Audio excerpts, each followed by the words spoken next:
Sean and RJ, right here on The Fan. The inbound will come 5 seconds away. Here it goes. The Western Conference champions are the Dallas Mavericks. They're going to the NBA Finals.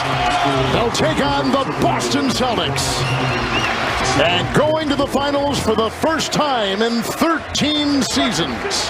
And with that, we start the Friday edition live here of Sean and RJ on DFW Sports Station 105.3 The Fan. Sean Sharif, RJ Choppy with you in studio. We got Peyton and Rai in the back, and we are live on the Fan Cam, Twitch, and YouTube. We're going to the finals, baby. Going to the final. Now, are we going to the finals? Because the last time the Mavs were in the finals, we went to the finals. Yeah, I don't believe so. I mean, that's a miss. Boston is a very nice downtown. I would love to go check out some Italian food. Real Italian food, Peyton, not, Olive Garden's real. Not the OG? Not the OG. Real Italian. Get some good Italian food. Go to Fenway. Get the Sox game. How are they doing? They're probably doing better than they thought they were going to do this year, but they're not very good. Bobby was right about the formula for the game. Choppy was right about Derek Lively playing, and Peyton Russell was right about who was going to win and who should be favored, including the feeling that he had last night that the Dallas Mavericks would get the job done. And this was Luca Doncic ending things early in maybe his signature game and moment of his career as he's going to his first finals. Dude, he is He's him. Thank you to the fan who kept talking. Thank you to the fan irritating him. Kind of like the New York Knicks douchebags in the front row at the Garden who were ticking off Tyrese Halliburton because Luca was talking to someone. I thought it was on the side row. Yeah. And then I guess people were looking at someone maybe in back of Snoop for that epic moment that took place later on. But someone got Luca going. Maybe he was going to do that either way. He's the wrong type of dude, though, to do that to. He is not your typical Euro. your typical Euro just like kind of doesn't say much. They let it roll off their back. He's an assassin. He's an assassin. That's what he is. He's the killer of all killers in the NBA. He's the one dude that you don't want to mess with. He's Jimmy Butler with more offensive game. From the Butler, like in no the defense compared to Butler. Right. But like from a competitive standpoint in the playoffs, Jimmy's got like that kind of persona about him that he didn't care about the regular season. He shows up in the playoffs and he'll wind up going to an NBA Finals every 3 years. 20 points in the first quarter. He had 25 in the first half. Kyrie with 15 in the second. He showed up as well. Anytime that Minnesota had like a little, and it was a little opening, I felt like it was Kyrie Irving who squashed it. So they're up 16 after one, their largest lead of the series, and they basically cruised the rest of the way. Peyton Russell, congratulations, and a very nice call before the series and before last night's game. Thank you very much. I mean, watching that game, I couldn't figure out what was more embarrassing for the Wolves. The fact that they got blown out at home again, or the fact that the Wolf is going off in the background when they're down by 30. Oh my gosh. Yes. I was like, really? Can we just cut it up? I know it's part of the the atmosphere and the fan base, but A-Rod's got to fix that. A-Rod's got to fix. It'd be like the Viking horn in Minnesota going off when you're down 28 and the Vikings pick up a first down. Exactly. Yeah, you got to fix that. Look, this is the thing. The team that wears the road jerseys at home keeps losing games in this series. In Minnesota, you wear your road jerseys at home, man. I'm gonna die on this hill. I'm gonna stick with it. But this was the better team won the series. The better team won last night. The better player in the series won. Yep. This is amazing. There's so many angles to take here because you don't see this. You don't see Cinderella in the NBA. You just write down chalk. But the Mavs are kind of a Cinderella. That's what I'm saying. You don't see this, right? Oh, yeah. Oh, okay. Yeah, you don't see Cinderella make the NBA Finals in the NBA. There's never been a 5 seed to win a title. There's been 1-6. That was the Rockets, but they were the defending champs. So they weren't really a 6 seed. They were a defending championship team that was older, that made some moves at the deadline. This is gonna be interesting. You know, when you actually look at DFW title runs, correct me if I'm wrong on the Franklin Injury Attorney text line. We're going to be taking your messages throughout the entire show. We're going to be taking phone calls in the 6 o'clock hour as well and throughout the day to celebrate. A Dave Matthews ticket giveaway during the 7 o'clock expressway. Correct me if I'm wrong, but since we've all been together, well, not Peyton, but since we've been together, the 2011 title was a surprise. This is a surprise. The Rangers were a surprise. I'm trying to think of the back-to-back Rangers appearances. Now, obviously, the second World Series appearance would be less of a surprise than the first one. How much was the first one? It was quite a bit. I mean, they did have the home field against the Yankees. I think the Rays won the AL East that year. They had the best record. The Rays did? Yeah. That's right, because the Rangers had to go to they had to go to. So, but I think the Yankees had a better record than the Rangers that year, but the Rangers were a division winner, so they got the home field. They were a heavy underdog against the Yankees, and the Yankees were the defending champs. Yeah. But, so that was a surprise in itself. Again, that was a trade deadline move, right? Deadline, they pick up Cliff Lee. Cliff Lee changed the game for the Rangers. Deadline here, Gafford and Washington, they changed the game for the Mavericks. Rangers had the fourth most wins in the American League in 2010. Rays had 96, Yankees had 95, Twins had 94, the Rangers had 90. Yeah. So, but they had home field because they were a division winner, and that's the way baseball does it. So I left the Stars out of that as well. Well, the Stars in 99, when they won the Cup, they were, I think they won the President's Trophy that year. They were a tremendous team. They had a 4-year stretch where they were just magnificent. But again, that's 99. That's 99. If you take it from 2010, we don't really make it as a favorite. Right. It's always a surprise run for all the teams. It really and the is. Cowboys, never mind. Yeah, I mean, look, when the Rangers won 95, 96 games with Banny, they lose in the first round to Toronto. And then I'm trying to think when the Stars...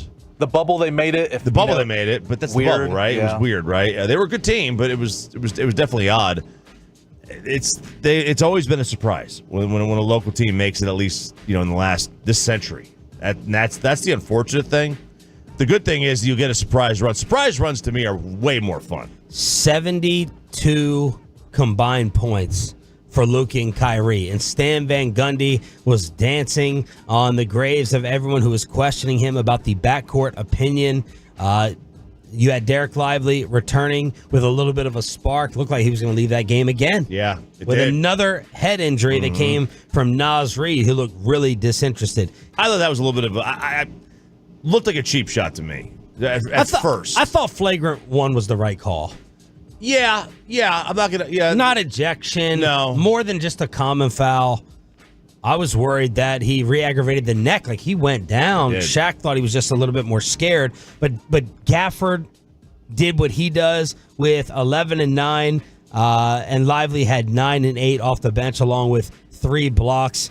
Cat Towns, 28 and 12. And Anthony Edwards had 28. So their big two scored 56. Not one other player scored in double figures for them, as Rudy Gobert was forced to have the offense run through him. Man, what an embarrassing... This guy's got to work on a little bit of offensive game. You think he would have already done this throughout his NBA career. It looks like he shoots like from his chest. He just flings it up there, and he had 7 field goal attempts in the first quarter, which feeds right into the Mavs strategy. I mean, it felt like Suns Game 7 2022 all over again. Yes. I mean, it was a dominant closeout. You're on the road. You not really backs against the wall here because you're up 3-1, but it just felt like, because we're going into the game, it was like, okay, Minnesota, they might have the edge here, the momentum, but the Mavericks hadn't lost 2 back-to-back games all postseason long. Everything was clicking. Kyrie and Luca, like we were talking about, they need to go off, and they did. And, man, what a game. Luca collects some of his hardware. Where was Mark Cuban to celebrate on the stage after? And we'll go inside the Mavs locker room for the celebration. And we're celebrating all morning long. It's a messy Friday. Be careful. I think that was a lightning strike that just happened. Dude, huge one hit the airport this morning. I wonder if a plane got tagged. We're still running without air conditioning, but we are good to go, running on adrenaline because the Mavs are going to the finals. We continue to celebrate. We'll go inside the Mavs locker room next. Coming up in the next G-Bag Nation, we'll react to game.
Uber Eats has lower fee products? I got to remember that. Well, you know, they say... Closeout numbers basically the same as his other ones. Well, last night he brought it, just like Luca did, as Kyrie goes off for 36 as well. 14 of 27 for Kyrie, 14 of 22 for 77, and the Dallas Mavericks, the score wasn't even this close, 124-103.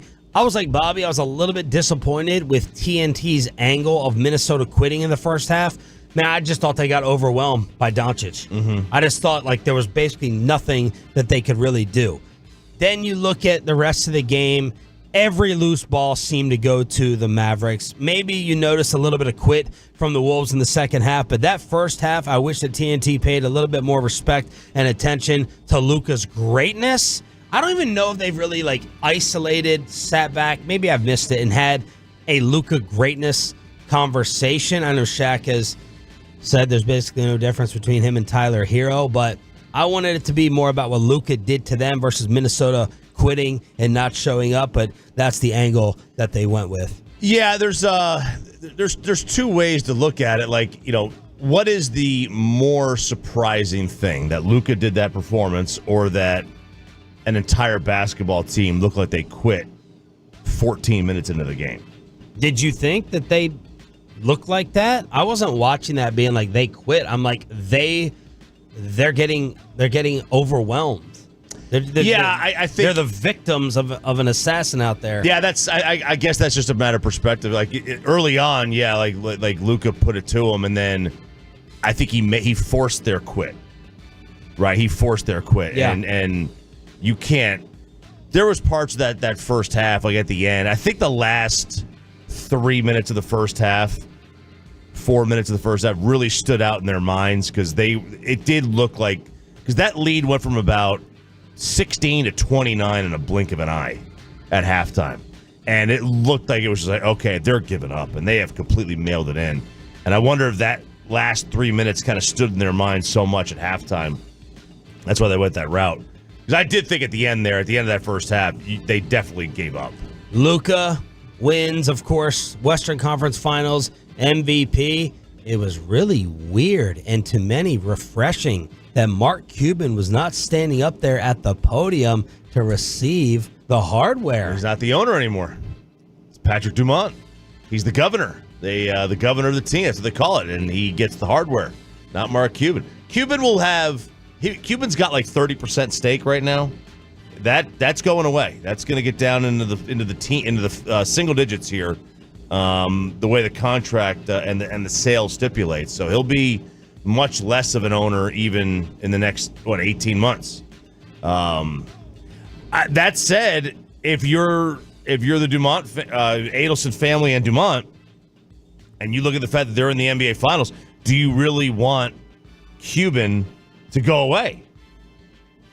Right? Depends how much credit you give him for the personnel. I mean, he did pick Nico Harrison, we think. He did. He did pick Jason Kidd. Yep. He was probably the lead sign-off on Kyrie. Absolutely. So if you're the Adelsons, do you really want Mark to go away? Or do you want him to stick around as head of basketball or whatever? How about the vindication for Jason Kidd, as many of us had him leaving this job at points in time throughout the regular season, me included, Jason Kidd on winning the series. Luca came out and set the tone offensively and defensively. I thought he let everybody know he was ready to play. And so I thought we followed his lead. I thought, again, for a half, we played at a high level. And in the third quarter, I thought we continued to play there, and we continued to keep our lead. And I thought, again, Luca was able to be aggressive, and then Kai joined the party. And when those two are going, I thought, again, for them to come back after maybe not a great game in Game 4, those two responded at a high level, and they carried us tonight. But a great team effort. Incredible to be atop the Western Conference. Minnesota is well coached. They're a really good team. And we're just happy to be able to represent the Western Conference in the finals. Looks like Jason Kidd, this got corrected by X, becomes the third player to make it to the NBA Finals as a coach as well for the same team. Pat Riley, Lakers. Bill Russell, Celtics. Jason Kidd, Mavericks. Greater vindication, maybe this is a larger topic. Greater vindication for Kidd or Kyrie? Oh, Kyrie. Yeah, I think Kyrie, because his entire perception's changed. Like the entire perception about him. Jason Kidd was about to be unemployed too. Yeah, I mean, look, I don't know. I mean, they gave him an extension real quick after beating the Clippers. Right? I don't know. Yeah. I don't know. Unemployed from the fan base. From the fan base. Yeah, I don't know. I don't know if the organization thought that he was going to be unemployed. But this is, I mean, look, it's a big notch in his belt too. I just think for Kyrie, I mean, Kyrie has been, I mean, the turnaround, the 180, or as Jason Kidd would have said back in the day, the 360, was phenomenal. Luca goes to Finals 1. Kyrie on going back to Finals number 4. It feels great, man. Definitely don't take this moment for granted because of how hard we had to work to get here, and we had to earn our spot into the NBA Finals. And we had to go against some great opponents, OKC, Clippers, Wolves, and I feel like they got us better as a team. They really challenged us on the defensive end, made us focus in, and I thanked every single one of them like I did the previous 2 series for making me better.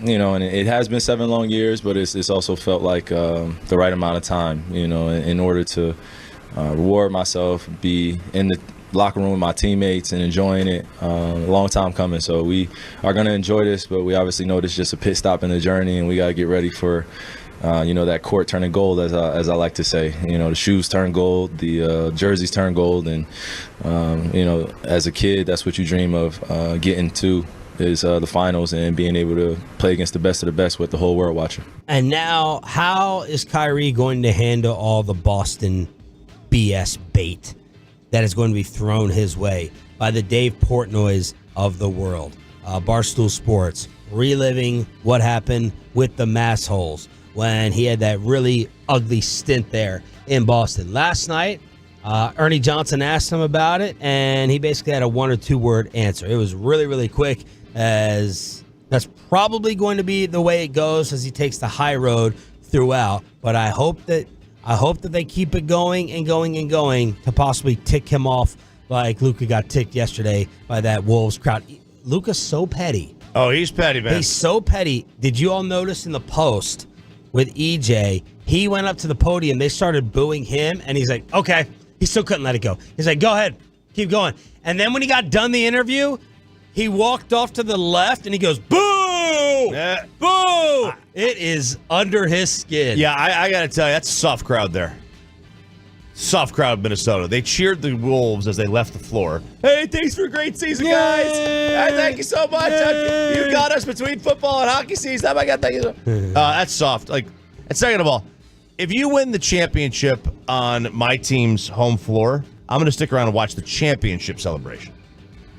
If the Stars win the Stanley Cup final and the Rangers or Panthers win the Stanley Cup in Dallas, there won't be a single Stars fan that leaves the arena. The Stanley Cup is that important. There is not a chance in hell that I stick around and watch a conference championship trophy presentation. And then let's hear from the main man himself, Western Conference Finals MVP, the one who put on a first quarter show that we'll always remember. This is Luca with Ernie Johnson. How's that feel? Yeah, that's a couple of things to celebrate, to have the Magic Johnson trophy, but also you're going to the NBA Finals, Luca. That's the same. But this trophy is the whole team, man. It's not me. It's the whole team. I see you. But no, this means a lot. We're going to NBA Finals. Just can't believe it, man. The way you came out tonight, outscoring Minnesota by yourself in the first quarter, just give me your mindset as you took the floor tonight. My mind was set the tone. I know they're going to start doubling after, so we just play with the double team after, and we just play basketball. 877-881-1053. Great job by Ryan on the Fan Cam, Twitch, and YouTube getting that post-game video up. But you saw him. He had to give a reaction to the Wolves crowd, and then he walked off mocking their jeers. He's a killer. Like I love his attitude. Like I actually think that them and him on the road are a much bigger threat than at home. Just from that aspect of it, he's so locked in when they play on the road. Your Maverick phone calls at 6:20 this morning. A Dave Matthews ticket giveaway during the 7 o'clock Expressway as we celebrate your NBA Western Conference Finals champions. Let's relive the magic of Game 5 with Bobby Roberto Belt next on Sean and RJ 105.3 The Fan.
Yes, he is on one tonight. And the entire sports and NBA world blown away and giving praise to number 77 and the show that he put on in the first quarter, scoring 20. And that just set the tone for the Dallas Mavericks, blowing away the Minnesota Timberwolves 124-103. Good morning, Metroplex. Shout out to the 6 a.m. club here with Sean, RJ, and Bobby. And Bobby Belt, you predicted this is what would happen last night, that Luca was not going to give anyone else an opportunity to breathe. He was going to come out firing. He was going to come out firing from three.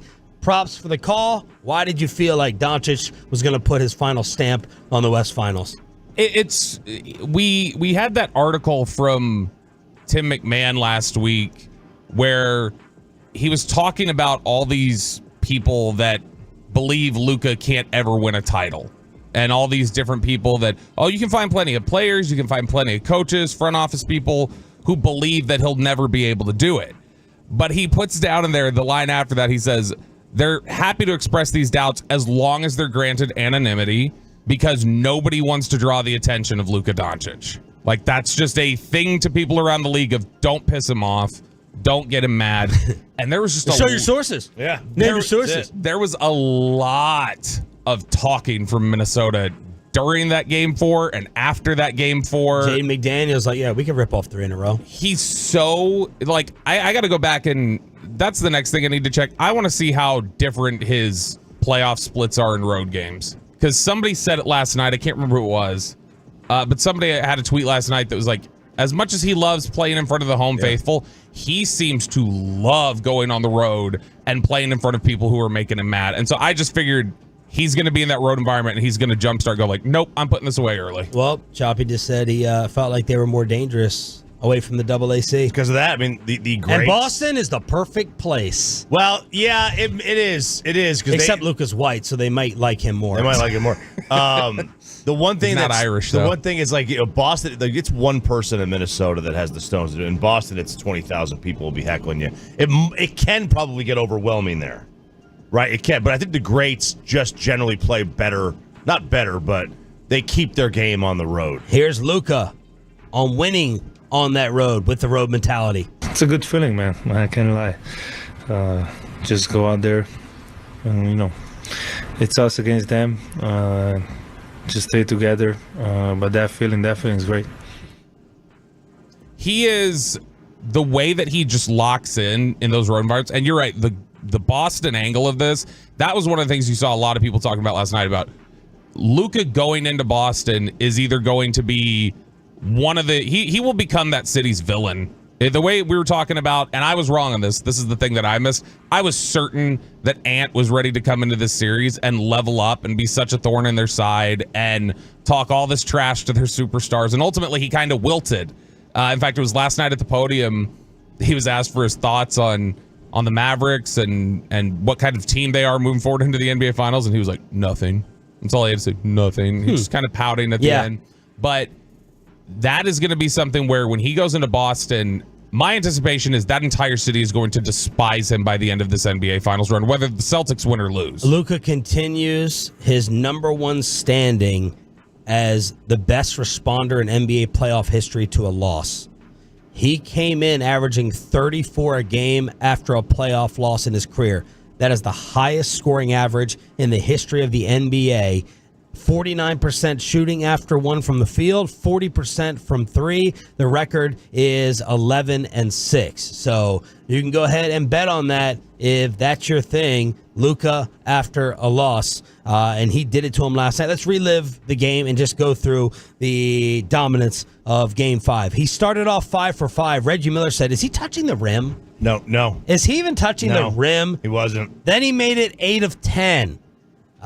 20 of the Mavs' first 30 points. 2 heat check bombs, both in.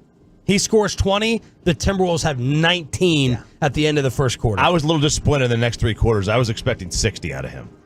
I was a little, honestly, I really was. I was like, what? I wanted to go bet the over. I bet you after 1 quarter that his over-under point total was probably going to be 49.5, and I would have easily taken the over. Second most points Luca has ever had in a playoff quarter. Meanwhile, Kyrie was 1 of 5. And it's like, Cat wasn't settling for threes, even though it looked like that was the only shots he was taking in the pregame as Shaq called that out. You thought maybe the Wolves finally woke up with an adjustment to get Gobert versus Luca underneath. Kept getting those switches with Rudy picking up some and-ones, but they were up 12 after 8 straight misses. Gobert with 7 field goal attempts. As Reggie Miller pointed out, that's his most in a playoff game first quarter ever, and that's exactly what you want to live with, unless, of course, they're dunks. Yeah, that would seem to be the formula right there. Get Luca angry and locked in and force Rudy Gobert, the entire offense, to run through. He is such a punk, by the way. The stuff with Derrick Jones Jr., he has all these just little cheap shots at the end of plays, and then he does this thing. He puts the hands up and he just turns around like, I don't know what you're doing here. Josh Green turns into Magic Johnson with his passing, with the sweet bounce pass, and then kind of the behind the. At first, I was like, was that an accident? And then he had like a behind the back touch pass, and I'm like, oh my goodness, Josh Green. The Mavs end the first choppy with a 17-1 run. They're up 16, largest lead of the series. Then they make it a 22-1 run. They're up 21 in the second quarter, and you're like, remember, we had the Wolves play-by-play guy on. Well, and he's like, Minnesota's weakness is their offense. If they fall behind in a situation like that, it's going to be tough for them. Derek Lively. Which, ironically, they did in Game 7 against Denver. And they were able to come back from that. Yes. Which, I mean, I think that's why we missed a chance to get. Now, it worked out well for the Mavericks, but you missed a chance to get Luca and Joker. One of the small little windows of hope was an Anthony Edwards 3 that I thought Minnesota had in the second quarter. He misses. Derrick Jones Jr. hits a 3 that puts you right back up 20. So that could have been 14 from 17. He misses. It goes from 17 to 20. It felt like a 6-point swing to me. Were you ready to blame me since that was like 5 minutes after I tweeted the Vince Carter gif again? Yeah, that really pissed me off. I could tell. I was pissed. I was really pissed. Because it just... You should have leaned into it more. You're just going to irritate people. Like, yeah, that's a likability thing. That's fine. I wasn't going to do it until I got the 10th tweet in my replies in a row saying, don't tweet it, don't tweet it. It's like, all right, well, now you guys are I have asking to me react to because you tell me not to. You're asking me to I just have to do it because it's a dare, and I'm the biggest double dare guy. I'm double dare Bobby. See? I'm double B and double D. You get it, see? Yeah, I like you should lean into the heel mode. I like it. Yeah, do it. Keep doing it for this finals. Hey, I was right, though. It was over. Yeah, so you're 1 for 2. You screwed the Stars. 50%. I'd be leading Major League Baseball in hitting. You'd be like Josh Gibson. Then you had the Nas Reed Lively flagrant that took place, 67-38. And then a 17-4 run to end the quarter. You're up 29. That's my biggest disappointment from last night. Somebody should have gotten back at Nas Reed because that was on purpose. I don't get suspended for the finals. Go send Markieff Morris. It wasn't an outright Draymond type cheapness. It's a direct targeting of an area that everybody knows he's really hurting. It was it was one of those things like you know where to go. You're targeting a specific spot. You're not trying to maim him, but you are trying to make him like. It's like, hey, Shaq, you're big. Shaq always had a big toe, right? He always had a big toe problem. Step on his foot. Not a big deal. I'm not like stepping on his foot when he's jumping. That'll separate his knee. I don't want to do that. But I just want to step on his toe every time down the floor and make sure he's aware that I'm aware of his toe. And that's the same thing this was. This was like more than a common foul, but less than suspension worthy. So it's like, let's just target that a little bit. It's Andrew Bynum light to me, what he did. No, I said it's light. Such an exaggeration. I said it's light. No, it's not. You can tell the body language too. Andrew Bynum was trying to get ejected from that game, and that's it was outright blatant. Nas Reed was ready. Nas Reed hits him, and then immediately you can see this body language kind of bows up, keeps walking, is just like, I'm ready for anybody who's going to come at me. Like he knew what he was doing. Bynum's will be remembered as an all-time. Bynum's was worse. That's why I said it's light. It's like light beer. Light just keeps it in any category. It just expands the whole thing. Jason Kidd in the locker room goes, first 5 minutes now.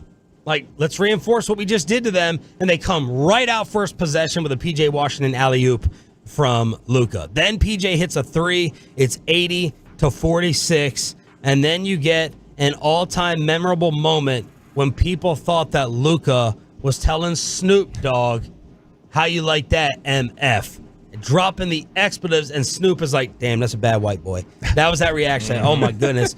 People thought it was either Snoop or the fan that was irritating Luca behind him, calling him a crybaby and a whiner. Yeah, it's when we talk about having rabbit ears in sports, that is most of the time, 95% of the time, it's a bad thing for the player in any sport because they're not focused.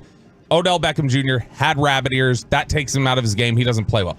Then you got this just small collection of guys who it's this weird fuel for them and they love it. And so when Luca hears something, it's that energy of just like, oh, I'm going to embarrass you now. Reggie Miller was like that too. Yeah, absolutely. That's the whole choke at the Garden. I mean, Reggie used to tap into that. And Reggie and Stan felt like felt like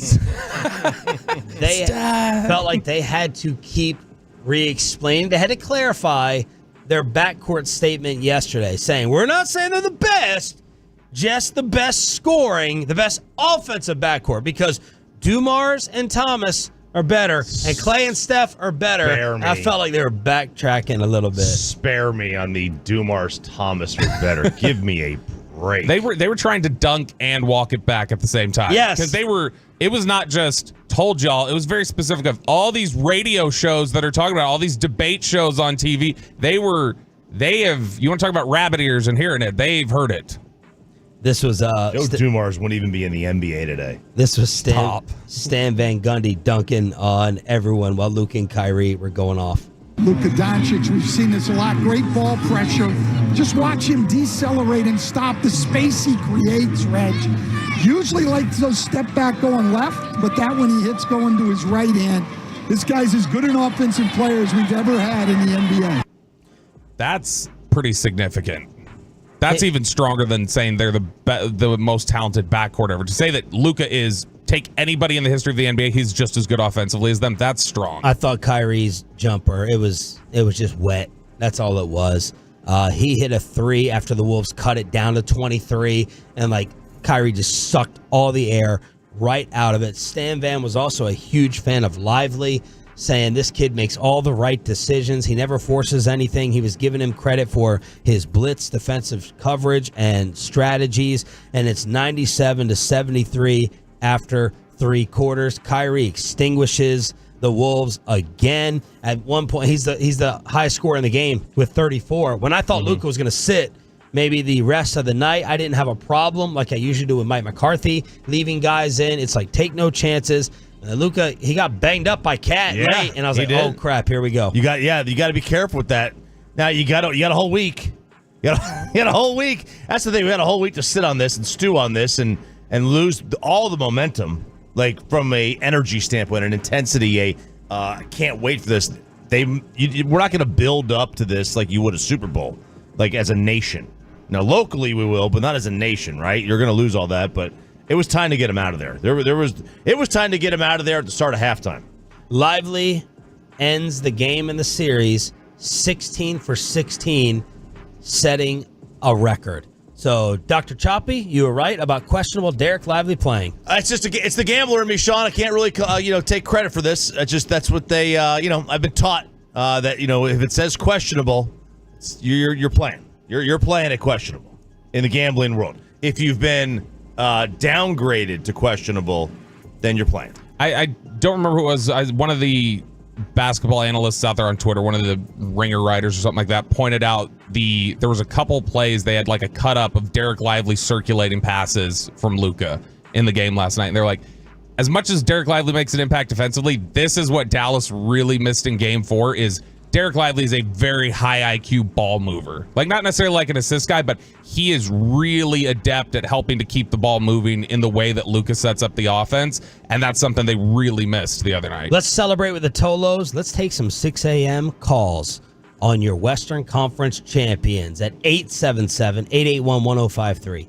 877-881-1053. Dallas Maverick phone calls for the 6 a.m. Club. A Dave Matthews ticket giveaway during the Expressway. The party continues with Sean and RJ. But look,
Uber Eats has Lola V products? I gotta remember that. Well, you know, they say in order to remember something, you have to forget something else. Okay, now that is a very cute haircut. That's like a little shag. I've never seen that before. Well, I mean, of course you have. It's the Rachel. Oh, is that your name? No, I mean like your name. No, I'm Jen. My name's Jen. Right, but I just mean like this is your haircut. But that's hair on your head. I'm not saying this is your hair. Okay, freaking me out a little bit.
to you by Cars for Kids. Donate today at carsforkids.org, and also brought to you by the personal injury lawyers Frankel and Frankel. If you've been injured in a car or truck wreck, call Frankel first, 214 or 817-333-3333. With Frankel and Frankel, there's never an out-of-pocket cost. They only get paid when you win. Frankel and Frankel, the go-to car and truck wreck attorneys in Dallas. So the 39 by the two Mavs, and only 38 is a team for the Wolves, and Irving three. It's a basketball celebration all morning long, even though you may not have power, you may not have air conditioning like us here on the 11th floor of Odyssey Radio here on Sean, RJ, and Bobby. Roberto, you lost it last night or this morning? I lost it late last night. Really? Yeah, before storms even had rolled through. Like, they were starting to come in, but I mean, they were still 20 minutes away, and I heard Krista was in the shower, and she just goes, "Ah!" Like, I hear her yell right as soon as the transformer blows. You can hear it blow, and it just knocked out our whole You guys respect building. the shower lightning myth? You know what? It's interesting because, the other day. Clearly she does. She was in the shower with storms. No, I'm saying the storms were not here yet. They were like 30 minutes away. That's why she was getting in the shower, and she won't. I still get in there. I feel like that's, I did not get in there the other day. It was a midday storm we had, 3 days ago? Like really, really bad around noonish, and I waited for the lightning to pass. I don't know. I didn't know it's a myth. Maybe it is a myth. I don't know. Let's get to your Maverick phone calls for the 6 a.m. club. We got a Dave Matthews ticket giveaway that we want you all to win during the 720 Expressway as the Dallas Mavericks are Western Conference Final champions. Truck driver TD in Dallas. Start us off, boss. Roberto Belt. Mm-hmm. Ralph James. Yo. Sean Sharif. Yes, sir. Pay. Yo. We look good, bro. Hey, we were dominant last night. Listen, I think against the Celtics, bro, we just need good team defense. Good team defense. I'm talking about on-the-ball defense. Luca, good defense. All of them good defense, man. And Luca and Kyrie going to do what they do, man. So I think it's going to be a real interesting series. Listen, man, Mavs in 7. Let's go, Mavs! Bam! Way to start us off. That was Luca's key with the TNT crew. He's like, I think it's going to come down to our defense. Shaq was loving, let me just get you the TNT picks. Shaq was loving Luca and the Mavs last night. Barkley went Celtics. Kenny Smith, by the way, Charles guaranteed that Minnesota would beat the Mavericks down last night. Guaranteed they were coming back. He asked for Stars tickets. Yes. He asked for Stars tickets. That's right. That's why he talked so much at the halftime. I think about, well, this is clearly Minnesota quitting. Yeah. It's because he couldn't look that bad of just Luca went out there and trashed him. Meanwhile, Shaq, who's compared Luca to Tyler Hero, disrespectfully, he said, yo, man, I got a different perspective watching this cat up close. I've been sitting on the floor, and I've been anxious to see Luca. This is like my first time seeing him a lot. Big body, bigger than I thought he was, stronger than I thought he was. Once he gets you on the side, sort of like a big man, he does whatever he wants, plays with poise, and he can be shook. The fact that he's been a professional player since he's 13 years old, nothing shakes him. I don't see anybody on Boston dealing with that. Maybe Tatum, but if I'm Boston, I don't want to get Tatum or Brown in the foul trouble. And I think the other guys, too, Drew Holiday is too little, in my opinion. And Shaq planted a Luca seed last night by saying, apparently there's 4 guys who can check you. That's what I keep hearing from the analysts. Apparently they got Drew Holiday. Apparently they got Jaylen Brown. Apparently they got Jason Tatum. Apparently they got Derek White. Apparently they got 4 guys who can check you. So hopefully that was planted for Doncic. Bennett, you're up next to celebrate the Mavs. You are live on the D&M Leasing Hotline. Hey, guys. Can't believe it's been 13 years. I think 13 years ago, I was 11 years old watching the 2011 Mavs. Well, that's even more depressing. That was Chop and I's first year together. It was our first 3 months. Yeah. Wow. All right. Well, guys, I think that I was thinking about the point breakdown. Last night you played that opening clip where Kyrie and Luca had a combined 72 or 79 points, whatever it was. How do you think the point breakdown between players is going to be in order for us to beat the Celtics? Like, are Luca and Kyrie going to have to score 25 a game? Is P.J. Washington and Derek Lively going to have to put up at least 15 or 20 a game? What do you think? Celtics, thing is, they got like, when we're going to do the ranking of the players, it's going to be 1, 2 Mavs, and then 3, 4, 5, 6, 7, 8, 9 Celtics, or something close to that. It's kind of like we did in this series. Yeah. Like they're a very good team. Boston is. Their issue is they've got dudes like, so they got a team of Mike Conleys who've been there, but they've actually done it. Like, whereas Conley he's been in the league forever, but they've got a team of like older guys from Horford to Holiday who have just been through the ringer before. Yeah, and that matters in the playoffs. Yeah, if you're talking about specific points per game for Kyrie, Luca, I think what matters is what Sean quoted at the beginning of the show, which was what are they collectively doing? Like, what are they collectively putting up? This isn't going to be like Oklahoma City, where I think PJ Washington or somebody like that bails you out in a couple games. This is going to have to be Luca and Kyrie are going to have to be on their game, and we'll see how much Luca can rise to the occasion. We'll see how much Kyrie is actually able to tap into not getting distracted by the anger that's going to be coming at him. Wayne in Waxahachie. Wayne, you're live on Sean, RJ, and Bobby. Go ahead, boss. Yeah, my son wasn't even alive the last time the Mavs won the playoffs, and I got to watch it with him last night, and it was amazing. Yes. They came out strong and didn't stop. Yeah, and the final score, not indicative of what a beatdown that was. Not at all. Davis and Carrollton. Davis, you're up next. Okay, first off, I want to say I'm sorry to Bobby for calling him B-Boy Bobby a while back. We got into it, but maybe I could get unblocked with that. Also, did anybody see the Lively or the Gobert slap kind of to Lively whenever it was that player foul? And that was Nas Reed, I think. Well, no. Gobert put his hands up, and then as he was walking by Lively, he kind of like smacked him in his face, but kind of like rubbed it though, really. But anyways, and then also, I don't think I've heard y'all mention, isn't this the ninth time Kyrie and Luca did the 30 points combined? Anyways, go Mavs. Has it been that much? A lot. A lot. That sounds like the best offensive backcourt in history, if you ask me. Jason Kidd on the Big Two taking over. I think when you look at Kai's leadership and his ability, he's a winner. He wants to win, and he does all the things to do that. I think for Kai to be able to play off of Luca and vice versa, but there in the first half, Luca sent the message to Kai, and Kai got the message and took it in the second half. And so when you have two scorers like that and two willing passers, we got wide open looks tonight, and the ball was moving. We took care of the ball, and we made shots, and we put a lot of pressure on Minnesota's offense. Colby in Hearst. Let's celebrate the Hoops team on Sean and RJ. Go ahead, Colby. First off, Sean, congratulations on becoming a girl dad. Thank you, brother. Appreciate it. But sucks just like the first one. I was in my junior year last time the Mavericks won. Gosh. Never seen the Cowboys win. Nope. And I don't care about the Cowboys anymore because we're about to get 2 more banners up. Let's go, DFW.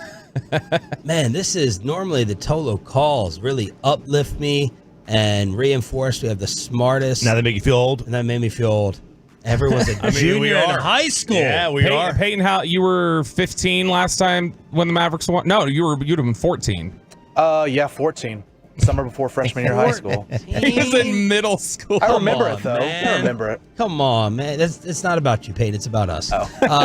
Mike in Dallas. You're on the D&M Leasing Hotline. Go ahead, Mikey. Man, there's not enough words that can explain how happy and excited I am. But I really want to hear all those people that were doubting us when we were playing the Clippers, the Oklahoma, and the Wolves. And I also want to hear all those people that were talking about fire Kid. That's what I want to hear. First two don't apply to me. Last two do. Picked them against the Clippers, picked them against OKC, had them losing to the Wolves in 7, guaranteed that Jason Kidd would not be the head coach next year, and guaranteed that Kyrie at the midway point, like this whole thing would be blown up. That Kyrie would not be able to last on good behavior.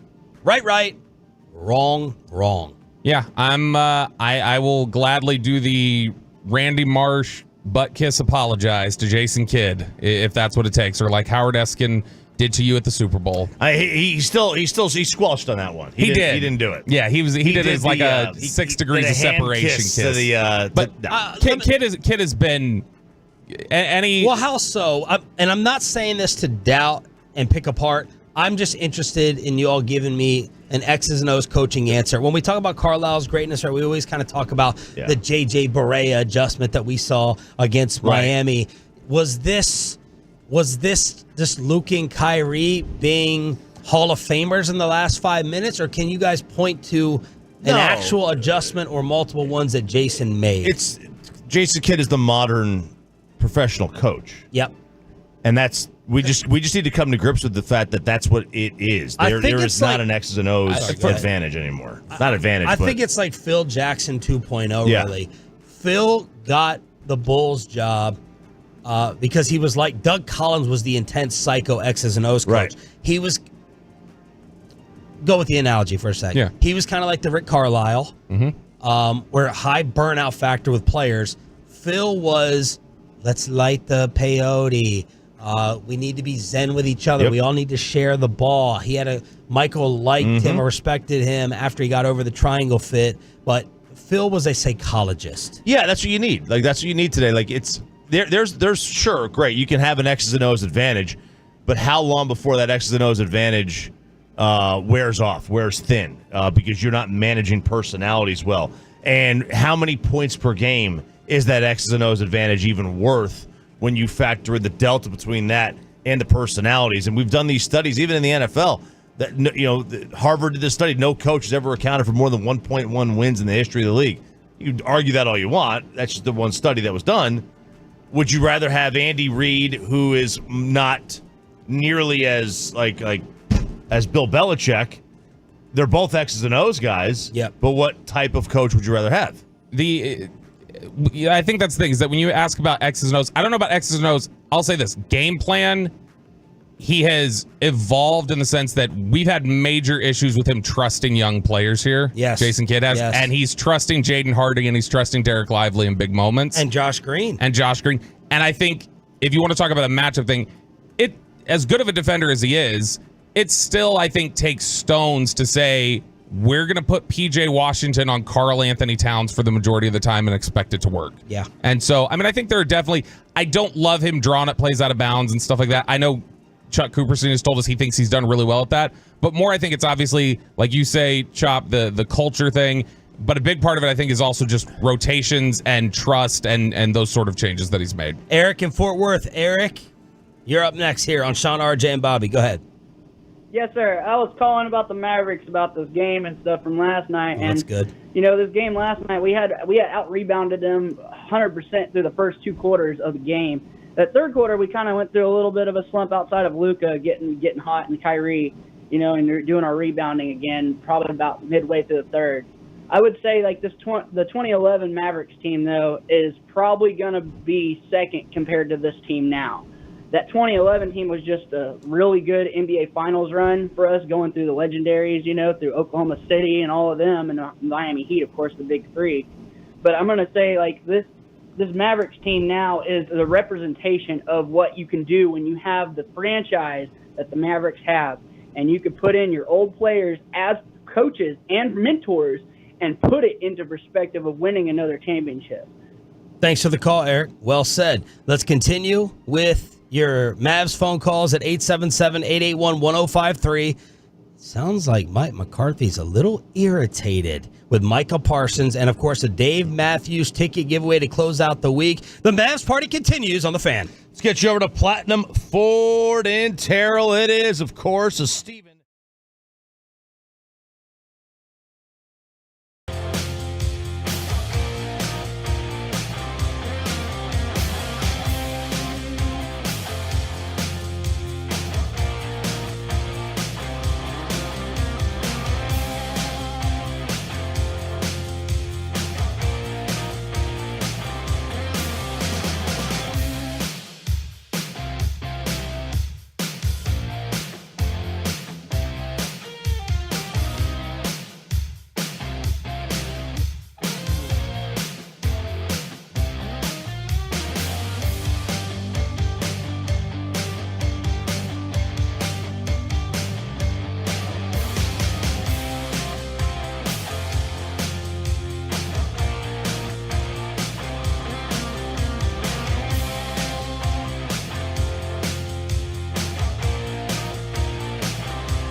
forget something else to remember that Uber Eats has groceries. No, that's absurd. Hey, remember when you used to be a pepper lady? Pepper lady? Wasn't it Cinnamon Sisters? Basil babes. Saffron Squad? Nutmeg maidens? Paprika? No, Nutmeg Maidens. I just said that. Was it Spice Girls? Doesn't sound right. Was it Saffron Squad?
World, more Silverados than anyone else. This is Texas. This is Classic Chevrolet. Together, let's drive, relax, enjoy the difference based on new Chevrolet registrations 2023. If the Wolves don't win tonight, I think they're going to win big. I'll be totally shocked, but I expect them to blow this team out tonight. I really do. Kyrie Irving's had 2 shots, Reg, and hasn't been able to get either one of them to the rim. There's a front-footer and a 16-footer, and he is red hot to begin things. 14 for Luca on the web. What is going on here? Gets tucked away. Anderson controlled by the man. Here comes another heat check from Luca. Doncic again, another 3. God, he's on flamethrower. He is on fire. 20 points. Jones in the corner. Back to Luca. Takes aim from 3 and resets. Doncic. 5 threes and 25 points. Nice job, Peyton Russell, with the montage. Good morning, Metroplex. Sean, RJ, and Bobby on 105.3 The Fan. Shout out to the 6 a.m. Club, our best audience of the entire show. And before I forget, props to Peyton, Chris, Kevin, Bobby, grabbing all the audio that I doubt anyone else in the Metroplex will have today to cover the Dallas Mavericks from beginning to end, heading to the NBA Finals. Yeah, in regards to Peyton's montage, like a 4 is what I give it. That's not out of 5. That's out of 10. Oh. Yeah. So, I mean, it was a good try, and I appreciate your effort. And you just talk about his Dallas Stars song in return. Oh, yeah, that one sucked big time. Yeah, so there you go. 4s all around. And take off that green hat. You chose the wrong day to wear that. No way. Because we got to get them the good mojo going. Yes. The Dallas Stars. Stars Day. But yeah, absolutely. Celtics, I was thinking. I guess, it could go for Stars. Yeah, I was going Dallas Stars. No, it was, this is actually how you sent a bunch of gear over. Robert Alvarez, who's the coach at Lake Worth High School for the soccer team. He's heard us talking about the high school. Sean, he heard you say, hey, if you send us some high school gear, we'll rep you. We'll rep you if you send us some high school gear. And so he heard that and wanted to gather their stuff together. I found out from Pat Doney yesterday, they're the Bullfrogs, the only school with the nickname the Bullfrogs in the state of Texas. As Luca is going crazy, Bobby's watching all the alternate casts, the Stars data casts. He's watching Chris Haynes, Bomani Jones, Vince Carter, and here's how they were reacting when Luca was going through his heat checks in the first. From the logo. No, he's not. Yes, he did. Hey, he's talking. He's talking. Why shouldn't he, Bo? Rut roll. Wow. He might be doing it again. Rut roll. He's got 20. Wow. Delta has asked me if I want to check in. I am checking in to my flight. But tomorrow. Hey, they were already checked out. When he got it, what point did you think that was over? When he hit that 20 points to go up 30-18? The one from the logo? That's that last 3-pointer of the quarter that he hit. The game was over? Yeah. Like we're not 30-18. Not over, but where you feel like, oh, they're not stopping them tonight. No, that's too early. Chuck said they quit even before then, and that they decided not to show up. So I mean, they definitely quit that first half. I don't know exactly when the point was. I thought it was later in the half. I thought they quit in the second half. I didn't think they quit in the first half. I thought the quit was when that the lead got up to what 29. Yeah, like when it was like the first half. Yeah, it was like 20. They were up like 20 with 3-4 minutes to go in the half. Then all of a sudden it just. They showed a little fight. Dallas was up 23. Kyrie hit a 3, put them up 46-23. And then Minnesota went on this little mini run and cut it to 16. And then I think that's where you're talking about Ant missed a 3. That could have cut it to 13. And then Dallas just went on the run after that. Let's keep partying with the Tolos to celebrate your Mavericks. Jason in Kaufman. Jason, you're live on the D&M Leasing Hotline. Morning, guys. How are y'all? First off, got to get credit where credit is due. Bobby called it. Someone rubbed Luca the wrong way, and he made him pay. Yeah. But my question is how do y'all feel about them going to Boston? Because really, in my opinion, I don't think Boston has what it takes. They never separated themselves from the Pacers. 7:20, we'll really start to preview the NBA Finals, what Vegas thinks. Choppy has some strong opinions as well. Was that an indictment of Boston's ability or an indictment of Boston caring? So we'll really start to preview the finals at 7:20. Chris in Wolf City. All right. I don't know if we've ever taken a call from Rafter P Construction. The Rafter P Construction guys are from Wolf City. What up, Chris? Hey, guys. Going back to your last segment, you talked about sports psychology and player psychology. Has anyone figured out yet that that's why Luca is so good right now? Because Kyrie's here. Kyrie is his psychologist. Oh. Well, Luca was damn good before, right? no, he was awesome before, but now he is. I mean, it's crazy good. But that's why I think that's why all the doubters about Kyrie coming here and talking about what a cancer he was in the locker room, and Kyrie is misunderstood back then. Everybody understands now. A lot in that phone call. It's really, I think it really is simple with Kyrie well, first off, I mean, people change, grow, mature all throughout their lives anyway. I don't know if he was misunderstood. Yeah. He deserved the heat. A lot of heat that he caught. Plenty that he deserved. We are just, let's plain and simple, we are not an intrusive media. And we are a soft media. And just admit it, we are. We are even soft for the Cowboys when you compare it to Boston media, Philadelphia media, New York media. Kyrie is able to be and do what he wants here. We are not going to pry into his personal life or his political views. That's that simple. I mean, this is what I said when he was first acquired. This is my whole theory, talking about we're not gonna pester him. Austin in Rockwall. Austin, you're live on 105.3 The Fan. Good morning, guys. A couple quick points I wanted to make. I think it's pretty crazy to believe that if Luca wins this championship this year, he's going to be solidifying himself as the greatest Mavericks player of all time. I think that's crazy to say, considering how great of a career Dirk had. And secondly, I think Jason Kidd deserves a lot of credit for what he did in this series and other series along. But holding Anthony Edwards to less efficiency and less points per game, along with Karl-Anthony Towns blitzing at the top when he has the ball, getting the ball in his hands, making timeouts to make adjustments on defense, and making great challenge calls. I think he deserves a lot of credit, rallying the troops together and getting this done. Good call, man. Appreciate it. Let's hear from Ant Edwards, because he is the most quotable person in this series by far. Here he is after getting taken out. What ultimately eliminated Minnesota? I think it's all about just making shots. Yeah, I mean, this series alone, I don't think we shot the ball particularly well from the three-point line. And I think that hurt us. They was able to sit in the gaps all series, make it tough on me. And their game plan worked because we weren't making shots. But we'll be back next year, man. He went viral yesterday for being a good sport. Afterwards, going over to the Mavericks locker, shaking hands with Luca. Mike Conley was going viral last night for taking photos with the trophy in the Mavericks locker room. What? Strange. Like posing with There's it? a photo of him on PJ Washington's Instagram Live of him like holding up the trophy and smiling. I guess he's got friends on the Mavericks.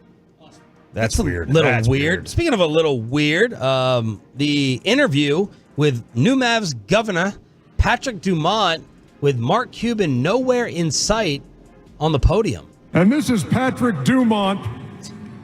This was made official back in December, the change of ownership. Has anybody told you this is really not the normal way that this goes about? You take control of a team and then 4 months later you're going to the NBA Finals? Not with this team. We did this for the city of Dallas and for our fans.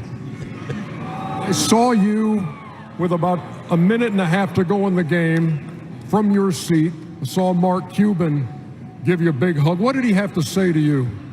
He said, this is an amazing team. He loves everyone, and let's go. Congratulations. You're going to the NBA Finals. It feels so chat GPT like. awkward. And how like does a you've human been here talk? forever. Like, we did this for you, Dallas. Yeah, For you he guys. just got Mofo, you just got here on a JSX flight. And By the way, what road is the arena on? Yeah, and when you got here, immediately people thought you were trying to get them out of Dallas to Vegas. Like that was the assumption. And so that felt like him being like, I'm going up on the podium. It's me. I'm the one that's going up there. I thought it was the I don't know if it's the mother. I thought she was like Mrs.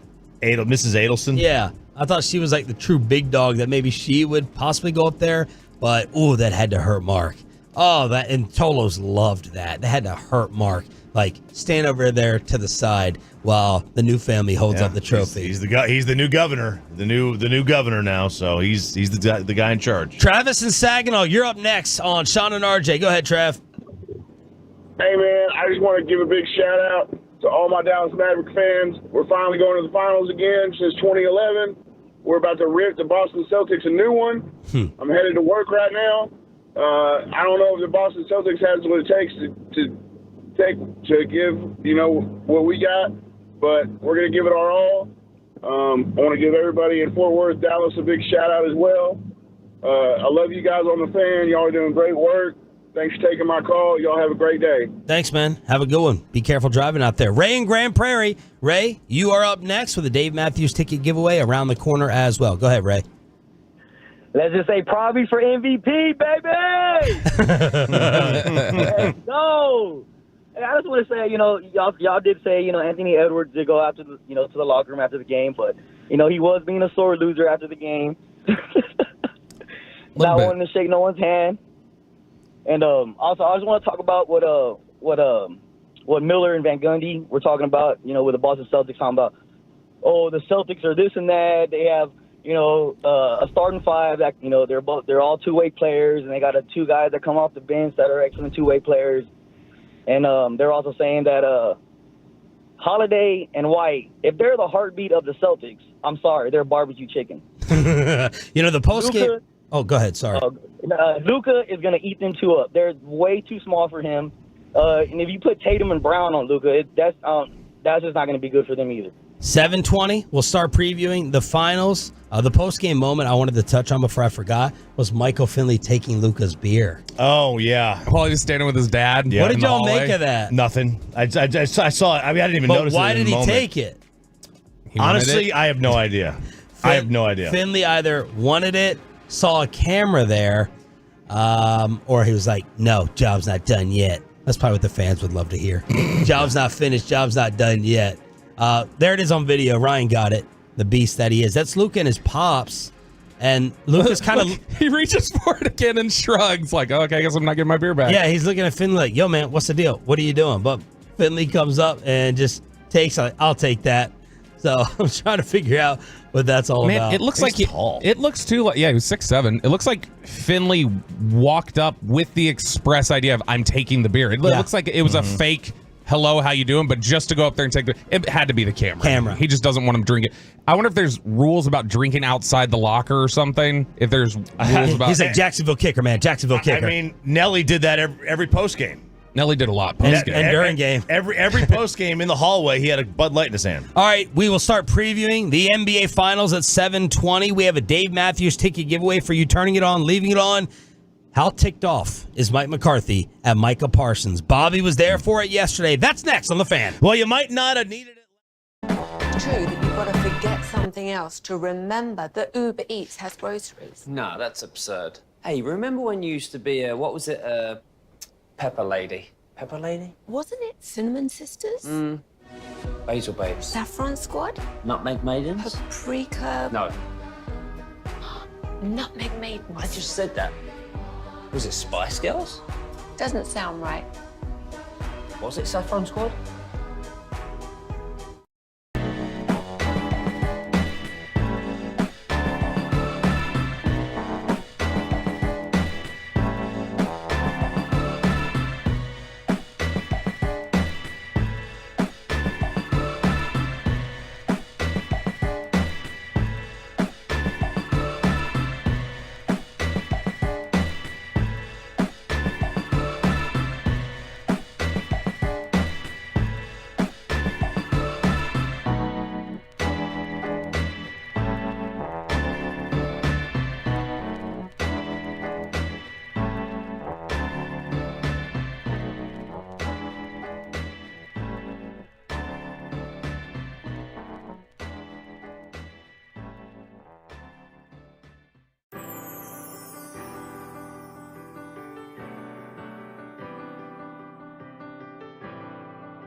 Turn it on, leave it on with Sean and RJ right here on The Fan. Good morning, Metroplex. Sean, RJ, and Bobby on a Dallas Mavericks celebration Friday. Thank you for being a total. That stands for Turn It On, Leave It On. We have a Dave Matthews ticket giveaway during the commercial-free 720 Expressway. When we start to preview the NBA Finals, we went an hour and a half on the Mavericks with your Tolo calls in the 6 a.m. club. Let's take a few minutes to talk about what happened yesterday at the Ford Center at the Star in Frisco. And Bobby, you were there. I was there. And we got a chance to see Trey Lance for really the first time ever because we weren't able to see him last year. Every time the quarterbacks were going to come out and do work, that's when our time to watch practice had ended. So first chance to see Trey Lance. He did end 7-on-7 with an interception. He got picked off, something Dak did not do. By the way, I'd like to point out, Dak drove them down the field and scored. But again, for people who are wondering, did Lance look any different to you? If people are like, we didn't get to see him last year. Every time the quarterbacks come out, they would take us out. Like that would be the end of McCarthy. Staggers it that way on purpose. Yeah. Generally, the quarterbacks are inside doing quarterback school. They come jog out, and they're out there for maybe 2 minutes before we have to go in. McCarthy said he's definitely seen significant progress from Lance. Quote, now starting to get the timing with the routes.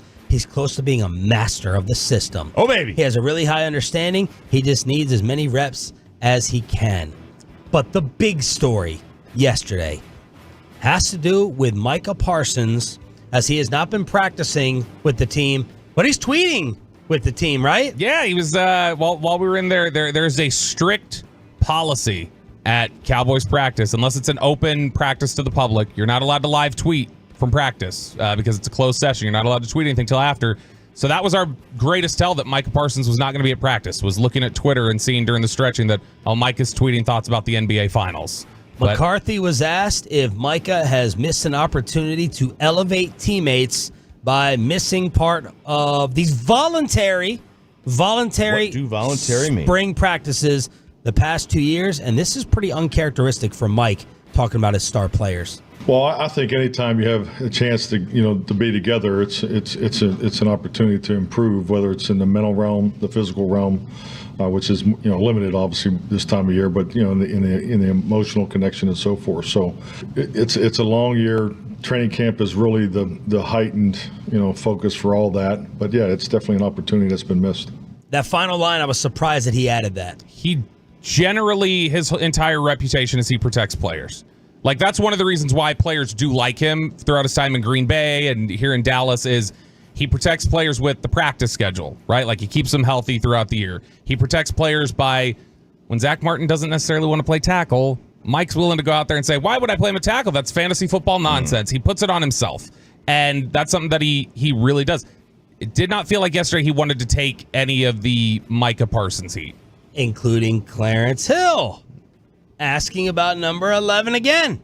With Clarence Hill with Micah being back, how does he look? What has he missed? And what's that been like? Yeah, I mean, Mike is looks to be in really good shape. So, but it's a new defense, so we have work to do.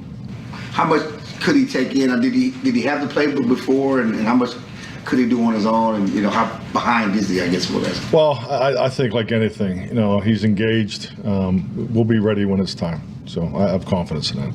Good questions from Clarence right there. And then you know that who has to come in late to maybe draw the ire when the pot of water is boiling. Jane Slater. Coach, I just want to circle back. So Micah Parsons is not here today. I'm not doing attendance. Yeah, that's we try to have some lightness to it. I'm not going to come up here and talk about one player, especially when there's 98% of the guys are here.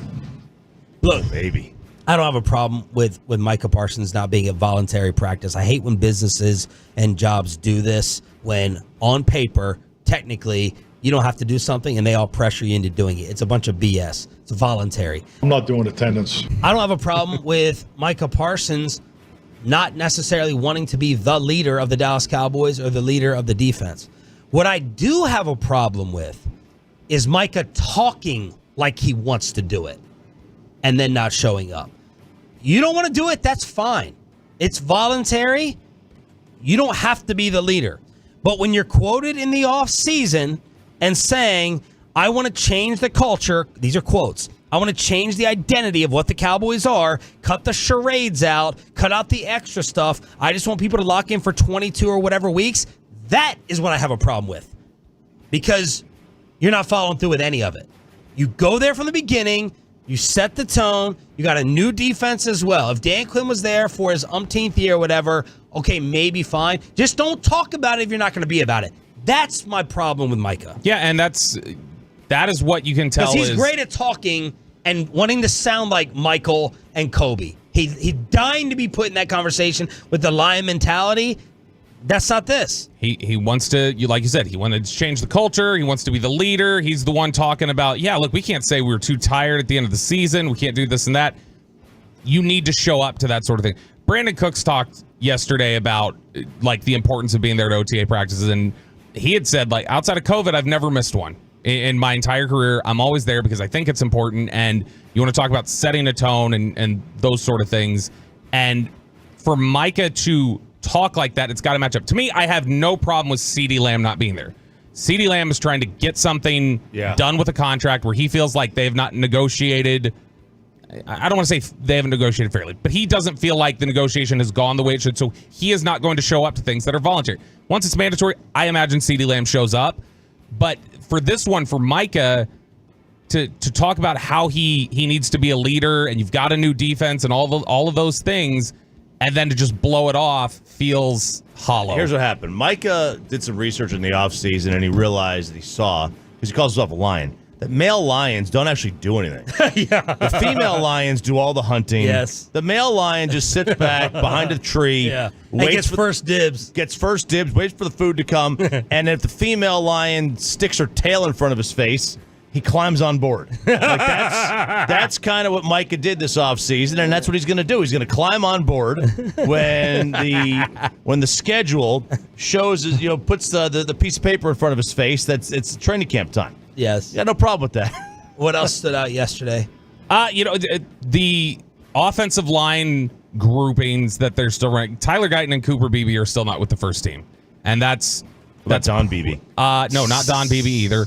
The Guyton and Beebe thing, we talked about that right after the draft. Like, don't be surprised if they bank on veterans above the rookies early on. Like, they're going to have to show something to get the coaches to trust them. Coaches will almost always take a lesser talented veteran over a high upside rookie, especially when they feel like their jobs are on the line. Oh, yeah. Because it's like, I'm not going to have busts ruin us. So I'm talking about when they separated the two team, like the first and second team on different ends of the field, Guyton and Beebe were down at the second team side.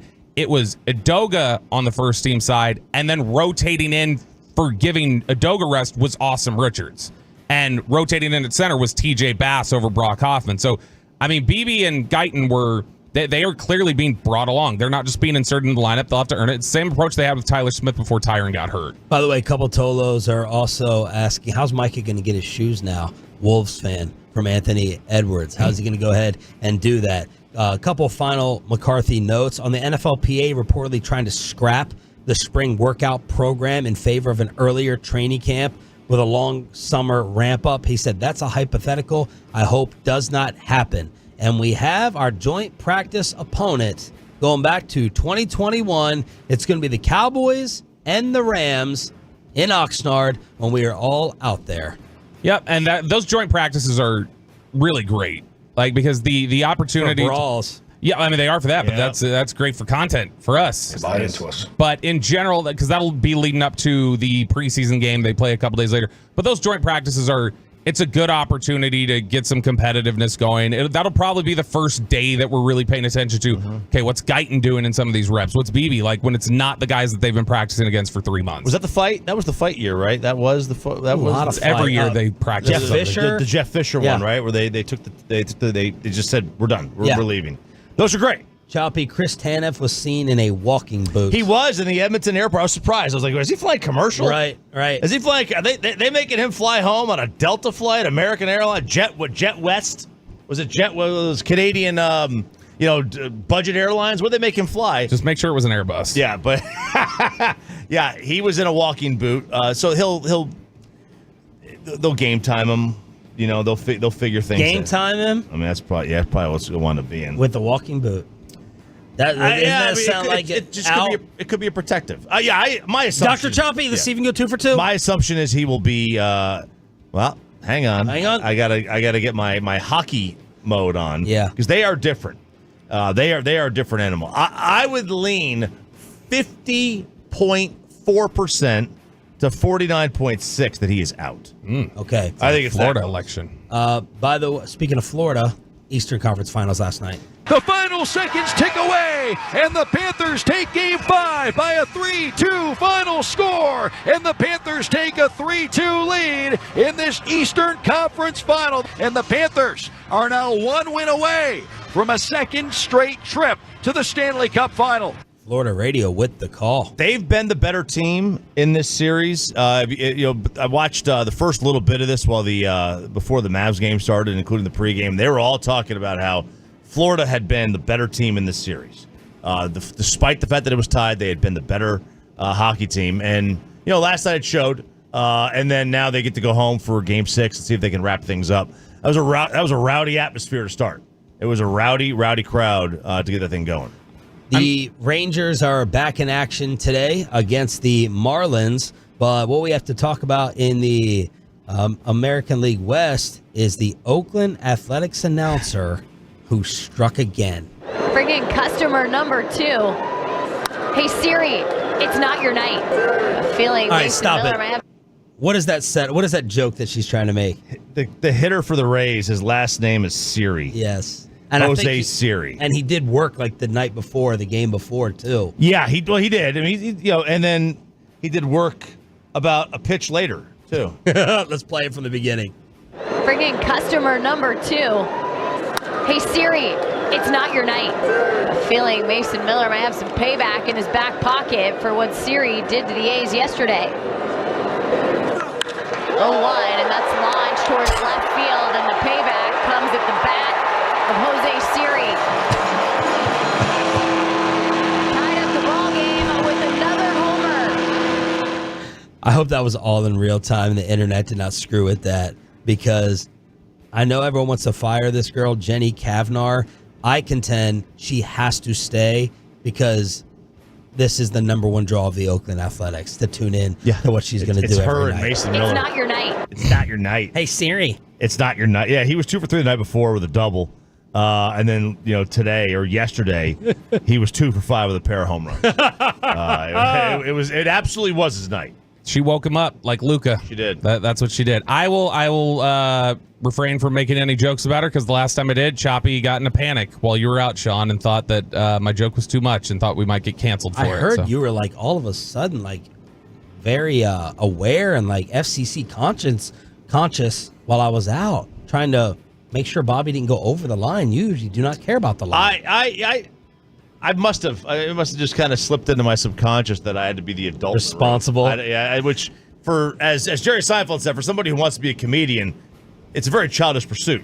Everything you need to know for the Friday edition of Sean and RJ. Of course, we got Bobby Bell, Peyton, and Rai firing up the fan cam, Twitch, and YouTube. Let's hook you up with our final giveaway of the week. Dave Matthews tickets and Tolos are dying to preview the NBA Finals. Let's do it. Mavs Celtics first look after this. But y'all, it's a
The Fan and the Rangers, and celebrating Adrian Beltre at the Hall of Fame luncheon to benefit the Texas Rangers Baseball Foundation, Friday, August 16th at Live by Lowe's. Tables and individual tickets to celebrate the amazing career of Adrian Beltre are available now at rangers.com/Hall of Fame luncheon. And it's back to Sean and RJ right here on 105.3 The Fan. It is the Expressway right now on The Fan, and it's brought to you by the On Time Experts. The inbound will come 5 seconds away. Here it goes. The Western Conference champions are the Dallas Mavericks. They're going to the NBA Finals. They'll take on the Boston Celtics. And going to the finals for the first time in 13 seasons. The great Kevin Harlan with a call on TNT. Good morning, Metroplex. It is a time to celebrate. Short week, heading into the weekend. Forget about all the weather for just a second. Hopefully your power is allowing you to listen to us on the Odyssey app, the radio, or live on the Fan Cam, Twitch, and YouTube as the Dallas Mavericks are going to the NBA Finals. We're going to take more Mavs calls at 8 o'clock at 877-881-1053, 877-881-1053. Luca and Kyrie outscored the Timberwolves by themselves in the first half yesterday, 44-40. They hit 6 threes. All the Timberwolves hit 2, and they matched them in assists. Of course, Luca outscoring Minnesota by himself in the first quarter. But a lot of the Tolos want us to preview the NBA Finals. And let's look at that early preview in Vegas, Choppy, and Peyton Russell actually going to get you to have the first opinion here. Choppy will tell us what Vegas is thinking. You get the first opinion since you were dead right about Vegas being wrong about the West Finals. How are we looking, Chop? Well, the Mavs are I would say a sizable underdog in Vegas. I was able to place a little bit of a wager on them. For the series and for game 1 already. The series price is quite simple. Celtics minus 220. Okay, I had seen minus 225 from ESPN. All right, and this is on Bovada, that's what I have. And then the Mavs are plus 180. I've also seen them 185. So what does that mean, translation? We have movement. Man, it's amazing. When I bet, lines move. Okay. You move lines? I move lines. I'm like Billy. I'm the Billy Walters of the Fan. Other people at the Fan used to move lines too in a different way. Yeah, they did. They did. Now the Celtics are minus 210. The Mavs are plus 175. So the sharp money, the early money already coming in on the Mavericks. Ooh. Okay? Now, that's for the overall series. So what does that mean? It means if you want to bet the Celtics to win, you have to bet $210 to win 100. I just had to look this up with you saying it. And in fact, I found an article from exactly 13 years ago today. What do you think the odds were? How big a favorite do you think the Heat were in 2011 over the Mavericks heading into that series? Big time. Huge. Minus 180. So the Celtics right now are a bigger favorite than the Heat were heading into that 2011 series. This is Jason Kidd. By the way, minus 200 is about a 66% implied odds. So the Celtics have about a 66% chance of winning, according to Vegas. Here's Jay Kidd. When asked, what about this group reminds him of that 2011 team he won the championship with? Well, I think just the resilience, understanding that this group believes. They believe in each other. I thought the connection since the trade has been incredible, and we're playing at a high level, but the connection offensively and defensively, but off the floor too, and this is a special group. So that's Jason Kidd, who becomes the third coach to play and coach the same team that he played for and coached to an NBA Finals alongside Pat Riley and Bill Russell. And Jay Kidd now joins that group. All right, let's start previewing. Give us your keys to the series at 877-881-1053. And Peyton Russell, you get to respond first to Vegas having the Massholes as that type of favorite because you were dead on with Minnesota being incorrectly favored. Yeah, this is the first series this postseason for the Mavericks that I agree with Vegas and giving the other team the favorite. Now, I think 210, 215, 220, whatever it is now, it's way too high, I think. I think this needs to be more, because like you saw, the Timberwolves were minus 150, I think. I think that's about the line it needs to be. I really do believe in the Celtics that they haven't been tested so far. It's the East. They would have been tested more with New York. I don't think they've been tested enough. I think it needs to be a little closer than that. Give the Mavs their credit.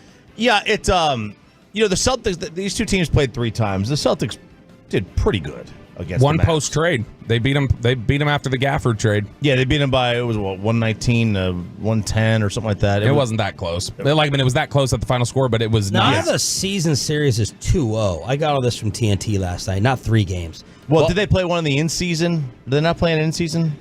I don't know. Are we counting those? Boston won the season series 2-0. They last played on March 1st. Luca, in the 2 matchups, averaged 35, 15, and 12.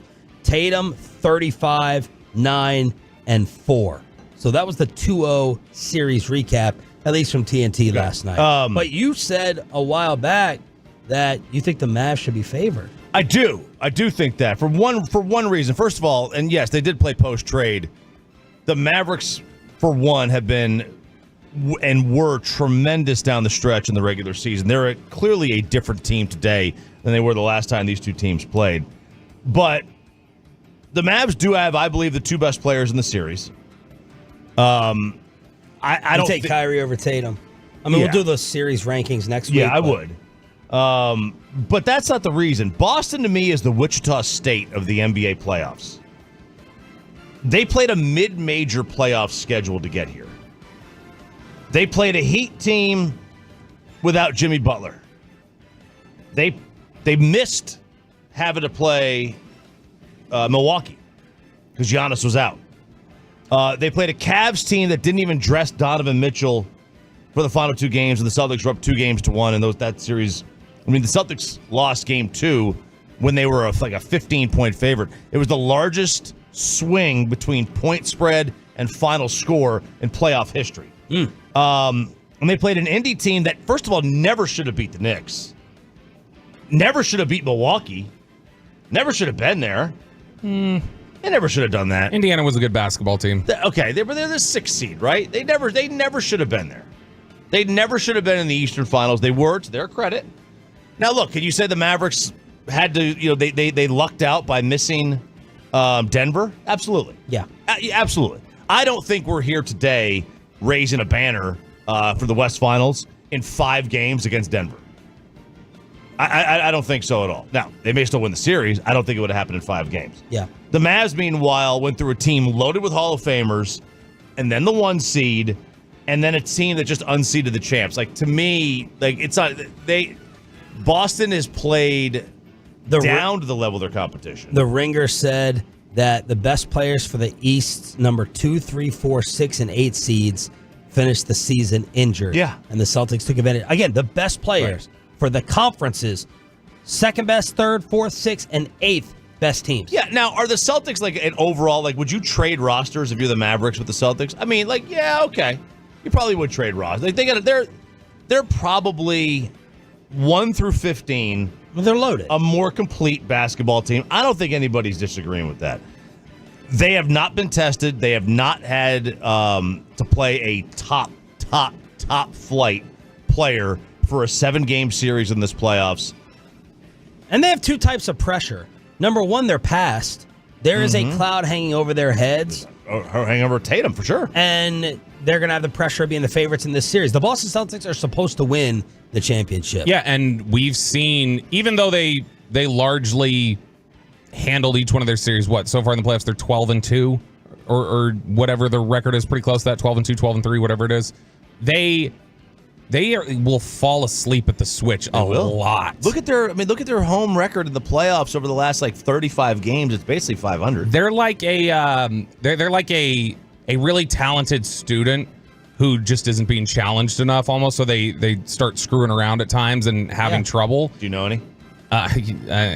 Anyway, so the happy graduation Saturday. That sort of aspect exists with them for sure. But I mean, they are really, really good. I saw the note last night. This will be the first time since the 2018 finals where we get a matchup of each team has a player on the first team All-NBA team, because Tatum and Luca both made it. And so that's the first time we're going to get that in the finals in 6 years. And this is the Grant Williams Bowl. That was hilarious. Those are my final tweets going to sleep last night, everyone laughing at Grant Williams. PJ Washington last night was going viral for something that he put on his Instagram where he just turns over to Daniel Gafford in the locker room and he goes, "We went from the bottom to the top. We went from the bottom to the top." So they were just all dunking on it. But yeah, Grant Williams was tired of getting shown up at practice, and a story that was broken right here on 105 Through the Fan, by the way, by Michael Finley when he talked about Luca embarrassing him. Yeah. And that ended it. That ultimately set everything in motion. Last night, towards the end of the game, Reggie Miller and Stan Van Gundy started previewing the finals. Dallas may have the two best offensive players in the series, but Boston's a whole different deal, Reggie, in that all their guys are great two-way players. So you have to guard them all. There's nobody that you can not defend. They can all shoot the heck out of the ball, and they can all guard. So I still think Boston's a team to beat. They're elite at both ends of the floor. They're 76-20 on the year, including the playoffs. They've got 4 guys that can initiate the offense in Boston. And I keep telling people, as great as Tatum and Brown are, they are fantastic. The engine of that team is Drew Holiday and Derek White. Those two dudes do everything at both ends. They just take the temperature of what our team needs that night and do it. And Totally agree. And listen, they'll be able to switch all these pick and rolls because Tatum and Brown can switch on to Doncic and Irving too. Great job by y'all getting all this audio. I'm just texting away. Grab this, grab that. This is awesome. That's fantastic. An audio explosion from Bobby, Pepe, Kevin, and Chris behind the scenes. Now we move on to the official picks from the Inside the NBA crew. I'm trying to think. Ernie Johnson at the end with the sign-off goes, "We had a blast." And Charles goes, "Did you say this is our last?" And Ernie's like, "No, we have one more year." One more year. Oh, okay. And Luca's like, "We got to find a way to keep you all together." As Luca went up there for the post-game interview. Here's Charles, who picked the Mavericks. Now, he guaranteed this was coming back to Dallas for Game 6, and Minnesota would kick their ass. But he did pick the Mavericks at the beginning of the series. He didn't change his series pick. He was just kind of going game by game. Does Charles want to bring it home with the Mavericks winning the title? I still like the Celtics.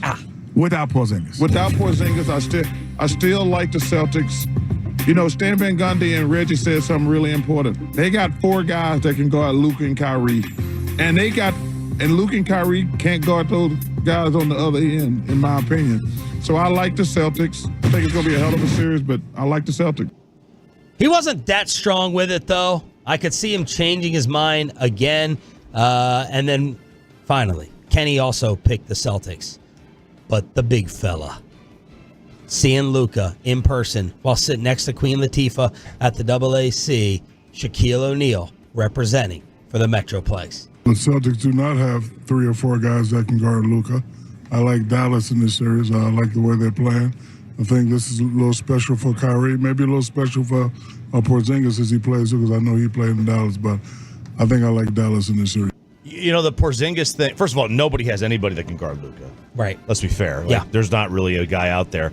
I mean, you have people that can... Did we screw that up? Did we do a... I think I did a little bit. I definitely did. I said Wolves in 7. Talking about how good a team is defensively versus today's offensive players. It doesn't matter if you're the number 1 defense. It doesn't matter if you have Jaden McDaniels. It doesn't matter if you have Ant Edwards. You cannot, Bassick says this all the time, we all know it, you cannot stop an elite offensive superstar. No, it's why that's why I don't want any team in the NFL to build their team around defense. Like, sooner or later, you're gonna get worked. Especially now this in basketball today, it's so one-on-one. In the college game, you could build it around defense. There's so much more ball movement. And, you blanket guys. There's ways you could do it in the college game. In the NBA game, it's set up to make it an isolation one-on-one game. It's very difficult to stop guys one-on-one. The Porzingis factor is the interesting one because, I mean, yeah, if he had been here and he never had that calf injury and he had been here all along the entire postseason, I think my pick would probably be Boston. I have no idea what they're going to get from him. Working him back into the fray with Horford is a very difficult thing to do. They've gotten to the NBA Finals without him. Yeah, with him, they are a nightmare. I mean, Holiday or Porzingis is their fourth best player. That's crazy. That's crazy. Derek White is their fifth best player. KP's not a 2, but he is a great 3 or 4. Like we just had him. It was in a bad spot here, right? It was not the place for him. Yeah, I mean, now what's interesting is if you look at, and I think Porzingis has missed around 20% of the games this season, somewhere around there. Yeah. Including regular season playoffs. Boston's record is better without Porzingis this year. And so, I mean, he's still a really good contributor. We read the stories early in the year where Joe Mazzulla's talking about, oh my gosh, he's such a difference maker. He is the oil that makes this thing go. But I mean, he's going to be coming off an injury. You're going to have to work that factor back in there. And it's funny that Barkley's talking about they have 4 guys who can guard Luca. When we just yesterday, you played the clip of Charles talking about great offensive players are always going to get their shots. You're never going to stop them. Right. Barkley's kind of getting inconsistent. He's on LinkedIn too much. So obviously Luca wins the Western Conference Finals MVP. And Jason Tatum did not win it on the East side. Bobby, I think you pulled this audio. Udonis Haslem and Mike Greenberg on ESPN. Are they suggesting that Jason Tatum was upset that Jalen won the East MVP? There was a lot of chatter online yesterday, to whatever degree this is important and relevant, about Jason Tatum's reaction. When Jaylen Brown wins that award, in the moment that it happens, the rest of the team just goes crazy. And you were talking about it in our meeting earlier this morning. They all were so genuinely, look at them, they're all so genuinely excited for him. And you did not seem to think that it was mirrored in Jason Tatum. I think Jason was just shocked. I think he played well down the stretch. He led them in rebounding. It was something that you wouldn't expect him to do. You think that a big man would take care of that. But I think Jason Tatum was shocked. I think the last couple games he was the best player, but the series was turned around with that shot that Jaylen Brown made. Make no mistake about it. And if we go back to everything that has happened, he has been the most consistent Celtics in the playoffs so far. And ESPN got killed for this on the internet the other day because when you hear the Mike Greenberg saying, you can see there, his teammates are all happy. They were literally freeze framing it, graying out the rest of the team and putting a spotlight on Jason Tatum's face. Like, look how he's not that happy celebrating when Jaylen Brown gets Did it seem like it? I didn't see No, he looks like, I mean, it's just, he's not pumped. He's like smiling and clapping, but he's not like pumping his fist. The mass holes are ticked at ESPN over that, trying to start something, and then also ticked at Stephen A for taking a shot at Jaylen Brown because of his marketability. Had an anonymous source saying that Jalen's kind of all about himself. He's not the most marketable guy, and then that turned into a fight with older Isaiah Thomas and Jaylen Brown himself. And then, before we get to the junk drawer and your Maverick phone calls at 8 o'clock with a Dave Matthews ticket giveaway here during the commercial-free expressway, Mr. Boston Celtic Kendrick Perkins ripping Boston, and then I think he maybe had to get corrected. Not one single series did they sweep them. I don't see a 4-0. They swept Indiana. No. Oh, yeah, they just swept them. I'm sorry. They just swept them. But they're supposed to sweep them. They're supposed to sweep these guys. Give that to me again.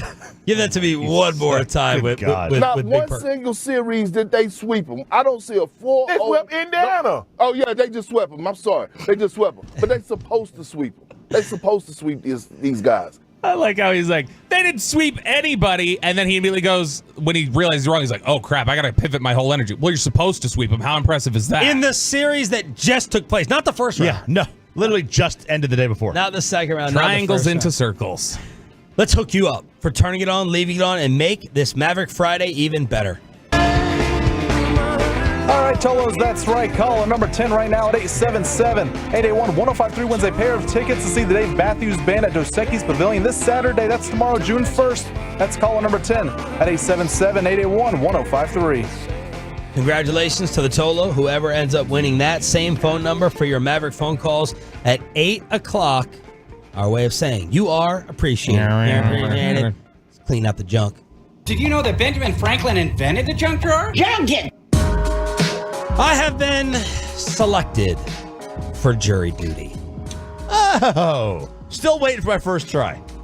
Gavin Spittle came in here and he was like, go, you need to go. He's like, don't try to get out of it. And I was like, well, it's kind of like during training camp time. And he's like, well, except for training camp time. But otherwise, don't try to get out of it. That they have now cracked down on the excuses to bail. I have been previously selected here in the Metroplex, and I did get out of it. Crack down on the excuses to bail on training camp or on jury duty? No, everyone that we work with bails on training camp. Bails on training camp. Just for clarity. But Gavin was like pushing me to do, and I was like, you know, I'm be missing all the shows. And this is for a while. Grand jury selection. Whoa. Yeah, grand jury. And he's like, yeah, well, it's, you know, your civic duty. Kevin Hagelin, he absolutely loved it. And y'all let me know if they have cracked down via the Franklin DeFranco injury attorney text line and what you used to get out of it, because I'm definitely trying to get out of it. My wife would murder me. The poor girl right now can't get any sleep. Basically by herself. Overnight, she is by herself. It's 2-hour intervals of sleep, and I don't want to go. I'd rather work than go to jury duty because the hours are like 8:30 to 2:30 or something, Spittle told me. So I'm looking for my way to get out. Let me know at 877-881-1053. I think I have my excuse. It says, if you are responsible for the supervision of someone under the age of 18 years, you may 18 years? 18 years. Well, shoot, man. That's every parent. No. So I think that excuse, because, I mean, if that's the case, they'd wipe out every parent in the Metroplex. Well, do you have to prove that you're with them throughout the day? It's something where, like, you can't get anybody to, like, you don't have anybody to pick your kid up, and you have to pick them up, and you don't have somebody to stand and do that. Like, you. Well, I'm a 5-week-old. That should qualify. But I'm responsible for my newborn at 10:30 a.m. every day. What's going to happen, though, when they play back the audio of, like, you mean they survived a whole tornado without you having to be there? You can sit on some jury duty. What do you mean? Like, if they were just like, they're going to hear the audio of Tuesday and hear how, like, Amanda had everything held down even in the middle of a tornado. Yeah, but then Amanda's off the clock at 10:30. Right. That's when I have to take over because she does the overnight. She does the overnight. You got that Carter Freeman schedule coming in at 10:30. I can't wait to serve. I want a good murder. I want a good murder trial. You know, like maybe where you have like you get to read text messages. You know, I wanted the metadata or whatever they call it. I want to be able to read the text. The seductress comes in, Fatal Attraction, Glenn Close style. There's a murder. Sharon Stone's in the bed. There's an ice pick. I mean, I want a good murder when I get on the jury. I've never been summoned. I can't wait. I don't want one of these. Can I do the media financial ones? I want a good crime. Oh, you might actually be able to do that. Media? You might be able to. I'll talk about it on the radio. Yeah. Yeah, you might be able to work that. So you've never even gotten pulled into the pool? I've never gotten a summons somehow. I'm 44 years old. I don't have any clue how. I've had it happen 5 times. 5? I've never been picked, but in fact, only one time I was dismissed at like 10, where they're like, we don't even need to bring you up to. I've gotten into sitting down and getting all the questions from the prosecutors like 3 different times. Wow. And I haven't got picked So up. you've wanted to do it, or did you try to get out? I definitely tried to get out the first time, but I felt bad about it afterwards because the way they explain the case, which they talk very vague, like, I mean, they'll give you some details, but there's just a limit on how much of it they'll tell you when you're in that phase of it. Yeah. But I remember coming away from it and I was looking at the defendant, like, right across from me, and this was a 3rd strike for him, and he was going to jail for like 90 years if he got convicted. And I did just sit there and think, like, I don't want to be the one I don't want to be contributing to deciding if this guy's going away for 90 years. I just don't want that. The pressure? I didn't want it. What? Nope. You're a wuss. Wow. Didn't I'm just saying. Spittle had some cocaine or something in his last one. Well, they gave him that at the jury? No, he saw in his case. He got picked. He served. Yeah, he had a nice juicy trial with coke. I don't know whether murder as well, but there was definitely cocaine. Pepe, have you ever been picked? I've been picked, but I did not, the day before my trial, I did not call the number at the bottom to make sure it was still happening. So I showed up, and there were just police there saying, it's been closed. You know, we canceled it a few days ago. So I showed up all dressed up at 8 a.m. or whatever and had to go away. Dressed up? You were in what? Yeah, there's dress suit? code on there. Give me a break. It's 2024. We're post-COVID. There's no such thing as a dress code anymore. No, the when they bring you in there and they talk to you about that, one of the cases that they brought me in for talking about was this guy. He had just been released. They told us this many details, and so I was able to Google it when I left. This guy had just been released from a 10-year prison sentence, was picked up by his girlfriend at the prison gates, drove to North Park. Love after lockup. Shout out Kevin in Arlington. I'm a fan. And immediately broke into somebody's car and kidnapped them. He was free for about 6 hours from a 10-year prison sentence before he got thrown right back on trial for kidnapping and carjacking. Did you have to sign for it? Are you talking to me? Yeah, was it certified mail or did it just come in the mailbox? And you didn't have nobody to sign for it. The jury duty? Yeah, the summons. I did not have to sign for it. Nobody did. Well, then you never got it. Except we've talked about it on 100,000 watts. They don't know that. They said 10 days. Within 10 days, I have to respond. Yeah, you never got it. I filled it out. I just got to mail it back. How did people get out of it? I don't think they've had much success. 812 But says don't I was you want to selected. go to jury duty if you don't want to go to your job? Yeah, I know. They pay how much? It's they like pay? $6 a day or something. Yeah, but It's does not- your work have to pay you? You don't have I don't think You they're get allowed. paid leave. You get a limited. A lot of jobs give you a limited amount of jury duty leave. Yeah. And so if you reach a certain point where the trial's still going on, you're just missing work and not getting paid. Yeah. Now, they may not be taking accrued PTO. They may not be paying you though. Now this is What a if good, they don't let me out and I miss training camp for this? this is a good point. So this is grand jury. I would actually prefer not waking up at 2:30. This is grand jury. Grand jury. Okay, so you're deciding if something goes to trial. No, that's what it is. Yeah. So You're sequestered. Were you watching some jury coverage yesterday or no, trial stuff? somebody just had texted. I didn't realize it was grand jury. Wear the hat. But somebody What hat? Wear the hat. Make America great again? Wear the MAGA hat into jury duty. You won't get selected. Oh. certainly not in New York, right? But no, the grand jury, that one shouldn't be as long. I wouldn't think. I don't want to say on there because I don't know if we had. There is somebody in this building who is an expert on grand juries that you could ask. Expert on grand juries. Yes, you could ask him how the process goes. Probably. Okay. Hang on a second. Someone been a witness or someone been on the stand on trial? Anyway, you're not going to say. All right. Junk drawer continuing on 105.3 The Fan. Darren Waller got dumped by this WNBA player you guys were debating while I was out. Kelsey Plum. Yeah, she's not attractive. Choppy thinks she is. Did we have this discussion? I don't know.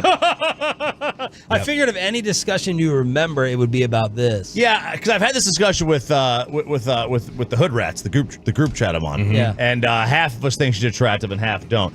She's got a killer body, man. And the hair up look she had, that really does it for me. I love the slick back hair with the bun up top. The internet said that Darren Waller cheated on her. She dumped him. And then out of the blue yesterday, Darren Waller puts out a song with like a Kelsey Plum lookalike in it.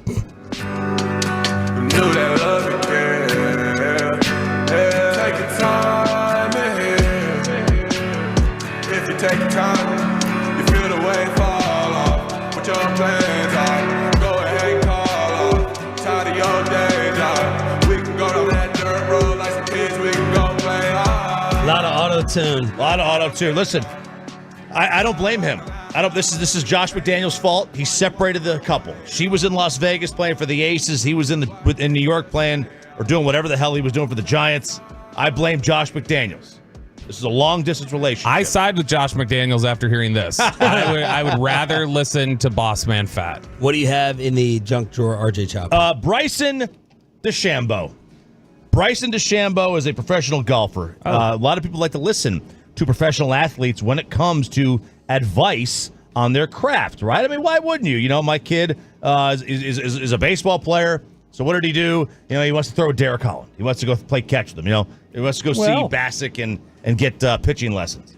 Bryson DeChambeau, as I saw you going through a Derek Holland workout yesterday with your son. I have to poop and I can't.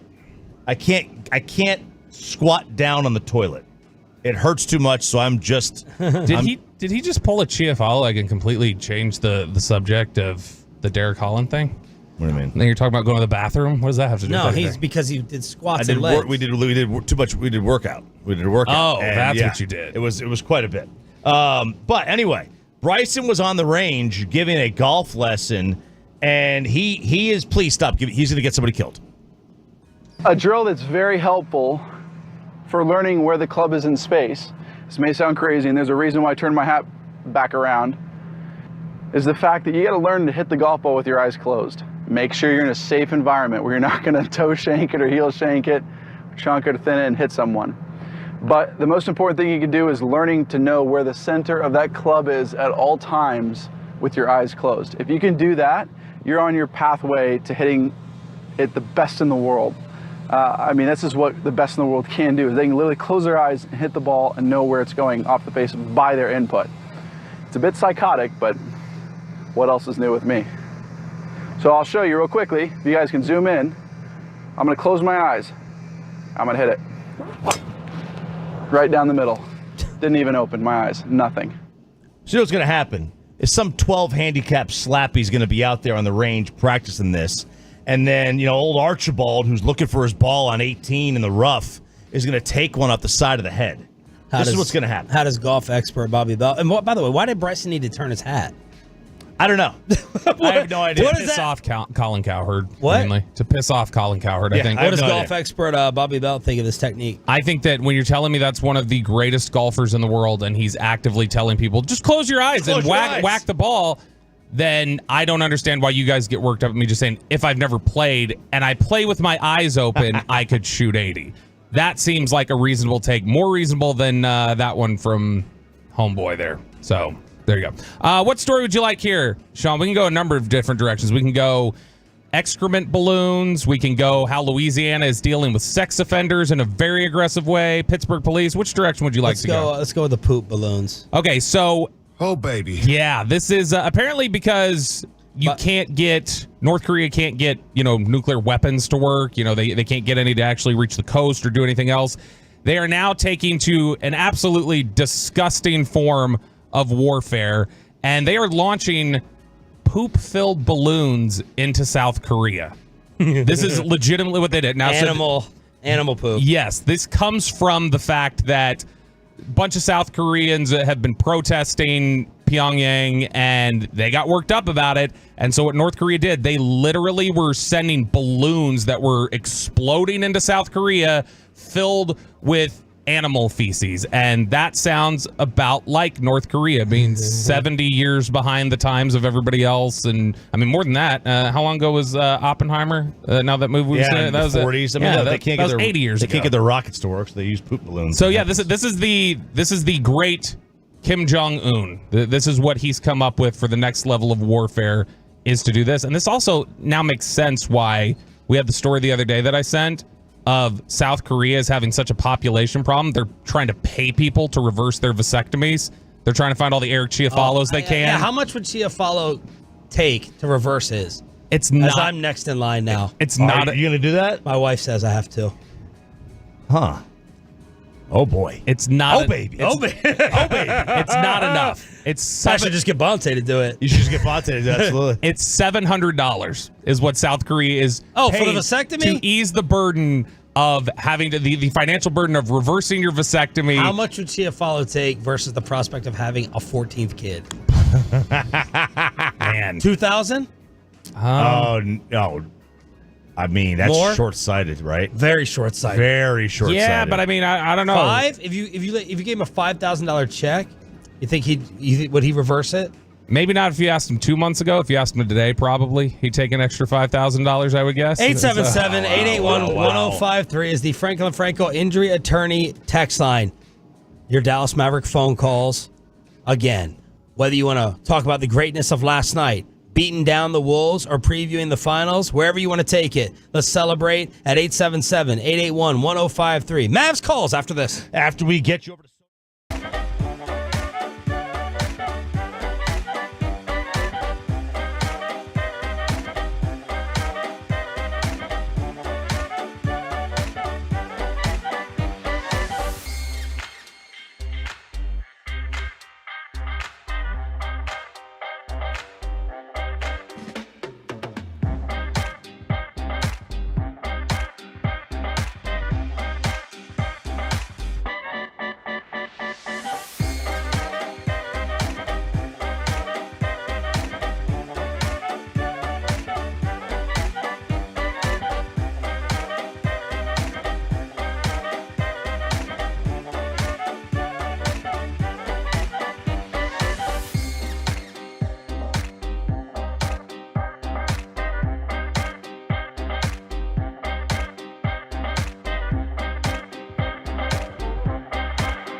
Do you think it's true that you've got to forget something else to remember that Uber Eats has groceries? No, that's absurd. Hey, remember when you used to be a Pepper Lady? Pepper Lady? Wasn't it Cinnamon Sisters? Basil Babes. Saffron Squad? Nutmeg Maidens? Paprika? No. Nutmeg Maidens. I just said that. Was it Spice Girls? Doesn't sound right. Was it Saffron Squad?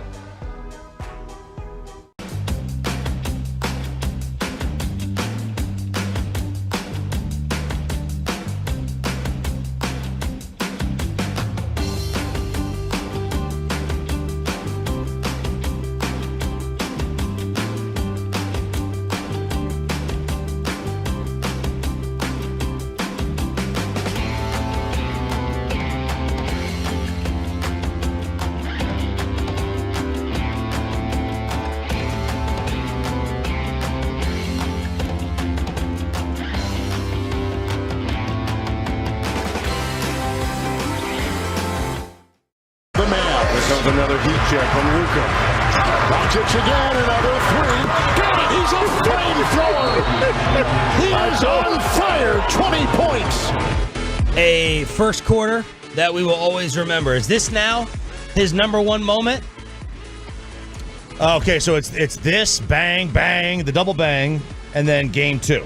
Yes. As a Hawks, but that's regular season. Yeah, it's regular season. As a it's tough because an individual moment versus like a game. Yeah, this is his signature performance. Performance. But his biggest moment to me is going to be the Rudy 3. For now, that'll be the one that people are going to remember because it's the hitting the 3 and just talking so loudly right after. Yeah, and the bubble was in the bang, the double bang was in the bubble, and that's always going to be looked at as a watered down. Yeah. Because it's you look at Jordan, just look at Jordan's, like, he had a million moments.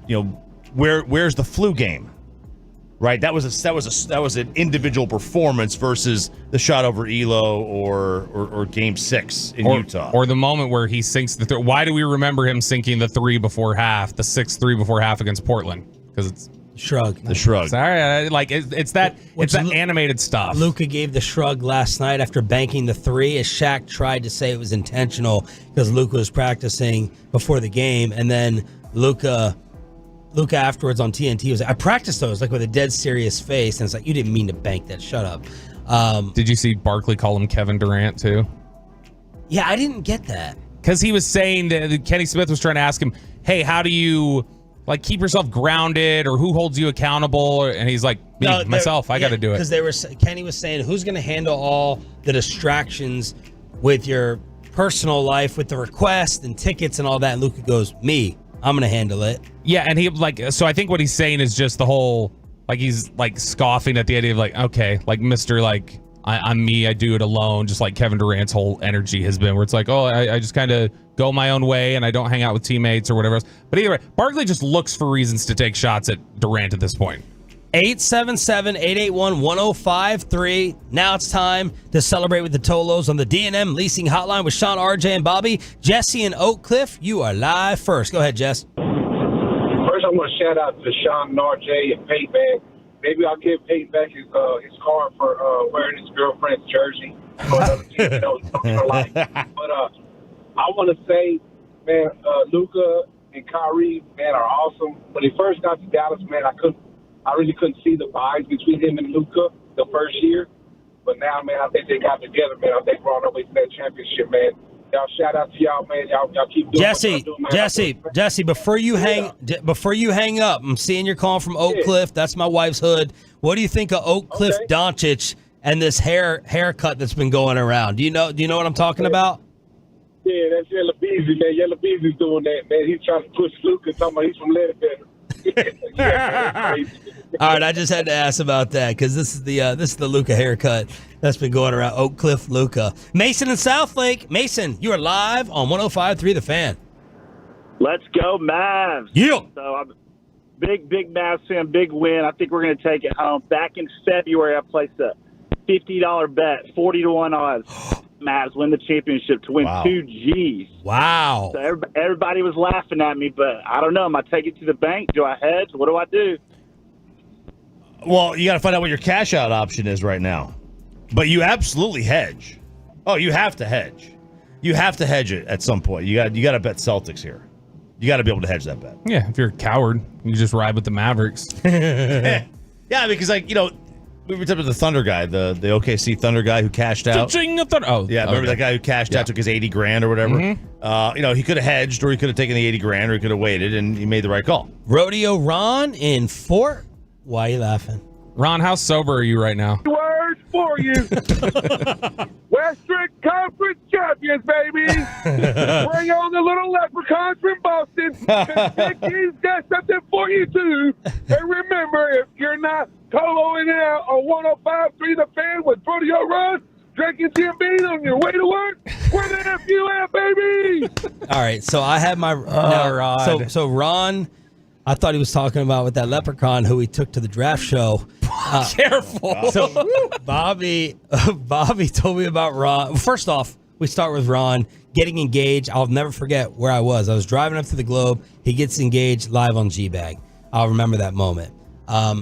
Then Bobby tells me about Ron scaring the living life out of everyone when he got up for the Q&A at the draft show at the Sports Center of the Star in Frisco.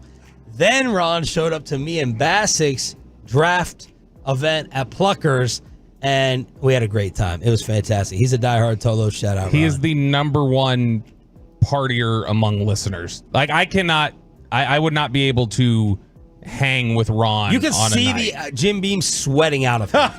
I'm dead serious. You can see it sweating. Bobby, your problem is that you just go too fast, too hard.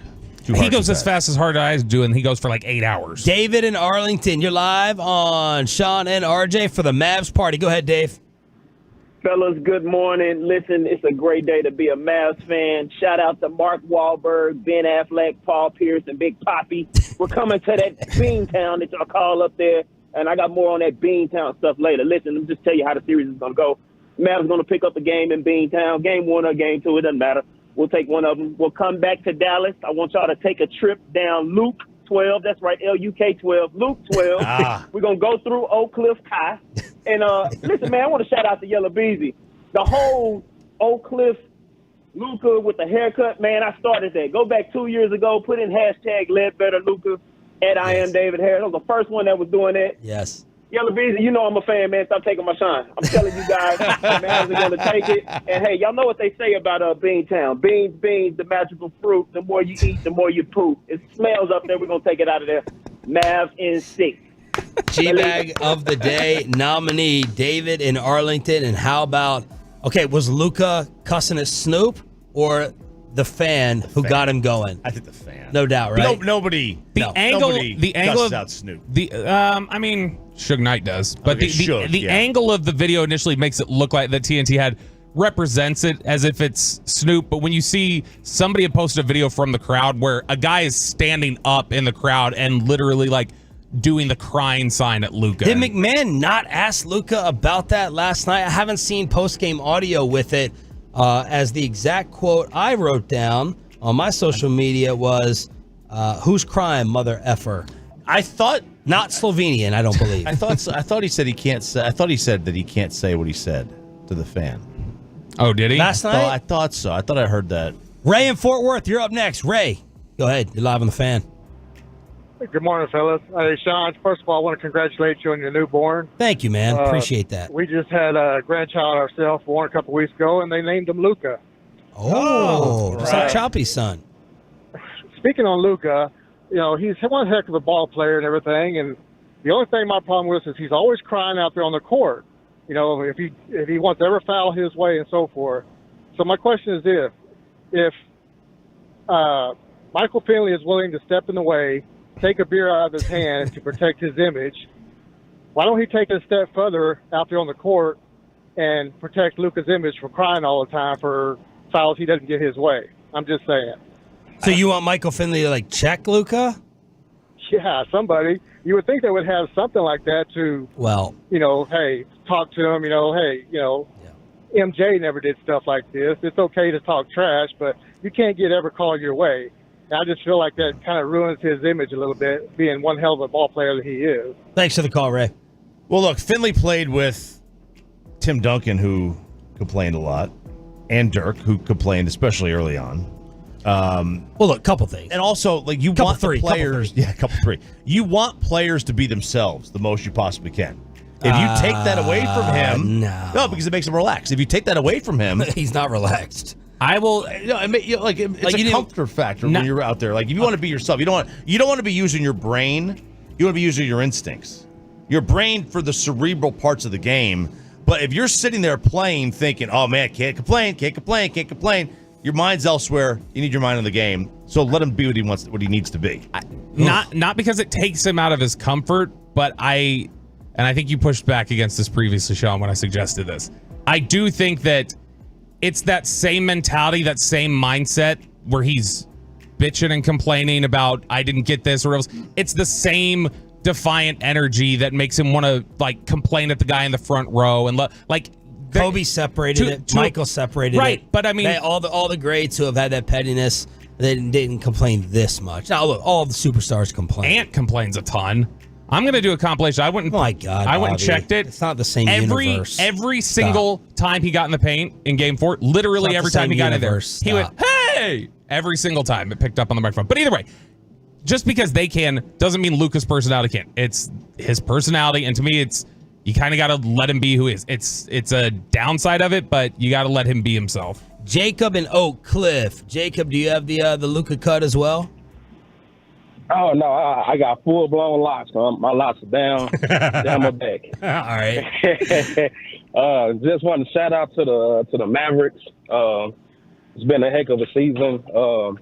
The Gafford trade, that was an amazing trade. I've actually wanted him here in Dallas for years because there was one game. Wow. He absolutely killed us. We didn't have a center. But this provided some context to the Kevin Durant and Charles Barkley dig. So there was a game several months ago. After the game, TNT, they spoke to Kevin Durant. There was one response. I forgot what the question was, but Kevin just gave just a one-word response to the question. Yeah, and the Barkley when they zoomed in on Charles. Yeah, it was awkward silence. Yeah. And Luca was given like those kind of one-word answers last time. It was a bad post-game interview in terms of content. So maybe that's what it was all about. Speaking of Durant, this versus what happened against the Suns, Game 7. Now, Durant, that was a bad segue. He wasn't there, but he's playing for them now. I just remember that. But still, this versus Game 7 Phoenix, which one was worse? I went back and Phoenix. I went back and looked up that game. Number 1 versus 4. They were the one. This was in Phoenix. It was 123-90. It was 57-27 at halftime. Luca started off hot in that one, making his first 3 shots. 12 of 19 for the game with 6 threes. Do you think what happened to the Suns is worse than last night, the Wolves? Shocking outcome. Yeah, absolutely. I mean, the Suns, like you said, they were the 1 seed. That was a Game 7. Home team had won every game of the series to that point. This was a Game 5. The Mavs were already, we all knew the end result of this series, what it was going to be. Yeah. I don't think anybody expected the Mavs to win that game in Phoenix, let alone win by 30. Yeah, you're right. So I think that one was a much bigger upset. Yeah, I mean, that to me, now last night, I mean, at halftime, it's basically the same sort of game. But that one, Minnesota stood there and applauded their team as they got off the court. Phoenix was booing their team off the court at halftime and into the third quarter. They were done with it. That was a team that quit. Mm-hmm. They got their spirit broken, and Phoenix quit that day. That was much worse. I want to know which run you were wrong about the most. 2011 Mavs, last year's Rangers, these Mavericks. With these unexpected championship runs, we're never the favorite to go ahead and make the finals of the championship when it happens in DFW. Which one were you the most wrong or right about? That's next as the Mavs party continues with Sean and RJ. But let's get you over to K-Post Roofing and Waterproofing.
True that you've got to forget something else to remember that Uber Eats has groceries. No, that's absurd. Hey, remember when you used to be a, what was it, Pepper Lady? Pepper Lady? Wasn't it Cinnamon Sisters? Basil Babes. Saffron Squad? Nutmeg Maidens? Paprika? No. Nutmeg Maidens. I just said that. Was it Spice Girls? Doesn't sound right. Was it Saffron Squad?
forkids.org, and also brought to you by the personal injury lawyers Frankel and Frankel. If you've been injured in a car or truck wreck, call Frankel first, 214 or 817-333-3333. With Frankel and Frankel, there's never an out-of-pocket cost. They only get paid when you win. Frankel and Frankel, the go-to car and truck wreck attorneys in Dallas. So the 39 by the two Mavs, and only 38 is a team from the Wolves, and Irving three.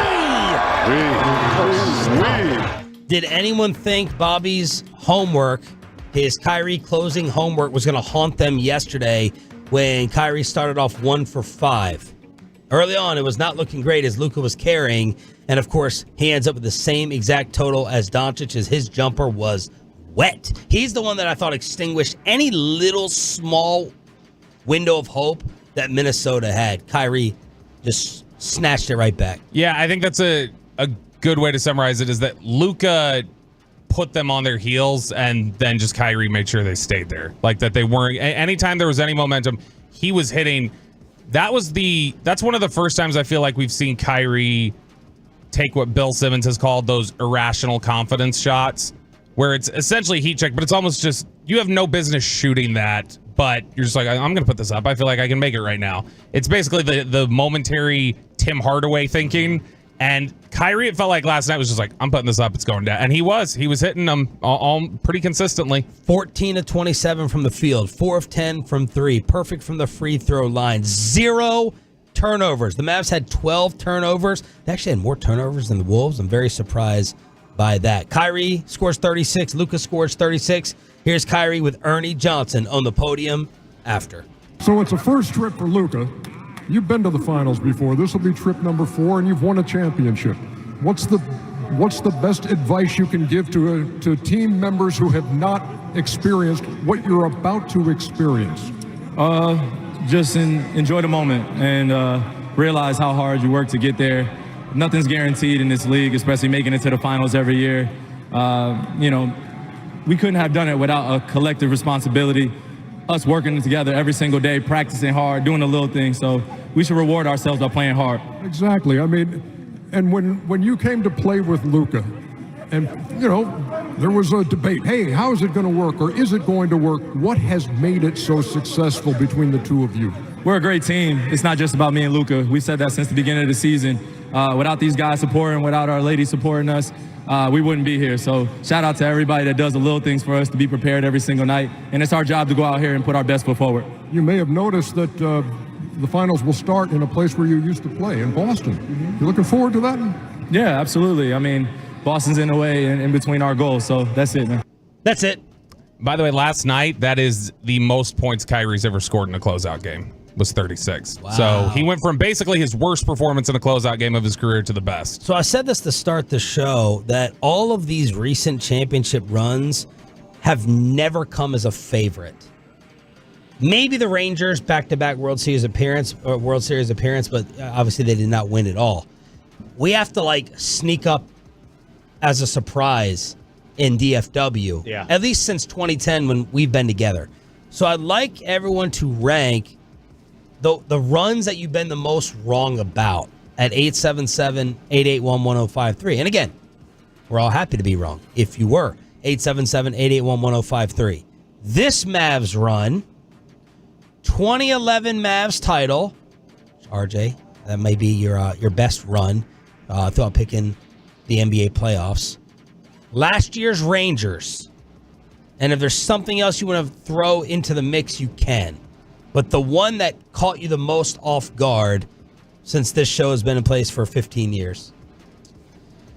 The nature of the sport of the NBA. Because you were most right about 2011 Mavs. I remember you picking them series by series by series. Yeah, I think this Mavs run, and the Rangers one's tough. Because they stumbled. Yeah. Down the stretch. Yeah. And I think that threw a lot of people off and forgot what a great year they had. Because they had a tremendous season, but they really, really did stumble down the stretch. I think the 2010 Rangers were a surprise from the standpoint that, they had to go through the Yankees, who they never beat, ever. And they were the favorite. The Yankees were the favorites, even though the Rangers had the home field because they won a division. That was really, really surprising. This one, though, because the nature of the NBA, you basically can start an NBA playoff, and you know who the two teams are that are going to meet in the finals. You for the most part, historically know who's meeting. You don't have upsets. It's chalk. And to have a team that is not a top 4 seed make the finals, that just doesn't happen in the sport. It's kind of a two-part question too, right? It's like if you said before the year, before the playoffs, the Mavs would be in the NBA finals versus us picking series by series, there's nothing that has shocked or blown us away if you go series by series. Series by series. We all picked the Mavs or the Clippers.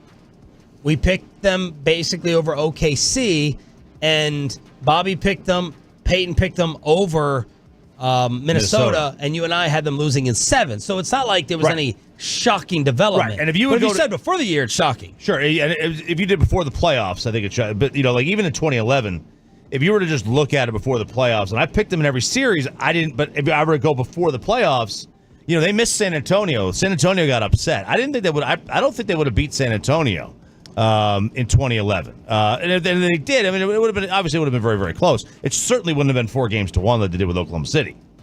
Yeah, I mean that's tough because the most surprising thing about the Mavericks run was when they lost Game 4 to Portland in the first round. Yeah. When they blew that and they let Brandon Roy with his Jalen Smith knees put up 25 in the fourth quarter. I mean, they just collapsed.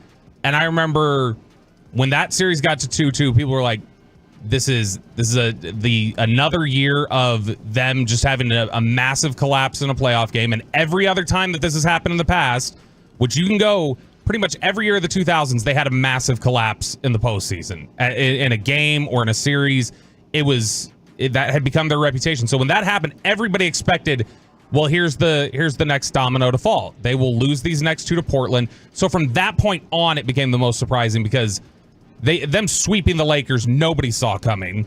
There were a lot of people who picked the Lakers to sweep Dallas. So from that point where they lose to Portland, they go, the rest of the way? 14-2 or 14-3, something like that. And they beat 14-3. And they go through a gauntlet of teams. So from that point beat the Heatles. Bassick was taking vacation during the Rays series last year because he was so certain they were getting bounced in that series with the Rays.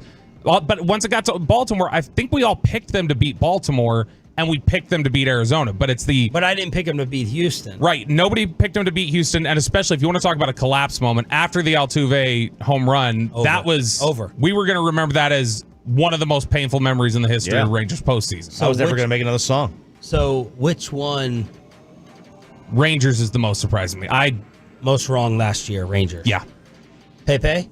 Same one, just because of the bullpen. I thought the bullpen was going to be the issue, starting in the Tampa Bay series. But really, that was not the main reason they won the World Series, but a big part of it.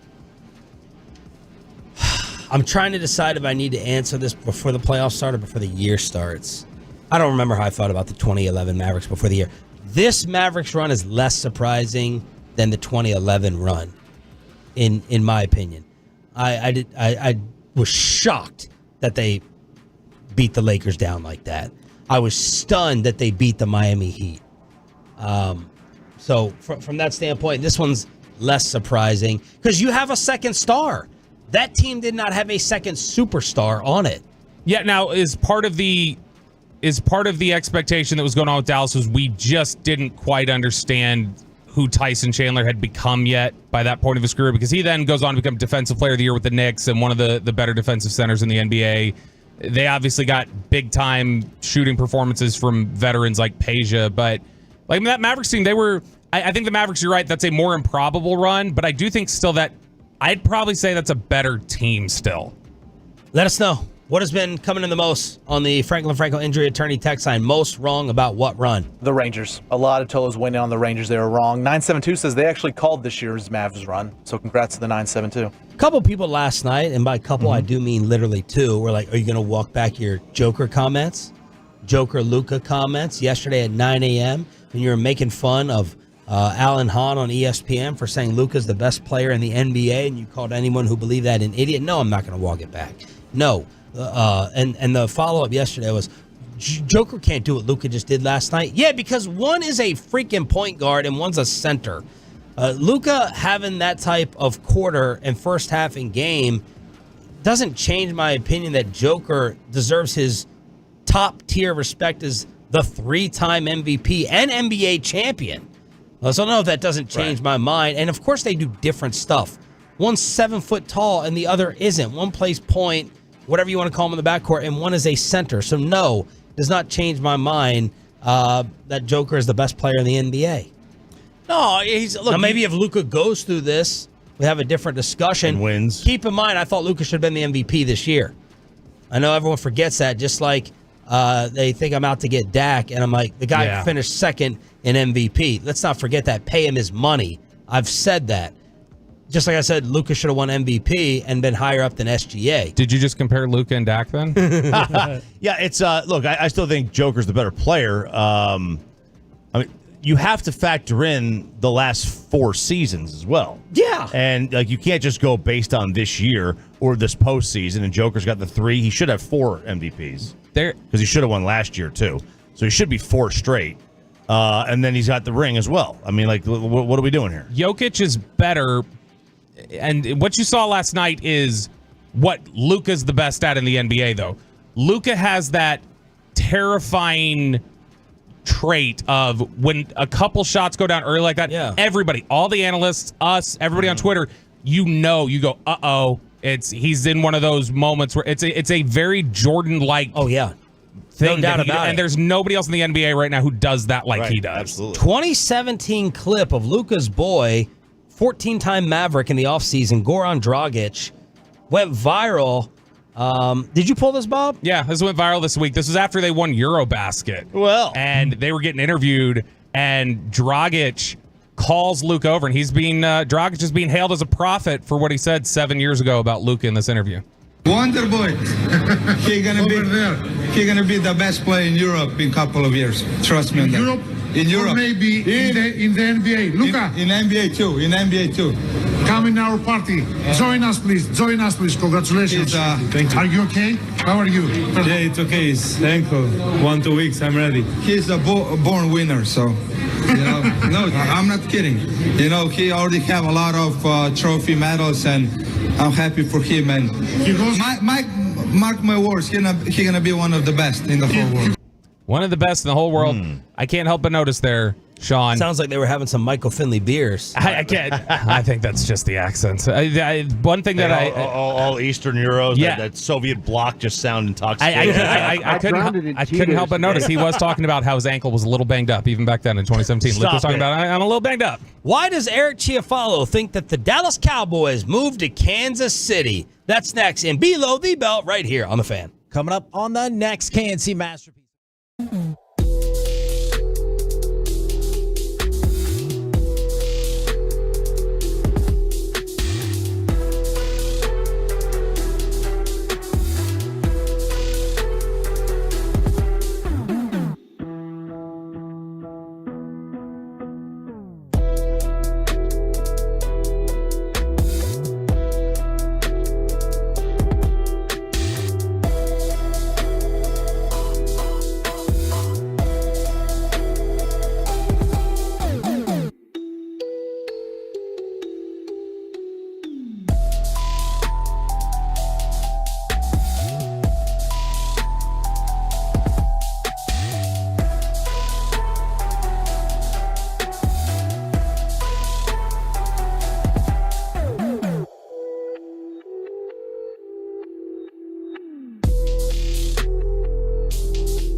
Chevrolet in Grapevine is the #1 Chevy dealer in the world. More Silverados than anyone else. This is Texas. This is Classic Chevrolet. Together, let's drive, relax, and enjoy the difference based on new Chevrolet registrations 2023. The great Bobby Belt. You ruined the morning show. Don't make me take off my belt. Don't make me No, take off no, my belt. we're not. Is it really just like anything? Let's listen to Mike McCarthy and what he has to say. This is Cut 28. Yesterday, Mike McCarthy was out at OTAs, and Micah Parsons was not in attendance. He was apparently there on Wednesday when it was not open to the media. He got some lifting in, but he was not present on Thursday. And some tweeting in. Yeah, he did get some tweeting in. We were not certain if he was going to be there on Wednesday or on Thursday, even after Mike McCarthy's press conference, because he wasn't totally interested in telling us, had kind of gotten a little irritated by some of the questions. But this is clip 28. Todd Archer had asked him, you said that a big thing for Micah Parsons a couple years ago, in order for him to take the next step, part of taking the next step is bringing younger guys along with you, showing them the way, helping them elevate. Has Micah Parsons, with his OTA absences the last 2 springs, missed an opportunity? Well, I think anytime you have a chance to be together, it's an opportunity to improve, whether it's in the mental realm, the physical realm, which is limited obviously this time of year, but in the emotional connection and so forth. So it's a long year. Training camp is really the heightened focus for all that. But yeah, it's definitely an opportunity that's been missed. Whew. It's about as harsh as you'll hear. And it doesn't even sound harsh, but it's, if you know the context of how does McCarthy talk about players typically, to just directly say it's an opportunity missed is pretty strong from him. Anyone rethink what I reported a few months ago that I got killed from the homers? I don't know, because Sean, there are people who they say they're in the locker room every day. They don't see you in there, and they don't hear none of this. By the way, I did not see those people in the locker room yesterday. Oh. But so I mean, I was just wondering. The head coach comes out, very uncharacteristic for him to talk about a star player like this. Clearly irritation. Clearly not thrilled that Mike is not there. And for the record, what I said about those kind of getting fed up with Micah did not include McCarthy. I have no knowledge I have no knowledge. I was not including Mike McCarthy, Jerry, or Stephen Jones in that. I don't have knowledge of how they feel. You know, I spent when you reported that, I stood up for you all day on social media. Thank you. I'm going to remain silent because I'm not ruining another weekend. Yeah, you gotta ruin a weekend. I'm not ruining another weekend. You try to hang out today and relax, and we don't have the kids this weekend. Good. So, well, you know what? I'm with you. Yeah, I'm with you, just not on social media today. There were a couple of interesting headlines, and though. Funny? Yesterday. No, this is an actual use of the word. There were a couple of interesting headlines yesterday from two big beat writers. Todd Archer, this was his headline at ESPN. Dallas wants to see Micah Parsons expand leadership, but his absence hasn't helped. David Moore, Dallas Morning News. Dallas Cowboys Micah Parsons is a star. That doesn't mean he's a leader. There's and there was some stuff in here from David Moore that was, I mean, I thought it was good, but it was very, very pointed and sharp. Where's the section I know that Sean, you had highlighted, where he was talking about the aspect of you don't have to be a big leader. That's fine. There's no requirement. Let me start with this, because RJ, you knew the quote. Apparently McCarthy walked in and said, "What was that quote you gave me?" Asking PR. What do voluntary mean? And that goes back to what? Darren Hambrick. Darren Hambrick. 23 years ago. And then McCarthy got a little bit irritated with Slater. And David Moore writes, changing a culture is difficult. It's even more difficult when you're training on your own away from teammates. This is the bind McCarthy finds himself in when discussing Parsons. The head coach has been publicly supportive of the young star's choice to train away from the facility these past 2 off seasons. He can afford to take that stance since Parsons has performed at such a high level. Putting in the work away from the team is one thing. Showing up at the Star to shoot a video, then not practicing with your teammates is another. The optics aren't good. They weren't good when Parsons posted on X while his teammates were practicing at the Ford Center due to the rain. And remember, Micah, leading up to the Super Bowl, said, I want to change the culture. I want to change the identity of what the Cowboys are, cut the charades out, cut out the extra stuff. I just want people to lock in for 22 or whatever weeks. And you mentioned there the questions about Micah Parsons, specifically from Slater, did seem to stick in Mike McCarthy's craw a little bit. And this is actually, we're going to play. I'm not going to take attendance, okay? If Dak Prescott's not here, I don't expect you to ask me about that. I'm not going to comment if the quarterback doesn't show up. We're gonna actually play these 2 clips together here. This is Clarence Hill kind of asking just a couple of generic questions about Micah Parsons' attendance, where Mike McCarthy doesn't seem too thrilled. And then Slater trying to circle back. Whenever Slater says circling back, you're going to get a little bit of a tense reply from Mike McCarthy. But here were Clarence Hill and Jane Slater talking to Mike McCarthy yesterday. When Clarence Hill start talking about with Micah being back, how does he look? What has he missed? And what's that been like? Yeah, I mean, Mike is looks to be in really good shape. So, but it's a new defense, so we have work to do. How much could he take in? Did he have the playbook before, and how much could he do on his own, and how behind is he, I guess, for that? Well, I think like anything, he's engaged. We'll be ready when it's time. So I have confidence in that. Coach, I just wanted to circle back. So Micah Parsons is not here today. I'm not doing attendance. Yeah, that's we try to have some lightness to it. I'm not going to come up here and talk about one player, especially when there's 98% of the guys are here. I mean, that sounds like he was kind of taking attendance if he knew 98% were there. But I mean, you can hear it in his voice. For him to say, I've never heard him, especially about a star player, a critical piece, I've never heard him say, I'm not up here talking about one player. It's like, okay, that kind of speaks to probably where he's frustrated, at the very least, frustrated by the question. The other thing, I can't remember, it was David Moore Archer brought up. If I'm McCarthy, I'm fighting for my life here, okay? This is a make or break season, what feels like for everyone. And man, I need you to help me survive. Now, maybe this is being a little bit dramatic, right? And it is voluntary. This is unfair. It's voluntary. This is really unfair. Not with the standard Micah set for himself, though. Yeah, Micah's mouth, to me, made it a story to me. But this is BS, all this guilt. It is voluntary.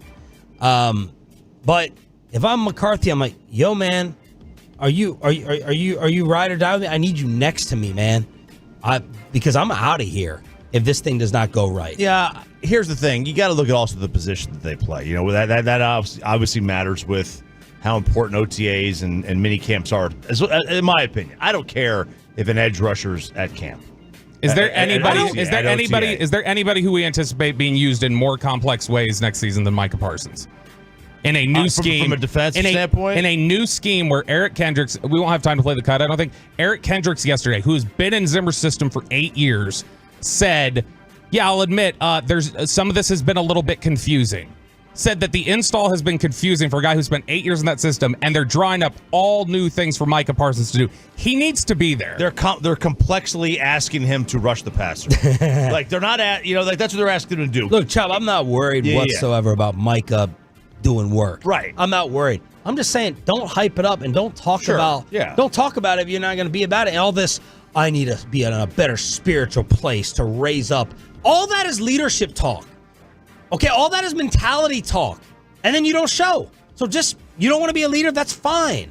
You don't want to go to the voluntary, that's cool. I support you in that. Stop talking about it like you're going to be something for the team that you aren't being. That's all. Now, somebody who was really worked up about this conversation yesterday was Zach Wolchuk on the G-Bag Nation. And he's not getting much sleep with a newborn daughter. It sounded like Eric Chiafalo was the one who wasn't getting much sleep, according to this clip. So this was he was sleeping during the segment. I heard this yesterday, and I texted him. I told Eric, I was like, I just hope you know we're going to play this tomorrow. And it was this moment where the lights were on, but nobody was home for Eric Chiafalo, where Zach Wolchuk is talking about Micah Parsons, and it's clear Chiafalo had no clue what they were talking about within the segment. We've got a new defense. He's got some work to do to catch up to it. And, yeah, there is definitely camaraderie and team building you can do at this point in the offseason. Now, he made a good point, training camp. He's able to fill that void as well. But when you're going to say all the right things, like, yeah, I'm working towards changing the culture, that's on us, I want to be the leader, go ahead and show that in your actions. Be here, be around the guys. And especially when you are a face of a franchise type player that's going to be paid an immense amount of money that's going to reset the history of the NFL, yes, I want that guy here. And really, there's no excuse for it, in my opinion.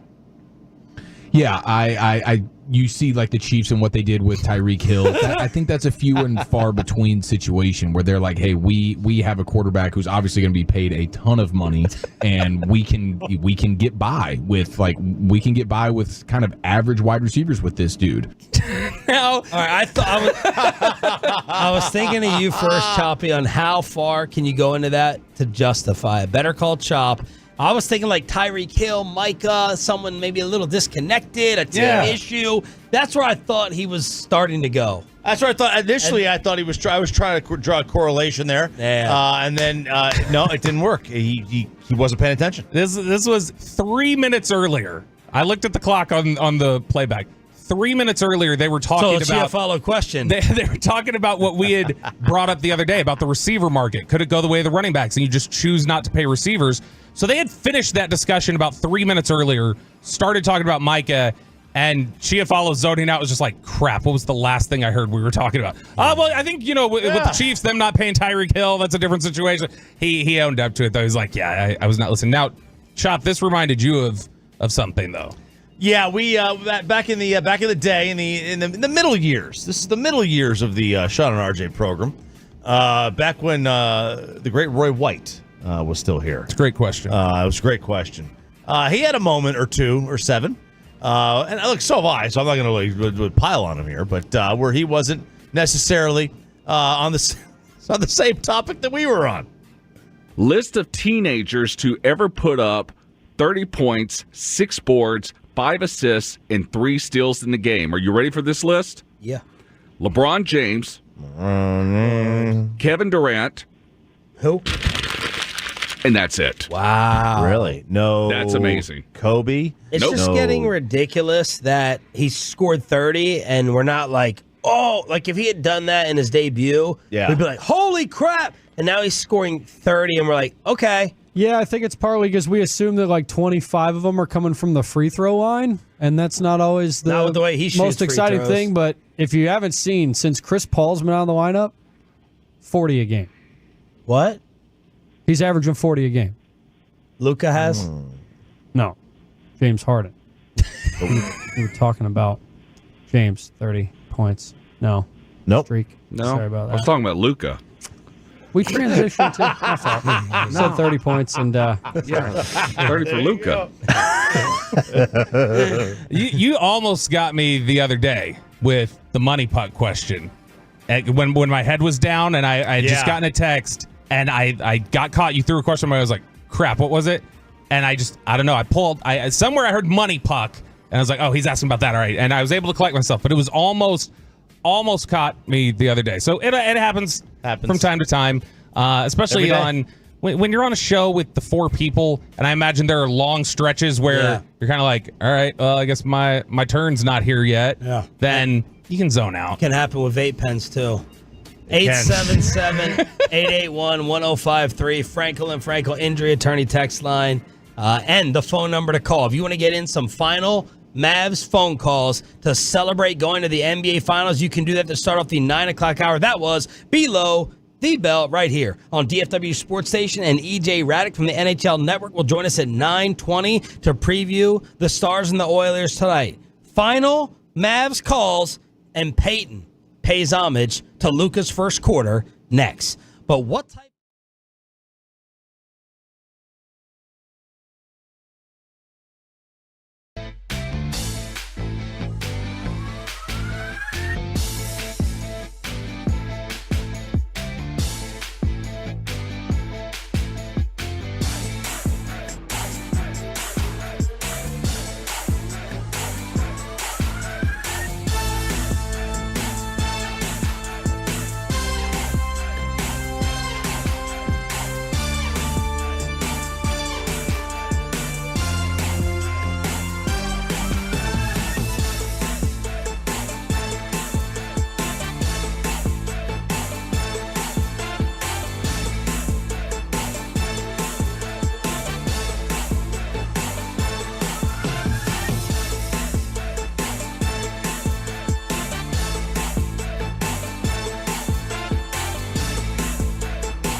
Eats has low fee products? I got to remember that. Well, you know, they say in order to remember something, you have to forget something else.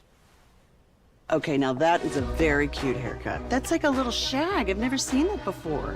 Well, I mean, of course you have. It's the Rachel. Oh, is that your name? No, I mean like your name. No, I'm Jen. My name's Jen. Right, but I just mean like this is your haircut. But that's hair on your head. I'm not saying this is your hair. Okay, freaking me out a little bit.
Don't win tonight. I think they're going to win big. I'll be totally shocked, but I expect them to blow this team out tonight. I really do. Kyrie Irving's had 2 shots, Reg, and hasn't been able to get either one of them to the rim. It's a 10-footer and a 16-footer, and he is red hot to begin things. 14 for Luca on the love. What is going on here? Tucked away, Anderson controlled by the man. Another deep check from Luca. Doncic again, another 3. God, he's on flamethrower. He is on fire. 20 points. Jones in the corner. Pass to Luca. Takes aim from 3 and buries it. Doncic. 5 threes and 25 points. Pay with the montage of the first quarter that we will always remember. Final hour, I guess it's slow fist pump time. Yep. Here on the Fan Cam, Twitch, and YouTube as your Dallas Mavericks are heading to the NBA Finals. Luca with 20 in the first quarter, 25 in the first half. He wasn't even touching the rim as he started 5 of 5. He had 20 of the Mavs, 30 points. And thank you to that dumbass in the crowd who kept calling him a crybaby. Reminded me of the New York Knicks fan that got Tyrese Halliburton going, and that dip-ass had Luca seeing red. And he was vengeful, and he turned into the assassin real quick, and it was over early. I genuinely wonder, do you think the Mavericks would ever consider going on the road and just having a plant in there, like, just say all this stuff to Right? him? Like, this is the stuff that really gets him going. You won't need it for these idiots. No, this will be 20,000 of them. Just raining it down. Now that may be the one dude you can deal with, right? When it's 20,000, that's why like playing in some of these arenas is difficult for the road team because they are like just nonstop. But when you get a guy like Luca who seems to feed off it, Except if it's about maybe the more treadmills, the merrier. If it's about treadmills, that doesn't lock him in. Who do you have more faith in thriving off of the hate between Luca and Kyrie with what happened with Kyrie in Boston? Is it like, is there any way Luca could get rattled by it? I mean, my answer is Luca. I mean, Luca gets. I mean, look. Can this elevate Kyrie, or are you a little worried about Kyrie dealing with what he's going to hear? I'm not really worried about Kyrie. He seems to be kind of at peace lately. I'm worried about what Kyrie will hear absent from just his history of in Boston, Yeah. but for other things that Boston people yell at. Yeah, for sure. Luca, I think Luca could get thrown off his game far more by the officials than he can by the opposing fans. Kyrie, if we look back at history of Boston specifically, the first time he went back with Brooklyn, you remember he had that, or where was it? It was he with Boston and went back to Cleveland? He was getting booed. And you remember he did that big gesture of, like he was mocking the crowd, and it seemed to like kind of get to him. He had that stomping on the Celtics logo when he was with the Nets, which both of those things I can't see him doing today because I do think he has grown and he's matured. But if anything, we have seen a history of when he goes back to those places that he was run off from, it has made him a little more emotional. Let's celebrate with the Tolos on the D&M Leasing Hotline at 877-881-1053. If you want to talk about last night, this season, this run, or the NBA Finals, take it wherever you want. Casey and Weatherford, start us off. You're live on Sean and RJ. Yes, sir. Go Mavs. Yeah. Hayden, who's pumped up. I'm sorry. What was the last part? Where? No, I have my 11-year-old son, Caden, here. Oh, nice. Who's a big Mavs fan. Nice. Where are you guys? Are not obviously on your way to school. What are you doing? We're not. We're actually on the road, about to grab some breakfast. All right. Ask Caden his finals prediction. What's your finals prediction, bud? Mavs 3-2 in the series. Wow. Game 7 win in Let's go Boston. Let's go 4-2. Yeah, Casey, you might want to take him to school. Thanks for the call, brother. No, he's such an NBA historian. He remembers back when it was best of 5. That's right. And that's still in his head a little bit. James in Dallas, you're up next. James, you're live on the Fan. Oh, here we go. RJ, son, Bobby, Pepe, we are the champions of the world. What are you going to do on this championship Friday? That said it all. Is this the phone again? Yeah, it is. I thought we got James a different phone. And was he going to go, we are the champions of the West? Of the West. Did he say that? Yeah, of the West. Okay, that would have been good. But James and that phone. He was doing Queen with "We Are the Champions," but it ended up sounding more like Roger Troutman, "Computer Love" with the little voice box because of his phone. It's a good reference. I like that. All right, let's look a little ahead to the mass holes. Vegas, of course, has Boston as the favorite. About a 67% implied odds of the Celtics winning. They're at about minus 200, minus 210. They were at minus 220, but I bet them down. I bet the Mavs plus 185. So Mavs odds decrease. They go to 175, and the Celtics odds decrease too. Mavs are also now a 6-point dog in Game 1. It was 6.5. Oh. And they've already been bet down to 6. So that's the Game 1, June 6th odds number. And, Bobby, we're going to play this Zach Lowe, Brian Windhorst clip, but you've been paying attention to the Jason Tatum narrative? Yeah, it's fun. I haven't even need to look for it. It's just been, like, when I'm scanning the internet, I just keep seeing from all corners of NBA analysis, people are just taking shots. Some of them are more aggressive than others. Some are just saying Jason Tatum's super overrated. Others are just, he's not quite as good as people like to talk about him. And it's just this narrative that's been pushed in this lull where they're waiting for the finals. There's a lot of Jason Tatum hate coming out, and Zach Lowe is not a fan of thinking that Jason Tatum's a top 5 player. Yeah, Jason Tatum's a great player. Like I don't really get all the angst. I mean, I get some of the angst. Like he settles for some bad shots now and then. Some of them go in, some of them don't. He's not one of the 5 best players in the NBA, but he's something around 7th, 8th, 9th, 10th, 6th. I mean, that's pretty damn good. People want him to be better than that, and he's not quite on the level of the top 4 or 5 guys, and that's fine. And that's what. Can he move up if he has the summer of Tatum? It's going to be tough to get into the top 5 with the top 4 in the MVP ballot and. Well, the top 5, I guess. Where did Tatum finish in MVP? I can't remember all.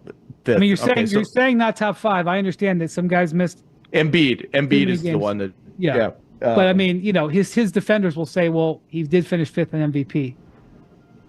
And there was a lot of chatter after the Eastern Conference Finals. Nothing, by the way. There was nothing insulting. No. Like I said, some of it's been softer than others. More, it's just, he's a little overrated. That's what that one was. You have others where McMahon recently had to say, I've had to adjust. I've put some people above Jason Tatum I probably shouldn't have. There was the ESPN segment the other day where They were saying Jason Tatum looked jealous of Jaylen Brown winning the Eastern Conference Finals MVP.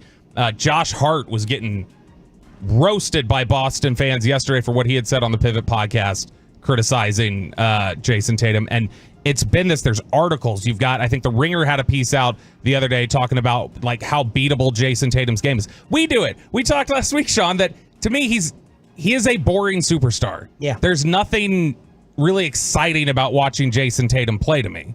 And it's this narrative that I wonder, when you say I wonder if the Boston energy could crush Luca or Kyrie or things like that, my question is on the reverse side of that, where I go, could the pressure and the discussion crush Tatum, which it did last year, where he choked against Miami down the stretch in big games? Could it crush him again this year? Could the energy of Porzingis going back up against Dallas, could that crush him? Like, I think there's that dynamic exists for both sides right now. I think Tatum's a really good player. I don't think that it's even close, though. He's not a superstar in my mind. I don't consider him a superstar. He's really, really good. Put these three in order. Okay. SGA, Tatum, Edwards, Booker. Oh, I wouldn't put Booker there. Okay. Okay. Right now, I think SGA is. I think Edwards has a higher ceiling than SGA does. But SGA right now is better. SGA, Edwards, Tatum. You think SGA and Ant are superstars? I think they have better chance of being superstars than Tatum does. Is superstar just talent or is superstar marketability to you? Oh, I think there's a marketability factor for superstars. Because there's nothing marketable about Jason Tatum. Yeah. I mean, if Shea wasn't in Oklahoma City, I think he'd be a massive star because he's likable, he's charismatic, he's really fun to watch play. Ant obviously has created that lane for himself, but yeah. I mean, Tatum's just a boring. There's no reason for playing for the Celtics being as good as he is that he shouldn't have a better profile. Does he have a shoe? Does he even have a shoe? Yeah, I think he's wearing the Caitlin Clark 6s or something. But like seriously, like that tells you a lot about a player. Yeah, and their greatness of whether they have a shoe or not. I'm sure he does. It's not my kind of purview. Purview. Is that the right word? Did I use that right? I don't know. You're Mr. English minor. I don't know. 877-881-1053 is the Franklin Franco injury attorney text line. Let's get to Landon. Landon, you're next up here on The Fan. How we doing, guys? We're going to the NBA Finals. Hell yeah. Yeah. Hell yeah. What a time it's been. Rangers won the World Series.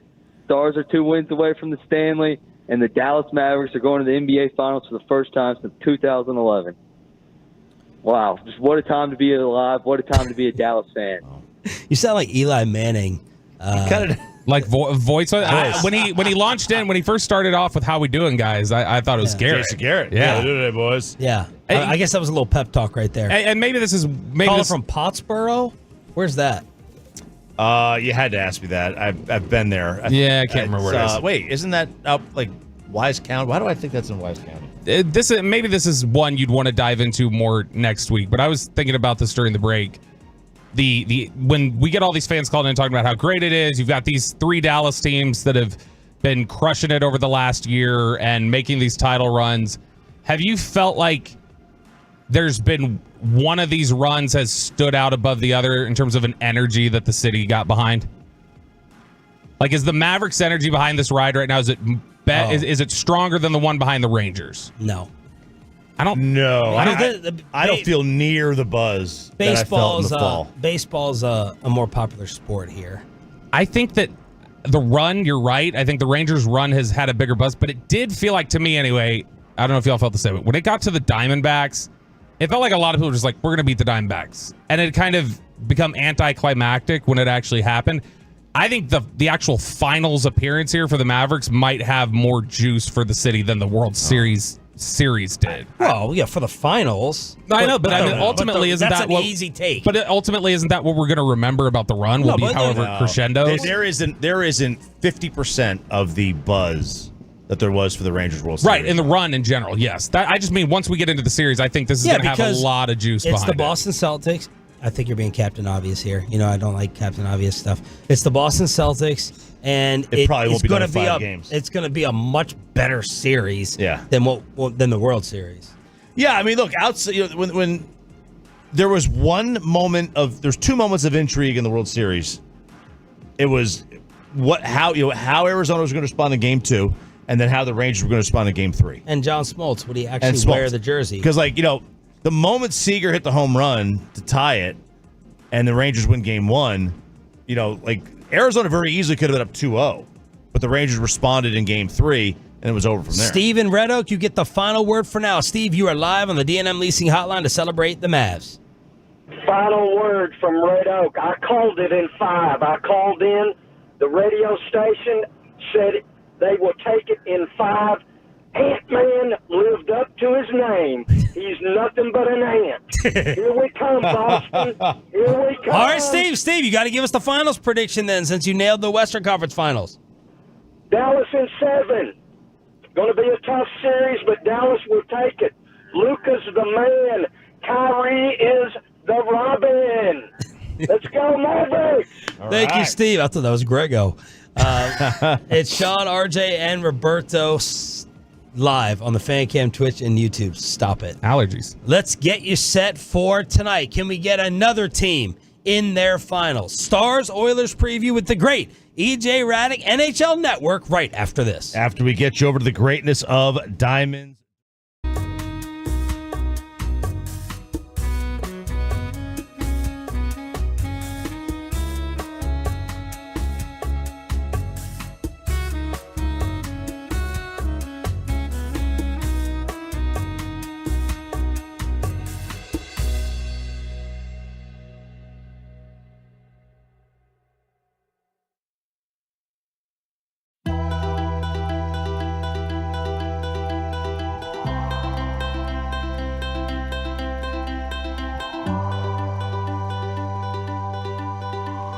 Uber Eats has Lola V products? I got to remember that. Well, they say in order to remember something, you have to forget something else.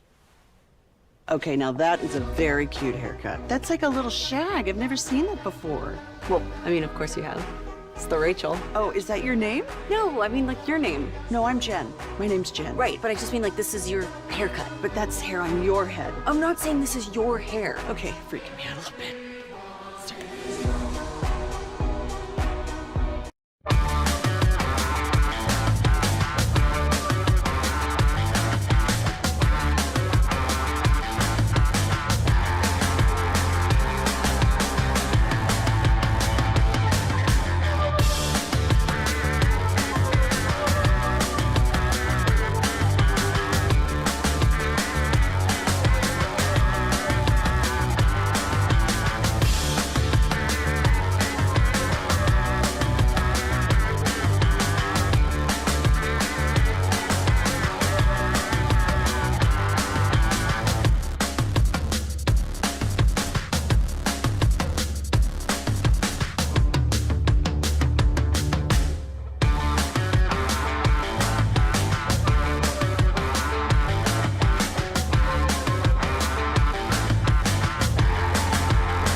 The Fan segment here brought to you by State of the Art Weight Loss. That's soda, Cars for Kids. Donate today at carsforkids.org. And also brought to you by the personal injury lawyers Frankel and Frankel. If you've been injured in a car or truck wreck, call Frankel first, 214 or 817-333-3333. With Frankel and Frankel, there's never an out-of-pocket cost. They only get paid when you win. Frankel and Frankel, the go-to car and truck wreck attorneys in Dallas. The final seconds tick away, and the Panthers take Game 5 by a 3-2 final score, and the Panthers take a 3-2 lead in this Eastern Conference Final, and the Panthers are now one win away from a second straight trip to the Stanley Cup Final. And the Stars will look to copy Florida and then the Dallas Mavericks by securing their spot in the finals. Good morning, Metroplex. Sean Shreve, RJ Choppy has all the info on our next guest. You didn't even have to look anything up. You're getting text messages. Getting text messages. My guy TK is like, hey, I was a teammate of his on the Orange Flames hockey team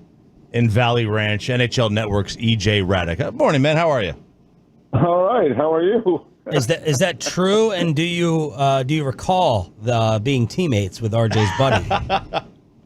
It's possible. I mean, that's the name of the team is correct. So, and I lived in Dallas from 90 to 96 and played a lot of hockey at the old, I guess it was the first Star Center down there, but it was the Texas Ice or something. I forget exactly what the name was when I got there, but it's definitely possible. I played a lot of hockey games down there with the great Orange Flames, I should add. How different was hockey in Dallas back then than it is now? I mean, now you're not local anymore, but we got Star Centers popping up all over the place, and the Stars really did a great job getting the community involved.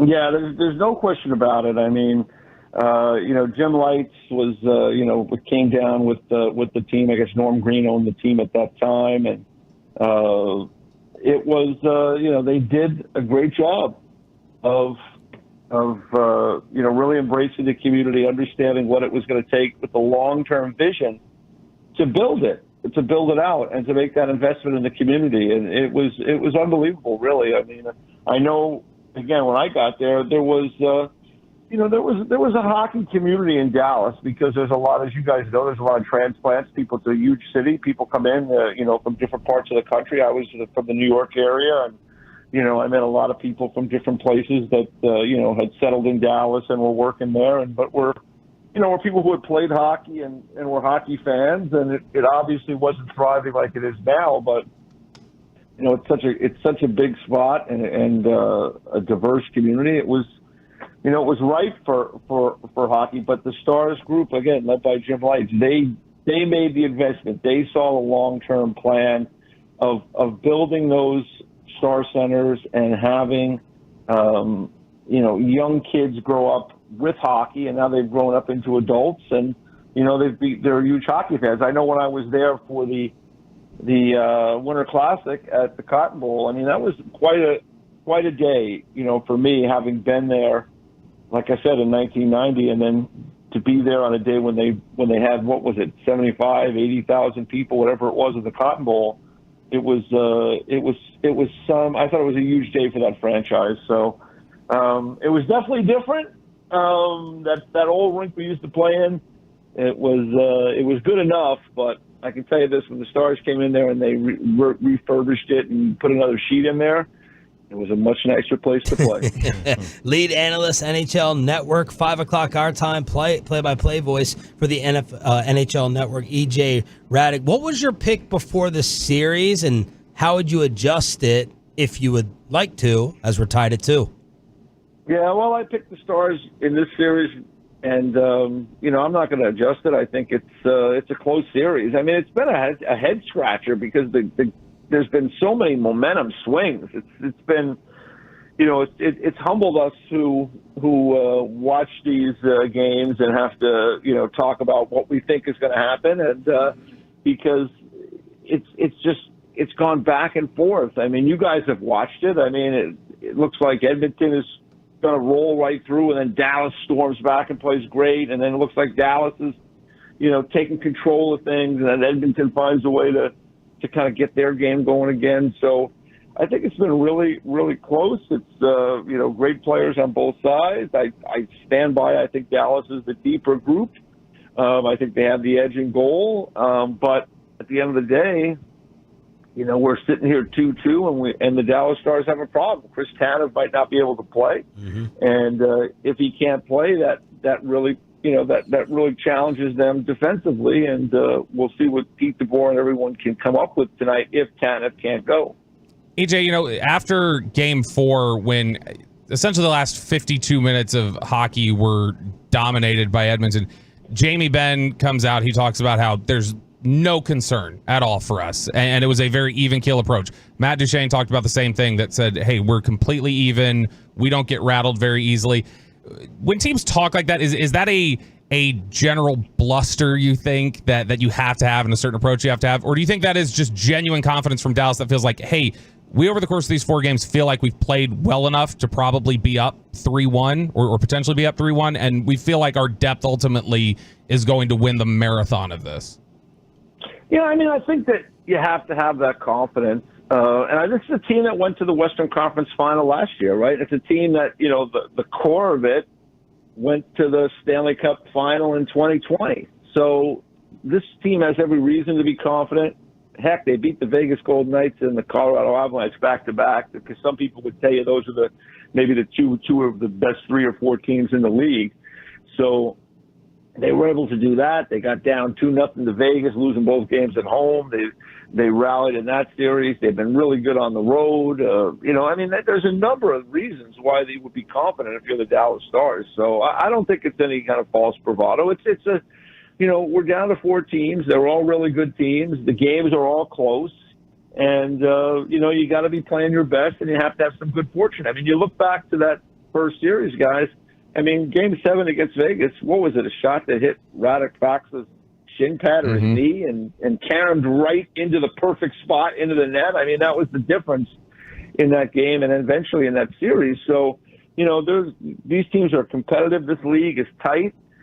And so, I'm sure, they would love to have swept the series. They would love to just be rolling right through, but that's just not what you see in this league anymore amongst most of these top teams that are competing for the cup at this point. One of the things we talked a lot about after Game 4 was just how great Edmonton's been on the penalty kill. I think it's been 5 straight games where Dallas hasn't gotten a power play goal. Which is more likely to break through first, though? Because Edmonton's only scored on one of their last 18 power play chances, I think. Which is more likely to finally break through, that Edmonton starts seeing success on the power play, or that Dallas is finally able to break through on Edmonton's penalty kill? Well, I think that what's more likely to happen probably is Edmonton score on the power play, just because that has been their calling card, for the last several years, and it's one of the top power plays in hockey. So it's very hard to keep that, keep that quiet for a long time. But, again, this is not the regular season. Like, you're not, rolling into the San Jose or Chicago on a given night where it's a get-well game. You're playing the same team for possibly 7 games. Everybody studies the videos. They know what you want to do. It's up to the coaches and the players to come up with, kind of different ways to approach things, to kind of throw off your opponent. And so, it might be equally likely that one or the other is going to happen. Edmonton has killed 23 straight power plays. Their penalty killing has been outstanding, but that's going to come to an end at some point. And the Dallas Stars have had plenty of time now to look at video about what Edmonton's doing. They're being really aggressive. So the way to beat that is to win a face-off on, as soon as you get the power play, to win that face-off and then make a couple of quick passes to beat that pressure, and then you're going to have a good opportunity at the net. So, again, we're in the short strokes here. We're in the 2 out of 3 series basically now. I think it's shift-to-shift hockey where everybody has to contribute, and we'll just see where we are after the next couple of days. EJ Raddick, NHL Tonight, NHL Network, joining us on the D&M Leasing Hotline 105.3 The Fan. A big topic with Stars fans is the tough playoffs that Joe Pavelski is having. How much has that surprised you, and are you anticipating some type of breakout? Well, Joe Pavelski is a player that's been around a long time. He's long in the tooth, and, at some point in time, Father Time catches up to everybody, even Joe Pavelski, who's been an amazing player for a long, long period of time in this league. But it hasn't been a good playoffs.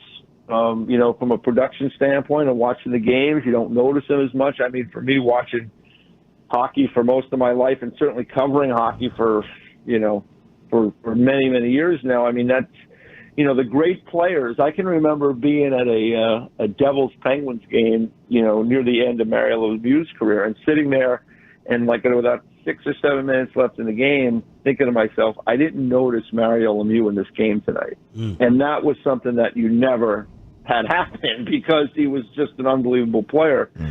And, Joe Pavelski is obviously a different player, but you're noticing him a lot less in these games, and he's not being, he's not been a factor. And, the game is fast. He plays with, he's competitive. He gets into the battles. He's great in front of the net. He does so many good things, but, in a fast game, that's not his strength, right? So I think someone like Pavelski, who works so hard and is always in the right areas, there's always potential for that kind of player to score a big goal in a big moment, but certainly it's been a struggle for him, throughout these playoffs. And I don't know if he's been dealing with anything, but I mean, it's certainly been a worry, and I'm sure it's tough for Pete DeBoer because he's had Pavelski before in San Jose. He's a great person. He's a great player for many years. They're trying to find ways to make it work, but it's been when it ends up being more than a couple of games, it's problematic. So we'll see how things go, but I can tell you one thing: he's still great in front of the net, and when you think about that win against the Avalanche in double overtime, he was right kind of in the middle of that play in front of the net, tapping that out to Duchesne, who scored what proved to be the game winner and series winning goal. So I don't like to bet against those kind of guys because they find ways somehow to be effective. So we'll see, where it goes from here. EJ, who do the Stars want in the final if they were to make it, and who does the league want in the final if they were to pick, if they had their druthers? Yeah, that's a good question. I think you have 4 really interesting stories, right? For sure. I think, talking to some people about this, I think there would be some juice for a Rangers-Oilers series only because you have the Rangers who are in New York, right? Huge market. The 30-year anniversary of them winning their last Stanley Cup, and it would be a lot of attention. Certainly ESPN would probably love to have, the Rangers. They get to pick the conference, which one they want to do, and when the Rangers advance, they pick that immediately. So, and then Edmonton with McDavid and Draisaitl is a compelling story because McDavid is viewed as the best player in hockey, right? So, there might be a push for that. I thought going into this would be Dallas and Florida, when we got to these 4. I think for the Dallas Stars,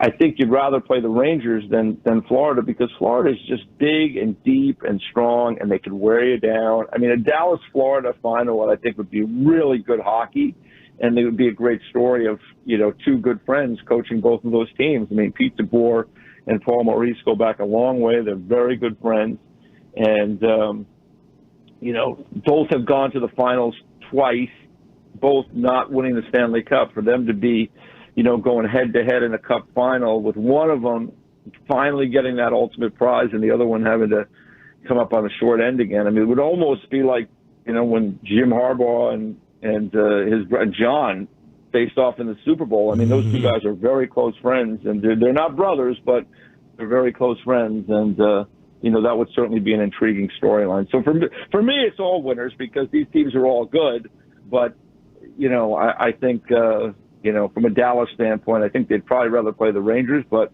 it looks like they may get Florida. We'll see. Fantastic, as we knew you would be. Thank you so much for the time, EJ. Are you back in Dallas? Are you coming back for the finals, or are you already here? I will.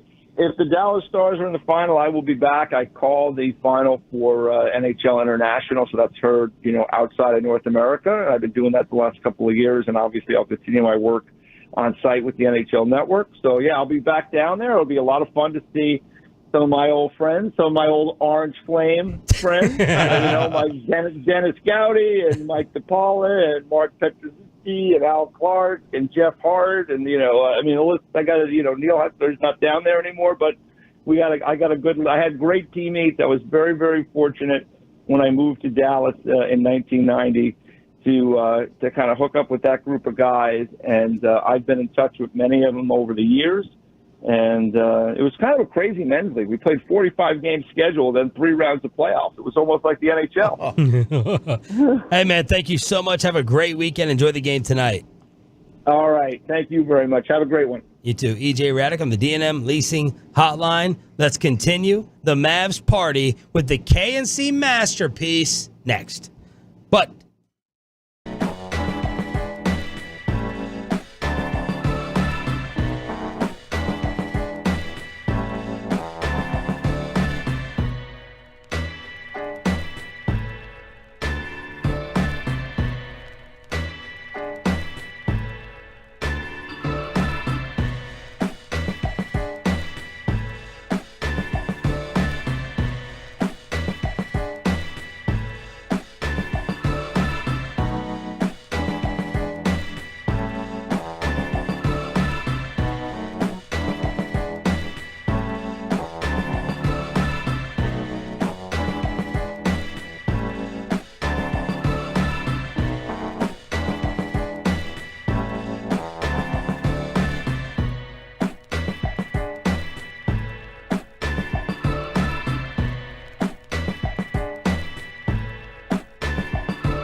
it's true that you've got to forget something else to remember that Uber Eats has groceries? No, that's absurd. Hey, remember when you used to be a pepper lady? Pepper lady? Wasn't it Cinnamon Sisters? Basil Babes. Saffron Squad? Nutmeg Maidens? Paprika? No. Nutmeg Maidens. I just said that. Was it Spice Girls? Doesn't sound right. Was it Saffron Squad?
to Sean and RJ right here on 105.3 The Fan. Segment here brought to you by Classic Chevrolet. Classic Chevrolet in Grapevine is the #1 Chevy dealer in the world. More Silverados than anyone else. This is Texas. This is Classic Chevrolet. Together, let's drive, relax, enjoy the difference based on new Chevrolet registrations 2023. 14 for Luca on the way back.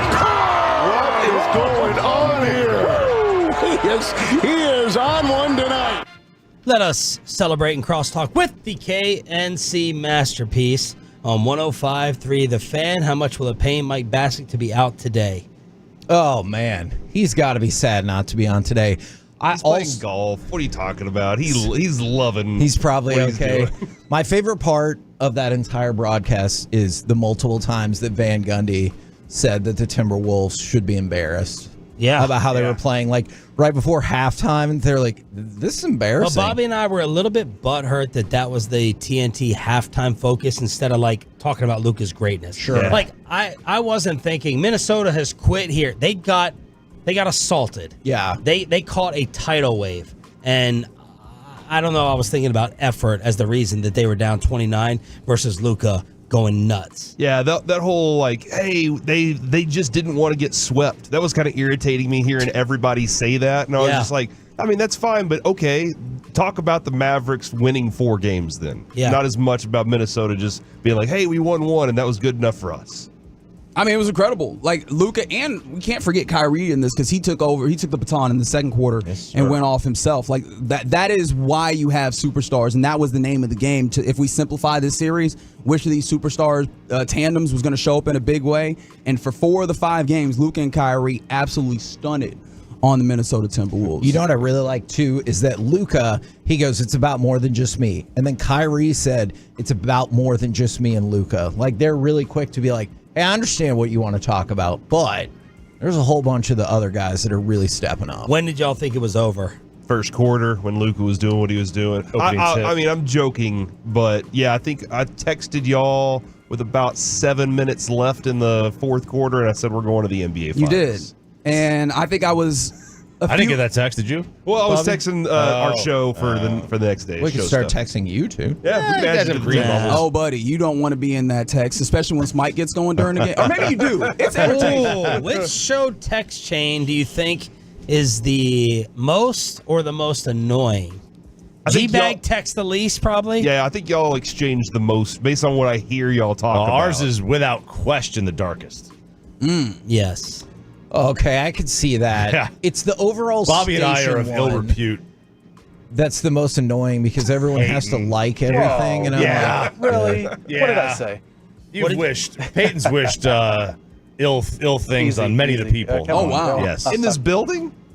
oh, No. dear. Yeah, many sure. people. No, I haven't. On your show. Wow. Especially Corey. Don't you and Corey hate each other? Violent feud between Pepe? the two of us. Yeah. Yeah, I'll email you later, Corey. Thanks, man. Like, do Appreciate you it. guys text every day on yours, or just when Mike? Like, Mostly during games. Because Yeah. Kevin, I don't. You're like not a big communicator like that. No, he's yeah, not. no, I'm like hanging out with the family and stuff. So. Oh wow. You know what you A said family though? man. I was listening to you guys the other day. You said that you and Choppy talked like twice on the phone, about things. Yeah, I was trying to say in 14 years, how many phone conversations do you think we've had? It wasn't twice. I probably said like 7. Yeah, 7. It's Under 10. I would say it's under 10. Something about a flight. Yeah, a couple actually, like 3 this year, I think. We've talked on the phone like 2 or 3 times already this year. You guys are getting closer. We're getting closer. The only That's time nice. Kevin and Good I job, like Bobby. physically call each other is something very like important to the show or important business wise. Otherwise, it's texting back and forth. But I think we communicate enough whenever we get in. But here. Mike is the part of this that changes it up because Mike will call you. Mike will prefer to call you as opposed to texting you unless it's during a game. There is and nobody look at Kevin in the history of my life that has called me more times on the phone than Mike Bassick. Really? That takes your wife into account? Oh, your yeah. son? He calls a lot, like a lot. What's the average length of the call? 2.5 minutes, maybe. Okay. It's very quick. How do you and get to the out of it point. that fast? What I think he's learned that, like, just hit me with the point, and like we'll agree or disagree. Hey, and then Kevin, we'll go first from time, there. long time. I just wanted to. I don't think I've ever had a 2.5 minute call. I'm not here for that. It's the same thing with the meetings that don't need to be longer than 10 minutes ever. Like, let's You get guys to have it. meetings?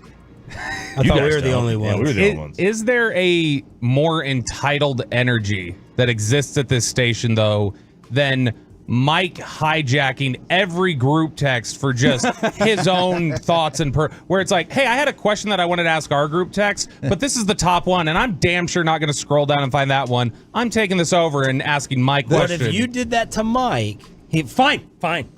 You don't want to tell. No one's listening to me. Yep. Fine then. Fine. I just don't understand why Mike still does that when it bit him at least twice that I know of, because he found the group text and then he said something about somebody that was in the group text, and then when they were like, hey, I'm here, and they're like, oh. I mean, I I've don't done remember that. that. Oh. Yeah, you do it with Matt Pittman every week. I'll tell you off air. Choppy's like this. You guys like that crappy seasoning, and we're like Pittman's on the text. Chop. I didn't say it like that. Bobby said he put the seasoning in his marinara, and I was like, that's the grossest thing I've ever heard in my life. Yeah.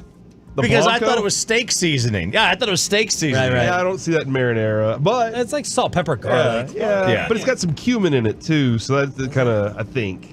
I've used a ton of it already though. It's on my steaks and eggs. My eggs every morning. What's coming up? Man, based on our conversations in the room over there. None of our lots conversations. You like our text messages? Voting is going on. We had pretty here in much a the future. nonstop political conversation. Yeah, it was interesting. We should have stopped ourselves. We had off ramps. We just didn't. Buy or sell with Reggie at 10:40. We also have Hey, I'm on the FM at 12:40. Nick Angstadt joining us at 12:20 today, and Brian Ray joining us at 1 o'clock. Why do you guys think Michael Finley took Luca's drink? It's not Luca done doesn't yet. need to be drinking. We're not done yet. He didn't need the carbs. I don't disagree with Reggie. I think that is part of Problem for us their all. focus on things, and they're like, we got to stay focused on certain things. And Luca, just things I heard was Luca has a tendency to continue. And hey, dude, we don't even need to go in that direction. So let's just Didn't MJ drink beer after games and Did you see how after four slick- games? See how slick he took that though? Like he just walked up to him, shook his hand, and it was gone. It was like the reverse tip. It was like, here you go. And Luca's looking at it like, what are you doing? What happened? That is pretty amazing. He just walks up and just shakes his congratulations, hand. I'll Beer take that. gone. Thanks. Just like that. Oh, hey, Dad, how's it And going? he didn't even break stride. He just went right up to the Yeah. next person. He's like, we made the You finals. think he was protecting him from the camera? Like Finley saw the camera? There's a possibility. I honestly don't think that, because I would hope too many people wouldn't fault him for having a beer after making your first NBA Finals. I think he just wants to keep him focused. He's like, hey, you know what you've accomplished so far? Nothing. Maybe that was beer number 2. I could be. I don't know. Maybe he'd already had beer number 1, and they were like, that's Yeah. enough. You've already had number 1. You don't need number 2. But Maybe the beers were miscounted. Yeah. They give out champagne in the locker room. They're worried about beer. Yeah, did the Rangers, right? That was the Houston Astros reporter getting in some hot water for calling them out for celebrating. Oh, was that Yeah. McTaggart? Oh, yeah, the person who hates fun, right? Right? But that was Yeah. after they partied after winning the ALCS. Just Yeah.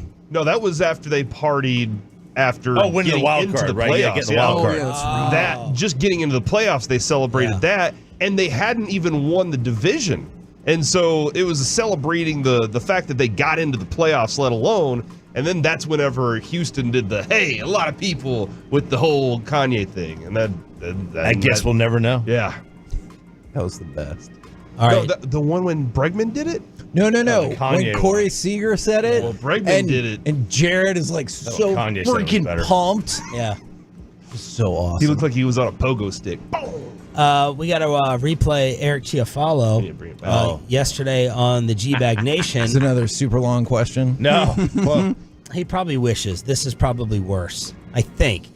Bobby asks the long questions now. Ask EJ Raddick. But this was their Micah Parsons discussion as Zach Wolchuk was kind of calling him out for not being at the Star to practice. We've got a new defense. He's got some work to do to catch up to it. And yeah, there is definitely camaraderie and team building you can do at this point in the offseason. Now, he made a good point, training camp. He's able to fill that void as well. But when you're going to say all the right things, like, yeah, I'm working towards changing the culture, that's on us, I want to be the leader.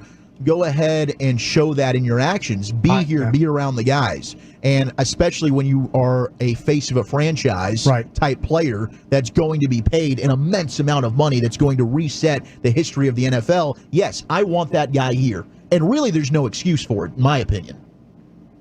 Yeah, you see like the Chiefs and what they did with Tyreek Hill. I think that's a few and far between situation where they're like, hey, we have a quarterback who's obviously going to be paid a ton of money, and we can get by with kind of average wide receivers with this dude. I love it. Yeah. What do you think, We're just Reggie? playing take roulette, man. He was just like, look, man, let's pull one out.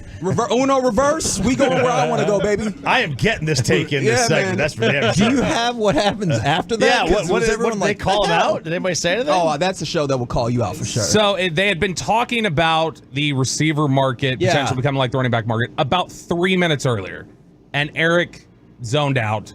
They had changed topics for a full 3 minutes to talk about Micah, and when it came to Eric's turn to talk, he was like, crap, what was the last thing we were talking about? I went, here's my take on it, and they just kind of rolled with it. Broadus was staring at him like he was looking at a magic eye, like he was trying to figure out, like, what the hell is he talking about? And Zach just went with it. He's like, yeah, that's a good point. And then they just moved on. Oh, man. I love that there's like that moment gap where you can see Chiafalo going, all right, how do I play this? Do I fess up? He's like, nah, I got to take. It's cool. We've all had a moment like this where we either decide to go that direction with the take that makes no sense, say exactly what somebody just said, and then they're like, we just said that. Or the other part of it, whenever you just go, yeah, I agree. And then Kevin rolls his eyes at you and then decides, okay, it's time to move on to the next. There's a fourth option. Corey has nothing here. There's a fourth option. And Mike Bassick is the go to this one. What'd you just say? Just own up to it, right? I was not listening. I'm sorry. That's what? the best way. You just diffuse the whole situation that way. Sometimes, sure. If you do it every time, I feel like Kevin When it's every segment. Yes, then it wears on you. It was the Devin Harris. I think we talked about this before. Devin Harris made his Final Four predictions. And in our ear, they're like, hey, the Cowboys just signed Henry Melton. And we're like, oh, okay, at a time when that looks like a really big deal. And then we go back and Devin Harris go, who am I forgetting now? Which region? And we all look at each other like, oh, crap. I have no idea what regions he's already said. We're like, well, let's go through them all again. There you go. Just kind of. Because I was like, I have no freaking clue. The Dallas Mavericks party continues. Everyone have a fantastic weekend. Go Stars tonight. Mavs celebration next with the KNC Masterpiece. How about...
You're about to be masterpieced, KNC style, right here on 105.3 The Fan. KNC Masterpiece right here on 105.3 The Fan. Look, for better or worse, we're already having fun. And I got a shout out for you. All right, we're going to get to the Mav shout out. Oh, it is a shout out Friday. It is a shout out Friday. I think that's always for better, by the way, if we're having fun. I don't think it's for worse. Agree. All right, this is from Tolo Robert. Hey, I know y'all have sent a shout out to my son Peyton Freeman before, but can I get a special shout out for him? We're in Pittsburgh. Don't worry, wearing lots of Cowboy stuff and getting lots of looks.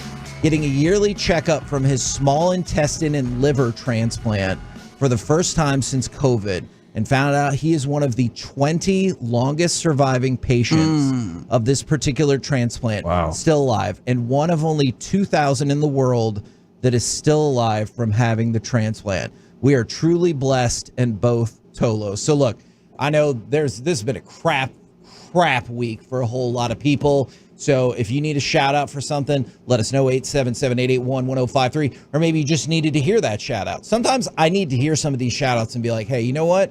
Maybe my problem isn't that bad. You know, for some people, maybe their problem very much is that bad. But for maybe some people, you just need to hear that this morning and you're like, you know what? Could be worse. From the 214 from Black and Gold, who has shown up to Buffalo Wild Wings before. What time do y'all usually do Masterpiece of the Week? I want to make sure I do not miss it. Okay.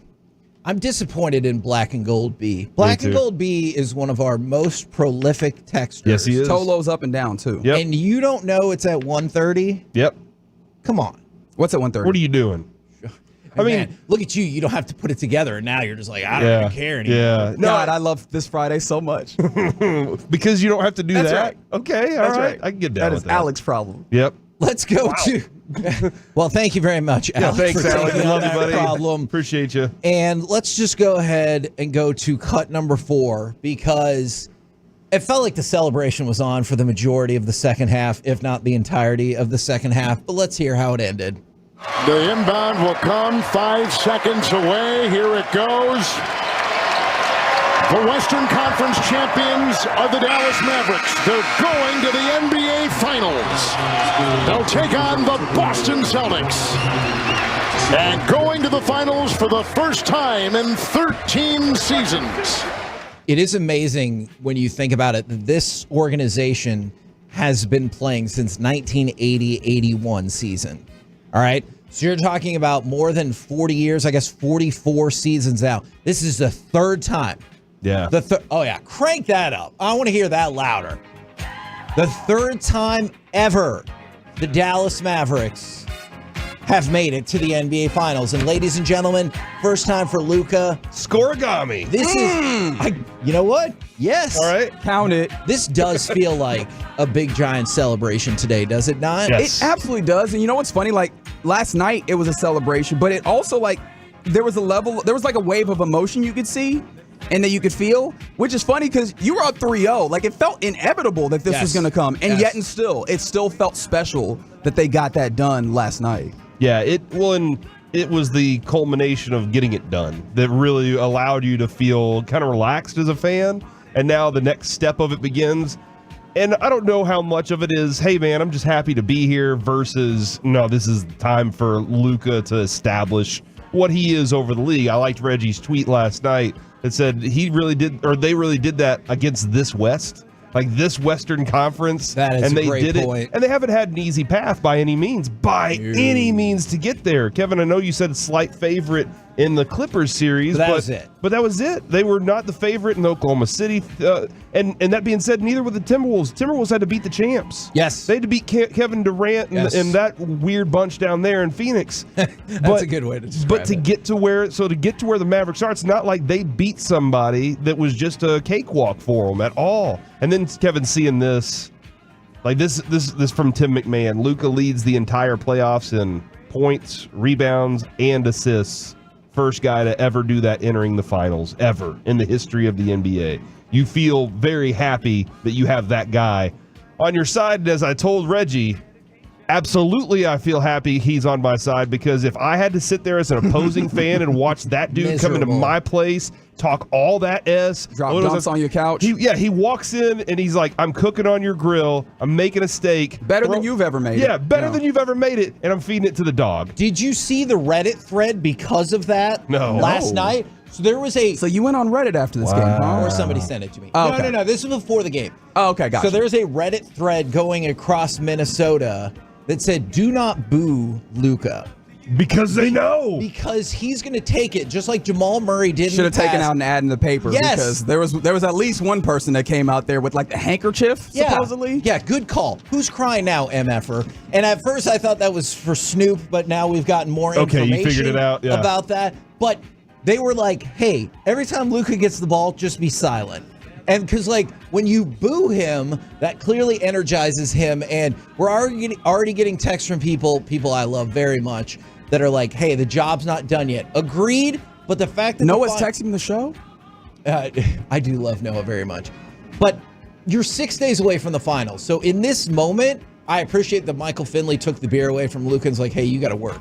We got to work by celebrating right now. It's just the third time ever. And we'll get into this more next week. The storylines for this finals, especially in the two markets, are going to be so awesome. Because does Kyrie not like, the city of Boston? Maybe it's overblown. Jaylen Brown and Tatum, how do they feel about Kyrie? Luca and KP. But most importantly, we're all buzzing about this Mavs final. On the other side of it, it's a Boston team that no doubt all year has said, this is our season, this is our championship, and no one will stop us.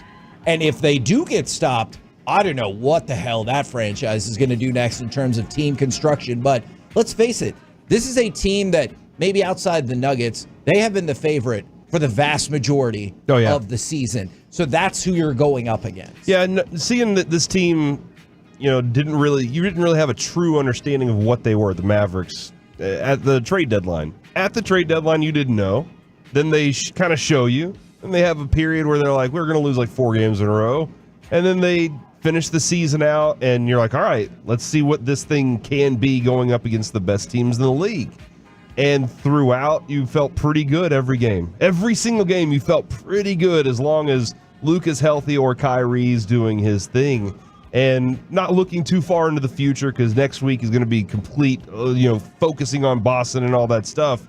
But Kevin, last night, I don't know how you do what Luca did to open that game. Like, I've just never been in that position to say, all right, this is a game that I get to close out the opponent immediately by coming in and shutting them down. He's coming in and he's like, hey, 3-pointer from the logo, I'm fine. 3-pointer from here, I'm good. It's interesting because I feel like you set us up for this yesterday. Okay. Because you were like, have you seen Luca after a loss? Oh, yeah. And I feel like you've prepared me for this. I was like, Corey was right. When I was watching the first quarter, well, I mean, I don't know if anyone expected that degree, but I was like, this is what Corey said is going to happen. He set the tone in a way that I'm not used to seeing from anybody. And Reggie, I think we talked about it this morning. Only one other game, maybe. It was Clippers game 5 in the postseason that we've seen him be that dominant of a player. And even in that game, he did not shoot the 3 ball nearly as well as this game. So it did not feel as boisterous. It didn't feel as much to, again, call back to something that I said in pre-show, like he was taking a dump on your couch in the same way. Right? Like, it just felt disrespectful in the ways that he was like, oh, okay, I'm going to get to the middle of the floor, cash. I'm going to take a step back on you, cash. From the logo, cash. It does not matter what you do. I am inevitable. You cannot stop me. And it got me thinking this morning while I was taking a shower, where I do my best thinking. All right. You're afraid he's going to say something else kind of about the couch there for a second. Yep. I mean, how much worse can it get than like taking a dump on your couch, especially if it's a cloth couch and it's just going to get stuck in there. There's no way to get that. My bad, it's 10 o'clock. My bad. That's why I have the plastic over it. Oh, good for you. Somebody's grandma over there. It reminded me of 1995 in some ways. David Robinson wins the MVP. And then the Spurs play the Rockets. Yep. And I think you can only describe it as Hakeem Olajuwon repossessing the MVP the way that he played in it. Like, just absolutely sunned that man. Yeah. If you want to take it to Jordan and Pippen versus Kukoc with the contract. Right, You're like just a different level of it. And maybe you want to take that to Luca Doncic being a third place third place finisher in the MVP. I don't know. Maybe the Timberwolves ruined your chance at that because they beat they beat the Denver Nuggets, and you did not have the opportunity for that particular matchup. Do you kind of wish now? I'm sorry, Rachel. Do you kind of wish Tatum would have finished first now? And you're like, no. I already got Shea. I already got the guy who beat the MVP. Now this is the final boss. I kind of wish he had finished like fourth to Tatum. That would have been fun. That would have been fun for sure. Like, if it does not do the repossession thing, at the very least, it makes it impossible. The way that he played all the way through this playoffs, really, but then particularly the exclamation point that he put on the Western Conference Finals, it makes it so that I don't think you're going to be in the same place next year or the year after. It was a coronation, really, of him as, he is, if not the best, he absolutely should be in every single conversation as the best player in this league, because at any given point, especially the biggest moments, he can come out and not just show up, but he can show out. Yeah, even think about as great of a player as he is, and as great of a player as Kyrie is too, they had to make moves. Nico and Jason Kidd had to make things happen for this team to be where it is right now. And those moves include drafting Derek Lively. Yes. They include the trades. They include the Derek Jones Jr. addition. Giving Jaden Hardy these minutes during these playoff run. That's a great point, The too. way this team is built, as great as Luca is, I think the proof still is there for every GM that's trying to build a team. It takes a team, not a dude. I want to, on a shout-out Friday, I want to shout out Kyle Kuzma. Well, I guess you need a dude and the team. That's what I'm true. saying, yeah. That's true. I want to shout out Kyle Kuzma for helping us make this happen. For going out there and getting cardio. Good for him. And for not recognizing, what a championship team looks like. I appreciate that very much. Honestly, you know what I thought about a lot during this game? I thought a lot about sitting on Radio Row in Las Vegas and the trade deadline and picking up Gafford and then, picking up PJ Washington. And obviously those trades came down in pretty rapid fire succession. And how excited we were, how excited some of the Metroplex was, but then there was another contingent. They're like, who the hell are these guys? Yeah. And you got to love it because you're 3.5 months later, everybody in the Metroplex knows. They're like, oh, Gafford, that's my guy. PJ Washington, stand on business all day. That's how long it took for these people to be a vital part of this team. Yeah, I remember when the Daniel Gafford part of it came down, we were sitting there and I was looking at it and I was like, all right, he looks like Anthony Davis physically, but he doesn't play like Anthony Davis in the respect that you're probably never getting a three-pointer out of this guy. All right, unless it's an emergency. Fair. And why is he standing out there anyway? That's the only reason. But that being said, that was a missing piece to what this team was because you had, aside from Derek Lively, you had nothing established in that paint area. PJ Washington was not a good three-point shooter walking into the first month or so. You were like, what the hell what do we have in this guy? And then along the way, he's found comfort in what it is. He knows how wide open he's going to be when he gets these three-point shots. There's a lot taken off of his shoulders being able to play with these guys. Guys, we've danced around a little bit, and we're probably, look, we're here till 2 p.m. all day, right? We're going to be talking about this along with your Dallas Stars who are looking to do some big things tonight as well. But we danced around it. You talked about the general manager. The head coach deserves a lot of credit for a lot of these things. He pushed the right buttons. You mentioned Jaden Hardy. That is a button that Jason Kidd pushed at the very right time, and he came in and gave you more than what anybody anticipated he could. Jared Dudley, who was one of the assistants on this staff, tweeted out last night at 11:41. Next stop, NBA Finals. It's time for J Kidd to get his flowers. Man been coaching his ass off. Humbled and honored to be able to learn from one of the greatest basketball minds in the game has ever seen. Agreed. Now, I'll try to cover my ass a little bit by saying I was far from the most vocal on this program about the future propositions of Jason Kidd's job status. Yeah. But I also had at least questions. I had no belief that they would adjust their roster. That was what I was like, I don't think he has the guys. We're complaining about the fact that Dwight Powell's there still. Yeah. And to credit that conversation there even more, that's a tough conversation for Jason Kidd to have with Nico look, I don't think this guy we've signed can be on our court. Yeah. Hey, by the way, I have to bench Tim Hardaway Jr. during this playoff run Yeah. because I don't think that he's going to help us right now. Those are tough conversations that Jason Kidd had to make decisions on too. Crazy props to Jason Kidd for some of the adjustments that were made along the way. Crazy props to Nico for facilitating the ability to make some of those moves. And you know what? I'm really hoping it's going to be a great day because this is some of the things we got in from the Frankel and Frankel injury attorneys text line.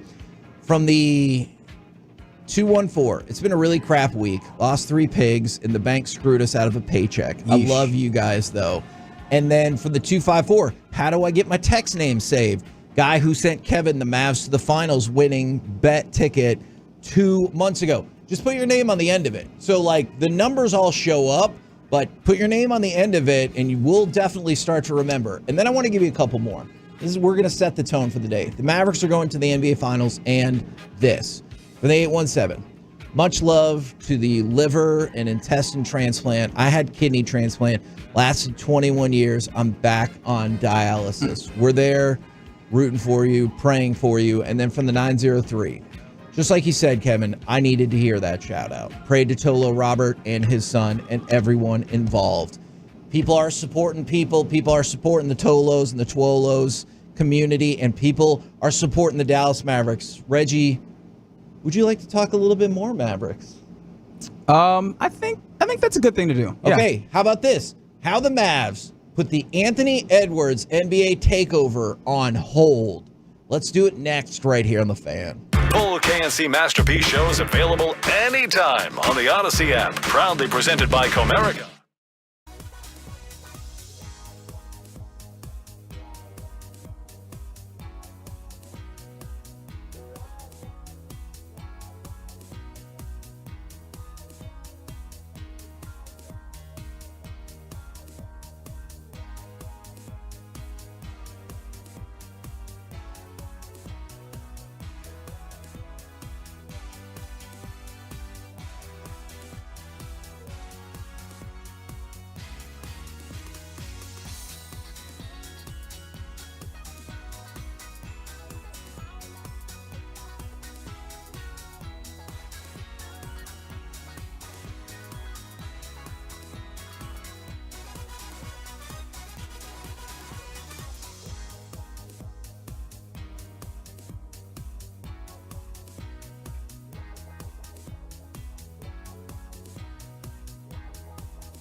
Do you think it's true that you've got to forget something else to remember that Uber Eats has groceries? No, that's absurd. Hey, remember when you used to be .com. This segment of the KNC Masterpiece is brought to you by Soda, that's state of the art, and the personal injury lawyers Frankel and Frankel. If you've been injured in a car or truck wreck, call Frankel first, 214 or 817-333-3333. With Frankel and Frankel, there's never an out-of-pocket cost. They only get paid when you win. Frankel and Frankel, the go-to car and truck wreck attorneys in Dallas. Controlled by the Mavs. Here comes another heat check from Luca. Doncic again, another three. Got it! He's a flamethrower! He is on fire! 20 points! KNC Masterpiece right here on 105 through the Fan as the Mavs advance to the NBA Finals. It is also a shout-out Friday for the 903. Shout-out to Kevin for always coming in laughing at the beginning of the show. I will distribute credit to Alec, Reggie, Corey, and then frequently Mike as well. He should be back on Monday. They're the ones who make me laugh by interesting, sometimes randomly ridiculous singing, sometimes topics, whatever. They're the ones who make me laugh going into the show. I always get the sense that that's the goal. Like, can you make somebody laugh right when we're about to go back on air? Mm-hmm. Usually Mike is saying something that shocked us right at that moment that we're just like, and you can't help but laugh about it. He's a funny guy. But yeah, that is kind of the, hey man, if I'm listening to a radio show and I hear them come back laughing, I'm like, why are they laughing? I'm interested for the next 2 minutes. And then maybe, all right, make me laugh, guys. Now I'm smiling. I'm driving in my car smiling because they're smiling. So hopefully y'all are smiling too. From the three, the damn Mavs won. They did. And Kevin, wait, what? We have a chance for the Mavs, as the Rangers did, to win the whole damn thing. We have a chance to win the whole damn thing. And don't worry, Stars fans. We realize the pivotal. Do your job tonight. Pivotal game. Pivotal. Game 5 is this evening. We will talk plenty about that throughout the day as well. But the dream is alive. Yes, it is. And, I want to get to the Anthony Edwards thing, but something that Sean and RJ said, I think it might have been Bobby. Forgive me if I'm wrong, but I was listening. There was something that they said that I don't agree with, but I understand how they came to that decision.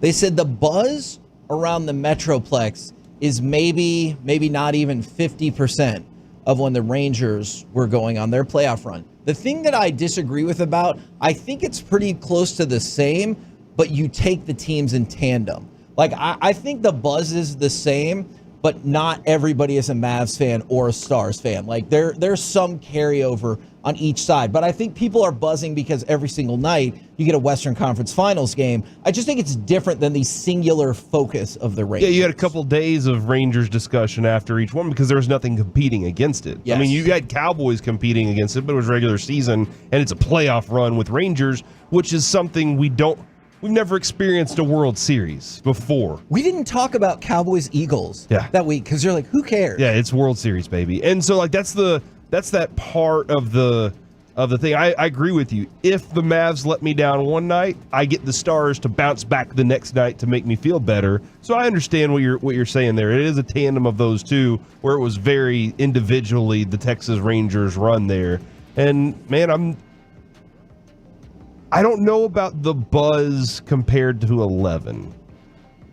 Because compared to 11, there were a lot of people that just still completely doubted the Mavs. Sure. And they were like, look, you're a good team, but you're never going to be the best. You don't have the best player on the planet. Until Dirk showed everybody. I predicted, Kevin, along that way. I said they're going to sweep the Lakers on our first show. I did not think that was going to happen. You want the Heat, not the Bulls. And because I felt like the Bulls were a worse mismatch for you. You got the Heat, and it turned out to be good because everybody in the country was sending Rick Carlisle ways to beat the Heat.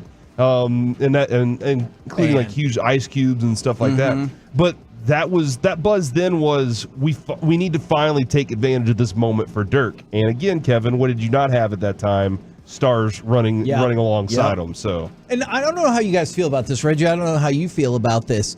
Sometimes it's tough to separate my own personal interest versus broader buzz. There might be a movie that comes out or whatever. I'm like, nobody cares about that. And then you realize, oh yeah, you're the only one who didn't care about it, and vice versa. And so maybe there is a lack of buzz, but I'm just like all about every night. Western Conference Finals. Chance to do something that's never happened in the history of sports.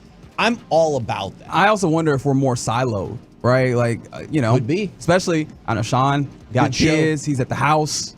And I know for me personally, I be at the house a lot. And especially if you're on social media, it's the social media circle that you have. I imagine that people are buzzing. I would lean on Corey because we all know he's a local supermarket celebrity. So he gets out there and people talk to him. He's a man of the people. Saying. Yeah. And it's Tom Thumb. But as I said on CNN recently, this is historic. In your face. And on your face, Yeah, Kevin. on your face, Kevin.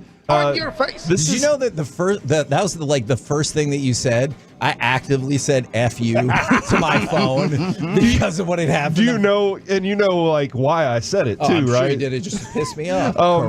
Yes, absolutely. Kevin was anyway. That's a different story for a different time. That'll come out in the KNC book. But I said this is historic. But I also was in that vein of, look, man, I go to pick up my kids from school and dads immediately want to talk about what's going on with the Mavs and Stars. Yeah. I go to a restaurant and while we're trying to get seated, the bar is packed right now because everybody wants to have a seat for this game. And so that buzz is definitely happening all over the place, man.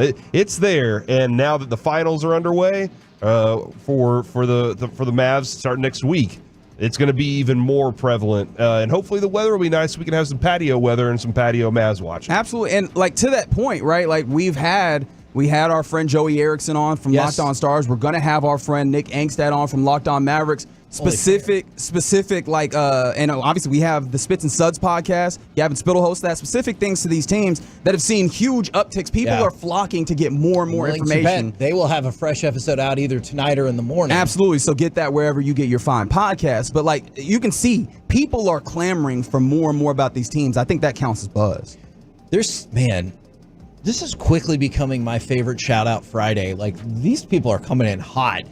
From the 817 guys, I'm at DFW going to Japan to see my daughter. 14-hour Tolo on Odyssey. Wow. Oh, is he the one whose daughter is a princess? What? Oh yeah, she's a Disney princess at. I thought you meant she was like Princess Peach and like Mario was trying to get her from Bowser. That'd be dope. Not that I'm aware of. He showed us pictures of her like being happy and excited. Okay, but she's at Princess Peach never seems sad. She's been like Tinkerbell. She's at Disney, and so she's she's a Disney World princess. Tokyo, I believe. I think so, man. Disneyland, Congratulations! Tokyo, I know he's very proud of her. And then from the 325, I just want to shout out my girlfriend of 8 years for just being amazing. Carly, I love you. Nice. All right, back to the Mavs. I love you too, Carly. I guess I also love you, Carly. I don't know. If that Tolo, I feel pressured into loving Carly. If that Tolo loves her, though, we should support him and her. That's right. I know we got Forgiveness Friday in a little bit, but did you see this was before Game 5? Do you love the level of saltiness that's added to it even more now that they lost? The head coach for the Timberwolves, Chris Finch? Yes. He was talking about Anthony Edwards, and he goes, well, he does a really good job getting through all those illegal screens they set for Luca. Is he right, Reggie, by the way? Because you better say no. Because Chris Finch gets up right in third quarter and starts telling them, look, this is illegal. They're doing it wrong. And the next play, Van Gundy points out, the next play, Daniel Gafford goes to set a screen and they call it. Now, they didn't call it again after that. They just left it alone. They're like, look, we appeased Chris Finch. But I don't know enough about what an illegal screen looks like to be like, yeah, I agree. Corey, I also don't know enough about what illegal, like, you know what? Illegal what a screens. turn of events that was. Illegal screens, along with a lot of other things in the NBA now, are kind of Rorschach tests in so much as they are fouls, and sometimes they are not fouls. Just kind of depends on who's looking at them and what how they feel in that moment. Like, I understand that that's real unsatisfying to those of us on the outside watching it because we would like to know what it is and for it to be static. It's real uncomfortable for the dudes that are playing the game because, that kind of changes the way that you play it. However, that's the place that we seem to be in the NBA in particular, and honestly, if we're being honest, in a lot of sports. But yeah, I don't actually know. Like, I know what it's supposed to be. Doesn't always work that way, unfortunately. From the 817, as soon as Luca popped in that first three, I looked at my wife and said, we're going to the finals. From the 972, Reggie described Luca as if he's Thanos. I am inevitable. That's right. And then from the 254, this seemed to be the prevalent feeling across social media. It felt just like Game 7 against the Suns a couple years ago. The only thing that was different from me is obviously the stakes weren't quite as high as just Game 5. And I thought there was an excellent chance you were going to win this game. Going into Game 7 against the Suns, where you had gotten worked many times on their home court, I was really concerned. But the vibe in terms of the way the game played out, and in terms of it felt kind of like just a destruction and maybe a tiny bit of give up from the opponent along the way. Definitely some similarities there. You brought up this morning, you were like, they didn't learn everything that they learned, they didn't take advantage of in this game. They looked like they didn't have that same model built. They were ready to roll over for them. Yeah, but this is the thing. Like, they kept playing, right? Like, I was talking with a friend of mine, and they were Was like, it the third quarter that you really felt that? Because it got up to 36, and then they chip Yeah, away. you could see the effort that they were putting in. I was talking to a friend of mine, and I was like, oh, this is looking like Game 7 Suns. And I was like, not quite. This is not a team that is built to just give up. But yet and still, they gave effort, but they gave effort in a nonsensical way. The Minnesota Timberwolves, like their defense, they went back to looking how they looked in, what was that, Game 2 or Game 3, where they just looked abysmal. Yes. And they did not take any of the lessons that they learned. I'm not saying that they figured out the Mavs. Far from that. But I mean, there was two teams on the court. As Corey, two teams contend in these games. That makes sense. And one of them was able to execute and knew what the principles of the defense was, what they were trying to do as a game plan, and that wasn't the Minnesota Timberwolves, which I found to be insane, because that's the best defense in the league over the entirety of the season. And maybe several seasons. They started putting some of that together. Like, you saw in Game 4 that they had at least a given identity in what they were trying to do, and everybody was pulling in the same direction. You can't say that in Game 5 for them, and that was really weird, and that's definitely not what you want to do when Luca Doncic has that kind of mission. From the 817, I just got out of a 24-hour meeting. What's the latest on Derek Lively? All right, Derek Lively played, and then, I'm not going to lie, Naz Reid really made me mad when he went after his neck. I mean, basketball player or not, I was like, that felt intentional. And he played very well. And once again, we talked about this in Game 1 of the series. What did Lively and Gafford do combined yesterday? They had 20 points and 17 rebounds. I think in Game 1, it was 19 points and 20 rebounds, something along those lines. And we said, that feels sustainable. Well, you got Derek Lively back. They gave you essentially that combination. You won the rebounding battle, which is one of the reasons that obviously we wanted Derek Lively back. You won the points in the paint battle, though clearly both of those were really close, and you won the game. It feels like a machine that needs all of its parts to just work unbelievably. So I appreciate Kyrie saying, hey, it's not just me and Luca. But when they score 72, you get the reason why everybody says that. But you need Gafford, you need Washington, you need Lively, you need Hardy, you need all of these people, and that's what makes this team work. Kevin, you mentioned this last week about Derek Lively's leadership and how you can kind of see him calling people up, his toughness. I mean, you don't like seeing him go down with that Naz Reid hit. You don't like seeing that. Did you get nervous about that? I was mad about it. Yeah. I got up and started pacing a little bit because I was mad about it. But you for the kid that he can't go get a beer at the bar right now, but he's walking around commanding the room because he knows his IQ is very high. He knows what his job is. He knows what he's supposed to do. And you said luxury. I said luxury yesterday to have this kind of group of big men that we have is a luxury because not every team has what we have. Oh, for sure. But dude, I'm starting to look down the road for Derek Lively, and it just seems like that road, this dude is going to be a monster in the league. Is this the part where I throw out, if you go back to the AAU tapes, he can shoot the three? All right. We'll get to that later. I have a new theory about Derek Lively based off of what you just said. I think Michael Finley was walking up to Luca and he goes, hey, I got this for Lively. And Finley said, the hell you did. He's not 21 yet. And he snatched that beer away. And he's like, we followed the law. Luca was drinking out of it, though. He was drinking out of it. Teammates, they can share a beer. That's my new theory. Oh, you don't disagree with that, do you? Teammates should share a beer. Teammates can share a beer. Okay. Like we could have shared a beer in Revolver whenever we were out there. But we had our own glasses. Why would we did have our own glasses though. They were Tolo glasses. They were beautiful glasses. From the 817, y'all make it awesomer You're to welcome. fan for show. Yeah, you're welcome. I like that. All right, well, I guess we'll have to get to the fact that we crushed the hopes and dreams of Anthony Edwards taking over the NBA at another point. Coming up It's next. fine by me. That's fine by me. It's time for base. Oh, my bad. Please put me in Forgiveness Friday. It's time for buy or sell with Reginald Atatula. Yeah, man. We'll talk a little Anthony Edwards in that, but of course, all Mavs focus. Next on the Fan. Dave Loffenberg here at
Do you think it's true that you've got to forget something else to remember that Uber Eats has groceries? No, that's absurd. Hey, remember when you used to be a, what was it, Pepper Lady? Pepper Lady? Wasn't it Cinnamon Sisters? Basil Babes. Saffron Squad? Nutmeg Maidens? Paprika? No, Nutmeg Maidens? I just said that. Was it Spice Girls? Doesn't sound right. Was it Saffron Squad?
Uber Eats has Lola V products? I gotta remember that. Well, you know, they say in order to remember something. This segment is brought to you by Classic Chevrolet in Grapevine. They're the #1 Chevy dealer in the world, more Silverados than anyone else. This is Texas. This is Classic Chevrolet. Together, let's drive. Based on new Chevy registrations 2023. It's a good feeling, man. I can't lie. Just go out there and, it's us against them. Just stay together. But that feeling is great. That was a more sanitized version of perhaps the most hilarious thing that happened off mic, but not off camera last night when all the fans were booing Luca. And as soon as he finished his interview, he looks at him and he was like, boo. I loved it. We got baseball buckets in just a second, but by goodness, son of a bitch, why do I keep doing that? I'm sorry. Look, man, we can do baseball buckets. You don't feel 100%. And listen, Tolos, that is fair. Support Kevin today. He doesn't feel 100%, and he's fighting through this. And you know what, man? You're battling, and we appreciate that. Go ahead and hit a step back. But I got you. I'll take care of this real quick. Here's my step back three. Let's go to perhaps the happiest Corey news desk you're going to hear of the day. Thank you, Reggie. Chris Tanev, according to our friend Brian Ray, who we'll have on at 1 p.m. today, is labeled a game-time decision by Pete DeBoer. Quote, optimistic was the word DeBoer used. So we'll talk about that with Brian Ray at 1 o'clock. We'll also talk about some stars coming up here very shortly, but that's very important to tonight's Game 5, which I've been told is pivotal. That would be the word that I use. Pivotal. So let's see. The Mavericks had a key player who's especially big as a defensive contributor that we weren't sure about, and he played, and they just worked it in Game 5. That is correct. Now the Stars have a key contributor who mostly contributes on defense, and we're hoping that he's going to play, and hopefully they work their opponent in Game 5. Sounds like the setup for buy or sell. Buy or sell. All right, gentlemen, buy or sell is a very simple game. Easier to say than me to tease it? I'd imagine so. Okay. But it seems like you just love baseball. Even though you've been trying to get us to root for the Rangers to lose in order for the Stars and Mavs to win. I'm trying to get you to root for the Rangers to lose, just getting your perspectives correct so you understand what's going to happen. Nah, you rooting for losing. Did the Rangers win yesterday? No, they didn't. Stop it. Stop this. Don't worry about it if they Stop played this yesterday. insanity. Yeah, you got to cut that out. Buy or sell, very simple game. I'll put forward a statement. You guys will tell me whether you buy or sell it. Buy! He's drinking water right now. He can't do the other part of that. Buy. Okay, you're supposed to say sell. That was the bit. Come on, man. It's fine. Medford, get involved. Listeners, Tolos, get involved. The Franco injury attorney text line 877-881-1053. And let's start with something that I know you guys know about because we done already talked about it. There's video of it. Luca Doncic in the bowels of the Target Center after, giving a fantastic performance that ultimately sends the Dallas Mavericks to the NBA Finals, hanging out with his pops. Has already done his media availability, just trying to cool out. And he is holding one canned brewski. And Michael Finley, the assistant general manager of your Dallas Mavericks, walks through and as smoothly as it's ever happened, slides that beer out of Luca's hands to the point where Luca didn't even realize what happened. He looked around like, where did my beer go? Buy or sell having a celebratory beer after winning the Western Conference Finals? I buy it completely. Again, I don't know if that was beer number 2 or beer number 3. So I don't know exactly what number beer that was. If that was beer number 1, hey man, let the dude have a celebratory beer. All right, he needs the carbs anyway. After does he? Yeah, after the game, you have to reboot the carbs after a game like that. What does that mean? Reboot the carbs? I don't know. That's just what I've always heard. From who? The players of what? The sports. Okay. Which sport? All of them. They all carbo load. I mean, you gotta man with some beer. Don't they usually do that with like pasta? Yeah. That's the night before. It's rebooting your carbs afterwards. So it's an Corey, effective method. You understand it to be you cram up on the pasta, and then after the game you drink beer. Yes. Yeah, exactly. And then have a protein to go along with it. And then you're John Daly. But I do buy that it's okay to have a post-game beer, a post-celebration beer. And then, again, it's not like he's going to go on a bender for the next couple weeks before they start the championship series. You're saying that could have been that that wasn't going to be a gateway beer? I hope. Well, Michael Finley didn't let it be a gateway beer, that's for sure. But again, I do buy that I think you could have one. Sell. Ooh. Michael Finley probably as smoothly as he took the beer away under his breath, like, hey, you haven't done nothing yet. And then grabbed the beer from him, and I love it. He's motivating Luca. You haven't done nothing yet. This beer, he's like Alec Baldwin in Glengarry Glen Ross. You want that beer? That beer right there? That beer is for closers, all right? Always be closing. You need to close that beer until you close out the championship, and then we'll pop the tops all night long. How many beers will they have sitting in the locker room if he wins? 44. 77. Oh, I like what you did there. I mean, my 44 was in honor of the number of Mavs seasons, but I like yours better. Yeah, okay. I think I saw someone on the Twitch earlier say that just seeing Luca with the beer made him know that if/when they win the championship, he's going to be gone That during the parade's parade. going to be so awesome. Oh, my God. We got to get to the might parade throw first. the Larry O'Brien trophy, I don't know. Into White Rock Lake? Probably. Buy or sell real quick on this one before we move along. Michael Finley, career 996 steals. After last night, 997. Buy or sell. I think actually, you know what? Sell. No. I think you should round it up to 1,000. That steal was so smooth. I think you should give 4 of them for that. Dude, yeah. I think Michael Finley in like his side hustle is being a pickpocket after seeing that. Like when he goes on the train in New York, he's always like, you know what? Taking that wallet. Okay, it reminds me of this time at the paper where it's the fact that he didn't break his gait whatsoever. He moved right on to the next person. There was somebody at the paper. To his dad. Which was Luca's dad. Right to his dad. What's up, man? And we were talking about the song What's Love Got to Do with It. And so we were like, is it Tina Turner, huh? Yes, it's What's Love but a secondhand in motion, or is it a secondhand emotion? Somebody walked by, didn't even break their pace, and they said it's emotion and just kept on walking. And I was like, I have no idea if he's right, but the confidence that he just showed, I believed it. Same thing with Finley.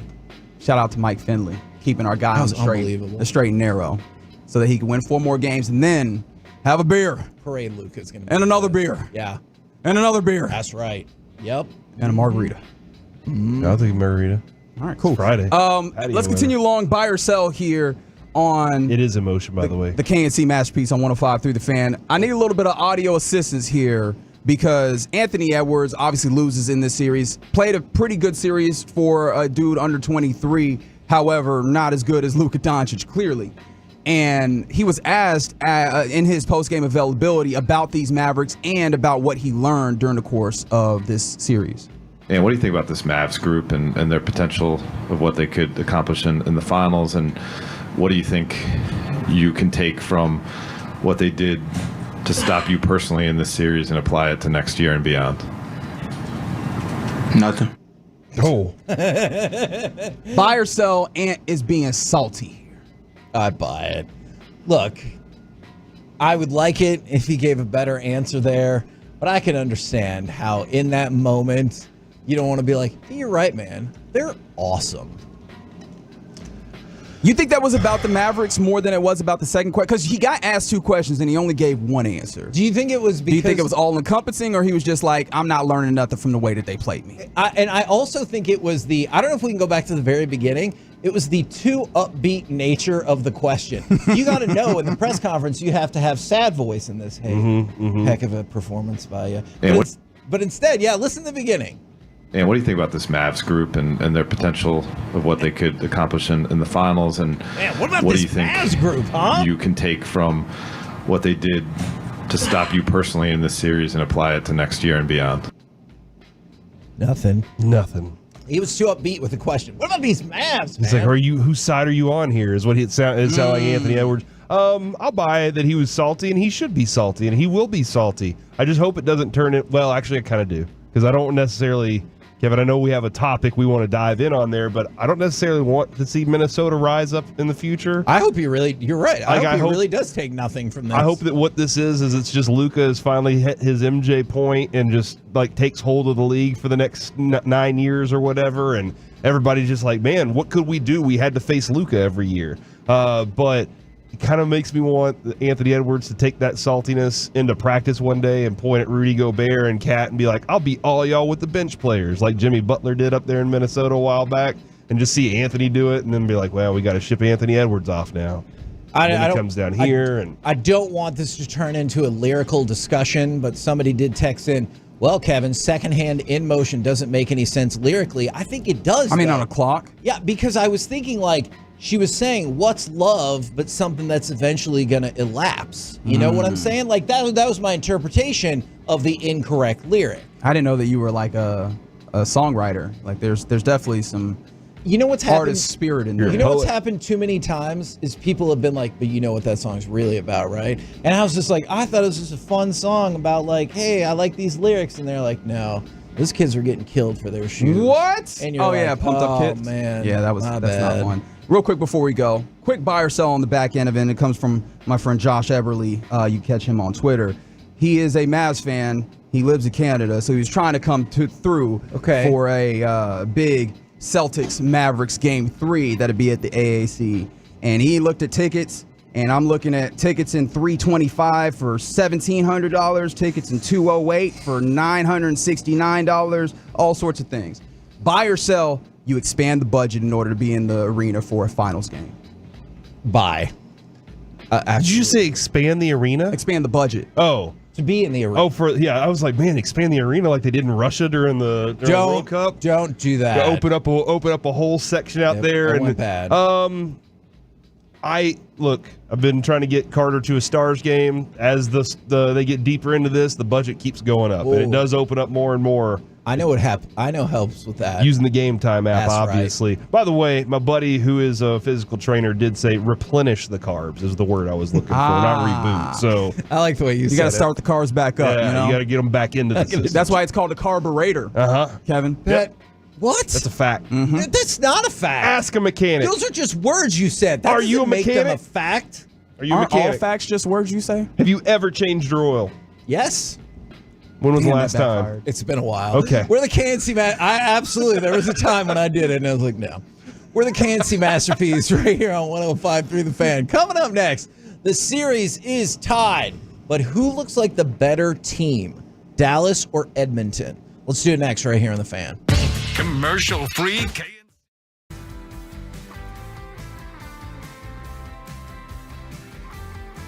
Do you think it's true that you've got to forget something else to remember that Uber Eats has groceries? No, that's absurd.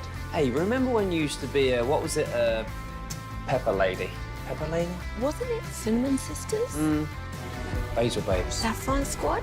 Nutmeg Maidens? Paprika? No, Nutmeg Maidens? I just said that. Was it Spice Girls? Doesn't sound right. Was it Saffron Squad?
Uber Eats has Lola V products? I gotta remember that. Well, you know, they say in order to remember something, you have to forget something else. Okay, now that is a very cute haircut. That's like a little shag. I've never seen that before. Well, I mean, of course you have. It's the Rachel. Oh, is that your name? No, I mean, like, your name. No, I'm Jen. My name's Jen. Right, but I just mean, like, this is your haircut. But that's hair on your head. I'm not saying this is your hair. Okay, freaking me out a little bit.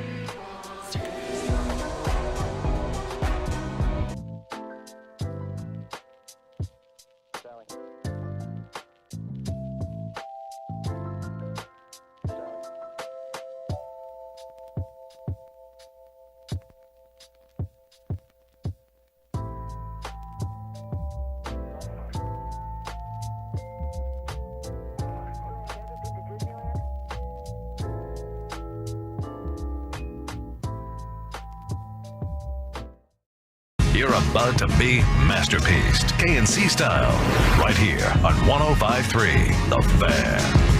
KNC Masterpiece right here on 105.3 The Fan. It is a shout-out Friday from the 910. Would like to shout out my wife, Christy, who just passed her comps and is on the way to being a doctor. Hell yeah. Doctor wife. Way to go. And then I like this one, Corey. I think you'll enjoy this one too. Shout out to my trees. They're still standing up after all these storms. They're heroes, still giving me peaches and plums. Hell yeah, brother. Look at that. Fruitful trees. Man, this is a tough week for the trees, wasn't it? I'm sorry. I've never heard that line in the history of my life. But you get it, right? Yeah, I do. And yeah, man, I have a picture of a tree that was uprooted. This tree was gigantic. And it's laying on its side right around the corner from our house. My dad, I mean, I'm talking about giant trees out in Canton falling over. So yes, Kevin, this week has been brutal for the trees. So shout out to all the trees that are still standing on business. Yeah. I'm saying, from the 469, shout out to my son Louis, as today is his birthday. Happy birthday, Louis. This might not be as happy. Maybe it will. Let's go to cut number 20 because we need to really figure this out before Game 5. Good hustle by Jamie Benn looking for Stankoven. Star! Wyatt Johnston! Third goal of the period for the Stars, and they take the lead for the first time tonight. It is now 3-2 Dallas. Game 5 this evening. Stars, Oilers tied 2-2. I looked at some basic metrics to decide who's playing better in a series to go along with the eye test. And then I want to get y'all's feeling about this as well. The goals in this series, it's 12-12. All right. So it's a tie series. Shots per game. Man, that'd be wild to have an aggregate 7-game series. I mean, it is a tie series. It is. So, that but makes yes, sense. we discussed the aggregate series a while back, and that would be an absolute blast. I mean, just think about it. In the Mavs, for example, they won that game 124-103 by more points than the first 4 games had been decided by combined. Yeah, which is wild. Shots per game: Edmonton 32, Stars 26. Hits per game: Edmonton 36, Stars 26. Faceoffs won per game: 32 Stars, 30 Oilers. It feels like you have a slight edge on the Oilers. Face-off wins, even on goals. You're pretty good deficit in shots per game and a huge deficit in hits per game. It feels like the numbers will let you believe that Edmonton is slightly better as a team thus far. Yeah, yes. But it also makes me feel like you elevate the number of shots, you're going to have more goals. I mean, like, not Edmonton, obviously, because their shots are already there. But you add about 10 more shots, more likely you get one more goal for the Stars in this. One of the things that we cannot change about the Stars is they are not going to start off as the team that is the more physical team. Mm-hmm. But as a series goes along, and as we talked with McIndoe yesterday, Kevin. McIndoe. So close. Usually games 5, 6, and 7 are the ones where the referees hold their whistles. And that's what he said yesterday. Usually it's more likely that they're going to have that one penalty is going to be the big factor in the game, maybe 2, and they're holding back a little bit. Which, oddly enough, I mean, coming into the series, you would have imagined, okay, that then benefits the Stars because the power play You imagine that battle would lean towards the Oilers, but that's just been an absolute net zero all the way across. And so with that being the case, I don't know, right? Like 5-on-5 is supposed to trend towards the Stars, but thus far it's been kind of just in the middle. Okay, this could end up being a chump take. I think you're right. Everything you said. Power play across the board in this series has been awful. Not just for the Stars. Right. Edmonton hadn't done jack on the power play either. But I'm going to lean towards advantage Stars when it comes to 5-on-5 hockey, because I think this was prior to game 4, maybe game 3. So still a pretty good chunk of the playoffs. In 5-on-5 hockey, nobody had a better save percentage than Ottinger at .940.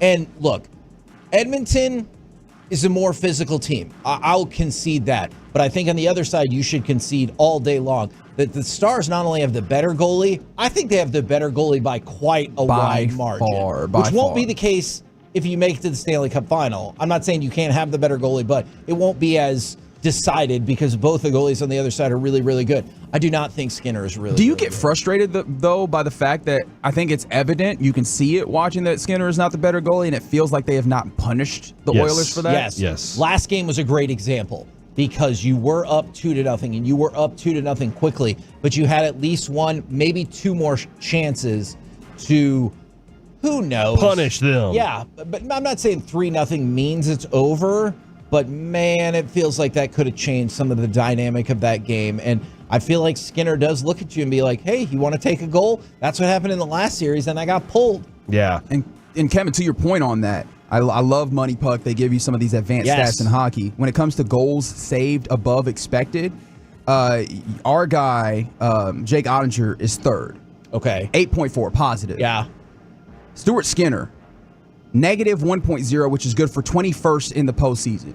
Which there are 21 goalies this postseason? Hold on. Well, I mean, Edmonton's used at least 2. Yeah.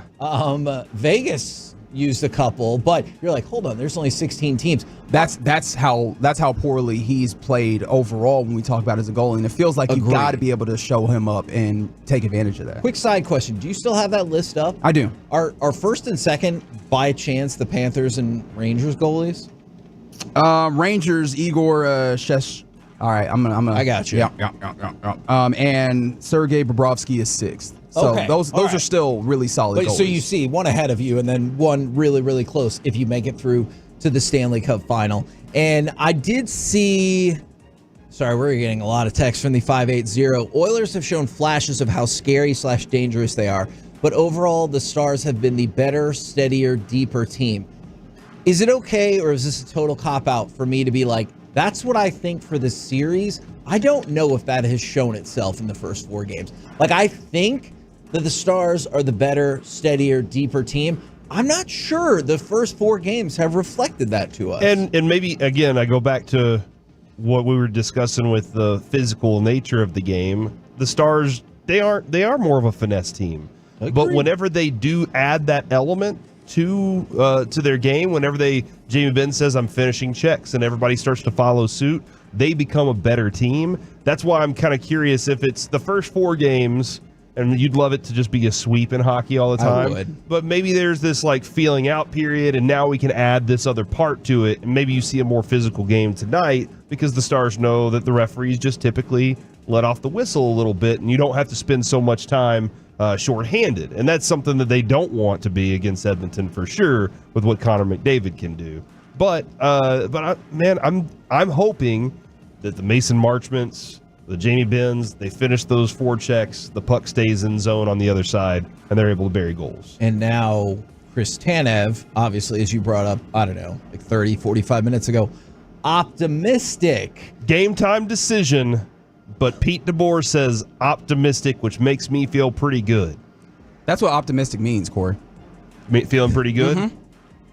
See, and you know Florida and New York are rooting for Edmonton to win because then they know they're guaranteed to win the Cup because Canadian teams don't win the Stanley Cup.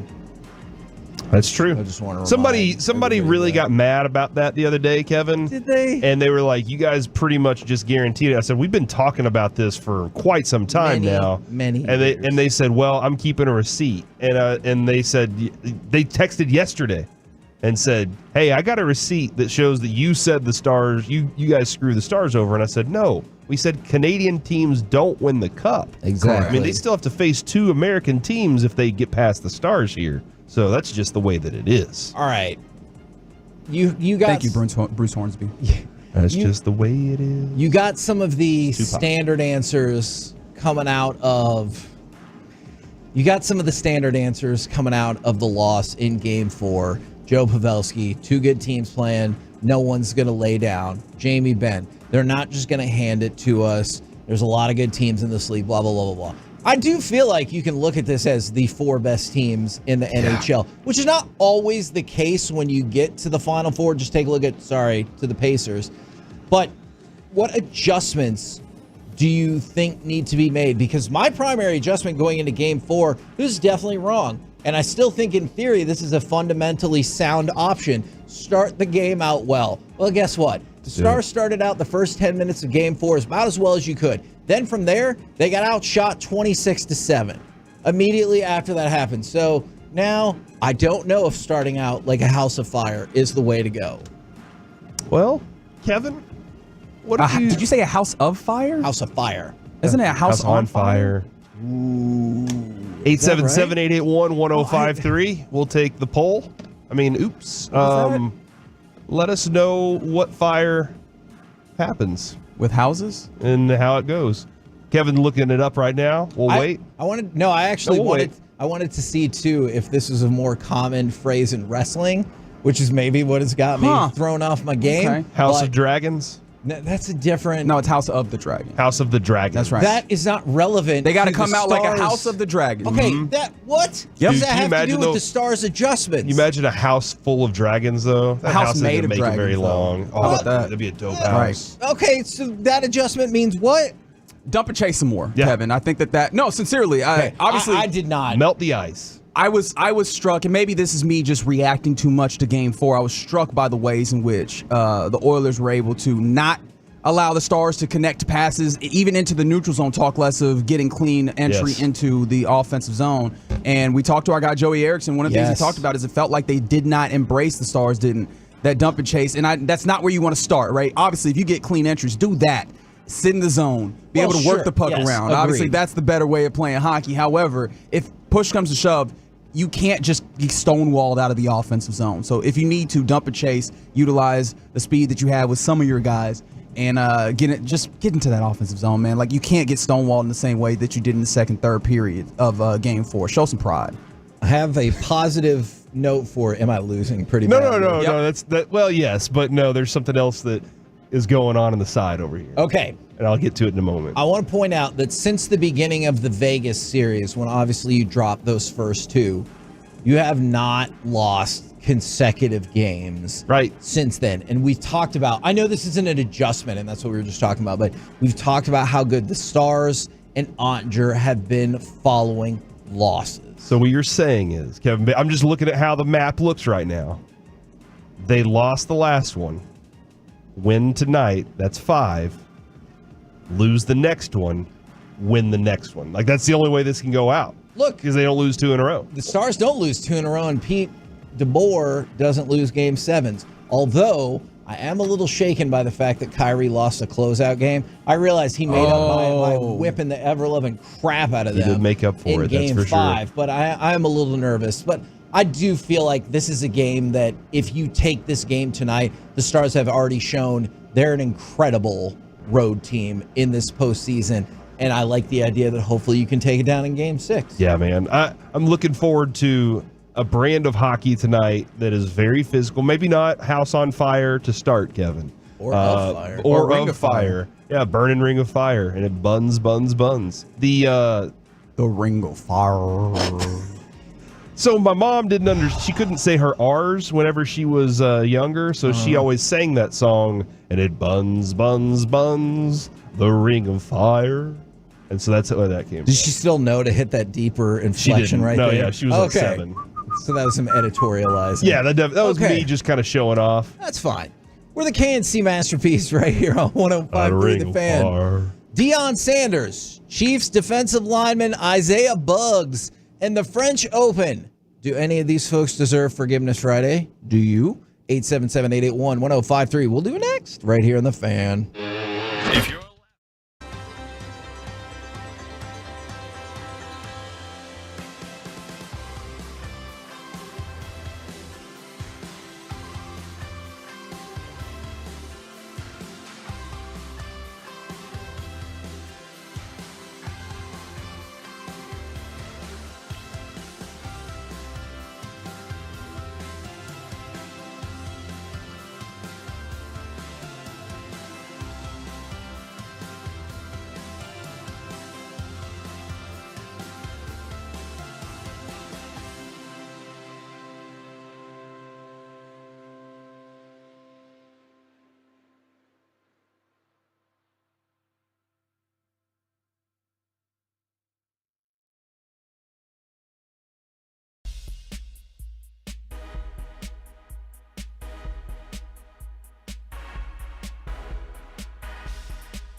Uber Eats has Lola V products? I gotta remember that. Well, you know, they say in order to remember something, you have to forget something else. Okay, now that is a very cute haircut. That's like a little shag. I've never seen that before. Well, I mean, of course you have. It's the Rachel. Oh, is that your name? No, I mean like your name. No, I'm Jen. My name's Jen. Right, but I just mean like this is your haircut. But that's hair on your head. I'm not saying this is your hair. Okay, freaking me out a little bit.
This segment of the KNC Masterpiece is brought to you by Window Nation and the personal injury lawyers Frankel and Frankel. If you've been injured in a car or truck wreck, call Frankel first, 214 or 817-333-3333. With Frankel and Frankel, there's never an out-of-pocket cost. They only get paid when you win. Frankel and Frankel, the go-to car and truck wreck attorneys in Dallas. The mutual celebration from Alexander Zverev. He knows the importance of the moment and that the story is not about him. It's about the greatest champion we've ever known here at Roland Garros. Rafa Nadal's achievements here will live on always as the greatest story ever known at Roland Garros. Good on the French Open for recognizing that, but they're going to make an appearance in Forgiveness Friday because something they did, not as great. However, it is also Shout Out Friday from the 682. Morning, fellas. May I get a birthday shout out for my son, Jaden. His 14th birthday was yesterday. Go Mavs. What a great way to celebrate your birthday. From the 214, personal shout out. Moving into a new apartment and starting a new job on Monday. Nice. Ooh, let's go. Also, they said, let's go Mavs. Don't get fired on your first day. Also, don't get fired on your day off. That is a very good point. From the 214, Mooney to Mayor here. Shout out to my grandson, Kalen, for turning 9 yesterday. Is that great? Because, like, obviously the Mavs are happening, but the day isn't about you. And when you're that young, you kind of just want the day to be about you. Maybe you love the Mavs already at that point. Fair enough. Now you ready for some Forgiveness Friday? Yes. Okay. 877-881-1053 if you want to get involved in the conversation. All right. I'm going to start with a story, hold on, that feels pretty heavy. All right? But the reasoning behind it is going to take a much lighter turn. Okay? Oh, Jack Lighter. So, no. I feel like that would be bad. All right. Let's take you to Isaiah Buggs. Isaiah Buggs plays for the Chiefs. He has warrants filed on him for animal cruelty to the 2nd degree. All right, so not good, not good. According to court documents, the Tuscaloosa Police Department received a report that 2 dogs were left on the back porch of a home being rented by Buggs. Officers and animal control found a gray and white pit bull and a black Rottweiler on screened-in back porches with no access to food or water. Oh, no. Both dogs appeared malnourished and neglected, and the place appeared abandoned. Witnesses told police Bug had recently moved everything from the house. Buggs, so not good, right? No. Not good at all. All right. Now his attorney is saying that the dogs at issue did not belong to him and he was unaware they were on the property. But here's the better quote. Buggs agent Trey Robinson not only denied the charges, this is not going to go wherever you expect.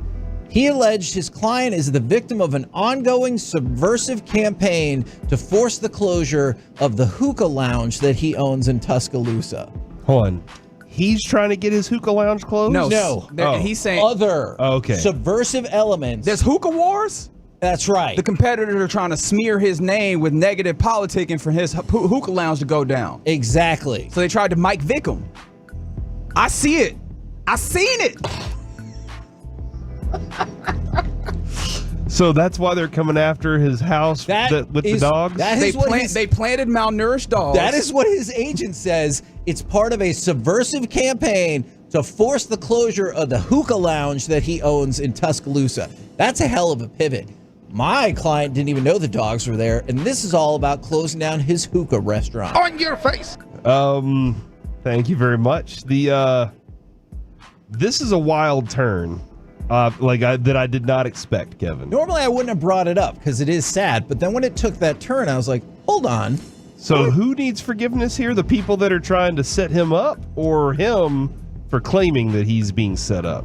Now, are you ready for one more layer to it? What? There's more? Wait, there's more. He says that it was, in fact, the city that is trying to buy out and close his hookah bar. I'm not entirely sure I know why that is, and that this is a quid pro quo because they're like, hey, if you just sell us your business, we'll drop these charges. Oh, Quote, they saying it's fake charges. Bugs declined the city's offer as he has serious concerns about the city and police department's motivation for deciding to target his business, which he plans to bring to light as part of his defense. So it's the city of Tuscaloosa that he believes is after him. I'm so confused. It has been a rough offseason for the Chiefs. Why would you say that? I mean, this is not good. The Rashee Rice thing is not good. Fair enough. Andy Reid's kid getting out of jail early for absolutely no reason. Okay. And Not cool, the person man. who made that decision is frequently up in the Chiefs' luxury boxes. Not good. It's. I mean, I know they won the Super Bowl. This has been a rough offseason for them. Okay. Travis, however, seems like things are going really well for him. Kelsey. Except when he's at the AAC. What do you mean? Because they booed him, right? They did boo him. Who won? Patrick Mahomes. Stars and Mavs. Ooh. So is the common need him back? denominator, we need him back. He makes things better. That is I mean, look at the Chiefs. That's a fair question. From the 214, Mike needs forgiveness for bailing on the Tolos. No. Don't confuse him not being here with anything other than expansion. All right? Ooh. The KNC brand is now expanding into other areas. All right? Joey's expanding into professional hockey. I already told you that Parker is the king of radio. And now Mike has expanded to take over for Texas Rangers for TV. DJ's back. DJ's back. Who else? Joey doing the Stars thing. Mm-hmm. Just said that. Did you? Mike doing the thing with TV. That's true. It's true. He's in Miami. Look at Alex growth right here. Are you talking about his hair? It looks fantastic. Looks amazing, Alex. Thanks, man. Kevin, your thoughts? Back to you, Kevin. Actually, back to me. We're on the Twitch. Contract myself off this show. Country Mozart says this Bucks guy is really trying to worm out of the Chargers. See, and I want to say, is this the time for that? But realistically, in my head, all I could think of was I wish hookah was pronounced differently because then my bar would be called Hip Hip Hookah. Because the spellings are not too far off, but then I realized that, that's too far. What about Jimmy Superfly Hookah? That's not bad. He might have killed somebody. But that's not bad. I learned that later in life. I was a fan back then, and then I learned off. Oh, yeah. Nobody knew that at the time. Nobody knew, so. All right. Let's go to the French Open. Like right now? Why? I'll just tell you a story about the French Open. Oh, okay. I All right, actually have to go to France. I was like, man. Although we do have a week, you know? Well, this might change your mind. Okay. French Open has now banned alcohol in the stands. I'm out. After too much, quote, crowd rowdiness. They were clapping. Oh. Iga got this done because Iga Swiatek beat Naomi Osaka. And world number one beat the former world number one. And in her, I guess, interview after the match, she decided to take some time to demand respect from the crowd because they were making noise during rallies. And I guess the French Open was like, you right. They were a little tipsy. Do you want to hear the busiest? So they hired Michael Finley to walk through and just grab people's. What? If that last part is the case. I like this theory that Michael Finley walks around and just takes people's beers. Sorry, French Open. He should like teach a class. He should have a master class on how to cut people off. And bars around the nation will learn from Michael Finley. That is an amazing idea. Listen to how busy this quote is, all right? This lady's quote is like, I don't know, 12 words, give or take. Listen to how much is happening in this paragraph. Quote, they should let us drink, unquote, said Anna Malikovic, a 37-year-old plastic surgeon from Serbia, standing near a bar selling a garden spritz outside Court Philippe Chautier. It's allowed everywhere else. Why shouldn't it be allowed at a tennis match? Agreed. That's a lot of work that's getting done in the middle of the split on that quote. Listen, I'm not a huge tennis person, and you guys are. Mm-hmm. Football. During rallies, you're not supposed to cheer? No. You can't, if you see something amazing, you will hear the, oh. Yeah, but that's it? Like, you can't be like, yes! It's one thing to cheer. It's another thing to, like, actively try and it's weird because tennis almost gets into like golf in that way where people, it's like, hey, can you compete with a little bit of noise? But if that's the standard that's established, when you have like quiet and then now in the middle of it, there's all of a sudden noise, I I can understand how that distinction changes the athlete's level of competition. All right. I mean, golf, it's for me, it's always been the in the backswing as I'm getting ready. That's where I break my concentration. But I do wonder if it's always like the Phoenix Open or whatever, the one that's like waste management. If it's always like that, can you play that way? Like you're just like, okay, it's just noisy, so I'm gonna play that way. And I feel like tennis is very noisy at times. It can get really loud. But I guess it's not supposed to be whenever you're playing. Yeah, I would kind of like to see the waste management tennis crowd version. I would too. I'm in. Where would they play that at? New Jersey. Jersey. In Phoenix?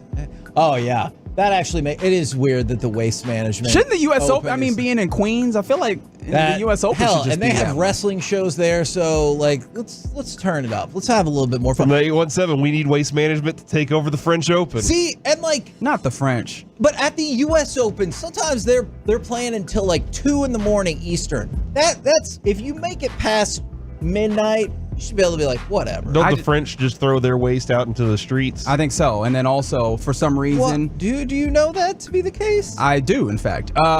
For some reason, I also... You don't have any counter, do you? Yeah, I like how confidently he just said that. You don't know? I also thought in my mind, you know how like at basketball games, they have like the thunder sticks to try and get things going? And I was like, at the French Open, would that just be baguettes? Yeah, baguettes. I mean, I did see that episode Did people eat them as it went along? And you're like, I can't make as much noise. Remember that episode of Atlanta where she had that really hard baguette and took that lady's head off? There are, and that's not even. Or was it a dude? That's not even like a top 5 shocking moment in that Love show, that probably. My wife, just as an aside, my wife keeps asking about watching that show, and I keep like trying to steer her away from it because from Atlanta. Yeah, I just don't know if she can handle it. I can see that. She'll love it. Think so? It might take I have her. no idea. I just it wanted might to take watch her it. to a place though. She doesn't want to go. Yeah, that she does. She's like, whoa, hold on. I didn't know that I existed here.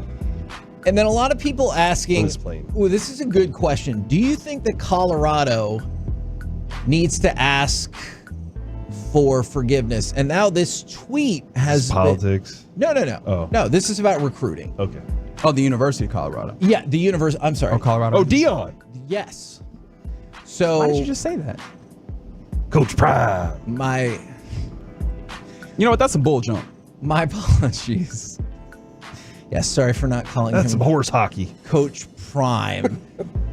There's a text exchange with a player and somebody who is claiming to represent themselves from Colorado.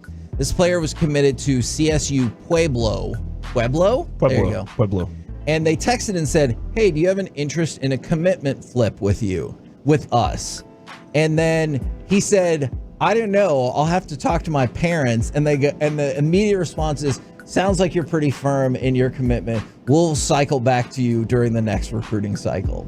So it was just as quick as that. And now people are texting out or tweeting out, hey, NCAA, hey, Big 12, is this considered tampering? Are they allowed to just come after our players like this? Buddy, the NCAA's got bigger fish to fry right now. If you want to commit now's the time, right? NCAA level crimes, go ahead and do it. They don't know what they're doing. Eat as much pasta as you want at the place. They don't got time to go back and get you for that. That's for sure. Also, people were asking the question, are hookah bars still around? And we were curious when the heyday of the hookah bar. Is it now? Yeah, I don't know. I don't think I ever went to one. We had a hookah lounge. To a hookah bar. Yeah, we had a hookah lounge in Deep Ellum. I never made it over there because I was always doing other things. So I've never done the hookah thing. So you can't help us with this answer? That's correct. It's disappointing. We're the KNC Masterpiece right here on 105.3 The You throw a Fan. fat sack of weed in the middle of that. It's a different story for some people. All right, that show's coming up in about 2.5 hours. Wow. Coming up Right now. next, Wow. it's time for Conference Finals Casserole. What would Prince have thought about these Timberwolves? Plus, an early NBA Finals preview. Next on The Fan. Believe it or not,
Is brought to you by Classic Chevrolet in Grapevine. They're the #1 Chevy dealer in the world, more Silverados than anyone else.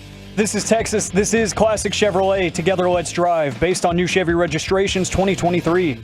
The final seconds tick away, and the Panthers take Game 5 by a 3-2 final score, and the Panthers take a 3-2 lead in this Eastern Conference Final, and the Panthers are now 1 win away from a second straight trip to the Stanley Cup Final. KNC Masterpiece back here on 105.3 The Fan, about to dip into a little conference finals casserole, but in the 512, guys, I work at CSU Pueblo Athletics, and I'm listening right now. Huh. Whoa. Really? It is also, would you ask them Colorado-based follow-up questions? Well, my friend is from Pueblo, and so I was kind of curious about, they love it there. What's so great about Pueblo? Feel free to text back in from the 903. Shout out to my son. It's his birthday today. Happy second birthday, Carlos. Absolutely happy birthday to you. And then from the 214, shout out to Mark Cuban for hiring Nico Harrison and selling the team. Mostly for selling the team. Okay. All right. Okay, listen. This dude did bring us a championship. Now, maybe they could have had more championships with Dirk, and he messed it up along the way. Maybe they could have had more championships after the first one, but they messed it up along the way, too. He also did build a more exciting Mavericks team than we'd ever had before. Yeah. We had Mavericks teams that were just poor, and he came in and said, I'm not treating this like a business as much as I'm treating this like a passion. Can I ask you a question about that? I'm not joking. Does the fact that the three main pieces that got you down that path were already here before he got here make a difference? Oh, can you explain that to me real quick? Like the Dirk, Finley, Nash, the fact that they were all already here, does that impact that at all? I hear what you're saying. I don't know. For sure. I mean, I really don't think I understand the players being here, but I don't think that fan base was ever going to get energized until Cuban brought that, until he made the moves that he made. I got you. And even bringing Dennis Rodman in was one of those moves. It didn't go as we all planned, but it brought eyeballs to the team, and he did a lot of things. True. I mean, the Mavs Maniacs, the seats that you could get in for free just by being painted. There are lots of things that they incorporated along the way. So I want to give Mark Cuban the proper respect, and thank you for getting that. There was a moment yesterday, though, whenever the new governor, Patrick Dumont, spoke, and they asked him questions, and every answer was like one sentence or one word, and I was like, he looked real uncomfortable. Yeah, he didn't look like he knew what he was doing up there, and I was like, man, Mark Cuban would have absolutely relished this moment, and he wasn't quite as involved in all the stuff that was going on, because you're not going to go talk to Mark Cuban in this, you're talking to the governor of the team. Right. And so I did kind of miss not seeing Cuban's face as part of this whole thing as it was going on last night. But I'm not going to sit here and defend all the bad moves he's made along the way either. All right, it kind of feels like I like it. We've kicked off conference finals casserole. So let's stick with the Mavs since you brought it up.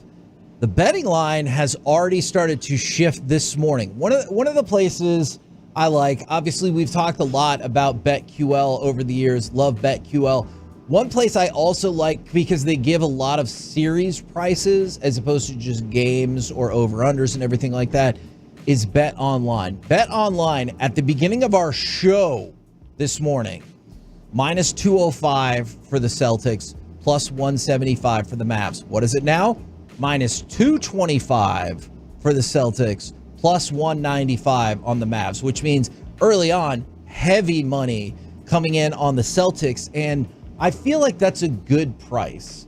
If 2-1 on your money, if the Mavs take this down, that's not to say that they're definitely going to do it or anything like that. But if you tell me I can get 2-1 on my money in this series, I do not believe the Mavericks are a 2-1 underdog. You're taking it?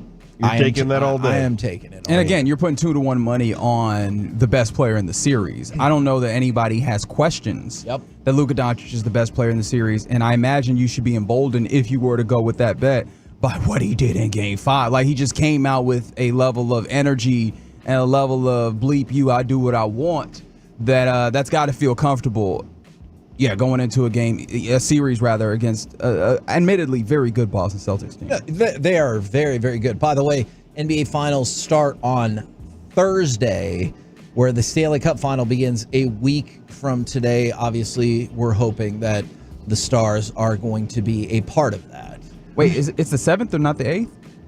Did I say it wrong? NBA finals start on Thursday. Stanley Cup final starts a week from Saturday, I believe. Okay. I feel pretty good about I don't know how calendars work, so I'll have to go find a calendar. I'll just Google. Give me a second. I feel pretty confident about that. In the Stanley Cup final front, the Panthers beat the Rangers yesterday 3-2 to now give them a 3-2 lead in that series. And so you have a distinct possibility that both of these series could go 7. These have been battles. In the Florida and Rangers series, the Panthers and Rangers series, you have seen numerous overtime games. And so clearly that one is nip and tuck. The Oilers and Stars at 2-2, clearly that one is very close as well. So it feels like you have very evenly matched Final Fours. That's good. Which I would assume that means the Stanley Cup final will probably be quite the knockdown drag out as well. Yeah, and I guess the only bad thing here is that hockey can continue to say, look, I mean, we keep getting really good Final Fours. Our playoff system works. Even though they have the weirdest playoff system that we've ever seen. Not a big fan of the still so confused C1 by it all. and Basically what I was learning here was the region that we were in, Kevin, was the one that was like the toughest. It was death pool, as they say in World Cup soccer. We had the death pool. Oh, the group of death. Yeah, the group of death. And we came out of it, and now everything should be easier from here. Even Pete DeBoer said that. It only gets easier from here. And I was like, what? We're not going to play a tougher team than this. Yeah, and here we are in this situation. I thought it'd be a cakewalk, dude. And that's the second time I've used cakewalk today, so I'm going to start using the other term. I thought it'd be a cupcake. And here we are with a tough one on our hands. Now, Reggie, did you look it up and confirm that I was, in fact, exactly right about when the NBA Finals and Stanley Cup Final begin? Yeah, a week from tomorrow. That's what I said, right? I thought you said a week from today, but I don't know. Sometimes I hear things wrong. We'll have to check the tape. But yeah, Stanley Cup Final a week from tomorrow. The NBA Finals, which obviously the Mavericks are a part of, starts on Thursday. They're also 6.5-point underdogs to kick off the betting for Game 1 against Boston. So something to keep in mind right there. There was a really interesting article from ESPN. I'm not kidding. It might sound weird. Prince's legacy with the Timberwolves. And so there's like Prince Rogers Nelson, huh? Yeah, I don't know what Prince's real last name was. Like Prince the musician, I honestly don't know. Since 2012. Yes, Prince Rogers Nelson. Is that really? I mean, before he became the symbol. The symbol. Yeah. Okay, then yes. My apologies for not knowing that. Since 2012, it's been a ritual to open Timberwolves games with When Doves Cry. But after Prince died, they started new traditions. Like they said, they would play Let's Go Crazy at the start of the fourth quarter. They would play Controversy when the crowd didn't like one of the calls. And so one of Prince's really longtime friends and former attorney, London McMillan, said he would have loved to be sitting front row so he could rep this city. Obviously, this series was awesome. We're really pleased with the outcome. How cool would it have been if Prince was just sitting in the front row at those games in Minnesota? Oh, it would have been cool, but at some point he would have levitated and a guitar would have come over him, and he would have just ripped a solo that destroyed all of our brains. We would have been like, I cannot just believe what just happened right now. And I'm not sure, that could have been a bad thing for the Mavericks. Yeah. So, even Luca would have been sitting there going, I can't believe he's doing this. He's so much better at guitar than I am at basketball. I should just give up basketball. And I don't want that to happen in the middle of this series. I also, going the other way in that particular interaction, I don't know what it looks like to have someone violently yell at Prince in the ways that Luca yelled at Snoop Dogg. He didn't yell at Snoop Dogg. He wasn't yelling at Snoop Dogg. He was yelling at the dude behind Snoop. He at least talked to Snoop during the game. He was shaking his head. And so I don't know. I feel like I'd be uncomfortable with that, but more because I don't know how Prince reacts to that, because I don't think he really reacts to anything. Yeah. Or reacted, I guess. Well, he did. This same friend did have one thing he might have reacted about. The one thing Prince might have said is he likes the white shirts, but where's the purple? So perhaps the suggestion would be. And last night they were in gray and green. Yes. So. And then Prince's nephew said the Timberwolves meant the world to him, and he was really involved in Minnesota professional sports and everything. So I just keep thinking, I realize the series is over. I realize Prince died many years ago, but just picturing him out there was like 8 years ago. It was 8 years ago. The 214, Luca to Prince. Who's crying, MFer? Ain't no doves here. And oh my God. Prince would have written a new song when wolves cry.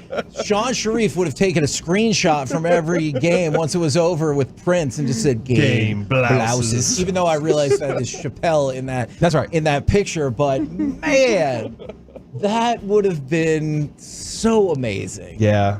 Yeah, and I mean, it would have been fun.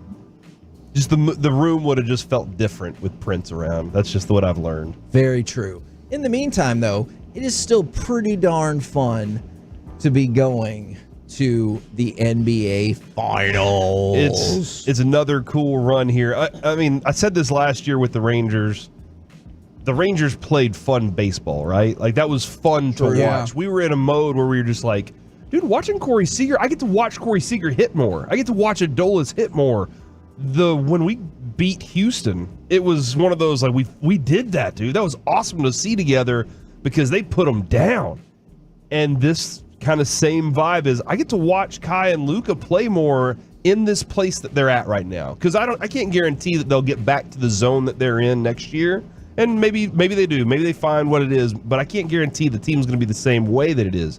What it is right now is an absolute blast to watch. When Luca's going half court trying to get Derrick Jones Jr. to fly, it's fun. And so I'm just excited that I get to see more basketball with these guys right now. Is there a letdown more than usual every time an alley-oop doesn't work? Yes. Because there was a connection that he tried to make with Lively yesterday that didn't work, and I was like, how can this be? Yeah. They always work. It always does. We're the KNC Masterpiece right here on 105.3 The Fan. Coming up next, I'm going to ask my mom to turn off the radio because it's time for the Combo Platter Dare Day. Tomorrow is Dare Day, so give us a sports opinion, and then have you ever made or accepted a dare that ended poorly? Parents, turn your radios off. We'll do it next, or turn it down. We'll do it next right here on The Fan. You've made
KNC style, right here on 105.3 The Fan. KNC Masterpiece right here on 105.3 The Fan. It is, in fact, a shout-out Friday, 877-881-1053. If you want to get involved in the conversation. Still got a couple shout-outs here from the 940. Give a shout-out to my son, Talon. Just became a senior in high school and is traveling in Europe this summer. I'm so proud of him. That is awesome. And then from the 214, shout out to KNC. So glad I started to listen to sports radio a couple months ago, and now we get to experience Dallas sports history together. That's from New Tolo Michelle. Thank you very much for rocking with us. The history is the most fun part, too. This historic moment. I'm really glad I've gotten you to come around on that. I feel like this is my thing. Is it? Okay, so real quick, we're going to get to the combo platter. And it was just an offhand comment that just infuriated me a couple weeks ago. We were talking about how Dallas was on the verge of history. They've never been to the Western Conference Finals in hockey and basketball at the same time. We do the whole segment. Then, like in the last minute, Corey goes, yeah, I just don't really care about the history at all. Care. And I was like, mother trucker. And I then was I go very on, upset. And then I go on CNN, and the first thing I say is, man, this is historic. Yeah. That's why looking at my phone when I watched it, I said, F you. And if you want to know, go a little further with this. Right after I'd said that, Kevin stood up and walked out of the room and had to go for a walk to calm himself. I was not pleased with a variety of things that day. From the 817, shout out to my dad, hospitalized yesterday and still stayed up with me to watch the Mavs. He should be coming home tomorrow. That is fantastic news right there. All right, you guys ready for a little bit of combo platter? We got Nick Engstack coming up in about 20 minutes from Locked On Mavs podcast. He'll be here in studio. Nice. We brought in Joey and Nick, and the team at Locked On Mavs complained about not fair coverage, and so we're going to rectify that today. Tomorrow is National Dare Day, so it's time for the combo platter. Give us a sports opinion, and then have you ever made or accepted a dare that ended poorly? Isn't that program that they Drug brought abuse into the schools? resistance education? No, this is not a Nancy Reagan thing or anything like that. Which Nancy Reagan thing you talking about there, buddy? We don't have time for all. We don't have time for all of this right now. I mean, that would happen sometimes. Mm-hmm.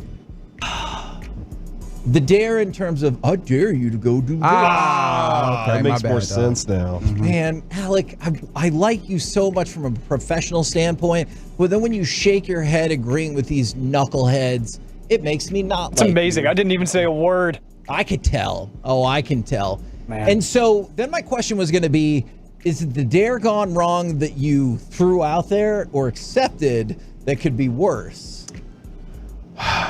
Okay. Yep. Sports opinion. Okay. That's how this works, yeah. Sports opinion. I said this on CNN. As Kevin last Friday, I was on CNN. Yes. And the host of the show that I was on CNN laughed and was like, so you're telling me that both the Mavericks and the Stars are going to be in in the championships? And I was like, yes. And he goes like, I'll have to have you back on if that happens. And I'm very confident Stars get this thing done this weekend. Are you as confident he'll get the name of the show right? Not at all. Not at all. I even sent him a text and said, this is how you say the name of the show. I hope he gets it more wrong. More wrong. KC the Masterpiece and Mike. Mike and KC and the Masterpiece. That was a hilarious moment in time. A hilarious moment in time. So I'm going to go ahead and say Stars get it done this weekend is my approach on this. Because Sunday would be the final game. Tonight game, and then they have to play another one. Yes. Either way, another game will be played. I was playing a game of Truth or Dare one night. Oh, dear. And do you wait to say dare until the other person, or are you a darer? Okay, so hold on. There was a group of us, and we are at a certain age of consent, all of us. All right? Is it good when somebody specifies? No. Okay. In our 20s. Oh, okay. Yeah. In the 20s, past the 20s, all right? Somewhere in the 20s. What? And I don't know why we had been drinking. You said 20s a lot there. And I dared, this one girl said dare, and I said, I dare you to go do a naked cartwheel out there. Oh, no. And my buddy was like, oh, yeah. Like, he was attempting to have a relationship with this girl. Or at least relations. And when she did it out in the corner of the yard, one of the other girls there was like, man, she's hot. And then they ended up together that evening. And my friend was upset. So the dare went wrong for my friend. Does that make sense? For you, it sounded like it went fine. I had a great night. I bet you did. I had a fantastic night. Oh, man. I mean, look, you got to throw up the oop. If somebody else dunks it, that's their fault. But yeah, I didn't really have much control over what happened after that. 2 points happened. That is fantastic. So, yes, it went wrong for my friend in that instance. From the 817, Mavs in 4. Also, I got double dared to pee on an electric fence down the road from my house growing up. The current definitely travels, if you know what I'm saying. That's got to be Colby. Feels like Colby has tried to tell me this story about that guy climbing over the barbed wire fence like 5-10 times. Every time I've like, a piece of him was left behind. No. A whole piece of him. All right, Reggie, I would like to go next if I can. I'm still stuck on the dude who was peeing on the electric fence. So Fair. You got it, dude. It's probably Frank. So I realized that I accidentally reversed my Western Conference Finals picks. I said Stars in 5 and Mavs in 7. I got it backwards. All right. What I meant was Mavs in 5, Stars in 7. And so that is definitely still in play. Yes, it is. Just switched it up right there. And then what if the Stars win in 6 though? That's fine. Okay. I'll just be like, whoops, I was wrong. Yeah. Let's celebrate the best week people are wrong ever. about this stuff all the time. Yeah, that's fine with me. The dare that didn't go well. Now, my contention is going to be having to wear your shirt inside out last week. That was not so bad, and the payback was good. Was it? Oh yeah. Okay. When I was in high school, did you get a truth out of that? Is that what it was? I do, man. If you look at me, I scream somebody who's a truth person, right? I get it. Kevin's a truther. I was careful about not saying that. Oh, okay, my bad. So, if you've ever been to HBJ Stadium in Garland, it's a bowl, right? By the way, I live close by there now, in case you're ever wondering where I live. And so when you go in and out on a certain side, I definitely have had people, like when I'm walking around the neighborhood, they'll text me later and be like, yo, do you live in this neighborhood? I'm pretty sure I saw you. And there's a giant, like, kind of drop off. And so my friends, while we were driving up, they said, I dare you to gun it and just like fly. Bad decision. I can reflect on it. Like the Dukes of Hazzard? Pretty much. Never mind. Glad I stopped that. I can reflect on it now and say it was really fun and really terrifying. The car landed hard. Not that long after the fact, it died. Now, my mom would say, I had that car for 12 years and it was fine. I argued because I'm an arguer. Just like when she gave me her fridge that she said she had for 25 years and then she gave it to me and it died. And my argument was always, do you think it could be the fact that you had that car for 12 years or that fridge for 25 years, and that's why it died? But in the case of the car, I knew that was probably mostly all of my fault. So that was when a dare went wrong, and you shouldn't do that. It's not going to play out the way that you might think. In the 806, sounds like Noah's getting siblings. Nice. All because you wore your shirt inside out. Look at you. Proud of you. Man, I think Noah single-handedly prevents him from getting siblings. Because he blocking out here? It's not just that. It's just his general demeanor of loudness. That we're like, do we want another one of that same, like, general age? I don't... What, just because it'll be, like, the decibel level will be doubled? Yeah. I don't even think that's how decibels work. Yeah. So what you're saying is you want to wait 18 more years? Oh, my God, no. True. No. And 817, that was definitely not me. That was Corey's fault. I was just thinking I was smart enough to keep that opinion to myself. All right. From the 540. Oh my gosh. That's always a good way to start. Mavs win the championship in 6. And I drank a case of Red Bull in under 6 hours while on deployment. No. I got sent to medical because they thought I might be having a heart attack. Yeah. I can understand that. Holy moly. Man. By the way, my son Carter does not get to drink Monsters. Okay. Because he's young and shouldn't be drinking those anyway. Sure.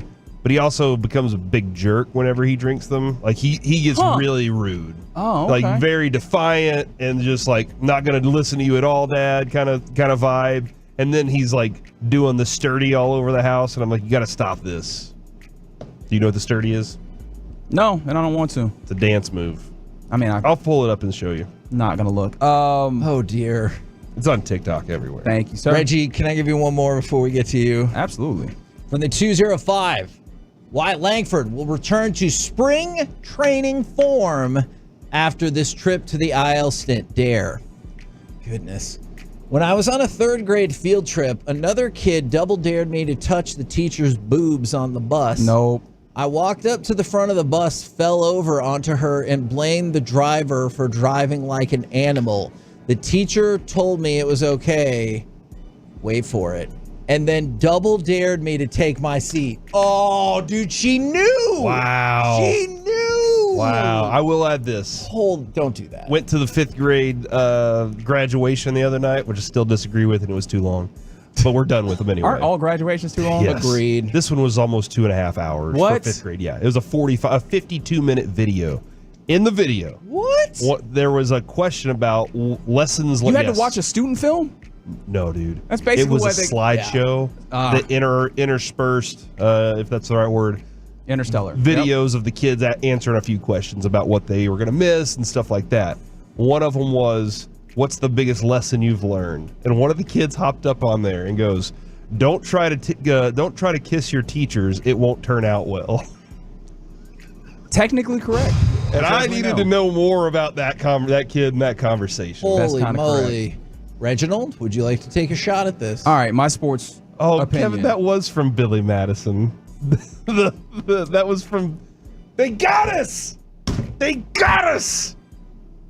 Sorry. They got you. I'm usually good O'Doyle rules. I'm usually good at picking that up. Darn it. You Very guys, good. Well done. Very good. Well done. Golf clap. My sports opinion is not anything new, but it's I still feel it very strongly, and it was kind of helped along by the Mavs winning Game 5 in Minnesota. Home teams, particularly in basketball and in the sports where that is the case, should be wearing white. I'm sorry. Like, I have a lot of sports opinions where I feel like we progress on the way that these goes, modern analytics, all those types of things. No, I am an old school curmudgeon when it comes down to this. I want to be able to look at this TV and see the home team wearing white and the road team wearing their color jerseys, or in hockey, vice versa, right? I want to be able to see the home team wearing their color jerseys and the road team wearing white. I especially hate when both teams are wearing color jerseys. That one gets on my... Like, who is the home team? Where are the jerseys supposed to wear? I hate you right now. It's very I don't like it when things change. You're a big conformist, huh? That sounds like a grumpy opinion I would have. It sounds like Mike trying to tell everybody their names can only be spelled a certain way. That is a great point. Wow, you really do love that Mike seat, don't you? It works. I like it.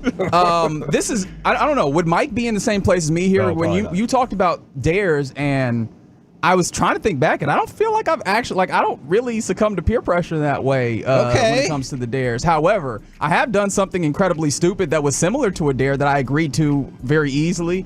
And for those of my, no. But those of our friends that are in Arlington, when I was at UTA, you'll know where this is, off of Cooper and I believe Pioneer. There is like a Big Lots parking lot, just a big parking lot that is not often filled up.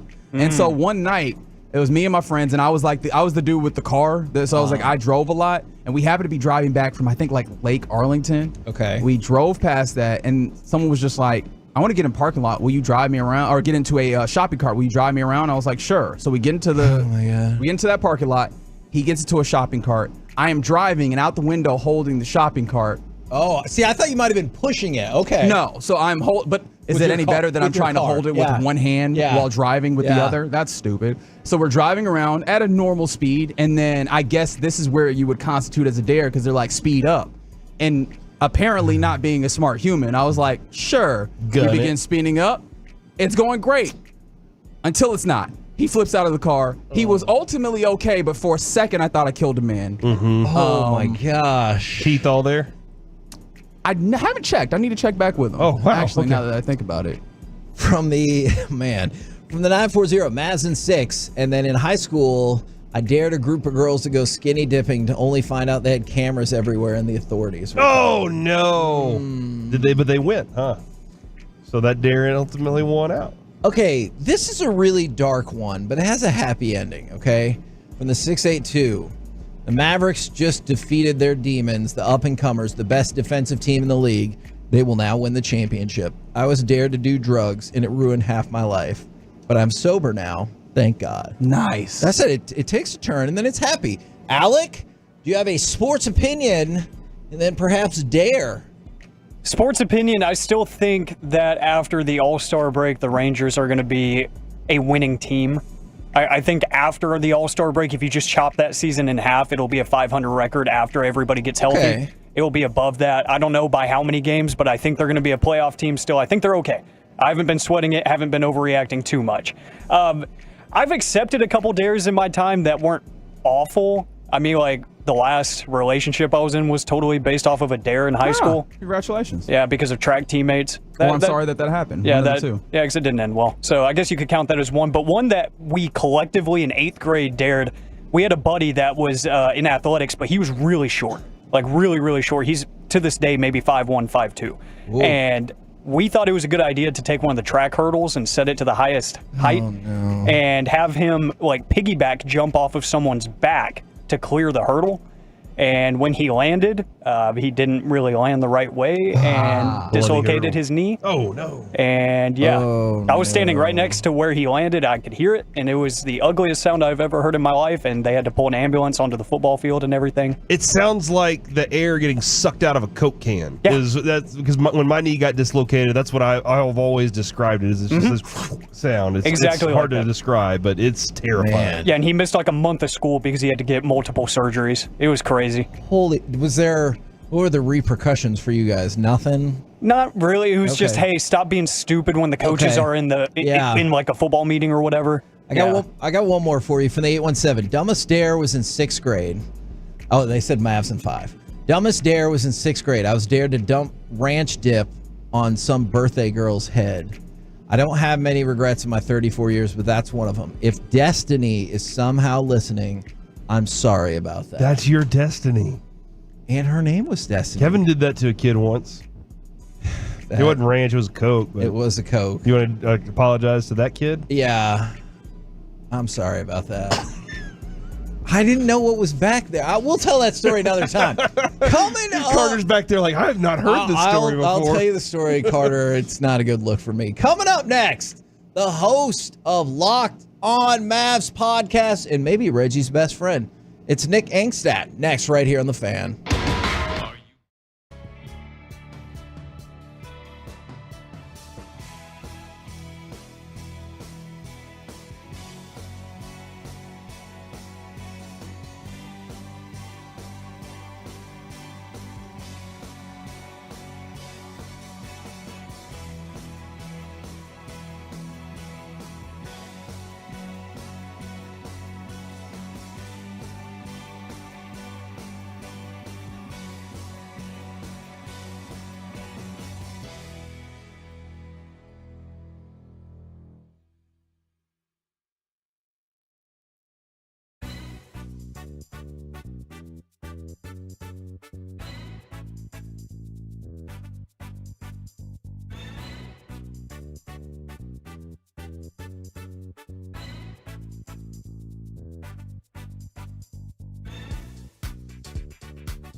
Do you think it's true that you've got to forget something else to remember that Uber Eats has groceries? No, that's absurd. Hey, remember when you used to be a, what was it, Pepper Lady? Pepper Lady? Wasn't it Cinnamon Sisters? Basil Babes. Saffron Squad? Nutmeg Maidens? Paprika? No, Nutmeg Maidens? I just said that. Was it Spice Girls? Doesn't sound right. Was it Saffron Squad?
Expressway on 105.3 The Fan is brought to you by the On-Time Experts. So the 39 by the two Mavs, and only 38 is a team for the Wolves, and Irving free. KNC Masterpiece right here on 105.3 The Fan. Right now, we bring to you the man who helped the Mavericks get to the NBA Finals by my determination, but is also slowing down the Stars. From Locked On Mavs, it is Nick Angstadt. How's it going, man? Oh, it feels good, gentlemen. I helped the Mavericks as much as I could. We let it ride all the way to the finals. See? There you go. Look at you trying to shift blame for you causing the Stars to lose. That's true. Okay. You jerk. You know what? I'm going to ask you the same question. It's on you. It's a very Don't fall into his trap, Nick. Do not fall into his trap. Simple question that somehow has got corrupted into this bad thing. The Mavericks win the NBA title. The Stars win the NHL title. To facilitate that, the Rangers have to eat loss after loss after loss. That's a deal you take, right? They already won the championship last year. You fell into his trap. You did. Ladies and gentlemen. What about 2 championships? Yeah, the correct answer. My is scenario, all the we get teams 3. win. Yeah, but my scenario is the way where we win games and championships. I know this is the station for the Rangers, but after the championship parade, don't they need a minute to get that together if they're going to win another one? No. Just run it back. Right back at it. The only way you get better is iteration. Ladies and gentlemen, sports genius Nick Angstadt with us right here on 105.3 The Fan. Now, obviously, I know we're having a lot of fun. It's easy to have a lot of fun right now. One of the things that we were talking about earlier is Game 1 of the Timberwolves series. You get, I think, 19 points, 20 rebounds combined from Gafford and Lively. And that felt like something that was pretty sustainable. And then last night, 20 points, 17 rebounds combined from the combination. As much as people talk about Kyrie and Luca, for good reason, Gafford and Lively. Is that your second line item of how we made it to the finals? They're the backbone. I mean, you think about when the Mavs were here in the Western Conference Finals in 2022, the starting center was Dwight Powell.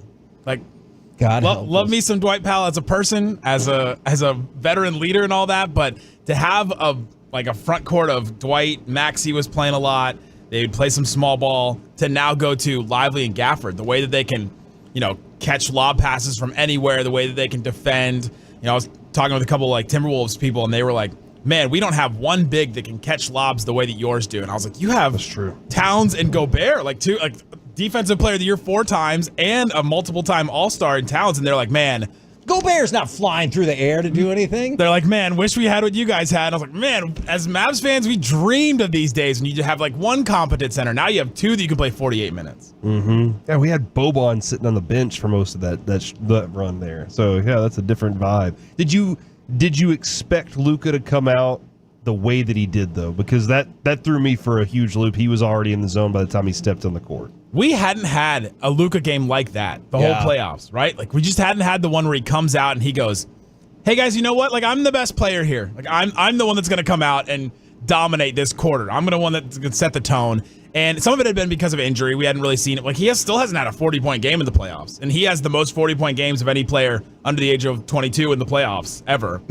It's insane that he still hasn't done that yet. And he may not do it against the Celtics. They're a great defense. But he hadn't had one of those games. He comes out, and then he has 20 in the first quarter and then has 16 the rest of the way, which is not a lot for him. Kyrie kind of was the one that took it over the finish line afterwards, but Luca was locked in. And I think he didn't want to come back to Dallas and play one more. That knee, he's like, hey, man, can I just have a day off of this knee and have some extra time? And now you get a week off. And huge. Speaking of injuries, I have to admit I was disproportionately angry at Naz Reid for catching Derek Lively in the neck. I don't care if it looked like a basketball player or not. I think it's fine. Okay. I don't think it is either. Okay, I was like, he did that on purpose. It's a frustration foul. It's one of those where your team is down, you're not feeling good about anything, nothing's going right for your team, and you just kind of flail your arm. And it just happened to be the worst possible player, the worst possible place that he could have hit him.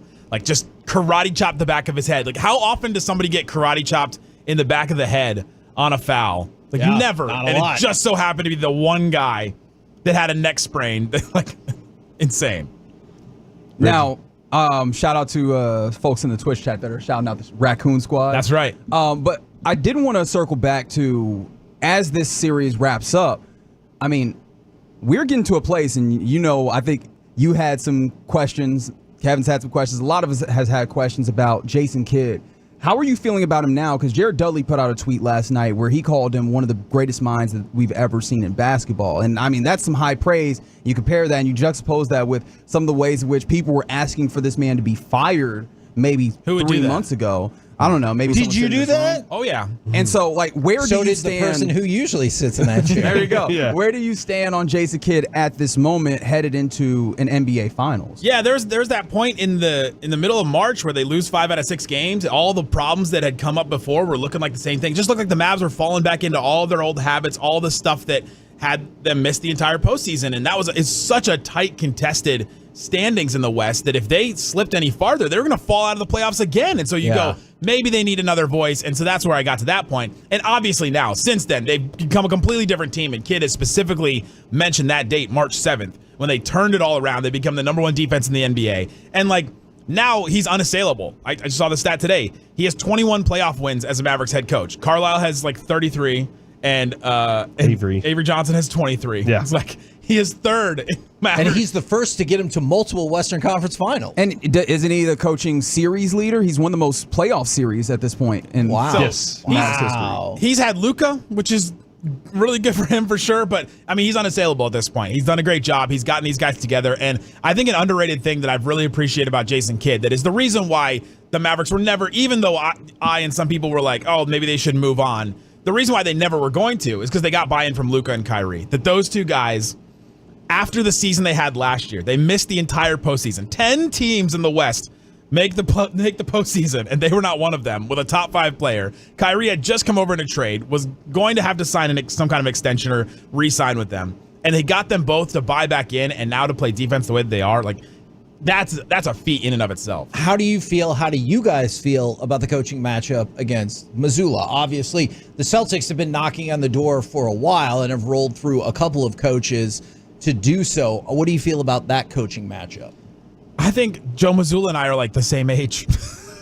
Sure. Which is like, that's what I first think about with him. 35. Yeah, it's insane to hear how young he is. But I think that Jason Kidd can be the best coach in this series, and I don't think that we're saying that a lot of times coming into series. I mean, Ty Lue, we don't think we were saying that. Mark Daigneault, he's done a great job, coach of the year. Chris Finch, he was the second row coach. I don't know if we were saying Jason Kidd could be the better coach in that matchup, but he was. And so now, I think the Mavs could have the best coach in the series, and there's been a lot of questions about Mazzulla. He's had some amazing talent throughout his time, but Celtics had a great season. Yeah, I think one of the funny things about this coaching matchup is it feels like two coaches that have done a lot to set up the style of play and allowed their players to exist within that, as opposed to kind of being more of what we would consider a micromanaging coach that really wants to establish things. And that shows up particularly in Dallas because you go from Rick Carlisle, who very much wanted to establish how the game flowed all the way through, where how many times has Jason Kidd said Luka Doncic is the game plan? Like those guys, he's the system. He's the system. They will determine kind of how this goes. But I mean, I do want to see the chess match of knowing when to push certain buttons, because I have been fascinated with Jason Kidd and when he has decided to push buttons. The Jaden Hardy one is a big one that you see. The ways in which I thought, okay, well now the rotation has to slim down. And not necessarily. Exum would be inputted in various points. Josh Green would be inputted into the rotation at various points. And the right points. Exactly. And so, those are the things that I want to see compared to another team in Boston that has a rotation that they can widen out a decent amount or they can narrow. And so, I think seeing who hits the right buttons will also be really interesting in this one. Kind of curious about y'all's thoughts on what Boston had to go throughout the playoffs, though, because each series they were missing their star player at some point in that series. So it feels like, again, we said the Mavs road has not been easy. It felt like there was an easier road, an easier path for Boston along the way. Okay, so Nick, I go back and forth on this, and I think there's evidence to support both sides. There's evidence to certainly support, I went through the gauntlet. I'm ready for this. But if I'm Boston, I'm like, I went through an easy run, and I got 10 days off before the finals, so KP can be back, one would think. And so I'm kind of conflicted about, which is the better path once you get there. It's almost the rest versus rust debate again in the playoffs. They had their first round series. I think they had 5 days off after their first round series. I think they had another 5 days off, and now they're gonna have 10 days off between series. I mean, there's a lot of time in between there, and it helps them get Porzingis back. We think. I mean, who the hell knows? I mean, everybody. We saw that. We took it. You take a drink every time somebody said Porzingis' first healthy offseason in 2021, and now we're doing it again for Porzingis. But I think they get that. They get a lot of rest. They don't have a ton of old guys except for Al Horford, really, and so you get rest for him. That's helpful. But I mean, the Mavs have the injury to Lively, Luca's knee, Maxi's shoulder. They get some time off, and I think that's helpful for them. But I don't know. I don't think the Celtics have been tested at all. To your point earlier about. They went through a Heat team without Jimmy Butler. They went through a Pacers team that didn't have Tyrese Halliburton for a couple games. They swept them, so he didn't play in 50% of the games. And then the Cavs team didn't have Mitchell for a little bit and didn't have Jared Allen, their starting center. It's what have you guys even done at this point? And I think that there are some that are saying, and I kind of agree with this, that it may be the Mavs up 2-0 by the time the Celtics really realize, we got to play playoff basketball now. We have to wake up and actually defend. Yeah. That definitely could be the case. I think Missoula's going to have his guys ready, but I see what you're saying there, man. Once you get on that court, everything changes for sure, and that could be a huge factor. I do think that Missoula's coaching style is very tough, hard-nosed, kind of not necessarily like a Thibodeau kind of guy. That dude's like extreme on that end, but his coaching style, the way he sees it, the way he prepares those guys is kind of in that vein. Do you guys know the thing about Missoula with this movie, The Town? No. Yes. Have you seen quintessential Boston movie. There's a story that came out about him. I think it was last year. He watches that movie 10 times a week. Yes. That feels like a lot of time. I mean, it's a good movie. I don't know if any movie is that good. It's a good movie. Yeah. I'm also curious too, is we know that fan bases, Minnesota, Kevin, you said it had a whole Reddit page saying don't piss off Luca in this game. Yes, they said don't boo him. Just sit there while he has the you know ball. where that's going to work? You know where that's going to work? In Boston. From Boston. Try to tell those guys not to do something. Exactly. Maybe they'll cut him some slack because he's white. Oh, are we supposed to pretend like that's not a historically very well-known racist town? Particularly when it comes to sports. Yeah, Yes. I didn't say anything. Well about documented. You know who they're definitely not going to cut slack? Oh, my God. They're going to boo the crap out of Dwight Kyrie Irving. Oh, Actually, that was going to be my question. Former Sorry, Celtic Reggie. great Dwight Powell. How much do you care about those kind of subplots in terms of Kyrie returns to Boston? Tatum and Brown probably might still have a grudge against Kyrie. The Luca KP conundrum. It does feel like if you want to ignore it all and like these are two damn good basketball teams, I get it. But if you want to get absorbed by the drama, it feels like it's there. Yeah, Locked On Mavericks podcast, wherever you get your podcasts, and on YouTube. As that person that hosts that show daily, I'm very interested in those things. I'm extremely interested in all those things. But I think there is something to it. If you start to look at the matchups, especially with the Porzingis story, like let's start with that one.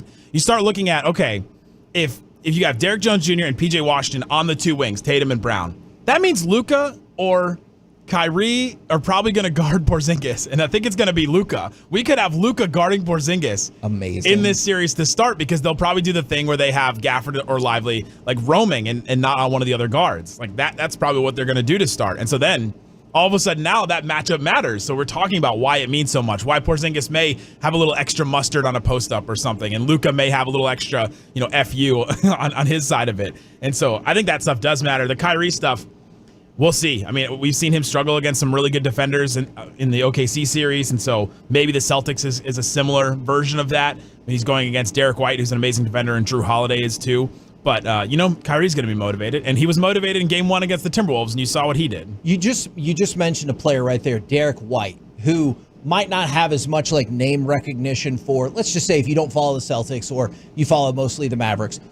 What kind of challenges does Derek White present? Because a lot of people are like, that's the dude. That's the spark right there. Yeah, he's the glue that holds a lot of that together. He's an amazing defender. He can kind of do a little bit of everything on offense. He can hit a three. He can get his own shot a little bit here and there. He's also like weirdly an incredible rim defender as a guard. So like you try to drive on him and you get to the post, and maybe this is something Luca will deal with, but he'll get to the post and all of a sudden he blocks your shot because you didn't realize that he can defend the rim really well. So him and Drew Holiday together, like it's the reason why didn't Brad Stevens win the Executive of the Year this year. It's because he brings those guys in, and all of a sudden you have this amazing defensive backcourt between the two of them. And I think one of the things that I found interesting as I've started thinking about this series when it comes to Derek White is that he by himself does all those things, but he also is illustrative of one of the things that I think Boston has to their benefit, which is at any given time, they have four guys that can initiate the offense. That's a good point. And so they play a 5-out style of basketball, 5 guys that can shoot, they can play on the perimeter. And I'm interested in seeing what that does for the Mavericks because in theory, that's kind of counter to what the Mavericks do defensively. They're trying to shrink the floor. They're trying to make sure you can't get in. But if you're playing 5-out and you can't just go, we're going to keep this guy off the basketball or keep him from initiating, we could swing it over there and let that other guy initiate. I'm interested in like what you guys kind of think might happen there defensively with that matchup versus Boston. Well, and it's kind of funny because we talked about 2 months ago about how the Mavs with the new bigs and everything would match up against a 5-out team. And now obviously you're going to go up against a very prominent version of that. Yeah, in the Thunder series, they kind of had that 5-out style with Chet too. But they were able to put, PJ on Chet, have one of their big men roaming and not guard a Lou Dort or not guard a Getty. And the Celtics don't really have that. Like, you're not guarding Drew Holiday, who's one of the best corner 3 shooters in the league this year, or Derek White, or, God forbid you're not guarding Horford or Porzingis or somebody like that. And so that's going to be a different issue. And it's going to be a big series for Maxi Kleber. The fact that he's back and they has a couple games under his belt now, that's going to be big for them. But they also still need to lean into their identity. And their identity has been these big guys that can play and that can catch lobs and all the stuff that we talked about, them being the backbone. So it's an interesting conundrum, and hopefully Jason Kidd is the better coach and figures that one out. You talked about that part of having the big guy roam in that defense, but also those big guys have the ability to contest on the three-point shot. And that's what we saw in Oklahoma City. A lot of was those contested shots became misses because I guess Oklahoma City just couldn't figure it out. But it is going to have to be fast, to get to these guys in Boston. But that is one of those abilities. It's not like you have Shaq, who's like, I can't move beyond this. These guys, Derek Lively and Gafford, they definitely do get out there and put a hand up in it. The price for the series is set at about 2-1 in favor of Boston. That feels, I know they won a ton of regular season games. This feels like it's been destined to be their title for a long time, blah, blah, blah. It doesn't feel like it's that lopsided of a series to me.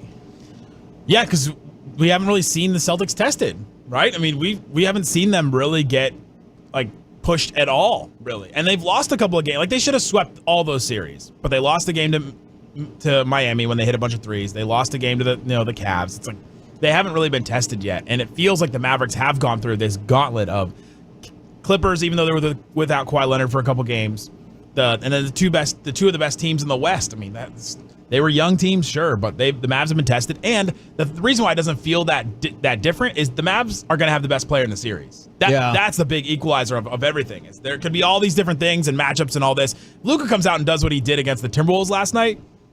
It's a different, it's a completely different series than what the Celtics have faced so far. Yeah.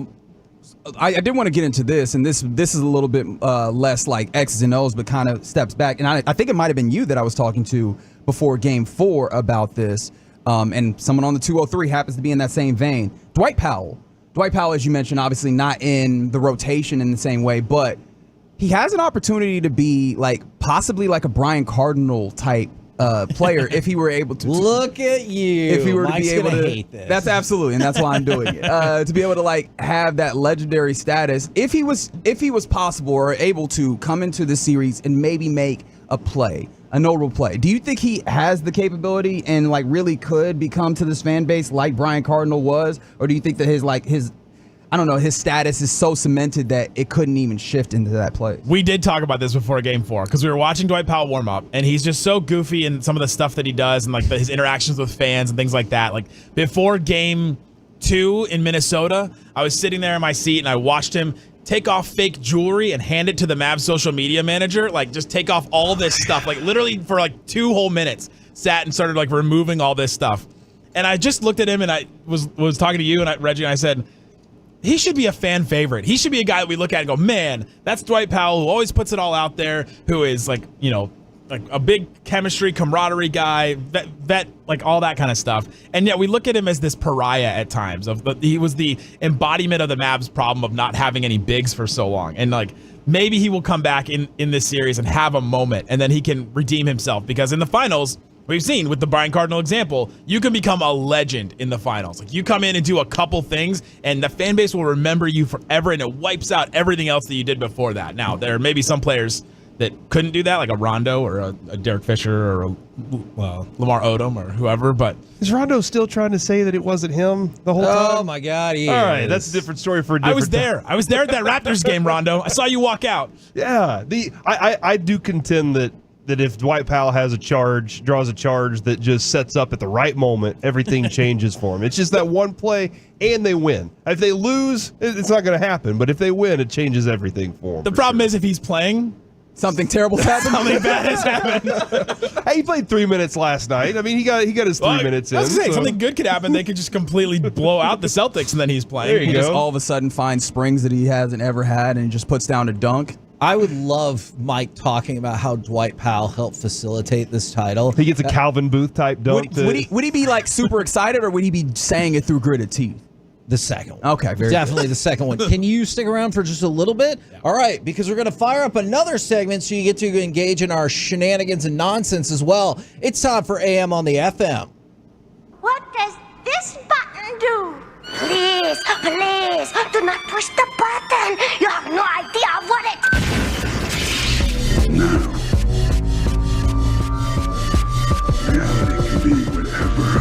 Don't you dare touch that dial. Don't you dare do it. It is AM on the FM. I've got some sound that I'm going to get to that we didn't get to yesterday from Major League starter Chris Bassett. He has a really interesting perspective on why Yordan Alvarez might be the most impossible human to pitch to, thanks to rules in modern baseball and his batting stance. All right. We'll get into that here in just a second, but 877-881-1053 is the Frankel and Frankel Injury Attorneys text line for the question of the day.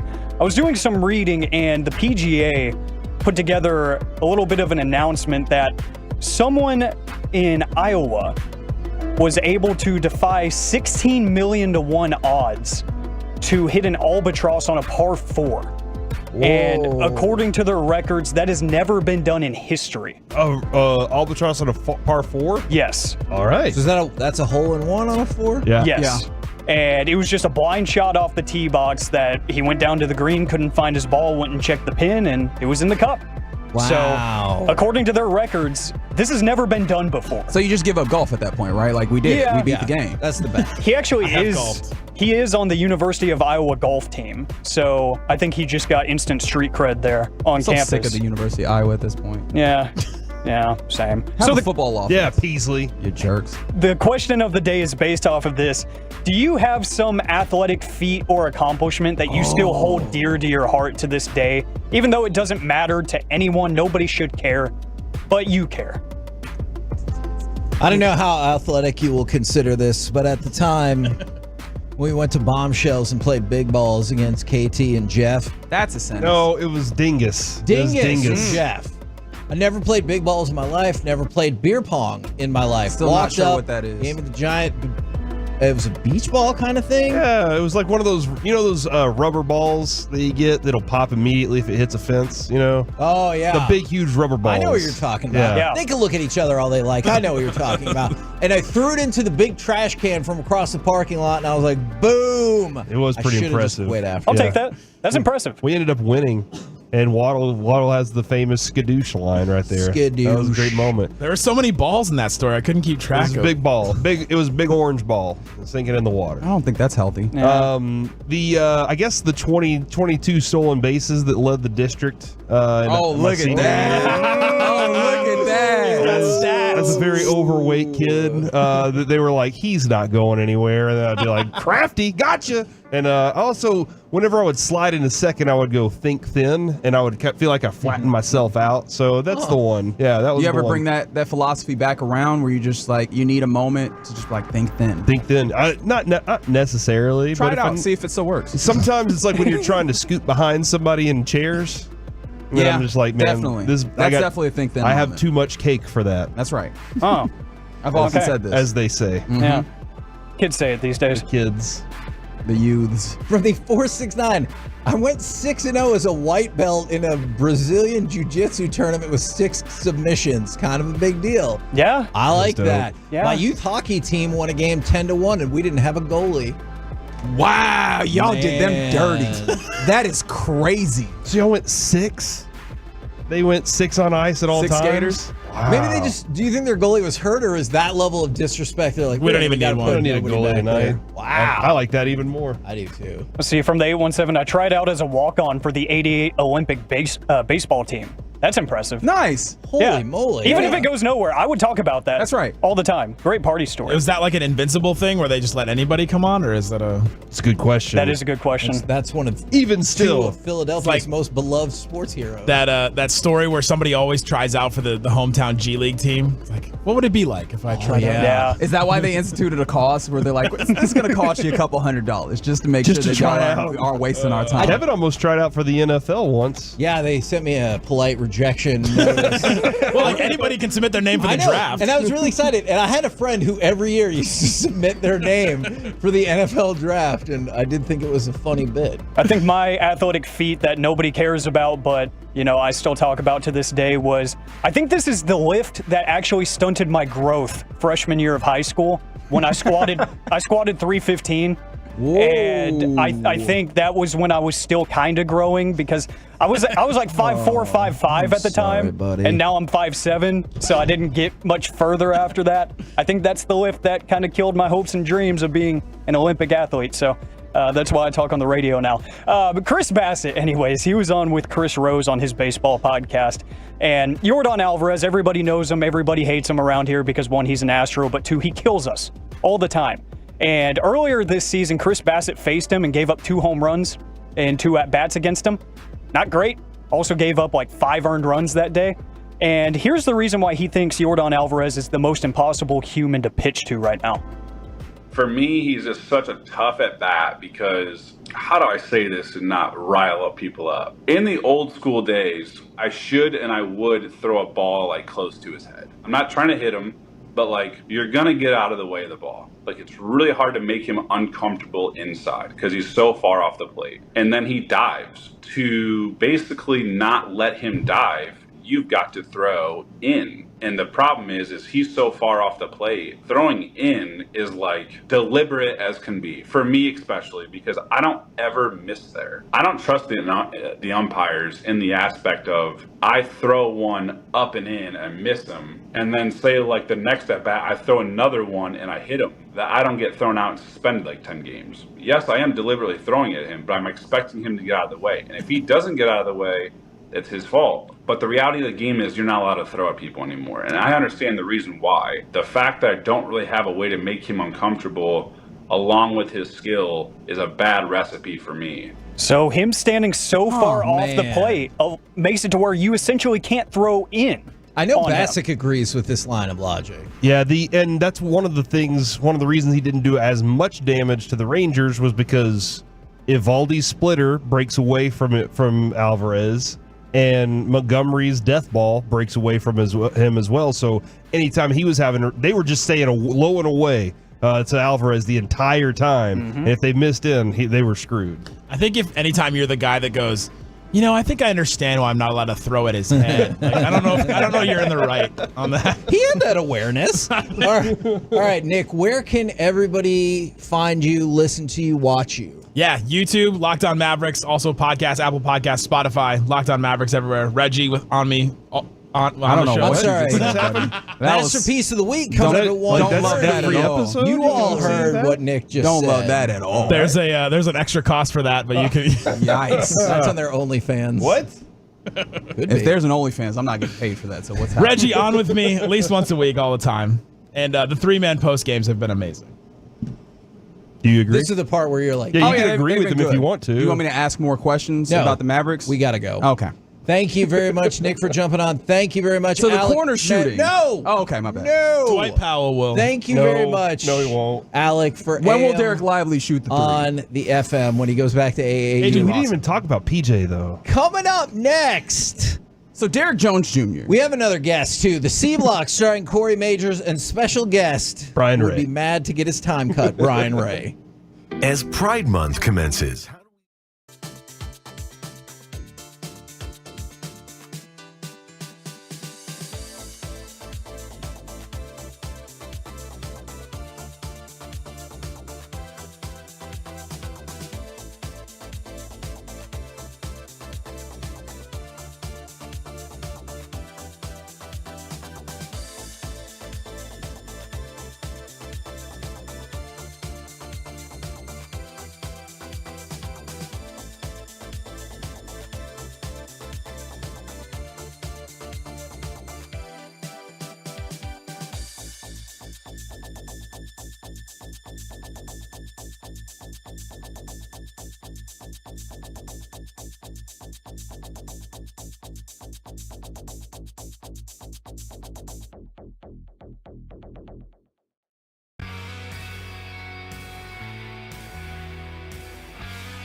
Do you think it's true that you've got to forget something else to remember that Uber Eats has groceries? No, that's absurd.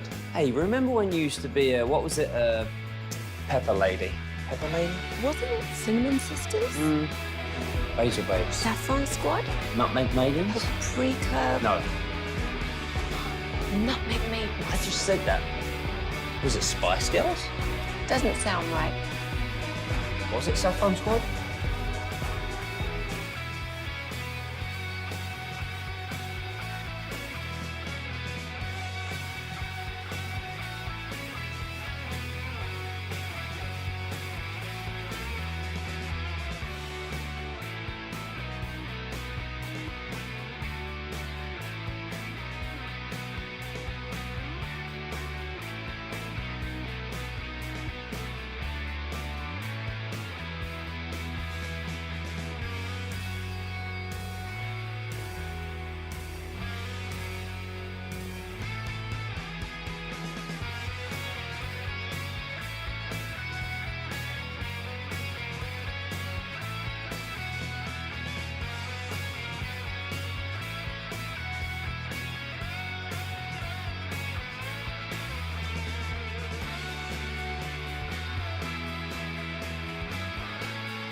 Uber Eats has Lola V products? I gotta remember that. Well, you know, they say in order to remember something, you have to forget something else. Okay, now that is a very cute haircut. That's like a little shag. I've never seen it before. Well, I mean, of course you have. It's the Rachel. Oh, is that your name? No, I mean, like, your name. No, I'm Jen. My name's Jen. Right, but I just mean, like, this is your haircut. But that's hair on your head. I'm not saying this is your hair. Okay, forgive me a little bit.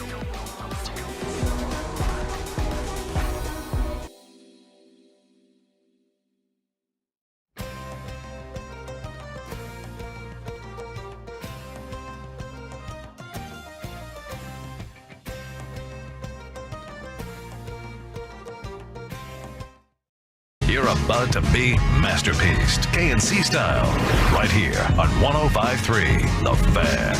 KNC Masterpiece right here on 105.3 The Fan. It is a shout out Friday from the 469. Shout out to my wife Madison for being the best teacher ever. That's from Daniel in Dallas. And then from the 254, shout out to Noah for playing in the FCA Bowl this Saturday. Go Blue Team for football.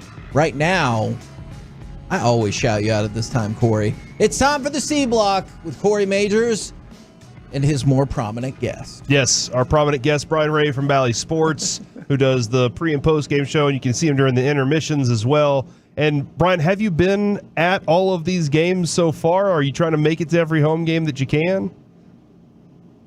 We try to make it every home game we can. My wife, we don't get to go to hockey games during the regular season because I'm usually working. And if it's a national game, but it's a work night for her, we're probably staying home. So we went to each game in the Colorado series. We've been to the first two games at home here. We're going again tonight. And we were at Game 7 against Vegas. We've got a couple of tickets we shared with some friends of ours to begin the Vegas series. But at this point, we're greedy. We're like, no, we have no tickets. We're taking it for ourselves, and y'all can watch on TV because we're going to go.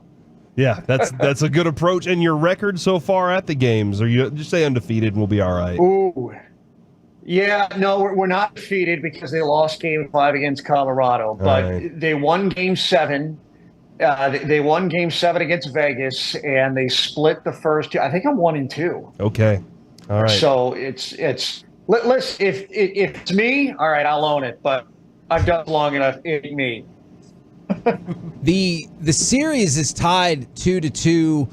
I know, obviously, we'll learn a lot more starting with tonight. But I'm curious, through these first four games, has either team looked like the better team, or do you just think it's been flowing back and forth between period by period? This is the better team. No, it's this one. No, it's this one.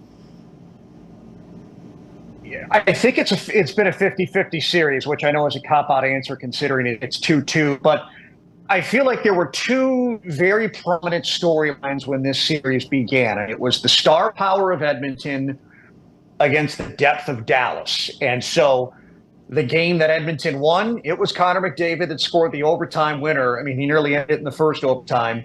And in the games that Dallas has won, it feels like it's been scattered all around. The one wrinkle in all this, the last game that Edmonton won, that's the first time we've seen the depth of Edmonton do something. You know, they get, I know they had for their big gun scorer, Draisaitl. It's shorthanded goal by Janmark. They get a goal from a defenseman. They get a goal from one of their bottom six forwards throughout that. So now the question is, was that lightning in a bottle by the depth players of the Edmonton Oilers, or have they found something to open up themselves further down the lineup and get offense that way? On paper and sample size, the depth has been one of the issues, I think, for the Edmonton Oilers. So, you know, if you're going to go on track record, you think, all right, is that a one-off? And Dallas is still more set up here to utilize their depth to win the series. Or does the depth get going again tonight for Edmonton? Or do they find a way to win 2 out of the next 3 games on the backs of those depth players? That's the big question mark for me. I think right now it's been the superstars for Edmonton have had the control at certain times. The depth of Dallas has had control at certain times. We'll see if the depth of Edmonton from that last game pushes that story angle a little bit further now, or whether they don't. We've been trying to kind of figure this out. Mike asked this question. It befuddled all of us. Who is the Stars' best player? Because we all kind of... What's that? It's Miro? Okay. Miro Heiskanen. What is it that he? I think to go baseball terms, different parts of the game can bring out different players in different situations. One night your best player could be the starting pitcher. One night it's your 3-hitter. One night it's your leadoff guy. One night it's a clutch hit guy or a defensive player. It's a similar thing in hockey. There's been nights where Wyatt Johnston looked like the best player. Tyler Seguin has had a couple of really good games. Jake Ottinger has had a couple of really good games. But at the end of the day, and if we're talking NHL defenseman, I'm going to trust Brent Severin's opinion every day of the week and twice on Sunday. Miro Heiskanen plays the most minutes, usually against the best player.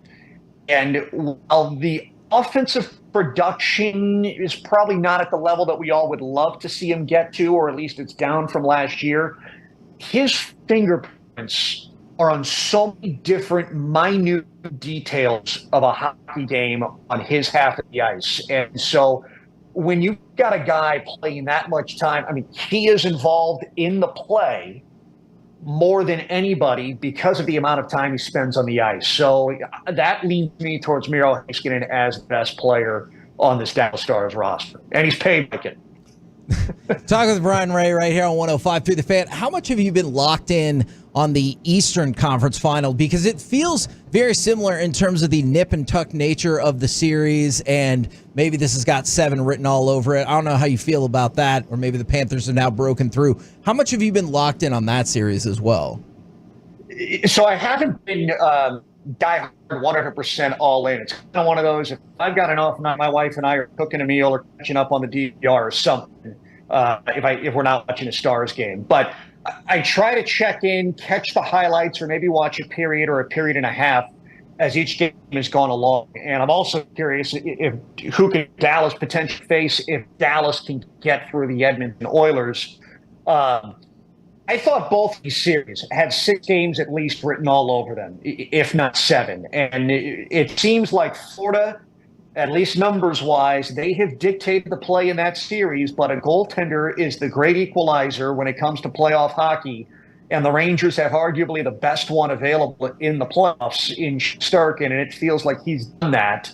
And then lastly, on a personal note, the radio play-by-play guy for the Florida Panthers, he and I went to college together. So I'm rooting for the Panthers. I want to see him get there.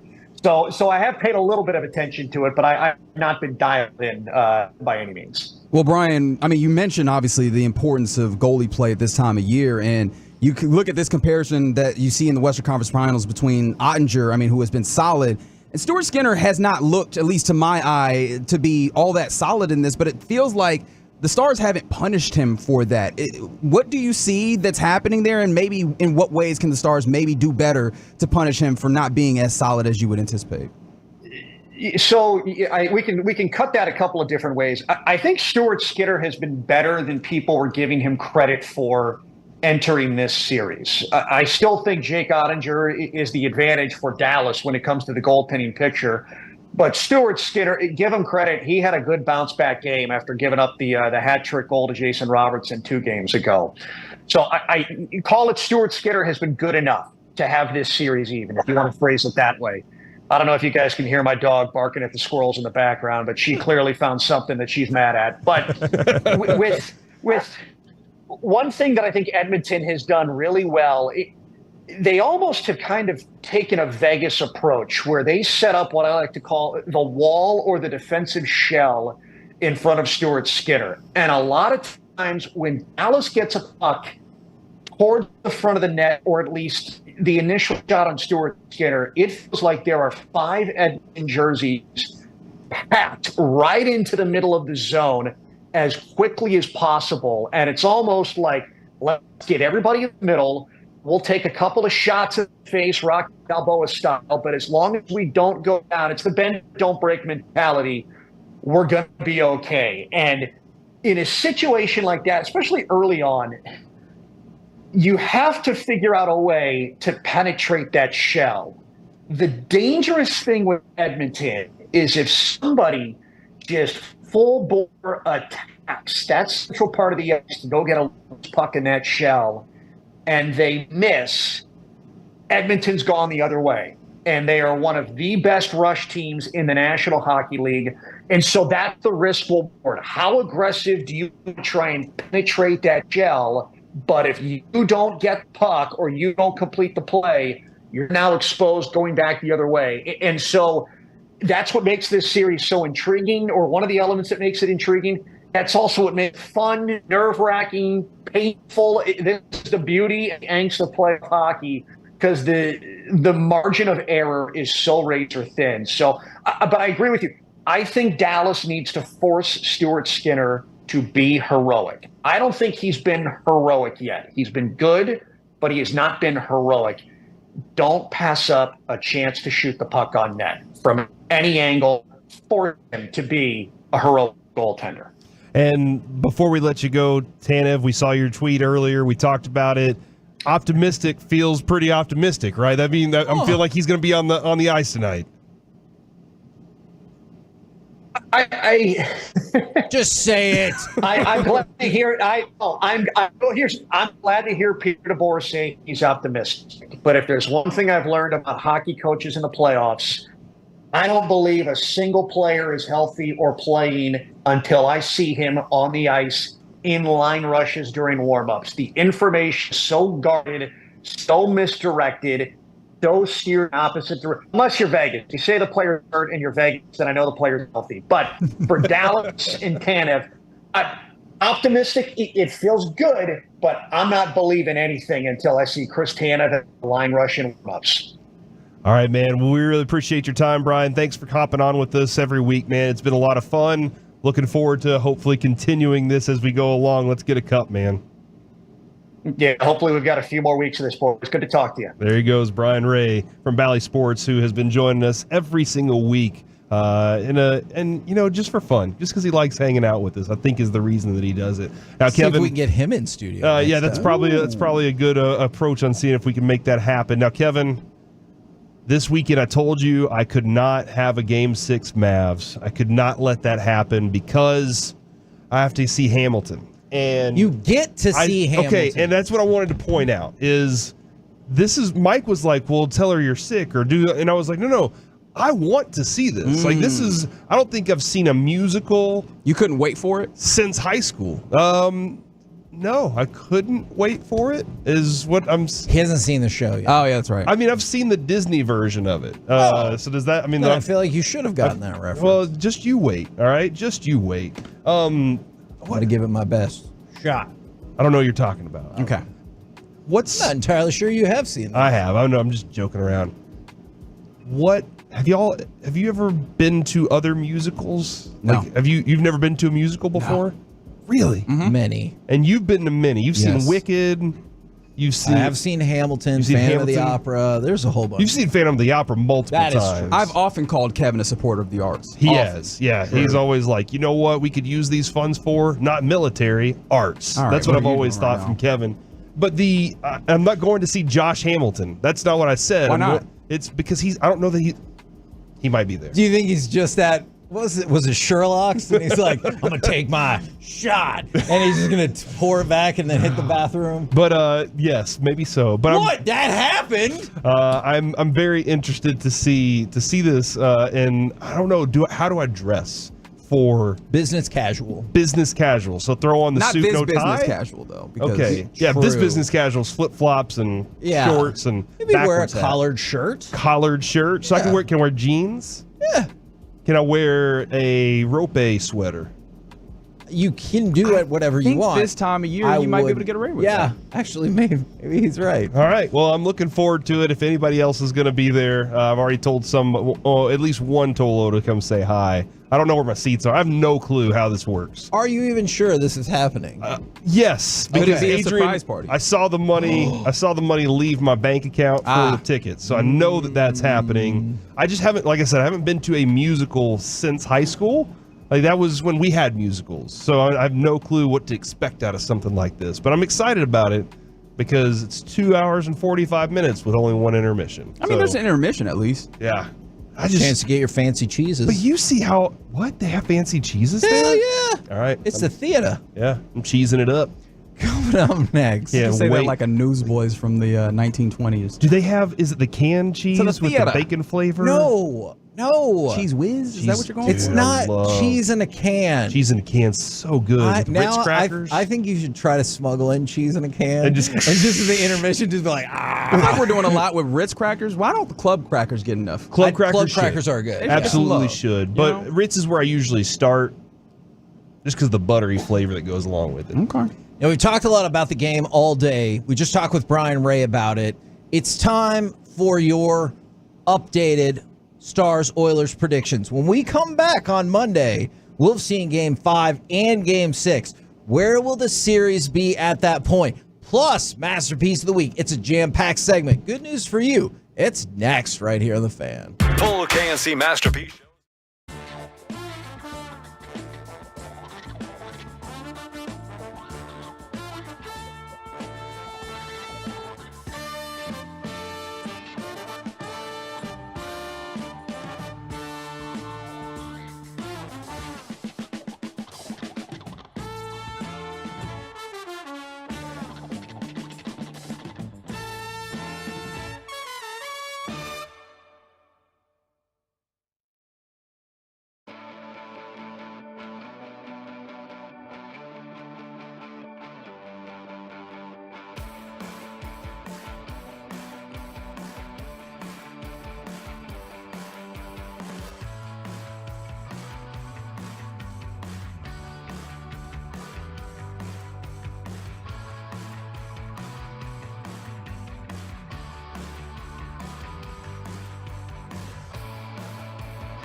Uber Eats has Lola V products? I gotta remember that. Well, you know, they say in order to remember something, you have to forget something else.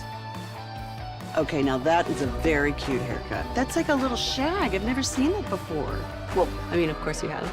It's the Rachel. Oh, is that your name? No, I mean like your name. No, I'm Jen. My name's Jen. Right, but I just mean like this is your haircut. But that's hair on your head. I'm not saying this is your hair. Okay, freaking me out a little bit.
Shell Energy.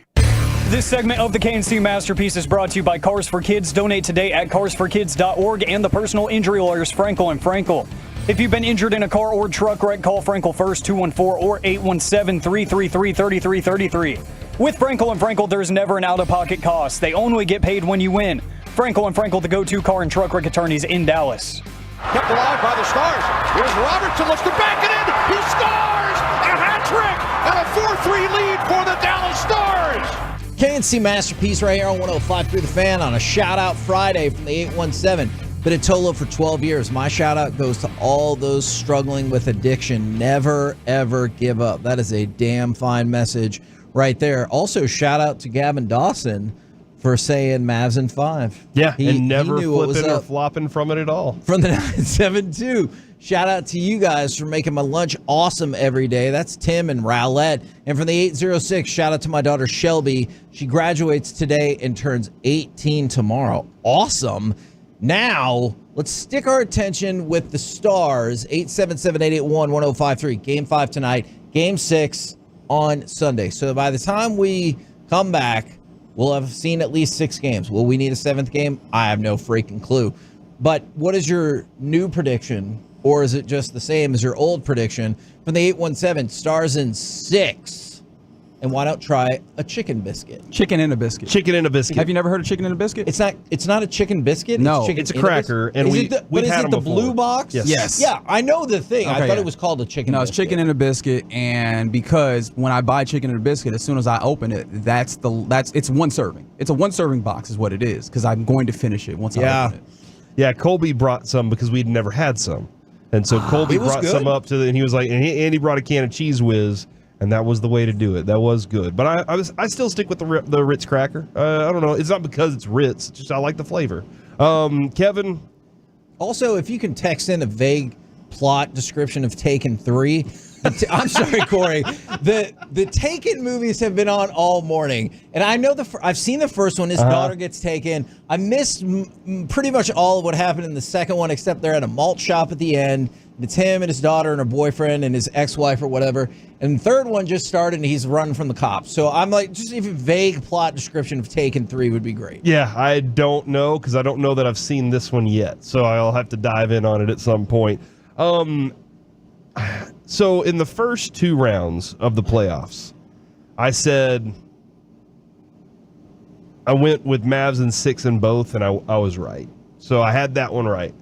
I said Wolves in 7 and then changed it to Mavs in 7. Okay. And didn't even need that. With the Stars, I've nailed all of them until this one. Okay. So this one I said Stars in 4 because I started buying in on the hype that Edmonton just wasn't that good, and like it was a surprise that any of this would happen. Maybe the Stars were that good. And maybe even the Stars kind of had the same mentality as I had, and they went into this series not with the approach of, hey, we just got to take these guys out real quick and move on. Maybe that whole idea that DeBoer said, hey, look, it only gets easier from here, has stuck with them, and they thought it'd be easier than this. Whoops. But he's right. I mean, when Brian Ray was talking about the way that it's like what is the zone and one? What is the defense that runs in basketball? Well, the box and one. The box and one. That's kind of what they're doing. That's what Vegas did. It gave struggles to the Stars offense. And he's right. That's what Edmonton's doing right now. It creates too much congestion for some of those deflection shots and some of those other things to get through. Stars have to find some other ways to do it. He's saying let it fly. I mean, I have to change my prediction, Kevin. Me too. So I'm going to go with Stars in 6. I'm going to say let's get it done this weekend. They get one done tonight here at home. They go on the road, and they turn into that stud on-the-road team that we've seen so well. I don't know. This one feels like it's just been a heavyweight fight, and so I'm taking this to 7. But I am going with Stars in 7, in large part because Artolo Mark, who showed up at when I was filling in with Mike at the Buffalo Wild Wings, December 29th was the day he made this for us, where it says 105 through the Fan, home of the KNC Masterpiece, and it has Rangers win the World Series, happened. Mavs take the title. I mean, it could happen. Stars take it home, which of course means that the Stars have to win in 7. It also says Cowboys win 6th Super Bowl. He did put a date on that, so that I just feel like that could happen at any point. Smart. Yeah. If you ever get that tattoo, leave it dateless. So yeah, shout out to Tolo Mark, who is continually impacting my decisions on these predictions with a simple drawing. I like it. From the 682, Stars winning games 5 and 7, and then the Mavs take the title in Game 7 with the home team winning every game except Game 7. Okay, and that would be freaking awesome. Oh, okay, here we go. Thank you very much for helping us out. Taken 3, he gets accused of killing his ex-wife, so now he is on the run. Okay. Liam Neeson, that is. And his daughter helps prove his innocence. Then, I don't want to read the rest of it. Wait, I so don't wanna who's give it taking away. then? Well, I guess his wife. We don't want to spoil. I appreciate the person who told me what happens. Well, and also, Reggie, we can just sit here and watch and find out who gets taken. We're right here. The TV is on, so we can check that out. I feel like we got a lot to get to. I'm also going to say Stars in 7. I'm going to hope on the logic that I got my picks reversed. I said Stars in 5, Mavs in 7, both incorrect. So hopefully it's Mavs in 5, Stars in 7, and then next week is in the next couple of weeks is an all-week, all-time, unbelievable time to be a DFW sports fan because you're in both of the finals for the NBA and the NHL. We're the KNC Masterpiece right here on 105.3 The Fan. And now, it's time for Masterpiece of the Week. She said, list this. What's up, fellas? Yo. Alec? So weird having Reggie on the other side for this segment. Because you I'll want get to used say to it. Reginald. You want me to just leave? I can go. No, I'd rather you be here because you're involved in one of these. This is Masterpiece of the Week right here on 105.3 The Fan. This is where we revisit some of the wild, wacky, stupid, and nonsensical things that were said on this very program. And since Mike isn't here, we have to pick on him first. And each time I do this, I just hope and pray that we get a Mike live spot bit. Oh my God, yes. And we got one just a couple of days ago. This is why you turn it on and leave it on during the commercial breaks as well, because Mike is radio gold. Thanks, Jim Rome. At least I wasn't stupid enough to get into a timeshare, but... Oh my gosh. He did. He went on and on in that commercial about that. I could have ran the whole thing. It was just full of Jim Rome and timeshare references. Oh my God. Timeshares are tough though. They drive a hard bargain. I love it. Because you want to get the free golf clubs or the free vacation, and then you're like, but I could come back every time. I don't like. It's just this whatever fee. On your face, timeshare people. At what cost? Corey, what is this? I want sauce. Yeah. So, y'all, that was something that Joey Erickson said.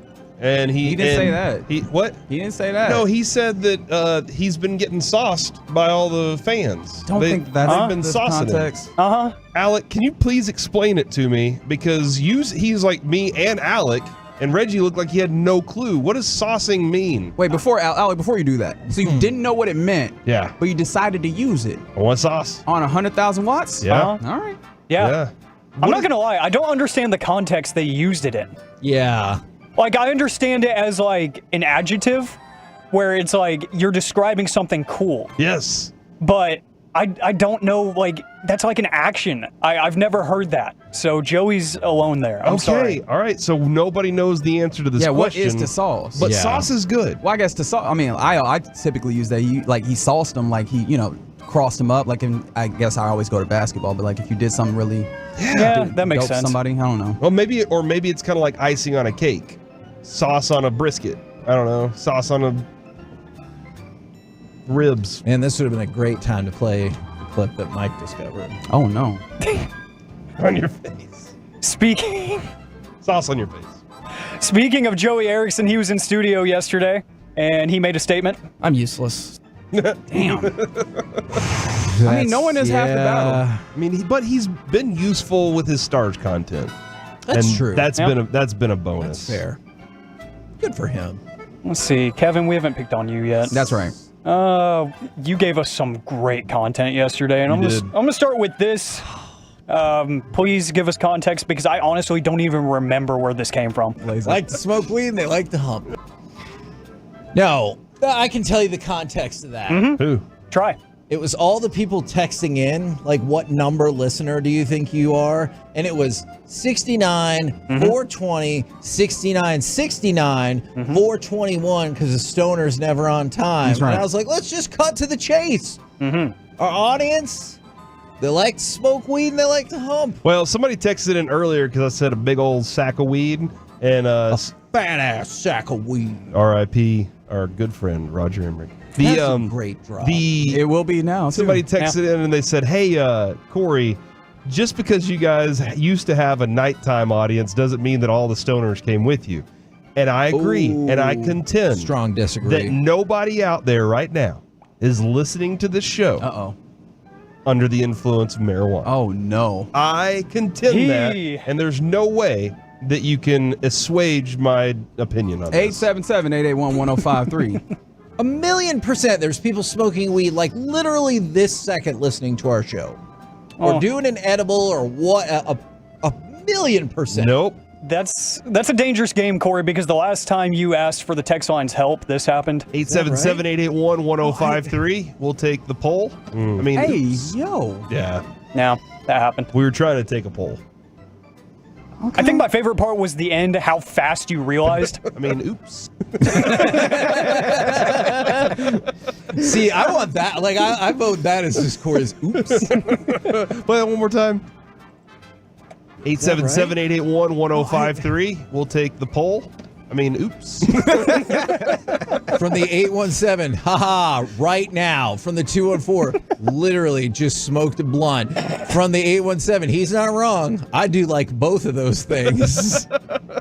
I love the person who texted and then they texted afterwards and said, I misspelled because I'm stoned. Ha ha ha ha. There's a lot. This is one of the top 5 text responses we've got of the day of just people being like, oh, for sure. They might be waking and baking right now. I have no idea what time our audience usually wakes up. I guess you were right, Kevin. You do know the audience. And so how did you know the humping part then? Yeah. Because so many people texted in 69. Okay. It's just a nice number. Which I realize we're not going to get into the logistics. Is that humping? See, we're not getting into the logistics of that. Just the ask the technicalities question. of humping. Okay. Yeah. I don't think that's geometrically possible. That's a good word. Let's see. Nick Angstad was just with us.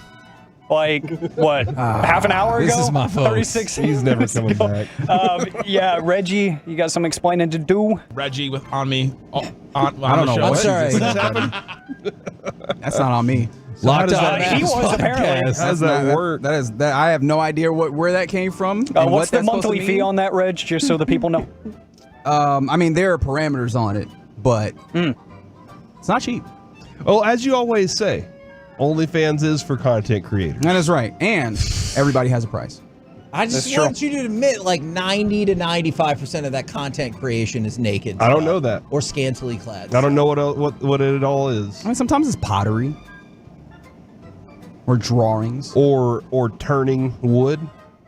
or chopping wood. Chopping wood. I've learned that like social media accounts dedicated to chopping wood get a lot of numbers. Smashing This is true. watermelons. Man, you know what social media accounts I really like is the ones where they like smash the bottles or push the bottles. Oh, like off the hydraulic ledge. press? Yeah, the hydraulic. Yes, I do like those. When they're like, So they're like, hey, satisfying. watch us squish this Play-Doh right here. Yes. Some of them just make me mad, though, because they're just not satisfying at all. It's like an instant crash or something, an instant break, and it's like, well, I wanted something gradual here. Yeah. You know something that you might be able to pay to watch, Corey? Boy, didn't the referee have to like stop and get a water bottle and squirt it into the hole? What the hell are you talking about there? Which hole? The other night during a options. hockey game, See, 5 hole. something happened and there was a big divot in the in the ice. So he went like without the Zamboni? Yeah, well, it looked like somebody just scooped some of the ice out, and so the referee was like, "Hey, bring me one of those water bottles because ice is gonna freeze." Squirted some water in there, filled it up, and then leveled it out.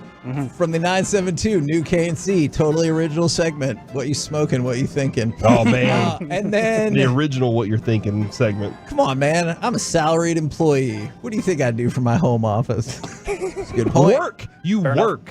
You can work and do that probably. This is what Corey and Mike do at work. It could if they're like touching every once in a while. They could. Because of this. Oh, no. What was that noise? Why did Mike make that noise? That is wild. Ooh, that's another strong contender. That is a good one right there. I don't know why he was so into it. Because of this. I don't like that part. Kevin was really into this segment too. What was this, yesterday? All the days run together, but I think I had like 6 different things from the expressway yesterday from Kevin alone that I had to pick my favorites from. See if she can tear it the F off. I can't see the legs, but I can feel the ass from there. There it is. Gosh. What is happening? That's my winner right there. You don't even have to play anymore. That's aggressive. Because Kevin just walked away with the trophy. Those are the high school announcers in Oklahoma. Kevin just got the 1988 Spelling Bee Champion trophy right there with that one. I don't know. This one was pretty good too. Back to serious groin talk. This show's so stupid. You say words, man. I do. You'll be saying words. I guess. All right. Are there more? Or is that it? That's all I got. Okay. I'm going to vote for the combination of Corey and Mike, with Corey talking about touching and Mike being like, yes. It could, if they're like touching every once in a while, they could. It's because of this. It's so weird. Why did he turn into Homer Simpson? It sounds like he's disagreeing with me more than he is. Oh, okay, like, so you don't think this is an agreement? Looking at it going, yummy. It sounds more like he's disagreeing. I don't know about that. Okay, all right. Maybe he was excited about it. I'm voting for Kevin and the mommies in the soccer stands. See if she can tear it the F off. I can't see the legs, but I can feel the ass from there. Oh my gosh. I like how you had to really adjust that. It's from here, not from there, guys. Crap. I need you to get this correct. Oh, that's unfortunate. I would like to vote for the second one. Oh, that's what Mike does. Mm-hmm. The second one. Yeah, you have to figure Or Kevin talking about weed and humping. Oh, yeah. That one's good too. They like to smoke weed and they like to hump. Yeah. They do like to smoke weed and hump, apparently. Alec, what say you? Oh, man. You know what? I think I'm going to have to go with Kevin here.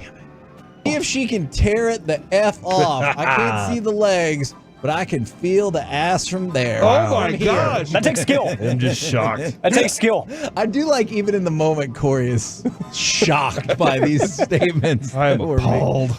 We're the KNC Masterpiece right here on 105.3 The Fan. Coming up next, let's chit-chat with those fellas from the G-Bag Nation right here on 105.3 The Fan. Coming up Monday morning.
Brought to you by Classic Chevrolet in Grapevine. They're the #1 Chevy dealer in the world, more Silverados than anyone else. This is Texas. This is Classic Chevrolet. Together, let's drive. Based on new Chevy registrations 2023. 14 for Luca on the logo. What is going on here? He is on one tonight. Shout out to Gavin Dawson for saying Mavs in 5. Good call. And right now, courtesy of D&M Leasing, it is time for our chit chat with the fellas from the G-Bag Nation. Gentlemen, how is you today? Awesome, Higgy. How are you? Happy Friday, by the way. Thank you indeed very, very much. So now we need your prognostication powers. We can go back to the Mavs or look ahead on the Stars. 2-2 in that series. How are we feeling about Game 5 tonight and the Stars series with Edmonton as a whole? Feeling good. Tanev is a game time decision, right? In hockey language, that means he's playing. What DeBoer also threw in was, but we're feeling optimistic. Yeah, I like that. So Stars in 7, Mavericks in 6? Whoa. Question mark? Maybe 7. By the way, if you think the Mavs are going to already win, won. They won in 5. That's true. If you think they're going to win the NBA Finals right now, you can get 2-1 on your money. Those are the betting odds. They're about plus 180 to 195. So pretty close to 2-1 on your money if you think the Mavs are going to take this thing down. Me likey on that one. Yes, sir, absolutely. Yeah, that's fantastic. I mean, definitely the best team they've faced so far, but they've dismantled everybody else. They have had, I believe, the #1 defense since the last month of the season. So this is just it's a team that was a late bloomer.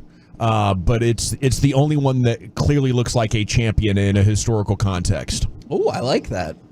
What say you guys about the Stars? I'm still going to be confident in the Stars right now. I want to see them bounce back from that game. This is going to be a tough one to bounce back. Now, obviously, having Tanev, if he's going to be healthy, or not healthy, but at least available. Feels very Derek Lively-esque, right? Yes, Whereas the day went along, you're like, okay, I think he'll be good. Well, and Pete DeBoer said optimistic. Yeah. And I guess I'm kind of interested to see Bixel, if indeed he's the guy that has to come in and play. I'm excited. I think that dude's going to be an absolute badass. If you remember Stephen Johns, yes. I think he's got some Stephen Johns-esque traits when you look at the size, and then unfortunately John's career went the way that it did, and unfortunately was cut way too short. But I think the Stars win tonight. Edmonton wins Game 6 back at home. Stars eventually win this thing in 7. I'll take the Mavs in 7 over Boston. Okay. All right. Woo. I did have a question for Yeah. Eric. Your thoughts on the Chiefs and Patrick Mahomes and the receivers? That was a really, really unfortunate situation that happened yesterday. I appreciate you guys soaking that in. Yeah. How long do you think you weren't listening?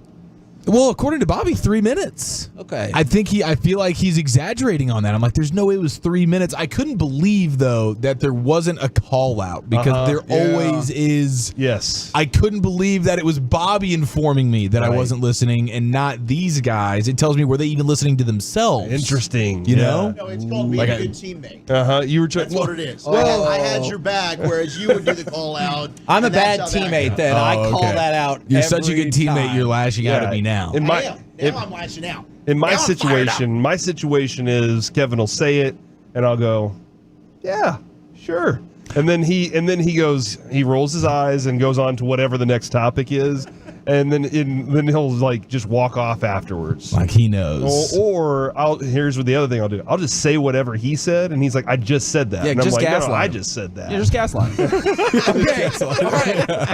Reggie, you just said something I'm really intrigued by. Have you ever been able to properly use gaslight in a real conversation? Like, not Never. joking around. Like, On the have you Can't See Masterpiece, absolutely. Well, but like in the rest of your life, have you ever been like, you're trying to gaslight me right now? And like not be joking around, because I think that would be amazing. I've never used it in real regulation conversation.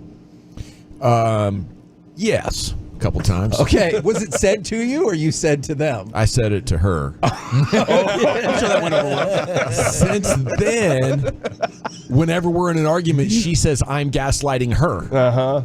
Man. No, he's talking about his the 3-year-old ultimate gaslighting. That's like at least a triple gaslight, I think. You tried to turn it on them. I'd be like, no, you're gaslighting me. And you're like, hold on. Hold on, I gotta think gaslight about off. things. What am I doing subconsciously? Nope, pretty sure I'm the one being gaslit. That and Zeitgeist. I've never been able to throw that. Reggie does that frequently. He'll throw Zeitgeist in there, and I'm like, dang it, that was a good use of definitely that. a word I like. Poltergeist. The one I was excited, that's different. The one I was excited about is penultimate, next to last. And I was like, oh, yeah, they got their penultimate episode. And some people are probably like, hey, jerk. Yeah. It's such a D-bag thing to say. But it is such a fancy word that I wanted to use in You're a talking real about that sentence. acapella group now. Yeah. Pentatonics. Very fair. Arlington's own. Mm-hmm. Yeah. What do you guys got coming up on the program today? Pure gold as always. Hagee, thanks for asking. Eddie Olczyk, 420 talking stars. Looking forward to it. Broadus is on the show, too. We just kicked him out for crosstalk. Roll It's kind of home warm in here. I'm with not the gonna lie. G-Bag. No kidding. With the G-Bag Nation. We have been the KNC Masterpiece. Make your way back with us on Monday, 10 a.m. to 2 p.m. right here on 105.3 The Fan. Say, let's go Stars, Kevin. Let's go Stars. See if she can tear it the F off. I can't see the legs, but I can feel the ass from there. Oh, my From here. gosh. Commercial-free KNC.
Nation, right here on 105.3 The Fan. Here we go. It's hour number 1 of the G-Bag Nation on 105.3 The Fan. Happy Sports Friday to you. The Mavs are in. The Stars Game 5 tonight, and the Rangers are back in action. Pregame coming up at 5:30. General at your service. There's Brian Broaddus in his LSU gold. Lucius Alexander is in the Pimp Cup over there at Master Control, throwing down the Friday vibes already. I can feel it. I can feel it coming through the glass. It's amazing. Woolchuck and Chia follower in the house, of course. And Carter Freeman is coordinating your video. You can watch us at 105thefan.com, Twitch, and YouTube. Boys, it's a historic Mavericks Friday here in the nation. How else should we celebrate it than a humble request to the nosebleed guys to please, if you will, could you open up? My body's ready. Ropes? Let's do it!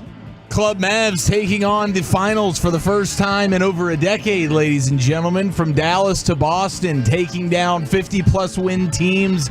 Anyone that steps in their way, it does not matter. Luca Doncic on the road. Are you kidding me? Bounce back playoff, Luca. The NBA Finals, the Dallas Mavericks. Collision course. It's time to crank it open.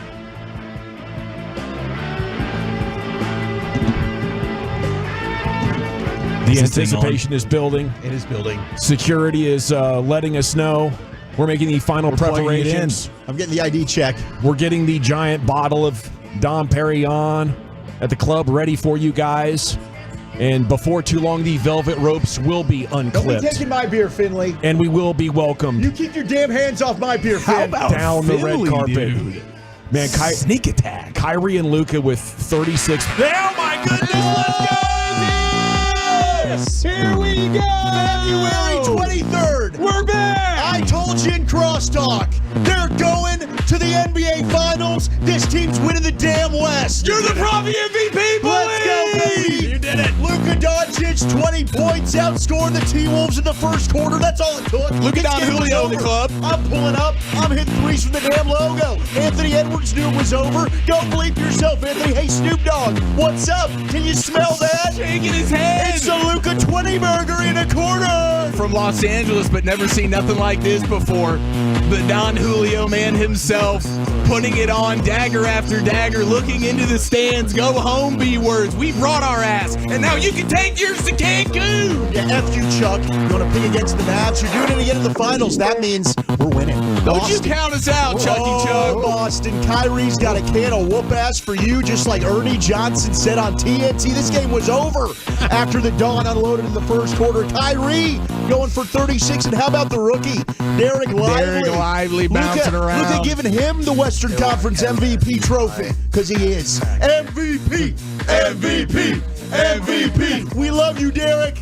We love you, Derek, so freaking much. And Gafford smacking balls off the glass left and right. Watch this, Porzingis. Are you ready for it, Jason Tatum? No, he's not. Oh, they're not ready. They're not ready. They got no answer for this, baby.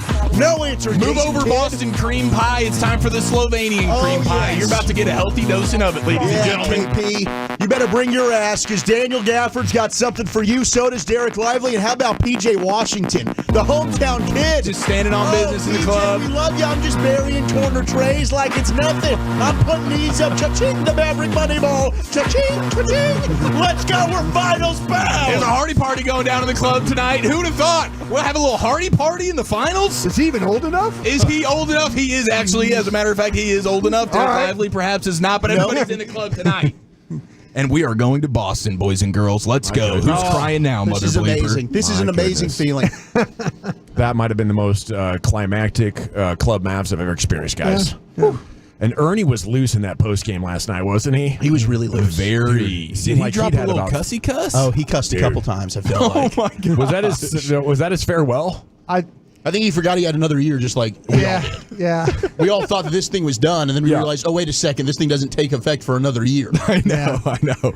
But it didn't stop the jokes from raining down. Charles was absolutely in his bag. But yeah, it was a loosey-goosey time, because everybody knew after the first 10 minutes of the game, this one's in the bag here. Luca's got the he's got the eye of the tiger in a way that we've never even seen before. That was absolutely vicious. That was taking the assassin and leveling it up by 1,000 XP, 10,000 XP. That was insane, dude. It was unreal, and I don't think it's prisoner of the moment to say when he's playing like that, offensively, we know Luca might be the best player in the NBA. But when he's diving for loose balls, he's getting steals, he's engaged all over the floor. That dude's the best player in the world right now. Absolutely. He's unbelievable.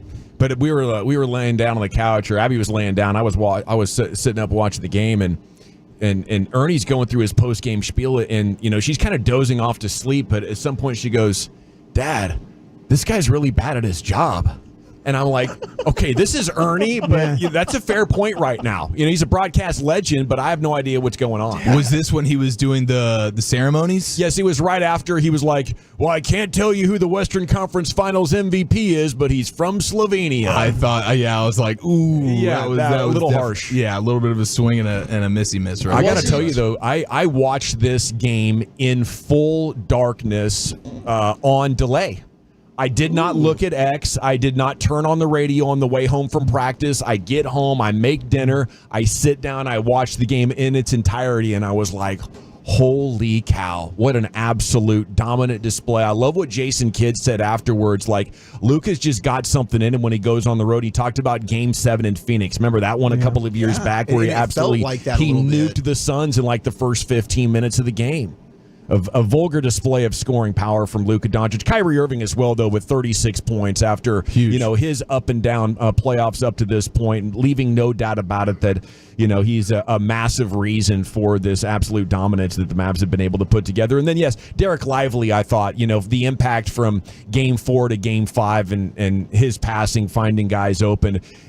They were laughing at the Wolves, or at least Luca was laughing at the Wolves by the end of the game, just toying with them, teasing like an older brother who's, quite sure of victory, even though there's a significant amount of time left in the game. Yeah, he is, I know Kane C mentioned this, but thank God he's ours, because what a frustrating dude to have to go up against. Just an absolute dynamite killer who is making everything, and he's letting you know about it. He's sticking your face in it. He's crapping on you, and then he's just rubbing your face all in it. Like, I want you to remember, you will never, ever forget the night that I came into your house and ripped your hearts right out of your bodies. Yeah. Whose house now, Mother Labor? Yelling at the fans. Luca is your daddy. It was as entertaining as anything that I can remember, dude. Just watching him dominate and dance on those dudes. People are going to absolutely hate him.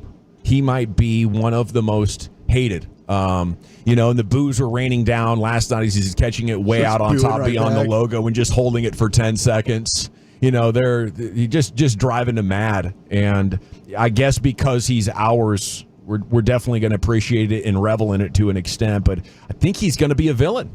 Yeah, absolutely. And the most evil kind that is actually he's showing up and walking the walk that he's also talking. It's like he's talking as he's walking. Like, holy crap, dude! You're not even. I can't even be like, but you suck. It's like, no, you're killing me. Yeah. You're killing me with dagger after dagger. And the way to start that way too, like his ability to start. And you see a guy for as great as Kyrie is. First quarter, not good. And then all of a sudden, he gets into the flow of the game. Luca can just channel these things where here's 14 points in the first quarter. Here's one miss throughout an entire stretch. I'm taking ridiculous shots. And you can just tell when he's feeling it and the confidence is there. He'll pull up from anywhere. And it was just a sight to behold. It's amazing how he embraces being the villain too. He feeds off it. You've got the Reddit threads from T-Wolf fans. Guys, let's not boo him. Let's not try and poke the bear That's here. the greatest kind of great player. Yeah, it's the greatest version. Now, Boston's going to be booing, and I think he's going to be feeding off of the boost that they're giving Kyrie. Yeah. I think Luca's going to take that and be like, all right,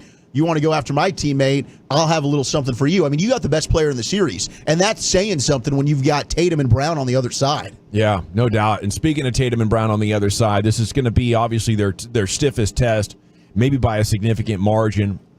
I'm picking the Mavs, either 6 or 7. I don't know. I don't have clairvoyance quite yet on how many games it's going to take them. Finals gets underway on Thursday. Maybe the healthiest team gets it. Maybe it's just going to come down to who makes more outside shots. But the Celtics do have the kind of depth and quality on defense with multiple players, that can keep their stars fresh. But I do think the Celtics have been playing, for the most part, play-in teams. In the West, maybe Indiana's a play-in team. Obviously they got to play Miami at the start of it, and then Cleveland isn't that great either. And Cleveland's not a top 5 team in the West. So I think the Mavs have proven a lot more and really outclassed some damn good teams on their way to this final. Don't tell that to Keyshawn Johnson.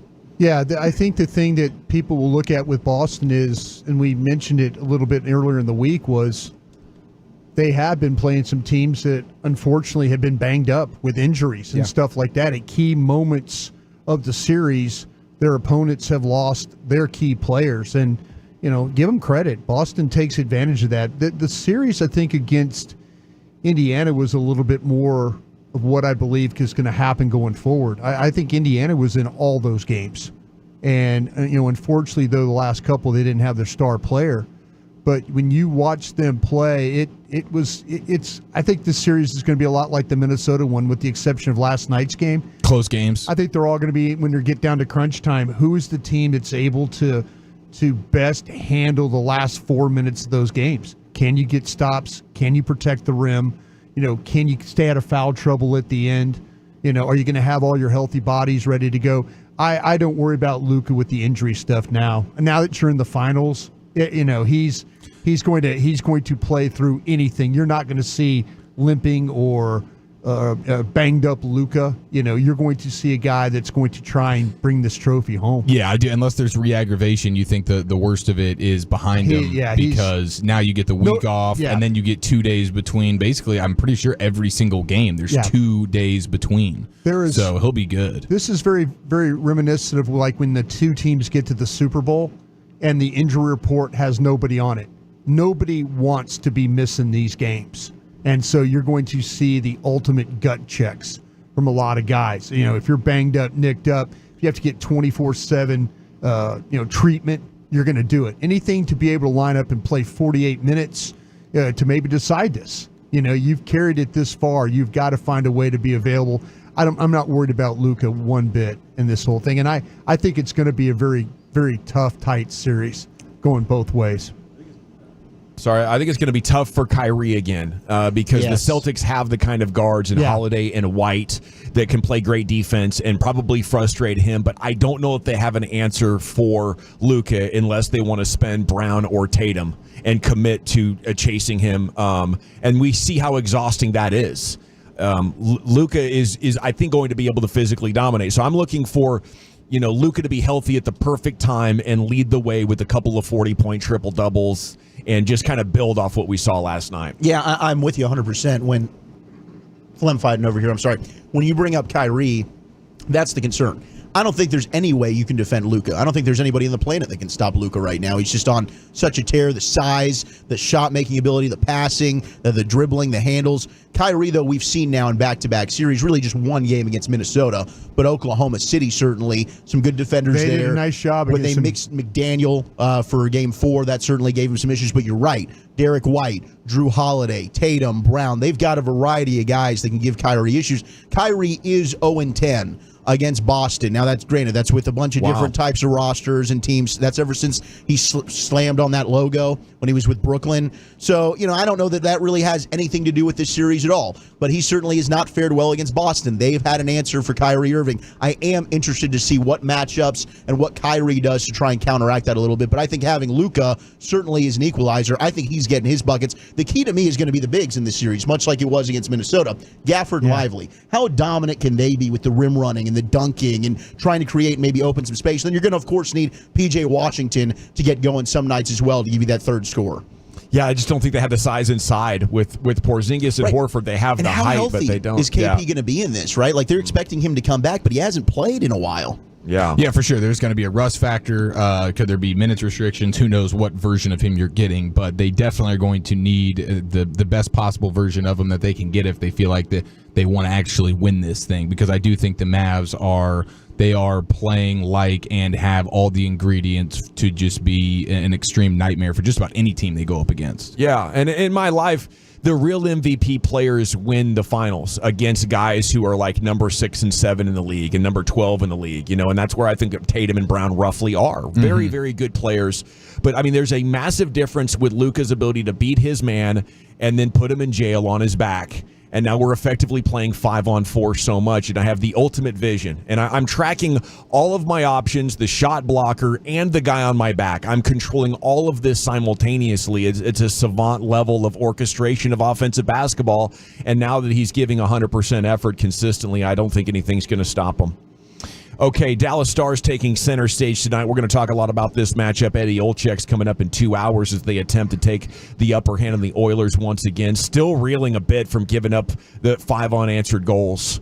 So I know there's anxiety, but Jamie Benn saying they're gathering inspiration from watching the Mavs. It only drives you to get to that same point, he said. Obviously, we want to get to the finals here. We've got a best of 3 with home ice to do that. Seeing the Mavs almost get to their goal of winning, we want to be there too. So, Tanev, a game-time decision, right, Wolchuk? Yeah, he's a game-time decision. Pete DeBoer said he is optimistic, and if he can't go, it'll be Leon Bixel, who has not played an NHL game. He is their absolute stud AHL budding superstars, right, defenseman that they want to come up and play, but he's going to be their answer if Tanev can't go. That's going to be a big, big loss. But, hey, Chris Tanev, if they're optimistic, I think it's going to be like a Lively situation. That dude's skating. Like, unless he absolutely can't walk, that thing's broken, he's playing tonight. All right, let's set the table for what could be an epic weekend on the diamond. Around the Bases, brought to you by Uber Eats. We'll talk some baseball with you coming up next in the G-Bag Nation. I want to chat about Twin Peaks, though, where I love to go for eats, drinks, and scenic views.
Do you think it's true that you've got to forget something else to remember that Uber Eats has groceries? No, that's absurd. Hey, remember when you used to be a, what was it, Pepper Lady?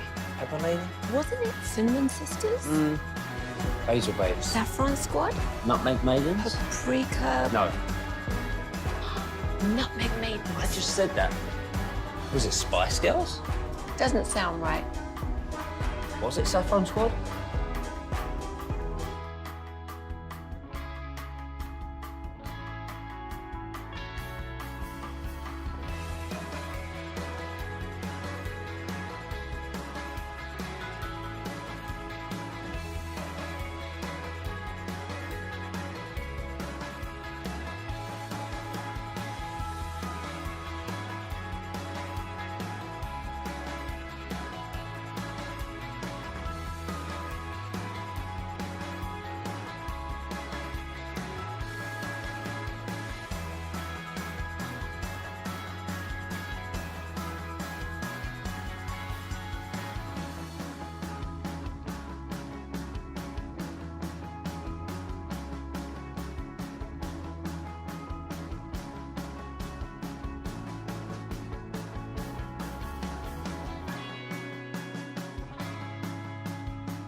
Welcome back, Nation.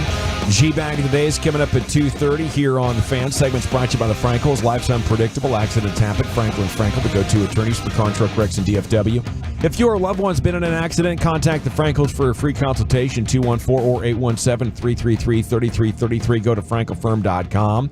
And it's time now for a proper round tripper. Let's go around the bases. Brought to you by Uber Eats. Wolchuk. Yeah, we got some early baseball today. We got pregame starting at 5:30 with the great Mike Peasley. Shout out to Jared and Baskey. They're going to be on Bally tonight. That's going to be fun, getting the duo of Jared and Mike calling that game. But, of course, you'll be able to hear it on 105.3 The Fan, your home of the World Series champs. Jose Urena will be starting tonight for your Rangers against a former team of his. I believe he's made 4 opening day starts for the Miami Marlins, and he knows that ballpark pretty darn well. So I'm hoping that the Rangers can go in over the weekend and kind of beat the crud out of this Miami team that is, that they're limping a little bit.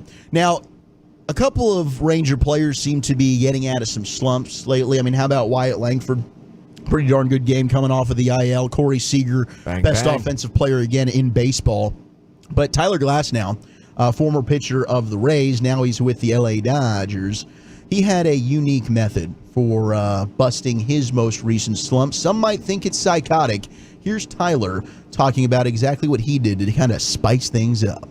So, and then in 2017, I heard, I guess you weren't pitching great, and you went skydiving. Yeah. Usually, people like sacrifice something. Okay. And not themselves. Why would you do that? So I just needed a switch up in my brain. I was so, consumed in my daily routine of, I hope I play good, and then I would play I was like, I got to shake things up a little bit. So you shook everything? I shook it all up, dude. I remember being on the flight, going to Miami, and being like, I booked it on the flight. I needed an adrenaline, something. I don't know what it was. But there's so many things in between. No doubt. Regular day. Yeah. And skydiving. I don't know. It wasn't a good idea. Why not? Well, let's just do this. And then I did it. It kind of worked. Not really, but it was fun. So this guy decides, you know what? Let's just go skydiving. Let's go ahead and shake everything up, right? I'm not pitching real well. Some might go the Derek Jeter golden thong route. Some might go ahead and just pee on their hands or just rub icy hot on their balls. Tyler Glasnow says, let me go skydiving. Jump out of an airplane. You know what? Bleep it. That'll go ahead and bust this slump. But he said it it didn't even really necessarily totally work. He was like, it was just kind of something. If you're going to do something like that and risk your life, you better make sure. Better work. I think he might be one of those adrenaline junkie guys. He seems Any like excuse just to jump out of an airplane or something. I'm in a slump. It's time to go bungee jumping. Let's do this. It's my only option, honey. I have to do this. Let me go. Man, absolutely insane story there from Tyler Glasnow, courtesy of Bleacher Report walk-off. I did see, speaking of Bleacher Report, they ranked every Major League Baseball's team Mount Rushmore of home run hitters. Now, I think Corey Seager is going, but by the time his career is over, he will be on the Texas Rangers Mount Rushmore of home run hitters. But as of right now, is it technically just the top 4 in most total home runs hit for each team? I don't know that technically it is. Yeah, I could Google this because otherwise you should have a little bit of fun with it and throw, even though it's a smaller sample size, just throw Corey Seager in there. Yes. There might be one guy we could take out of here and put Seager in. I do like who they've got for the Rangers overall. You've got Juan Gonzalez. Check. Josh Hamilton. Check. Rafael Palmeiro. Missed that one. You don't think Rafi? No, I missed it. I was thinking in my head. Yeah, no, And then- that's an obvious one. The one that some might not throw out there, Frank Howard. He was from my era.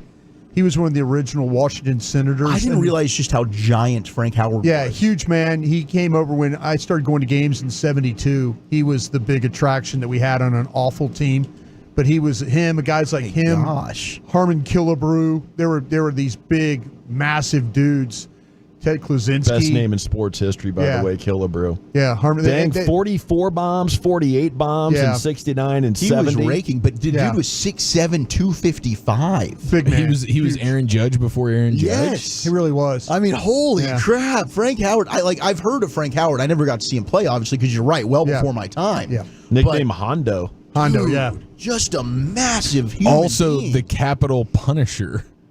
I'm seeing. Well, I'm that's when he seeing was a Washington Senator. Hondo. I'm seeing the that makes Washington sense. Monument and Yeah. the Capitol Punisher as 3 nicknames for him. Those are all pretty good. But yes, as a Washington Senator, I mean, if we're going just Texas Rangers, and I get both, teams' histories are linked here, they moved to Arlington, but I'm definitely interested in Corey Seager being on here. The one debate that they didn't know was Joey Gallo. Alex Rodriguez. Oh, yeah. Leading the American League in home runs in 3 seasons with the Rangers. He had 52, 57, 47.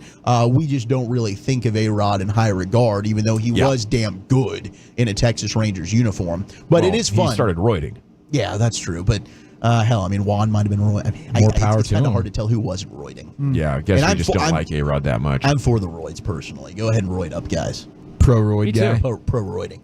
I mean, you're telling me that's Sosa, His body, his McGuire, choice. Responsibly, with doctor supervision. You know, for all the kids out there listening on summer vacation. I mean, I'll never forget being a kid and turning it on ESPN and Sports Center and those live look-ins to like every Mark McGuire and Sammy Sosa at bat during those 90s years. Let me tell you what, man. Watching like batting practice of Mark McGuire in St. Louis behind the cage was like he's hitting him in like this is the old vet.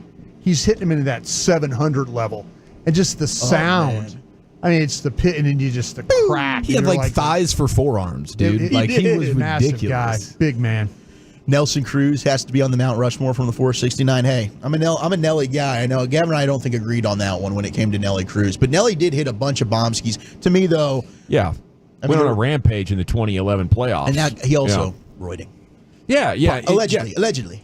But not only did we have the no double situation, but then the next year he turned his back on the team by deciding to not appeal the suspension for roiding. Okay, so I feel justified in leaving Nelly off my Rushmore because I don't want to see him. You know, I appreciate what he did when he was right, but you know, there's kind of a Rajon Rondo thing in there, a Rajon Rondo like give up on the team. If you ask me, dude. Okay, I had a buddy of mine actually because we've got this whole Kyrie to Boston thing going on. What Rondo did to the Mavs, in my opinion, worse than what Kyrie did to the Celtics. Like, I know they think Kyrie quit on them. Rondo legitimately did quit on the Mavericks. Like, Rondo, I think we should have way more hatred, and I think that's validated for Rondo as Mavs fans than with the crap that they're trying to say with Kyrie in Boston. I mean, they still were a good team that year. Let's be real here. I mean, in fairness to Rajon Rondo, he was dealing with Rick Carlisle, and it was tough. So I think it was more like tough against Rick than us. But that combination should have never been made by the front office. Like, you should have been able to have enough understanding of the personalities in the association to know Rondo plus Carlisle was like oil and water. Is that now looked at as the Dwight Powell trade? Didn't Powell come over in that trade? I don't know. Yes, I think he did. Yeah, I think Dwight Powell's going back to his former team too. Quite the staying power. Maybe there. the X factor of the NBA Finals. This is the Dwight Powell revenge series. Dwight Powell. Here. Why are you shaking your head over? That's your boy, Brian. Oh my God! I tried to be nice. You're a Dwight Powell guy. You love DP. 2 minutes, 2 fall downs, 1 missed board, and a turnover. I tried to be nice to him. I tried to be nice to him the other day. I really did, and then he fell down. He fell down twice in the first 2 minutes, and he fumble farted a turnover. I will say this on press row. I did give it the. I feel like that kid's gone to him a little early in this one. He did, and then he pulled him less than 3 minutes later. Yeah, I was like, man, it was like this is a full 3 minutes of this is like a Shaq and a full situation here in real time that we experienced. I do love a good cash considerations trade as we wrap up around the bases. The Rangers traded Sean Anderson, who they picked up a couple of weeks ago, right-handed pitcher, formerly had pitched, I believe, with the Giants in Bochy. They traded him to the Miami Marlins in return for cash considerations. So there it is. A round tripper brought to you by Uber Eats. We go into the Pimp Cup where Lucius Alexander has your G bag of the day on a Friday.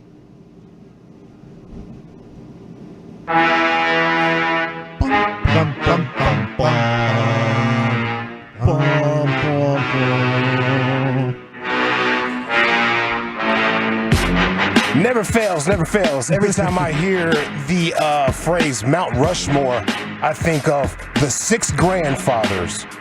The 6 grandfathers. Every time I hear the phrase Mount Rushmore, just 6 grandfathers just jumps in there. Maybe all those PBS documentaries I've been watching. You ever donate, Lucius? You ever donate to when they ask you to donate? I pay, $10 a month or something like that. Oh, do you? Oh, yeah, man. Good for you. All right, I went in right here in Champ. There's a man that was driving around his BMW. He got rear-ended. Whoops. So be safe out there, people. I just got rear-ended by something. What the?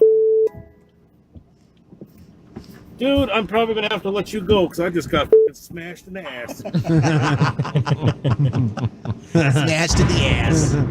I'm going to have to let you go. Sorry, buddy. I'm going to pick this up later. All right, let's see here. I am David Harris. He called into the morning show, the RJ and Choppy show. Which one of these fools is Chop? For a little bit of straightening. Apparently, he is the originator. David in Arlington, you're live on Sean and RJ for the Mavs party. Go ahead, Dave.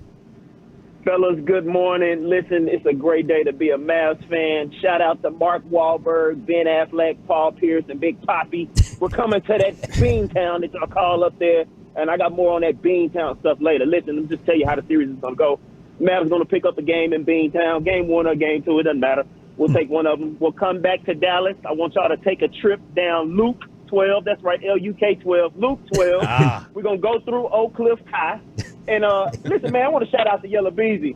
The whole Oak Cliff Luca with the haircut, man, I started that. Go back 2 years ago, put in hashtag Ledbetter Luca at I am David Harris. I was the first one that was doing that. Yes. Yellow Beezy, you know I'm a fan, man. Stop taking my shine. I'm telling you guys, the Mavs are going to take it. And, hey, y'all know what they say about Beantown. Beans, the magical fruit. The more you eat, the more you poop. It smells up there. We're going to take it out of there. Yes. Love that. That's a hell of a call. That's good. The originator of the Luca shag cut meme. Yeah. Some people make millions, other people make memes. Exactly. And nobody cares about the originator. Especially when somebody with a little bit more clout grabs onto it, it becomes theirs all of a sudden. Yeah, it does. I think those clout people have a little insecurities. All right, let's see what else we got going on here. Angry retail guy. Uh-oh. Remember him? Yeah. He's back. Why aren't people having kids anymore? Because no one has a spare $300,000. It's the same reason I haven't bought a sapphire mine recently. It's just a tad too expensive. I don't want to spend money on a kid. I freeze my bread to make it last longer. I'm cheap. Look, it's not even a joke. It's just a good tip. I don't even spend the fake money I earn in video games. Here's a better question. Why did the people who had kids before choose to make it feel impossible to have kids now? And how can they help fix that? The closest I'm going to get to having kids is rewatching the first season of Stranger Things. But who's going to take care of you when you're old? I don't know. Probably an AI android with a voice just different enough from Scarlett Johansson's for it to be legal. This guy's amazing. Yeah, he's got a show out there. He tours. Man, I'd go see him. Yeah. He was in Cocaine Bear. I think spoiler alert. That movie was not good. I think he lost his life. He was at the one of hands the of the Cocaine Bear. fatalities. Yeah. And Bubba Dub last night after the Mavs game. He's calling Mavs in 6. Well, that damn Luca was on Adderall tonight. I know an Adderall taker when I see one. Boy, Luca had focus. Hit 3 from them damn Great Lakes. Come here. Chris Carter rolling over in his damn grave right now. And them Kyrie balled out too. Them in Boston gonna be a hell of a matchup, y'all. Who you got? Boston or the Mavs? Gonna be a hell of a matchup. And now I read trash. Them blew my prize pick, fam. You need to get them damn dreads retwisted. That ain't it. Prize picks. Anyway, man, who y'all got? Boston or the Mavs? Ride with the Mavs at 6, man. Wow. I like it. He's right. Nonsri can go bleep himself. Should have been injected. He went full Andrew Bynum last night. That was ridiculous. Yes, Going that was after tough. Lively like that. I thought Rudy Gobert walking through everybody with his hands up, and Derek Jones having to tell him to get his hands off me, and then he hits like Lively with his elbow. It was just he rubbed his hand on Lively's face from ear to chin. I just didn't expect it from Naz Reid. Like Rudy Gobert's got that. We know he's a D. I love it, man. A good playoff series. Get your blood going. Have some new people in sport to dislike. Karl Anthony Towns. Now I understand why people don't like Rudy Gobert. Yeah. You know, up to this point, I was kind of like, man, I don't know. I don't know what to think here. But yeah, the biggest takeaway is absolute Mavs dominance that makes a pick like that sound good to me. Mavs in 6? Hell, Mavs in 4. Why the hell not? Why the hell not? Best defensive team, best offensive player left. That should get it done. No doubt in my mind. No doubt, man. I think 6 is very, very real. What you thinking, Lucius? You think Mavs? Huh? You think Mavs? Mavs and Celtics? Yeah, I got to go with the Mavs for sure. Yeah. I mean, it's been damn impressive. All right, we got a champion. The BMW rear-ended. We got a morning show caller says the Mavs are going to take down Beantown. We got the TikTok guy ranting, and we got Bubba Dub. That's who I'm going to vote for. Bubba Dub gets my vote. Chief, how about you? Champion. All righty, Lucius. I am David Harris. Okay. Wolchuk. Yeah, I'll go with the Sean and RJ caller. All righty, Brian. Yeah, David Harris. All righty, by a score of 2-1. And your new G-Bag of the Day champion, David Harris. Okay, when we return, we got Krusty's Corner brought to you by Reliant Air Conditioning. Brian, where are you taking it? Yeah, it's Friday. I got a game for my guys. We'll do that next.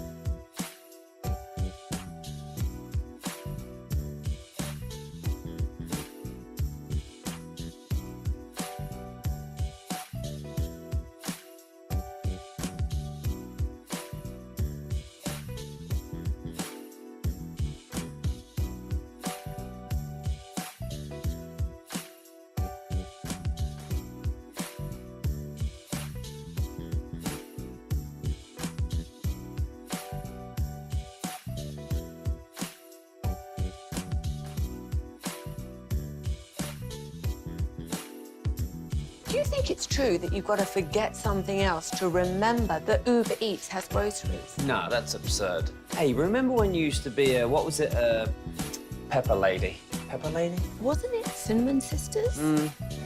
Basil Babes. Saffron Squad? Nutmeg Maidens? Paprika? No. Nutmeg Maidens? I just said that. Was it Spice Girls? Doesn't sound right. Was it Saffron Squad?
Classic Chevrolet in Grapevine. They are the #1 Chevy dealer in the world with more Silverados than anyone else. Go see them today or visit ClassicChevrolet.com, y'all. This is Texas. This is Classic Chevrolet. Together, let's drive, relax, and enjoy the difference. Based on new Chevrolet registrations 2023. Let's go. It is the G-Bag Nation. The Mavericks are finals bound. Game 5 tonight. It's a nice little Friday out there. Not too hot yet. You can still enjoy the outdoors. This might be the best sports Friday of the year. Hey, dude, we're appreciating it. Not going to get any pushback from me on that one. Let's go. Okay, and it is time now for Krusty's Corner, brought to you by Reliant Air Conditioning, gimmick-free AC repair and replacement. Here's Broadus. Thank you very much, John. Appreciate that, and thank you very much to Reliant for being a part of this. It's awful good of you guys. Okay, before I get started with Krusty's Corner, you guys know the story. I've had my wallet since 1986. Yeah, that's why I'm showing it right now. If you're watching the cam, I've had this wallet since 1996. You can see it's in bad shape. Kind of in bad shape. Kind of in bad shape. That's hanging on by a literal thread. That's my wallet. Okay, and that's like a wallet you'd think you would find in the back pocket of a guy who's been in a coffin for 50 years. Yeah. Okay, I've had this wallet since 1986. Yesterday was the first time I lost that wallet. Wow, dude. You must have been crapping yourself. Spoiler alert, you found it. How stressful was that? Okay, I was thinking, now a couple things working for me here. I literally ran my car to fumes getting over here yesterday to, make the show. I say, okay, because I go walk, but I keep my wallet usually in the console while I walk, over there at the Cooper Clinic. And so I'm thinking, okay, I didn't have my wallet. I felt my pants. I didn't have my wallet in my back pocket. So I thought, okay, well, I just left it. I went for my morning walk. I left it. So I'm going to get gas after work. Okay, it's not in the console. Uh-oh. So you left the studio yesterday getting into your car thinking, I got to go get some gas. And your wallet wasn't there. I had nothing. And you're the guy that always puts the wallet in one of a very few places, so you almost always know where it is. Exactly. That's how you haven't lost it in 40 years. Okay. Exactly. You're one of the few still putting it in your back pocket, I think, too. Well, I'm a rocket guy. I'm sitting there and I'm thinking, okay, well, now I got to make it home. Well, my gas gauge says I've got no miles left. Oh, no. I'm literally doing NASCAR techniques to get the car. Like, even neutral? Going down Central, I'm gunning it, then letting off the gas, drifting, doing all that. Been there. All right. I once had 120 miles to go on a road trip to get to Bend, Oregon, and it said 45 miles left in the tank. I had to nurse that thing. You feathered it? Crazy. Yeah. I think I got 30 mpg out of that GMC. No AC, nothing. no nothing. No nothing. I did. So anyway, I get home thinking, now my wallet's not in my scouting bag. So I'm thinking, okay, I left it at home somewhere. So now the Mavs are getting ready to start, and I'm frantically looking for my wallet. Can't enjoy the game till you find the wallet. I'm listening to it. Luca's knocking down shots. I'm literally tearing my condo apart trying to find the wallet. Heart's racing. It's just one of the most miserable feelings in the world. Had to block all the cards, had to go through and block all the cards. Yeah, because you're thinking what happened to your wallet is the same thing that happened to your beautiful Chevrolet truck. Right. Gone. Stolen. Gone. Forever. I parked in the same spot he did that day, by the way, today, because I couldn't get in, so I'm hoping my car's there when we leave. Oh, no, I hope so. You're playing with fire. Yeah, I am, but I kind of like it. I like the rush. I'm a Tyler Glasnow guy. The last place I remember the wallet being was at practice. Okay. At the Cowboys at the Star. Gosh. We were indoors yesterday. Maybe it fell out on the seat you're sitting at? Well, anyway, I'm like, okay, let's take a chance here. Hats off to Scott Agolnik. Oh, Scotty.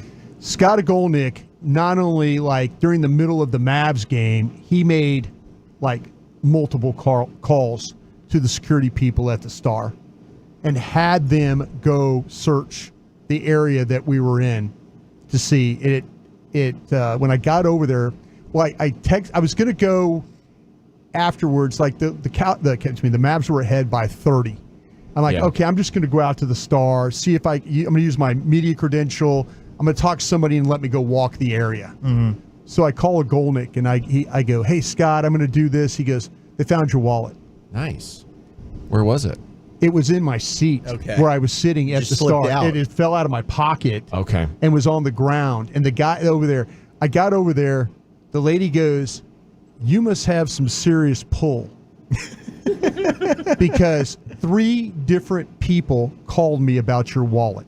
Nice. Wow. And I said, I just used to work here, man. What's your name, Big Shooter? And one of them was Jerry Jones himself. I said, no, I used to work here, man. Don't give that Brian his wallet back. But shout out to Scott Agolnick. Scotch Agolnick. Scotch, you're the man, and we love you. Scotch Agolnick. He might be listening right now, but we need to smoke a stogie together, Scott. I do. I need to give him a stogie or a bottle. I told him I'd send him a text. Steak. I told him I sent him a text. I said, hey, I'm going to get you a bottle. Because he, and I don't know who else called, but they had my wallet at that desk when I walked in there.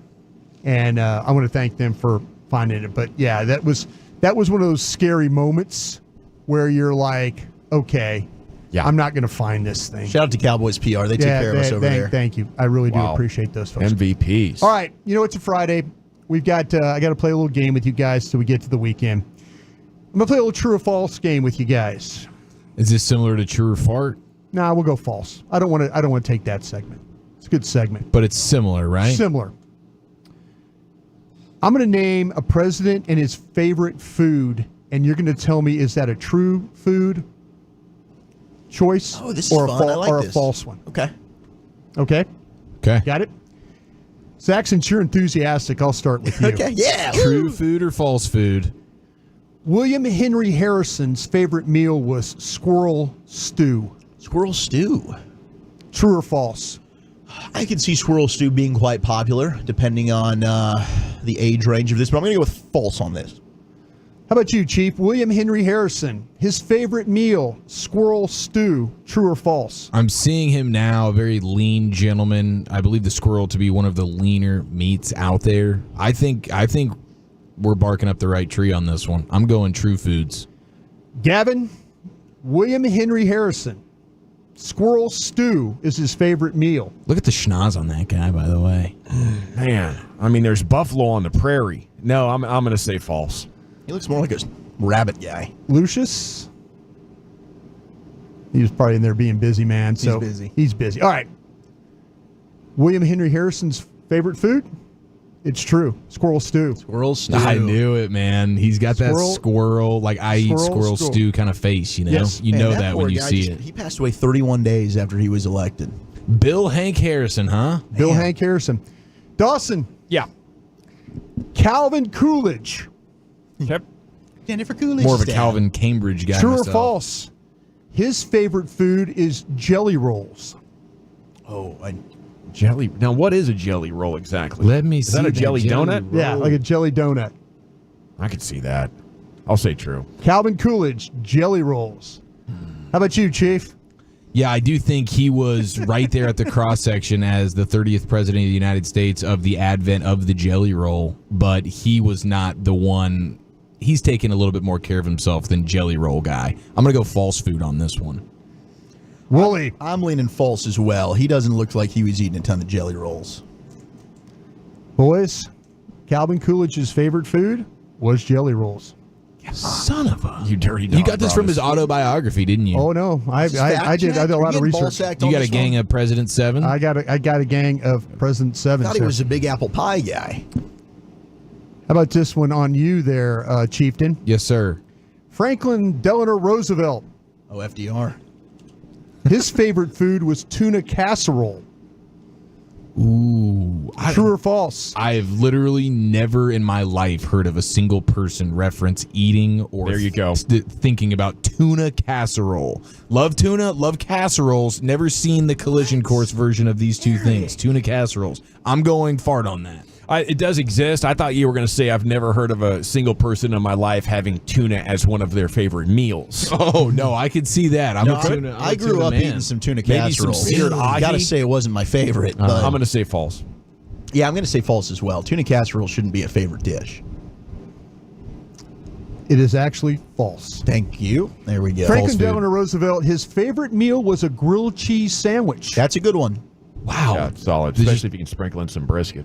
I was going to say, do you think they were evolving it the way we do now? They got with LBJ and got some barbecue. Well, they were doing involved in it. squirrel, like grilled cheese. As an adult now, you don't just eat grilled cheese. You eat grilled cheese with some type of meat inside of it. There you go. Yeah, I brisket grilled wonder cheese is if the way. FDR was doing the same. How about this one? Okay, we'll go back to you, Wooly. Nervous? George H.W. Bush. Okay. Oh, my guy. Daddy. Favorite meal? Pork rinds.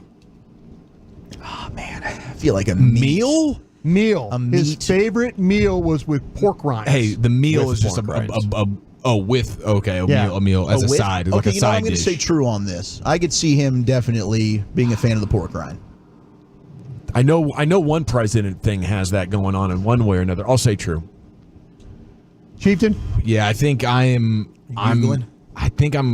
No, I'm just looking at his face. Like, does he look like a pork rind guy? That's really what it comes down to. And the answer is yes. I think obviously. he actually created National Pork Rind Day. I don't know if he liked him in his early days up there in the Northeast going to Yale, but once he got down here to the great state, he became a pork rind guy, took that to the Oval Office, didn't he, Brian? He did. He Let's go. absolutely did. Pork rinds. Yeah. Let's go. Look at us. Just a couple of pork rinds. All right, I'm going to try and get a couple of these in real quick. Speed round. Barack Obama. Cheeseburgers are his favorite meal. Cheeseburgers for Barack Obama. I'm going to go fart on that. Just no real reason why. I just think that's too simple. This is true.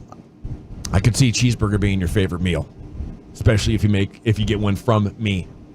Yeah. Another two last night. They were outstanding. Those Costco. I'm doubling up on the cheddar, by the way. I'm going to say true. It's actually false. Chili is his favorite meal. Knew it.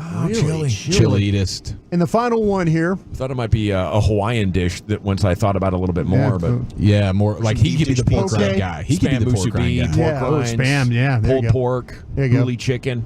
Oh, that huli chicken. Final one. So Yeah. good. Chester Arthur. Now you're making up, guys. Chester Arthur. Turtle steak was his favorite meal. I'm going to say true. Yeah, that's true. That's too obscure to make up. Yeah. The mutton chops on this guy are freaking legendary. He definitely has eaten turtle in his day. Gentlemen? I'm going to go fart on that. Oh, Yeah, that's I'm farting true. on that. That's it's true. It's true. No! Oh. Turtle steak? What does that even look like? It's actually, they take it out of the shell and you form it into a steak? Have you ever had it? Never have. I've had turtle soup, Yeah. never steak. I'm not eating anything that comes out of a pond. It looks like a steak. I guarantee you that. It's just small. Gentlemen, thank you very much. Appreciate you You guys. got it, and thanks to Reliant Air Conditioning. NFL News the Day's coming up next. Well, Chuck, where are you taking it? Brandon Cooks gets it. Hard Knocks in an international Super Bowl. That's next on The Fan. But let's talk prize picks. I know a lot of you, hey, Naz Reid probably did believe something.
You're rolling with the G-Bag Nation.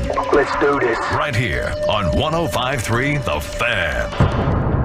Here we go, Hour 2, G-Bag Nation, 105.3 The Fan. Hope you're having a great day. It's time now for the NFL News of the Day, and here's Wolchuk to deliver all that pigskin news. Yesterday, we were having a conversation about Micah Parsons, and he was not in attendance. And, normally this is voluntary. Like, hey, I don't think Lamar Jackson's been in attendance at Ravens game. I think he's missed 4 out of the last 5 voluntary OTAs. That's a quarterback. If any position you want there, it's your quarterback. But I think with Micah, the reason we're kind of thinking, dude, you should probably be there is because he said himself, right, I want to change the culture. He talked about leadership and wanting to kind of change things there at the Star. So for him to not be there, I think a little bit puzzling. Like, man, you kind of said all the right things, but now your actions aren't necessarily going with that. And that's okay. If you don't want to do those things, you don't have to, but then don't come out publicly and say it. Brandon Cooks, who we love, has been on the show numerous times. We got to catch up with him and Stephon Gilmore at the Super Bowl. This is a guy who's been there, done that, played in Super Bowls, won on championship caliber teams. Here was BK, Brandon Cooks, having it his way, talking yesterday after practice. Why is it important there? I think it's important, for me, being my second year here, being a vet, being here for the young guys, to lead also at the same time, better my game, and have that chemistry, with our quarterback. So I've always thought it's important. I love the process. I'm a process type person. As long as I'm playing this game, I'm going to respect it. Even more important this time of year, given who's not here with CD. CD trying to get me. I'm not trying to get you. It's a business part of it, and rightfully so. Both sides are going to figure it out. CD's working. There's no doubt about it. He's also been in this offense and playing with Dak for so long. I love CD. He's doing the right thing. He's doing what he needs to do. And no doubt in my mind, when he is back, he'll be ready. No, I mean, just in terms of leadership right here, right now. Yeah, no, absolutely. I think it's important every single year. But more importantly this year, just because, like I said, what happened last year, the expectations that we had, to remind guys, don't get down about it. We just got to work that much harder. Love the answer. I think that's true leadership in every sense of the word. And again, I mean, what a great answer navigating around. I believe that was an ESPN producer sliding in there, given who's not here. And of course, being a wide receiver, that's a reflection. CD, I mean, he's not there because he's working on his contract stuff. But we've seen CD's going to the Dak yard. He's still working with Dak Prescott. He's still doing workouts with the team. He's just not there at the Star for business reasons. Understand that from CD. The reason why I do think it's important from Micah, and actually, Lucius, if we can tee up cut 24 here from Eric Kendricks. This was Kendricks, who's played under Mike Zimmer's system for years. So he knows Zim. Now, he hasn't played with him for the last 2. Zimmer, of course, was let go by Minnesota. Eric Kendricks went to the Chargers, was with them last year. But he's even talking about some confusion getting back into the system. And this is why I think it's more important now than ever. When you got a new defense and you're the most important player on that defense, Micah, buddy, we need you there. Here's Kendricks talking about that Zim scheme. There's a lot of talent on this team, and playing under this defense for a long time, I feel like there's a lot of great pieces here that can do a lot of good things. So, we're learning things, and today, we installed a little bit more. It was a little bit confusing at times, I would say, but it's good that we're getting the hard looks in now because those are going to count when it matters, and I feel like now's the time you want to make those mistakes. Now's the time you want to put us through stressful situations so that we become comfortable with each other and we know what to do when it's time. I think the NFL's kind of done themselves a disservice, Brian, by having this be voluntary. The more I think about it, the less you have an opportunity with the guidelines to have your team together, for the coaches and the players to be together, to actually install and work on football-related things. We already don't have guys in pads hardly at all. We've seen the practices at training camp kind of be more and more dumbed down as the years go on, and it's not as physical. This, to me, shouldn't be voluntary, quote-unquote. I think you need all hands on deck.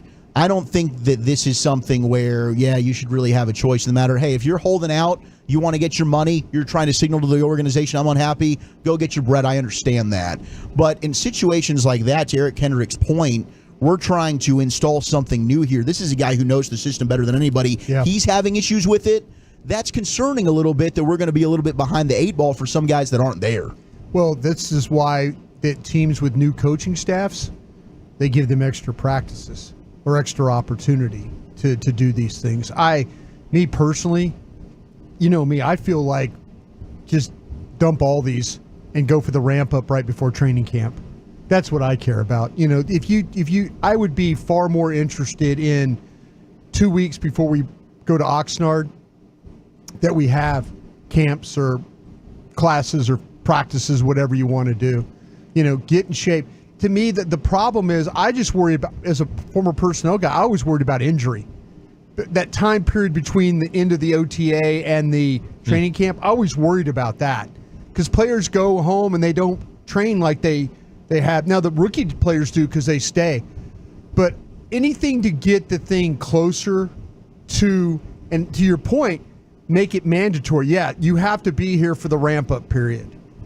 You know, but they're going to, and maybe the teams that have new coaches to help them, you give them an extra week in the ramp-up period. You just have such a limited amount of time. But they're the owners, they agreed to this. This was they didn't know this is the CBA. It was collectively bargained, and I get it. And it could be a benefit for some players. They gave up. The owners gave up some things to get what they've got, and the players are like, "Listen, we don't want to spend, 2 months on the practice field before training camp."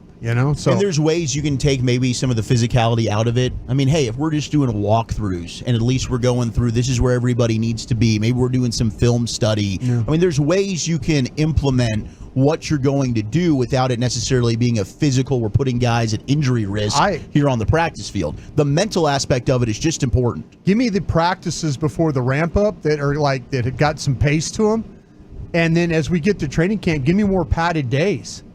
That's what I would trade off. If you're like, okay, we'll back this thing up, but while we're doing the OTA things, we'll go through it without pads and all that. But when we get to camp, instead of having every third day a padded practice, make it every second day. Yeah. I think coaches, if you told coaches they would have more practices with pads, they would say, yeah, sure, we'll push this thing back as far as you want. That's where they're getting the benefit of their work. Yeah, I'd have no problem with either of those scenarios. I think the teams do like checking in with their players and making sure folks are in shape. And that's a big thing because if you're trying to crash yourself back into shape once training camp starts, at some point you get old enough or out of shape enough to not be able to do that effectively. I think the big topic though is how do you adjust anything, if anything, around Micah? And I just think elite pass rushing is so important that you just make the most of it. I don't think there's an option, right? Like trading away an elite pass rusher for top picks, so you can get try to get a different elite pass rusher. You can take guys for 5 years in the first round and not find one that can do it as well as Micah Parsons. So I accept whatever terms. I'm the guy that wants to just let Manny be Manny. The old Boston Red Sox Manny Ramirez. Just accept your superstars' quirks and work around them. And, if he wants to talk about being a leader, that's fine. But, until you're the kind of team that says, well, we're going to cut our stars and trade them and try to see what kind of draft picks we can get to tank, it's really a non-starter for me because he's one of the best, 3 or 4 guys at his position. Cowboys going to hold a joint practice with the Rams prior to their Week 1 preseason game. We've seen this before. August 11th will be the preseason opener at SoFi Stadium. They're going to practice together August 8th in Oxnard. Yeah. Those are going to be juicy practices. That's we'll be there for that day. For August 8th? I believe we leave the 9th, don't we? Do we? No. I think we leave earlier. We leave like the 3rd or something. I think we're just going to miss that. We're getting out there like the 24th we leave. Yeah. No, I meant coming back. I thought we got back on the... I think we get back earlier than that. I know. I wish we were there for that one. Maybe we can read that about. Wrong? Maybe. All right. Well, I read a lot of things wrong. But we'll double check that. That'd be awesome if we were there. But usually we're back right before we do the joint practice. I remember, I think it was 2 years ago, we got back. They flew out to Denver and did a joint practice there with the Broncos. Bears are going to be featured on Hard Knocks Training Camp Edition for the first time. So we know they're doing this new off-season deal as well, but the Bears are going to be showcased in the preseason version of Hard Knocks that we're usually accustomed to. Bears, Broncos, Saints were the 3 teams who fit the criteria of being eligible to be selected. Tuesday, August 6th will be the first episode on HBO, and they'll run through September 3rd. But that'll be fun. The first overall pick, Caleb Williams, da Bears, Roma Dunze, all the new players they've added this offseason. That's going to be great. I'm kind of excited to see what's going on there in Chicago. Yeah, I mean, Bears, Saints, and Broncos. There's no question which one we would all want to see, right? Like they picked the appropriate one here. We all wanted that crappy mid quarterback room, right? It would be it'd be funny. Nix. Yeah, it'd be funny to make fun of them throughout that, but no. Sean Payton was not having that. From what we've heard about Sean, he didn't want Hard Knocks anywhere near his football team. I could believe not that. Not that he's able to turn it down, I suppose, if they fit the criteria. I think the NFL just kind of chooses who they want to choose. Could we really ever see a Super Bowl internationally? Apparently, the mayor of London, according to The Athletic, is going ahead and trying to ploy the NBA, or the NFL, to bring the Super Bowl to London. He said the Super Bowl is really important for us.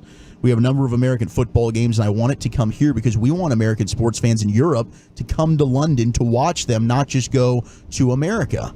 I don't know if we'd ever get a Super Bowl that's not in the United States, but maybe as we continue to try and explore international and grow the game internationally, do you think we could have a London Super Bowl? You know, my very first professional start was in NFL Europe. So anything to do with European NFL or anything to do in the Middle East or anything to do with all over the world, I mean, I am a total believer in all this stuff. So if you told me that the Super Bowl would be in London, I would absolutely love that. And you know what? If my team was in it, I would absolutely go because I think it would be a great experience for everybody going over. The problem you're going to deal with then is your weather.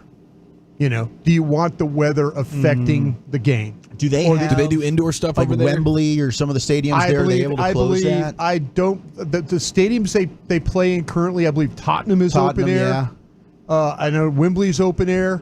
I don't think they have. I think Frankfurt, Germany might have a retractable roof. I think that Dolphins and Chiefs game. But this is specifically London we're talking about. This is London we're talking about right now, and I don't think the NFL wants to play a game in the rain where the weather. Yeah, they've played. If you remember, the New Bears York was a disaster. Bears Colts. The Bears Colts game was played in Miami in the rain. Yeah. A little bit, but I don't think the NFL wants. That's a good point. And they have to think about this.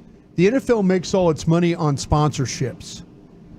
They're able to, can the London organizers make up for the loss that all those hospitality tents and stuff that the NFL puts up?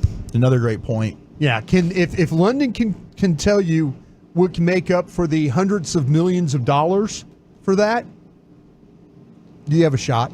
Wembley has partially retractable that covers both sidelines portions of the stands. Fields open, the air, right? Yeah, fields open. Yeah, potential to rain. And the time zone situation from the 817, I mean, that is something we'd have to factor in. We're used to the 5:30 Central Time kickoff for the Super Bowl. Right. What is it, a 7-hour difference there in England? Yes. So I don't know. You'd have to probably move it to an earlier kickoff time in the United States if you wanted it to be prime time there in London. You know what? You'd want it to be prime time here. Let me ask this. As football fans and guys that consume the game that way, would an earlier Super Bowl mean that'd be okay for you, right? I think it'd be okay. Nobody wants to wait around till 5:30, right? Because you're looking at like a midnight kickoff in London if you kept it at the same time. Right. Maybe a little bit later. Right. So that'd be another interesting logistic that you'd have to kind of figure out. Thank you, Wolchuk. Yep, my pleasure. NFL news I'm today. all for it, by the most way. every afternoon at 3 o'clock here in the G-Bag Nation. Okay, little afternoon basketball action next, Chief. Oh yes, absolutely. Yeah. I'm sorry. The 682 is calling me out. I guess was I putting the nail in the Mavs coffin this time last year? Was I looking ahead to that? Allegedly, that's the case. But let's have a Luca bonanza next in the nation. Sounds good to me. I'd love to have a window bonanza with you, thanks to Window Nation, who is now extending that semi-annual sale.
Uber Eats has Lola V products? I gotta remember that. Well, you know, they say in order to remember something, you have to forget something else.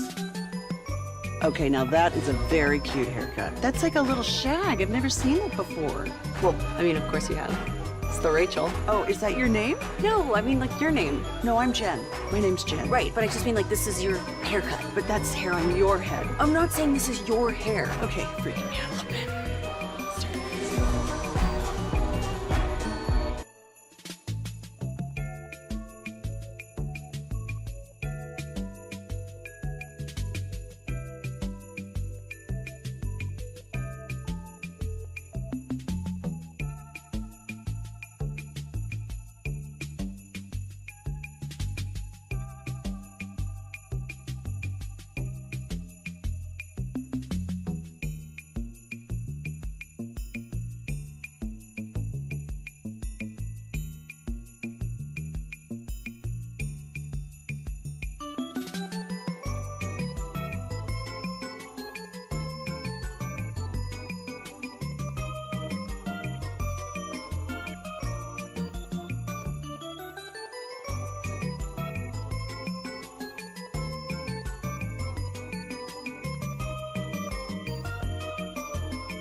Taco, fully loaded with grilled steak and crispy, fuzzy dusted fries, along with an equally large drink and a souvenir cup, all for only $5 for a limited time at Fuzzy's Taco Shop. Yeah, buddy, welcome back. G-Bag Nation, Mavs are on to the finals. Stars try to take a 3-2 lead in a pivotal Game 5 tonight. We just about 4 hours and 10 minutes away from the puck dropping. Segment is brought to you by Cars for Kids. Donate today, carsforkids.org. It's brought to you by the Frankels. Life's unpredictable. Accidents happen. Frankel & Frankel, the go-to attorneys for car and truck wrecks and DFW. If you or a loved one has been in an accident, contact the Frankels for a free consultation, 214 or 817-333-3333. Go to frankofirm.com. We'll talk with Eddie Olczyk coming up here at 4:20. Here's the Chief. But right now, on the heels of last night's Mavericks dominance, we cut the lights out. We put the kids to bed for that afternoon Friday snoozer. G-Bag Nation's going all 56 inches around that room. Let it rain! Rain dance! Rain dance, champion! I gotta join here, man. I've been saving for a special occasion. It's always a special occasion when Luca goes full assassin mode in a closeout opportunity. Controlled by the man. There comes another heat check from Luca. Doncic again, another three. Got it! He's a flamethrower! He is on fire! 20 points! He is a flamethrower, and he was on fire, and it was from the very start of the game. He had that look in his eye. He was ready to dominate everything in front of him. It was a sight to behold. What an awesome, awesome, epic start to that game. And the entire game was wonderful because we were in control the entire time. It's like, wow, here it's, it's like 82-46 with 8 minutes to go in the third quarter. It's just an absolute onslaught of Mavericks dominance. And he was doing the thing where he's being fueled by the crowd and the hate and the vitriol. And that is not something you want to do. You referenced the Reddit post, Walchuk, before the game.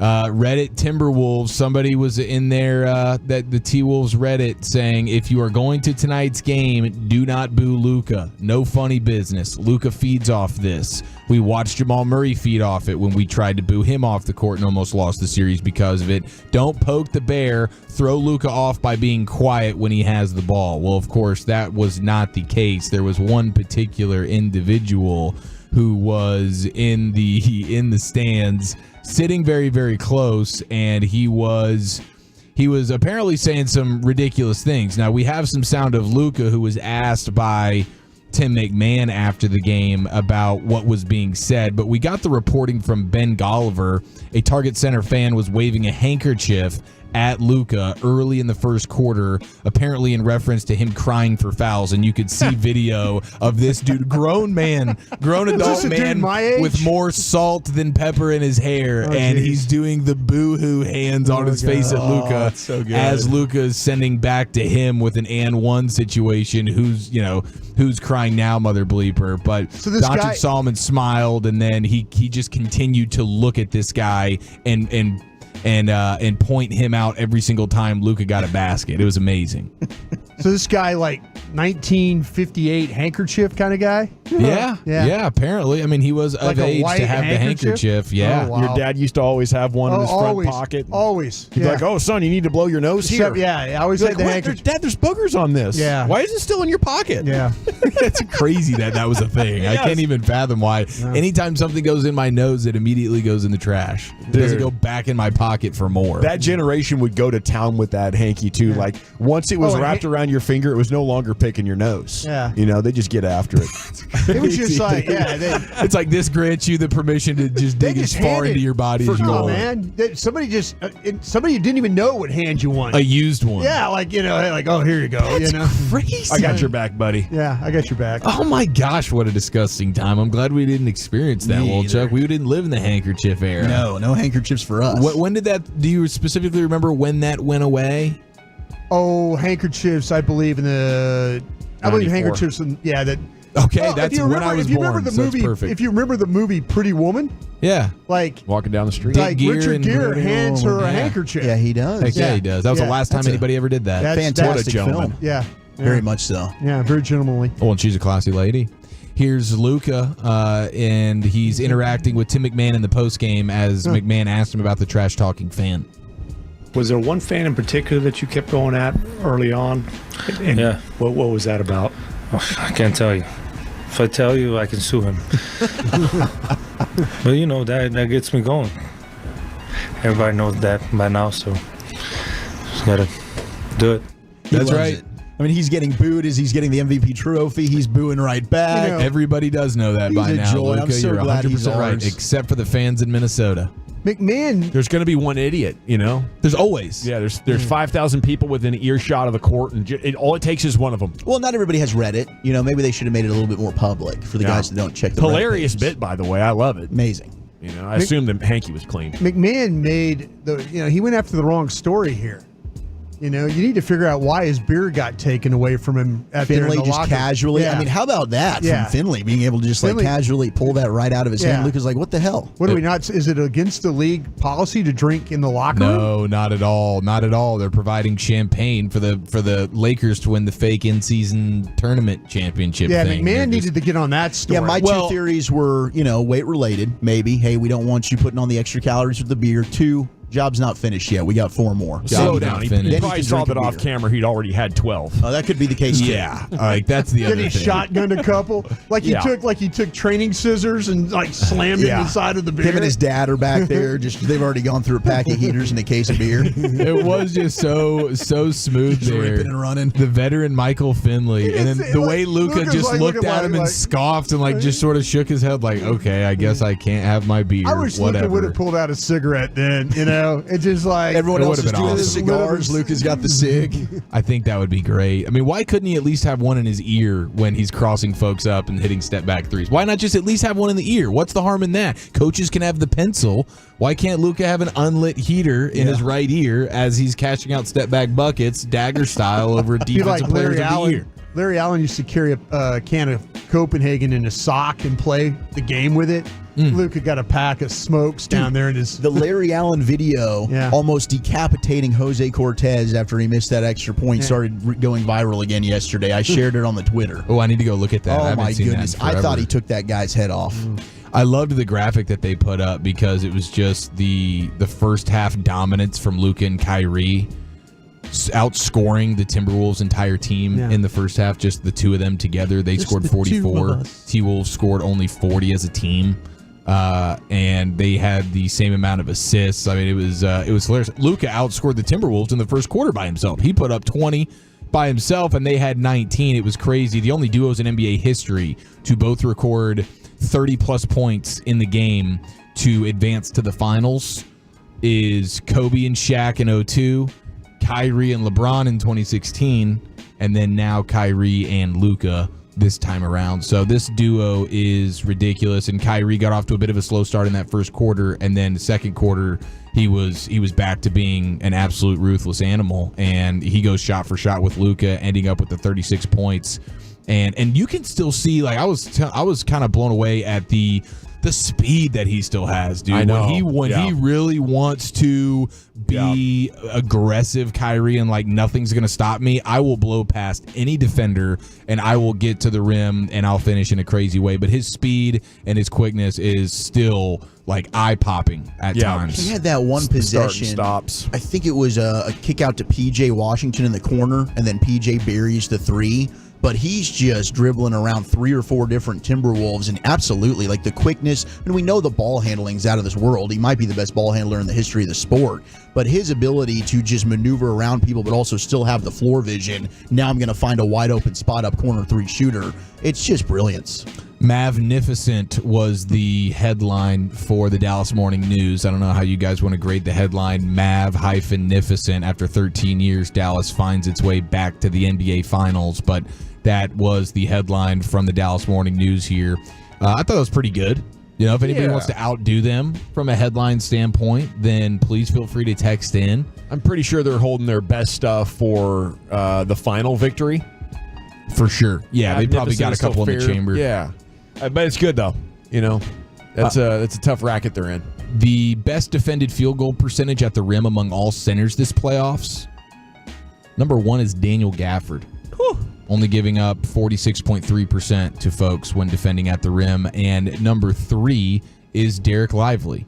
Chet Holmgren is sandwiched in the middle there, but you have 2 of the top 3 rim protectors yesterday in all of the postseason right now. I will say small sample size for Kristaps Porzingis, but he's right up in there at number 6, and then Al Horford for the Celtics is number 9, just ahead of Rudy Gobert. So just to give you an idea of how they're doing. And stiff legs are going to struggle. How is the movement for that guy? Horford. Is I don't is he know. Just a stand outside and shoot guy now? Or Yeah, he buried 37? 7 threes, I think, in one of their games in the conference finals. He still can snipe. Yeah. This is the Sam Perkins portion of his career. Is He's this an where older we guy. don't move great, but we just knock down shots? Yeah, pass. You know, you can play, you can rebound, stuff like that. But I think the athletic advantage of Lively and Gafford is massive against those two guys. Couldn't agree more. And Lively, of course, goes a perfect 16 of 16 from the field in the conference finals. Obviously, the most field goal attempts without a miss in any playoff series in NBA history. Look at those free throws going again. He was good on the free throws in Oklahoma City. That was the only thing he couldn't really get a hold of there. He'll figure it out the other night. But and how about it, man? Like what they just did here, going on this run. You beat the 4-seeded Clippers, 50+ win team, then the 1st-seeded Thunder, almost 60 win team, and then you beat the 3rd-seeded T-Wolves, almost 60 wins there as well. This is a heck of a run. I know you didn't have to see Kawhi, and that's a fair thing that you can throw out. You didn't have to see a healthy Kawhi with the Clippers in round 1, but I don't know that would have made the difference in the series. But that's the only real corner cutting that you allowed for, whereas the Celtics' entire run to this point has been very, very watered down. Well, we're in a post super team era, okay, and it's going to be very difficult to build rosters like we historically remember as champions. Like nothing will ever come like that Warriors team ever again. So you have Denver as a champion. You have Minnesota, OKC. You know, these don't compare to the Kobe and Shaq Lakers. You know, out east, Boston has been the team that's kept coming up just short against actual great teams, mostly Milwaukee.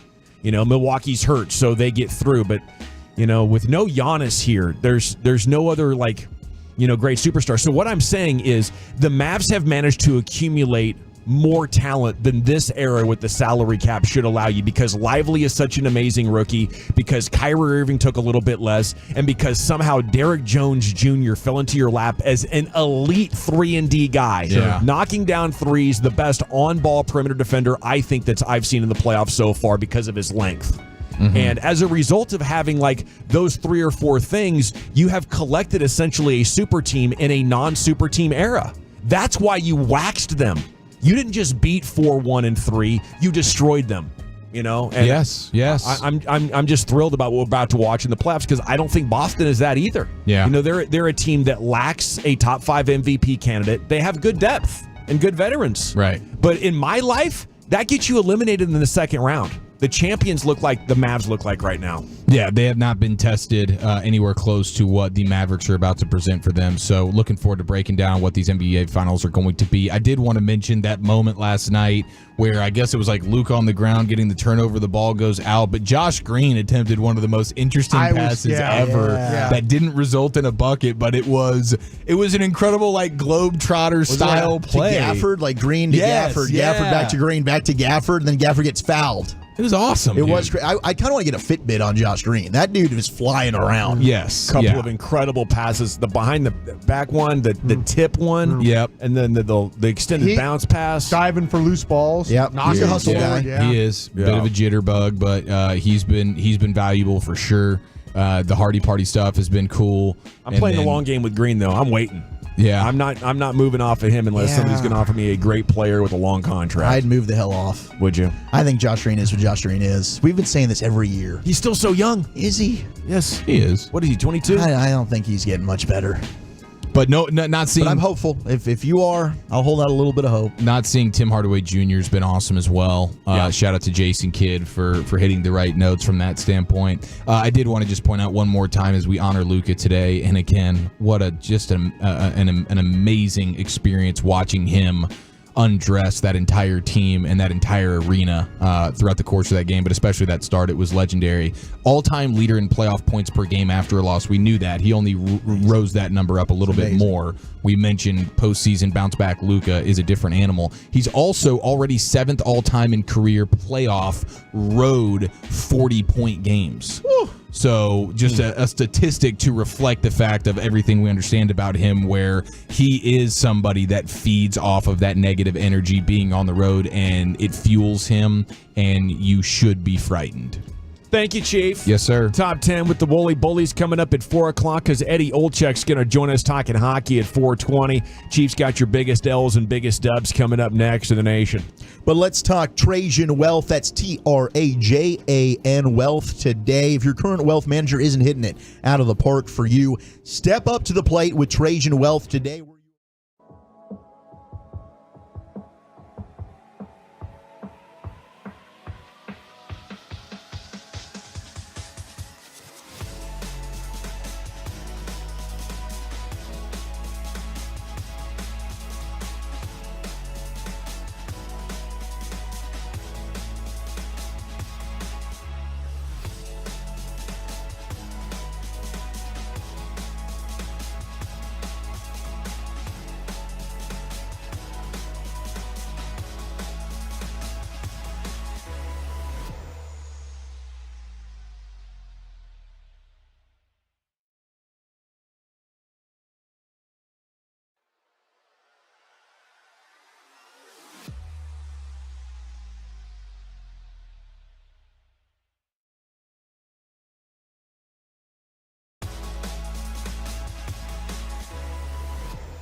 Uber Eats has Lola V products? I gotta remember that. Well, you know, they say in order to remember something, you have to forget something else. Okay, now that is a very cute haircut. That's like a little shag. I've never seen that before. Well, I mean, of course you have. It's the Rachel. Oh, is that your name? No, I mean, like, your name. No, I'm Jen. My name's Jen. Right, but I just mean, like, this is your haircut. But that's hair on your head. I'm not saying this is your hair. Okay, freaking me out a little bit.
responsibly. Whew. 30 seconds. That's it. Done. Peace. The Rangers and Marlins open a 3-game series at Lone Depot Park in Miami tonight. Hi, everybody. This is Eric Nadel, inviting you to join Matt Hicks, Jared Sandler, and me. Broadcast time tonight, 5:30 on 105.3 The Fan and the Odyssey app. Classic Chevrolet in Grapevine. They are the #1 Chevy dealer in the world with more Silverados than anyone else. Go see them today or visit ClassicChevrolet.com. This is Texas. This is Classic Chevrolet. Together, let's drive, relax, and enjoy the difference. Based on new Chevrolet registrations 2023. Yes, sir. Thank you, Lucius. Coming up at 4 o'clock, we will have the top 10 at 4 with the Wooly Bully, because at 4:20, Eddie Olczyk's going to join us. We'll talk some hockey with him. It's time now. Biggest L, Biggest Dub. Here's the Chief. Yes, sir. 877-881-1053. Where have you taken some L's this week? And more importantly, where have you gotten those personal victories, just like Luca and the Mavs got last night? It's time to party. Oh, yeah. Now listen here. It's time to toss things over to that silly twit, Eric Chiafalo, to give us this week's L takers and dub makers. On and off the field, no one is safe from this imbecile's tongue. It's biggest L, biggest dub. I think you're right, 469. I do think the T-Wolves fans are taking the biggest L of the week right here, especially that one fan from last night. And even during the trophy ceremonies, they were booing Luca when he was at the mic. And afterwards, when he walked away from the set there on his way out, you could see him doing his own booing back, like he was booing them back. Which was a pretty funny situation there, but he was the man last night. He's incredible, and Timberwolves fans are absolutely, that L in Timberwolves is it's capitalized today and throughout the offseason. My goodness, that is, the gentleman's sweep occurred, but I think right now as a Timberwolves fan, you have to be feeling like we got a lot of work to do with this roster. We need multiple perimeter defenders, like really good ones, not just guys that are good in front of the best front court in the league. Anthony Edwards, two-way superstar, the oxygen mask, that'll be something I will never forget. And he will have to go on one of those Michael Jordan off seasons where he rededicates himself and his body. I mean, the good news for him is it's not going to be as hard as Jordan, because Jordan was so lean. He needed to get strong. Edwards is already pretty dang, stout. Yeah. So he just needs to, pick up the cardio. Get that cardio. Yeah. I think probably get some better teammates too, like Luca did. Yeah. My favorite dub, though, is the man who cashed the $50 3-leg parlay last night that landed him almost $100,000 for a bet that he placed on December 29th. Wow. And it all came to fruition after the Mavericks punched their ticket to the NBA Finals last night. He placed the wager December 29th. It was Chiefs over Niners in the Super Bowl at 18-1. He nailed that. Nice. Then he threw down at plus 550 Michigan over Washington in the college football playoff. So he nailed both winner and loser for the Super Bowl and for the NCAA college football playoff. Damn. So now he's at like 100-1 already on his money. Yes. And then the third and final leg to this parlay was Mavericks to win the West at 15-1. This is back on December 29th. But this is before the trade. This is when we were wondering, like, is this going to just be at best like a play-in team? That's what the Mavericks were at that point. We're still getting heavy doses of Rashawn Holmes and Dwight Powell and Grant Williams. Bet ever made. Yeah, that's a big time flex. Like the foresight on this guy. That's incredible. All of it's impressive. Even as simple as Kansas City, San Francisco, that's still impressive to be able to, to hit that. And then Michigan, Washington, impressive. But the most, of course, is predicting that the Mavericks would get it turned around after around Christmas time when we were all scratching our heads like this is a bad situation. So he put a hundo on it, and he put a 50. He put a 50 spot on it, and he ends up winning $98,750. Amazing! Wow, I feel like he got shorted a little bit compared to the magic he pulled off. I know it is a little bit crazy, but that's awesome, dude. That was wonderful. 100 Gbos. We have a Costco dub here. Now there was some rumors about the idea that Costco would be going away from the $1.50 price tag for their legendary hot dog. But fortunately, you got to be losing money on that at this point. Fortunately for everyone, such a good deal. The CFO, Dick Galanti, went ahead and hopped on the horn and said, to clear up some recent media speculation, I want to confirm the $1.50 hot dog price is safe. Thank goodness. So no concerns there. I know we got a lot of Sam's Club hot dog lovers up in here. Yeah. Is the Sam's dog better than the Costco I've dog? never had. The pizza looks incredible at both places. Had by the both. way. Yeah. Costco dog better from my memory. Yeah. I believe the Sam's Pizza, I remember as a kid being better than the Costco Pizza, but I haven't been in years. I used to just have to be. I walk by it all the time at Sam's, and I'm like, man, and people are buying a lot of it. Which one's got the chicken bake? Is that Costco? Supposedly that chicken bake's supposed to be pretty damn good too. I've never had the chicken bake. The chicken pot pie at Costco. Okay, yeah, okay. That's what I was going to ask you. Pot pies at Costco. Costco does a lot of things great, but I like the meat department. You know, the selection, quality. Yeah, you know, they got some of the best chicken wings you can get. Yeah. That's where I get my chicken wings from Orange Magic. Oh, that okay. All right. So that's Costco Orange Magic Gavin Dawson wings right there. We can get you a sponsor, straight from your with Costco. You want prime brisket? You want Wagyu ground beef? They got it all. Yeah. You know, take a stroll through Ribeye, New York, filet mignon. They do. They've got. It's amazing. Right now. Bob, if you're listening, Costco, proud endorser of the G-Bag Nation here. Yep. Hey, how about this, dude? I was going to mention this yesterday. This is a sports prank that I felt like went pretty wrong here, and this guy's taking a giant L. He's playing it off a little bit, but this is what happens when teammates start pranking each other, and we all know about the stud soccer player Neymar. Neymar, he's in Saudi right now. Yeah.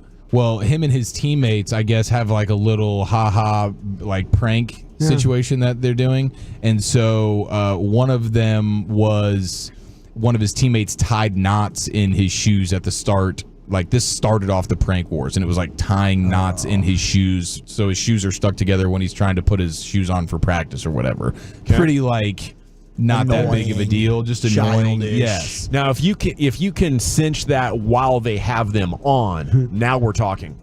That is like under the bench in a baseball game or something. Right. Surgery. Yeah, that's really getting it done. That's a bit more diabolical. Yeah. This is just a general inconvenience. But then Neymar took it the next level and went ahead and slashed every one of his teammates' tires. In response.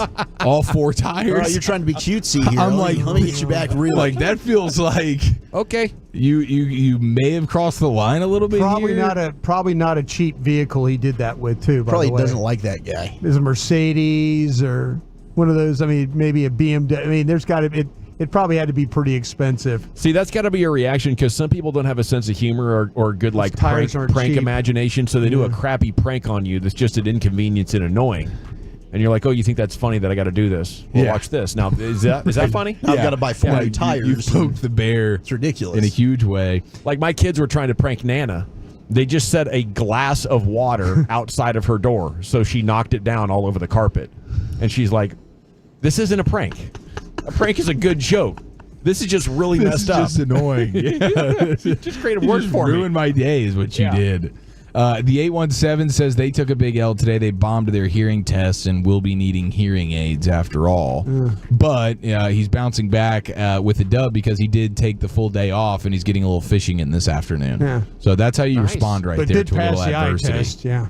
That's fine. You don't need to have your ears to fish appropriately, right? Wouldn't be your hearing the least important sense that you would need? I would think so, yeah. Other than, I guess, taste. You don't need your sense of taste while you're fishing. Unless you're like pounding down beers while you're doing it. You want to taste your beer. Yeah, that's probably fair. Yeah. 817, biggest L was Tuesday. I had to work in the storm, ended up pulling a 15-hour shift. Oy. Biggest dub was yesterday. I got news I'm getting promoted starting next week. Congratulations. Because you were the only one willing to work. Hold up. Yeah, that's what happens. You're like, hey, I'm willing to put my life out on the line. Yeah. We have the very opposite work situation for this texter in the 469 who found out after working at his company for 2 years that he is getting new money that is resulting in roughly 40% less than his industry colleagues. Oh my gosh, that hurts, 469. I am sorry to hear that. And I wish you well this weekend. Yes.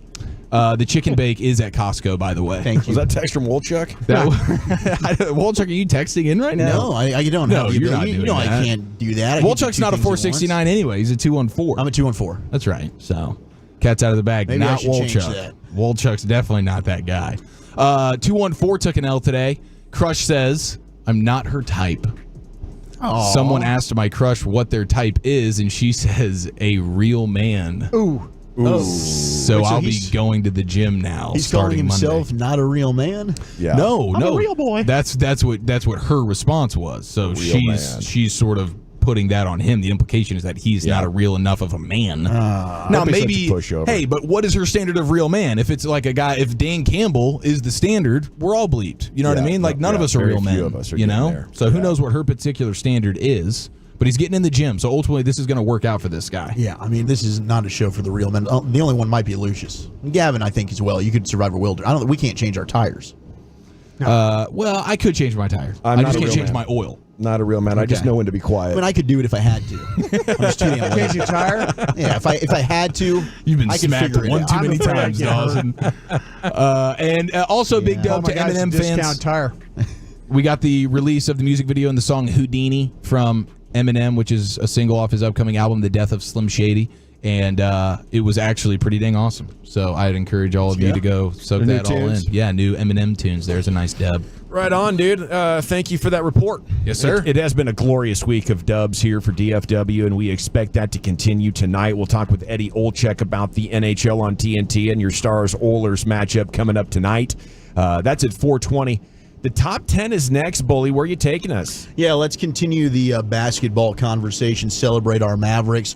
What's the most annoying basketball fan base? 877-881-1053. Is it Boston? That's next on the Fan. Nothing but dubs, though, every time you go to the #1 North Texas Ford dealership. Of course, that's Platinum Ford in Terrell. Gilchrist Automotive's own between I-20 and Highway 80. It's just minutes from the Metroplex, and trust me, it's worth a short drive to Terrell.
Uber Eats has Lola V products? I gotta remember that. Well, you know, they say in order to remember something, you have to forget something else. Okay, now that is a very cute haircut. That's like a little shag. I've never seen it before. Well, I mean, of course you have. It's the Rachel. Oh, is that your name? No, I mean, like your name. No, I'm Jen. My name's Jen. Right, but I just mean like this is your haircut. But that's hair on your head. I'm not saying this is your hair. Okay, you're freaking me out a little bit.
rolling with the G-Bag Nation.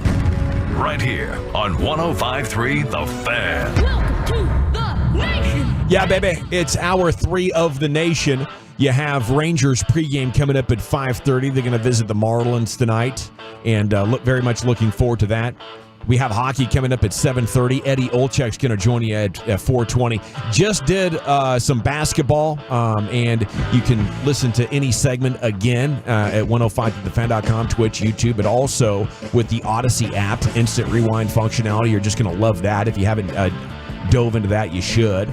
But right now it's time for Zach Wolchuk and his top 10, usually at 4:20. Here he is, the Wooly Bully, Zach with an H. Yeah, we're celebrating a Western Conference championship. Shout out to Luca. Luka Doncic in the 2024 playoffs, first in points, rebounds, assists, steals, field goals made, 3 points made, and free throws made. According to Mavs Muse, that's never been done, entering the NBA Finals before by one player until the Don, Luka Doncic. What a bleeping legend. And now he's got a chance to add to that resume. 877-881-1053. What's the most annoying fan base in basketball? Now, this is all basketball, college and NBA. And it very well could be the Boston Celtics. I wonder if they come number 1 on this list. Do want to also note that Kyrie and Luca became the second duo in NBA history to each score 35 or more points while clinching a spot in the finals, joining Elgin Baylor and Jerry West, who did it back in 1962.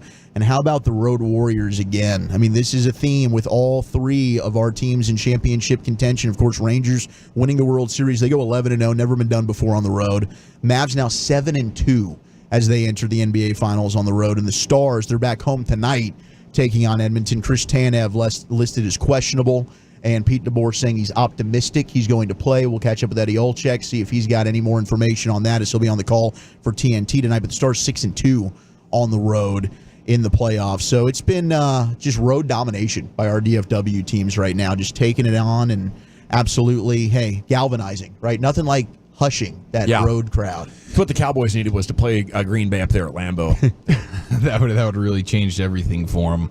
No, I mean, but you have to, in order to be that good on the road, you have to be able to overcome adversity and be resilient in a huge way, time and time again. It's not just once, it's not just twice, it's constantly being knocked down and having to fight back. And that's what the Stars, that's what the Rangers, and that's what the Mavericks have done. And it's been an absolute joy to watch. Like, you can just never count these guys out. You can't. And it's unbelievable what Luka's done now at the age of 25. I know Nick Wright on FS1 has been all over the Mavs, and he's calling Luka a Slovenian 25-year-old son, and he's been championing them to the finals this whole time. It's crazy that he's 25, dude. It is. I mean, listen to what he's done. He's 3 years away from his prime doing these things. It's really ridiculous. At 16, he debuted in the second best league in the world. At 19, he became MVP and champion of that league. At 20, he was NBA Rookie of the Year. At 21, first team All-NBA, putting up 42 points in his first career playoff game. At 22, again, first team All-NBA, playoff average that year, 36, 8, and 10. Age 23, first team All-NBA, makes the conference finals, average 32, 10, and 6 in the playoffs. Age 24, first team All-NBA, 32 points per game in the regular season. And this year, in his age 25 year, first team All-NBA, 34 points per game in the regular season, scoring champ, Western Conference Finals MVP, first finals appearance. And hopefully we can add maybe finals MVP, unless that goes to Kyrie, which would also be very fitting against his former team and NBA champion. Yeah, I don't think there's anybody else that could potentially be MVP of the final on the Mavericks side. I mean, it would be shocking if somebody shot the lights out to that extent. But no, I think everything's coming together at the right time. Like Luca getting to 25 years old, that is the age at which your brain finally becomes fully mature and has the ability to fight off emotional surges. So maybe that is what we are seeing here with his added focus. But then his teammates, to be able to get 2 quality centers like that and 2 quality perimeter players like they have, it's more than we could have dreamed of. And for the pieces to fall so perfectly in place, I don't think you can go very long on this without crediting Jason Kidd for coaching his balls off And now what happened last year makes so much more sense. He knew they weren't good. Yeah. And maybe he was a little flippant about it. But when you do what you did in 2022 and now you're doing right now, and what Nico Harrison has been able to do as a front office leader to construct this good of a team in this salary cap era, is just magical. Yeah, a lot of crow eating going on. I know a lot of people were out on Nico. I was very critical during the season of Jason Kidd as well. He's been brilliant in the postseason. I mean, he knows what he's doing. He's trying to navigate the regular season. He's going ahead and he's trying different lineups. He's playing some guys late in games where you're like, what are you doing? Play your bigs. No, he's got a bigger picture thought process to this that us in real time as fans that are watching this game, we're not understanding. We're like, we're trying to win tonight. Jason Kidd is looking at the whole big picture for this, and it's clearly paid off for him in a huge way. Yeah, at times it feels like he has too much perspective, and it can be frustrating for us, but he's even keel, and you saw Jared Dudley, who's one of the assistant coaches on this Mavericks staff, tweeting out last night, next stop NBA Finals, it's time for J. Kidd to get his flowers. Man, been coaching his ass off, humbled and honored to be able to learn from one of the greatest basketball minds in the game has ever seen. Amazing. So I read that verbatim. Ronaldo has lost in the final in PKs. He was held scoreless in the game, a 1-1 tie that went the extra session and went into extra penalty kicks. But with his 7 rounds. Al Nassr side has lost to Al Hilal. Yeah. Well, that's a bummer for our guy. That's the King's crown right there. Well, all right, let's get to the top 10 most annoying fan bases in basketball, college or pro. 682 Lakers forever, most annoying fans. That's our guy Tom in Arlington. For sure. I mean, the Knicks are Yeah, somebody texted in, got to be the Knicks from the 940. They are funny, though, at times. The Jazz have been classless. They have done some things that just really cringed me to my core. It's interesting because you just think of, and like the biggest Jazz fan we know is Zero. And, we classy love Zero guy. to death. He is classy. You're using the term big very loosely. Well, he's, it's an oxymoron. He's big little. There's a bunch of guys up there that are great sports fans, but a number of them have behaved really embarrassingly, and I think soiled the fan base's reputation, if you ask me. I used to be annoyed by Thunder fan because they picked up just a gift of a star-laden team, and then they were like, yeah, we're the best fan in sport. You haven't paid your dues. You were just like, hey, we'll take KD, James Harden, and Russell Westbrook and go on this magic carpet ride. That sounds fun, but, that's just jumping into peak euphoria. So I thought they needed to earn it. Maybe they have now. Maybe they have now earned that ride as one of the top fan bases in all of sport. I did always think, and I've probably gotten in more fights with Spurs fans than any other fans. Yeah. Because growing up, those were heated playoff battles with Duncan and Dirk and the Mavs and the Spurs. That 06 run, Game 7, Dirk with the left-handed layup. That is a play that I'll never, ever forget, but I can't stand the Spurs fans. I've loved kind of seeing them be down the last few years and just irrelevant. Hopefully they don't get too good with Wemby, but he does seem like the real bleeping deal. That dude's a freak. It got toxic 9 years ago with Mavs Rockets there in the 2015 first round. That was fun. Yes, I remember when the Mavs got down 0-2 to the Rockets. That was Tracy McGrady and Yao Ming. Then they came all the way back. They won 4 in a row, 1-6. And yes, I got to go to, I think, Game 2 of that series. It was my first Mavs playoff game ever, and those Rocket fans were annoying. I was basically touching the roof. I was up there in the nosebleeds, but we were surrounded by Houston trolls. I wrote down my top 5. Yeah, give it to me. Lakers, Warriors, Knicks, Heat, Suns. Okay. Heat are pretty annoying because they'll leave too early. Yeah. I'm just talking about our history with these guys. That's what I was thinking. Yeah. And I had Spurs as number 6. Yeah, I can't stand the Spurs. Yeah. We got a lot of college teams, though, that are going to be in the top 10 here. Your honorable mentions, we've got UCLA, the Thunder fans. Duke. Nice. Michigan men's basketball, the 76ers fans. Yeah, obviously, being from Philadelphia, they might not prove it on a regular basis, but Yeah. And then on the outside, just looking in, would be the Houston Rockets at number 11. You probably got, some people voting for Stanford. That I think the band and a lot of their fans. They get annoying. Very annoying. Texas A&M.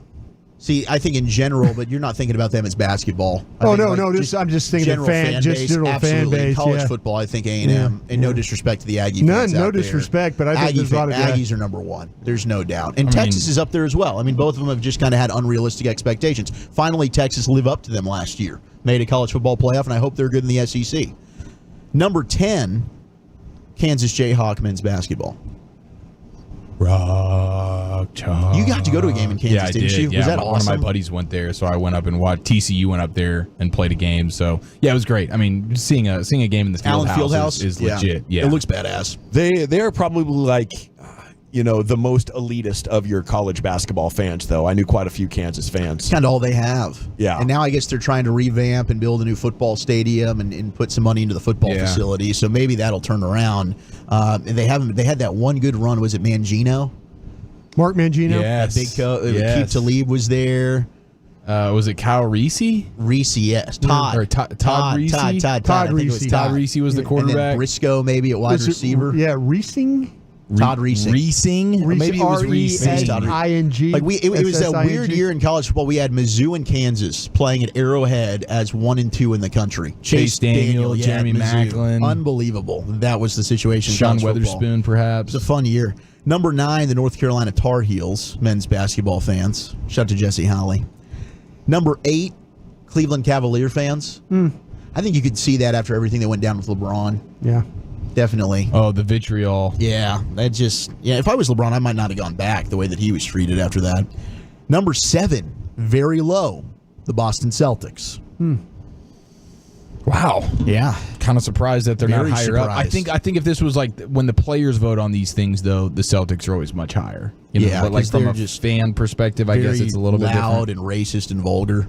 They haven't won enough lately to get super annoying. They've been disappointed. They've made deep runs and lost, and I hope that happens again this year. Number 6, the Miami Heat.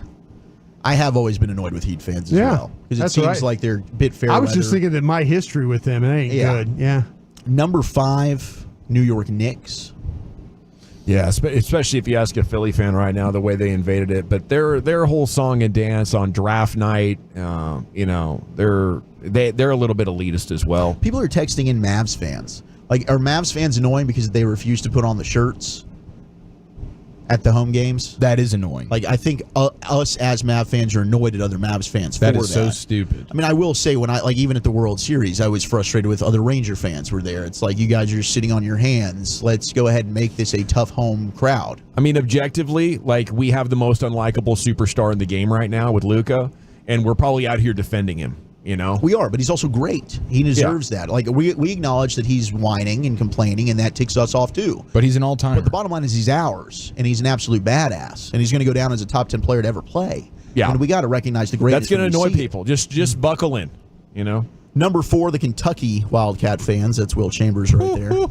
Absolutely, he's annoying as hell. Number 3, the Dukies. Everybody hates Leitner. Yeah, for sure. Number 2, Golden State. I guess that's really ramped up over the last decade. I don't get it. I thought they were fairly cool the whole way through. I think it's because so many people just jumped on. So many, you're not really a Warriors That's fan. what I You're thought. just Yeah. you're just bandwagoning right now because they're the hot thing. You don't see near as many Golden State jerseys floating around right this second because they're not hot. But number 1, most annoying fan base in basketball, the Los Angeles Lakers. There you go. And that makes sense. I mean, I'm sure a lot of people would say the Cowboy fans in the NFL or the but Yankee fans. We're banding together with Lakers fans right now because the Lakers fans are going to be hate watching the Celtics and cheering on our Pravi MVP. No doubt. So there's your top 10 today. Thank you, Olchuk. That could mean only one thing. It's time to talk with Eddie Olchuk of the NHL on TNT, a very distinguished career. And now a heck of an analyst, and he'll join us to tell you everything you need to know about Game 5 tonight in Action the Nation. But I want to tell you everything you need to know about my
It is the G-Back Nation here on 105.3 The Fan.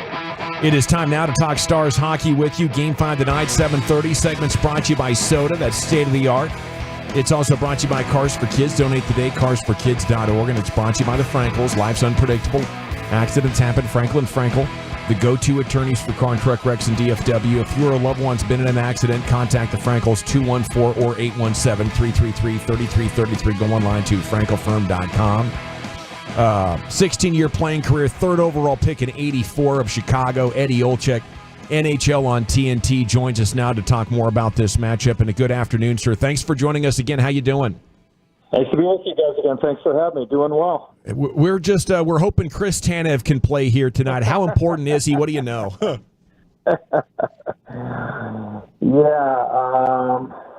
Well, that's obviously, as we talked about the other night on our broadcast in Edmonton, when you saw him leaving the ice, you just think a guy like Chris Tanev, or most hockey players at this time of year, they're going to find a way to give it a go. And next thing you know, he doesn't have a shift, and then all of a sudden he's, hobbling in front of his teammates on the bench in Edmonton and then into the dressing room. So, I think the verbiage I use is that this is a developing situation, and we've got 2 days here, and, he's such a huge part of this team. I mean, whether he's on one leg or not, I mean, he does bring you something a little bit different on that back end. So our understanding is we've been told we will see what happens in warm-ups, and if he takes warm-ups, obviously that would be a great sign. But this is it's the next man up mentality. All teams have injuries, and you got to find a way. So we'll see if he is able to dress and play tonight. Can the Stars find a way to win this series if he doesn't play? Well, they can. I think that they're deep enough. I mean, it's going to be a much greater ask because now your rotations on the back end and your expectations on the back end are a little bit different. And what I mean by that is when you do have a real strong defensive defenseman, and Coach Pete DeBoer, I mean, he's over the course of these playoffs, and I think I did 5 of the 6 games in the Avalanche series, and got a pretty good pulse of what's going on doing every game in this series. Is that he's adaptable. He'll move his matchups around, whether it's a line, so to speak, or defensive pairings. But when you don't have that guy that can be a huge penalty killer, a shot blocker, a matchup guy, you're going to need other guys to step up. And what ends up happening is, and this is some experience, is that you have all of a sudden now maybe guys realize, okay, well, Tanev isn't here, so now you're a little less cautious. You're a little more cautious, I should say. Maybe you're going to be defending maybe a little bit more instead of maybe playing on your toes. So more responsibility, obviously, for Suter and Harley and Heiskanen and Lindell, right? I mean, because those guys are the bulk of the so-called Big Five before Petrovic came in at the end of the Colorado series and done a really nice job. So, I believe that they can. I mean, is it going to be that much harder if Tanev isn't able to play? But look, I mean, the guy may only be able to give you, 50% or whatever, but if he does, that's better than zero. So, but I think it's going to certainly have to be, be more so by committee without a really, really good defensive defenseman in the lineup. Eddie, we knew coming into this series, Edmonton's penalty kill had been absolutely outstanding, and obviously they've got a bunch of horses on the penalty when it comes to the power play. But for the Stars, it seemed like a disadvantage to be on the power play for them the other night. I mean, what do they need to do to try and improve on that side?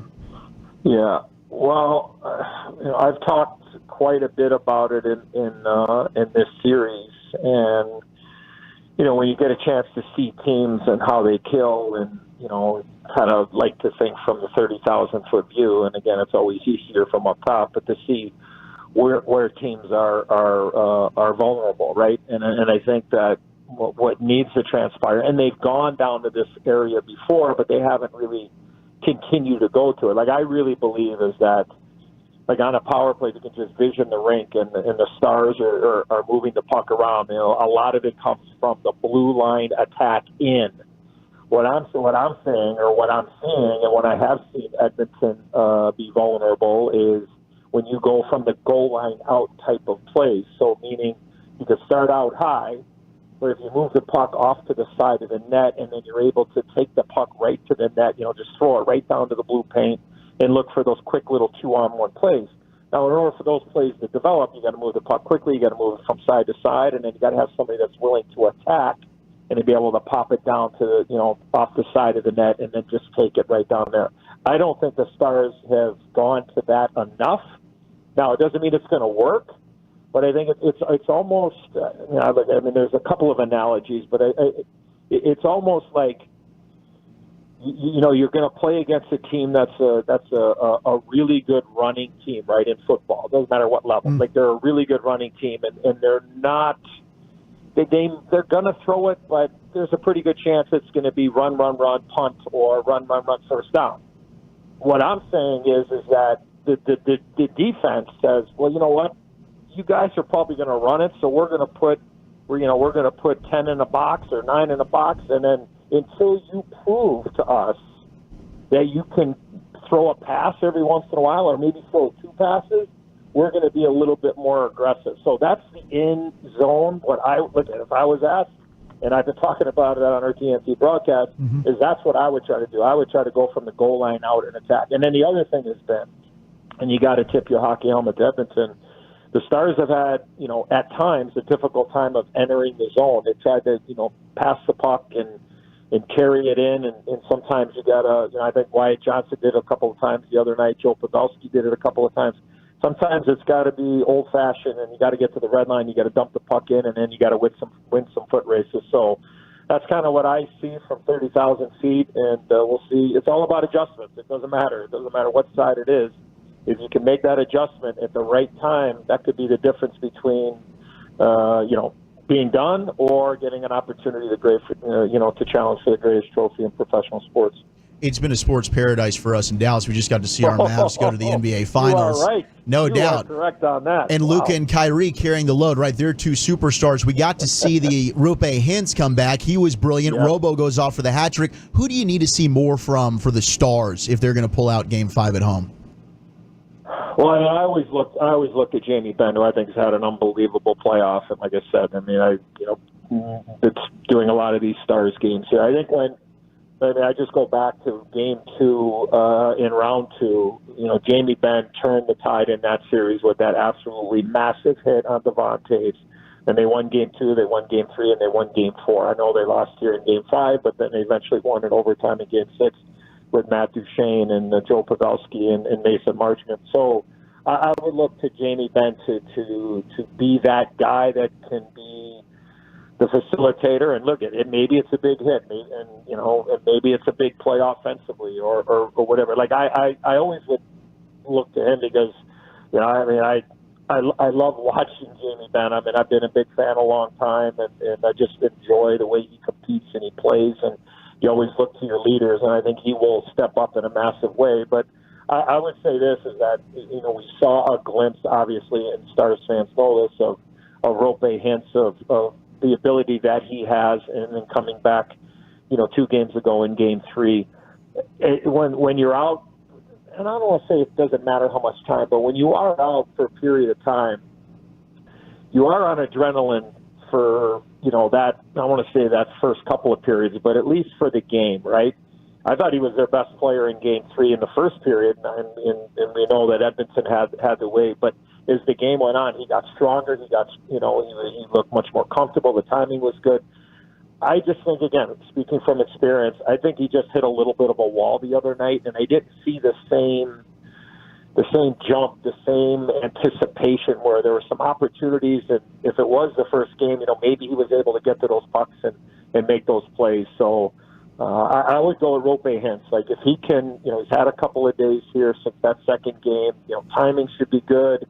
Should be feeling, confident, and maybe a day of rest or, what have you will do him some good. So those are probably 2 obvious guys, but I really think that when those guys are going, especially up front, not knowing what the, dimension is on the back end with the defenseman, I would look at Ben first and then him second. Eddie, when I watch McDavid, I just get so stressed out as a fan of the Stars, and I feel like that the Stars defense gets stretched. Anybody that's on the ice with him gets stressed, and it's a lot of reaching with sticks, a lot of bad body position. How do you deal with that? I mean, what do you say when you're on the bench and? I mean, the guys like that, you just know you're going to be in bad position, bad stick position, probably going to give up a goal. But he is one of the most stressful hockey players I think I've ever watched. It's a fair point and question. I would say is that generational players are going to get their points. They're going to get their looks. Like, they're going to get it. That's just the reality of it. Now, at times in a series, I think in games 2 and 3, early and often, and then kind of as the game went on, just seemed to, like I mentioned about Rope Henson in his second game back, just like almost skating uphill instead of, if Connor Hill's skating uphill and everybody else is flat, he's probably still as fast as anybody on the planet. But I think that you just can't give him any free opportunities. Like, he's going to get his looks. He's going to get his chances. You like to deny him the puck when he gets a chance to go at a high rate of speed. But the best defense in the world, as you guys know, whether it's the football team in town or the hockey team or the basketball team, is when you got the rock on your sticker in your hand. That's the best defense in the world. And I think that that's one way that you can limit the opportunities that great players have, because you're right. Anytime he touches the puck, he has a chance to be in on a goal. And I just think for the Stars, and when they are playing well, and I thought that that's really where they turned the tide. I think we talked about this, 8-9 days ago when you guys had me on. In that series against Colorado, the Stars, they really had the wherewithal and the mindset, and it started in that game too. I mentioned a hit by Jamie Benn. The forwards, I think, took over that series and had the willingness and wanted to play below the tops of the circles, force the defensemen to defend, force the forwards to defend, force the best players to play 200 feet away from Jake Ottinger. And look, it's hard. It is hard work, but I think the Stars, that's part of their DNA, I believe, and when they do it really well, and then the defensemen get involved, and it just forces the other team to defend. And I think at times in this series they've done that. I mean, like I said, there's been stretches there where their big guys have been quiet, and that's what you love. And then from their point of view is when they are going, and the other night, we're going to talk about this on our broadcast tonight in the Open, is I thought that Edmonton's defense were much more active in Game 4 than they had been all series long, and I think that gave the Stars a little bit of a problem, and they were able to cash in because 2 of their goals, the first couple anyways, if I can remember correctly, their defensemen were right in the middle of it. Either they scored the Bouchard goal or Nurse rushing the puck going to the front of the net, and then McLeod was able to put it into the empty net. Eddie, we love what you and your team is doing on NHL on TNT. It's fantastic. Some of our listeners, now they might be a little bit sensitive here, but they feel like maybe you guys talk a lot more about the Oilers than the Stars. Wow, it's the first time I've heard that, because all I hear is that I talk more about the Stars. So see, that's what I was telling you. Eddie, it's the way she goes. Yeah. I mean, look at it's everybody's got an opinion, and respectfully, hopefully they're watching and they're enjoying, and the coverage, and we got a job to do, and some nights it's it might be a 70-30, it might be. I mean, it's just the way that the game goes sometimes, right? And it could be on either side, but look at I've been doing this a long time, and you try to do the best job that you can, and you be as fair as you can and open as you can, and whether it's a good call or a bad call. I'm just thinking out loud here really quick. Sure. If we remember what happened in Game 3 on the Zach Hyman cross-check into the center of the back of Mason Marchment. Yeah. When Mason Marchment got called for an embellishment, I checked the first replay, and I absolutely said, this is not a penalty. Yeah. That's not, I right away. And then Wayne Gretzky came in, the great one followed in and said, I think, I'm paraphrasing, but I think he said that was the worst call in the history of hockey, right? So you hear what you want to hear, and that's fine. Look, I'm a fan, and sometimes I watch games, and, I question things or whatever. But look, we love calling this series, and we hope people enjoy the broadcast. And regardless of the outcome, we got a job to do, and some people are going to like it, and some aren't, and we're respectful of that. Doing a hell of a job, sir. It's an honor to have you on and enjoy the game. We look forward to chatting again with you soon.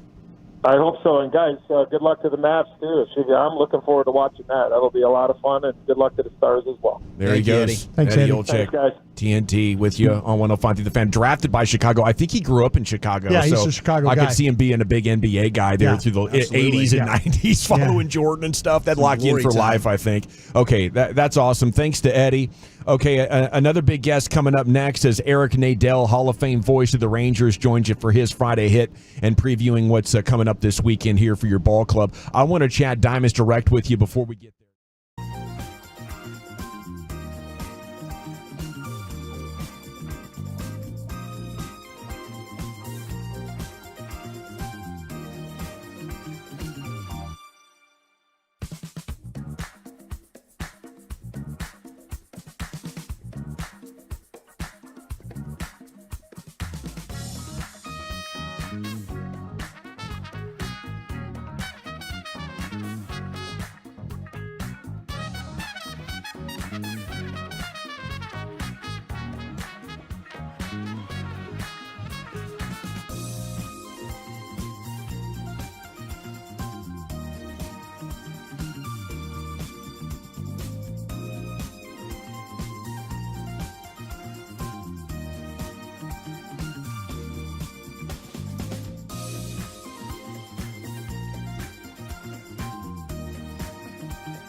Do you think it's true that you've got to forget something else to remember that Uber Eats has groceries? No, that's absurd. Hey, remember when you used to be a, what was it, a pepper lady? Pepper lady? Wasn't it Cinnamon Sisters? Basil Babes. Saffron Squad? Nutmeg Maidens? Paprika? No. Nutmeg Maidens. I just said that.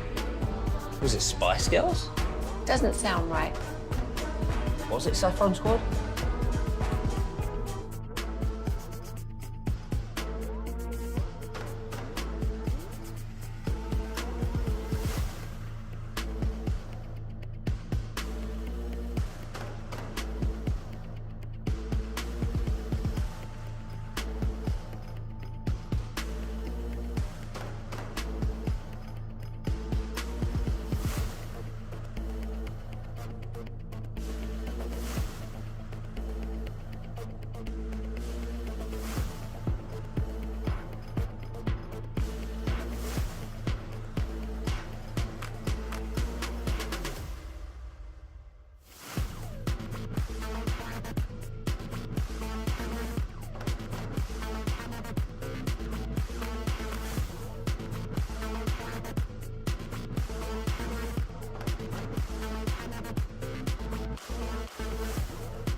We provide a safe space for conversations about mental health and suicide prevention in the LGBTQIA+ community. Join us for I'm Listening, Talk Away the Dark. This Sunday morning at 6 on 105.3 The Fan.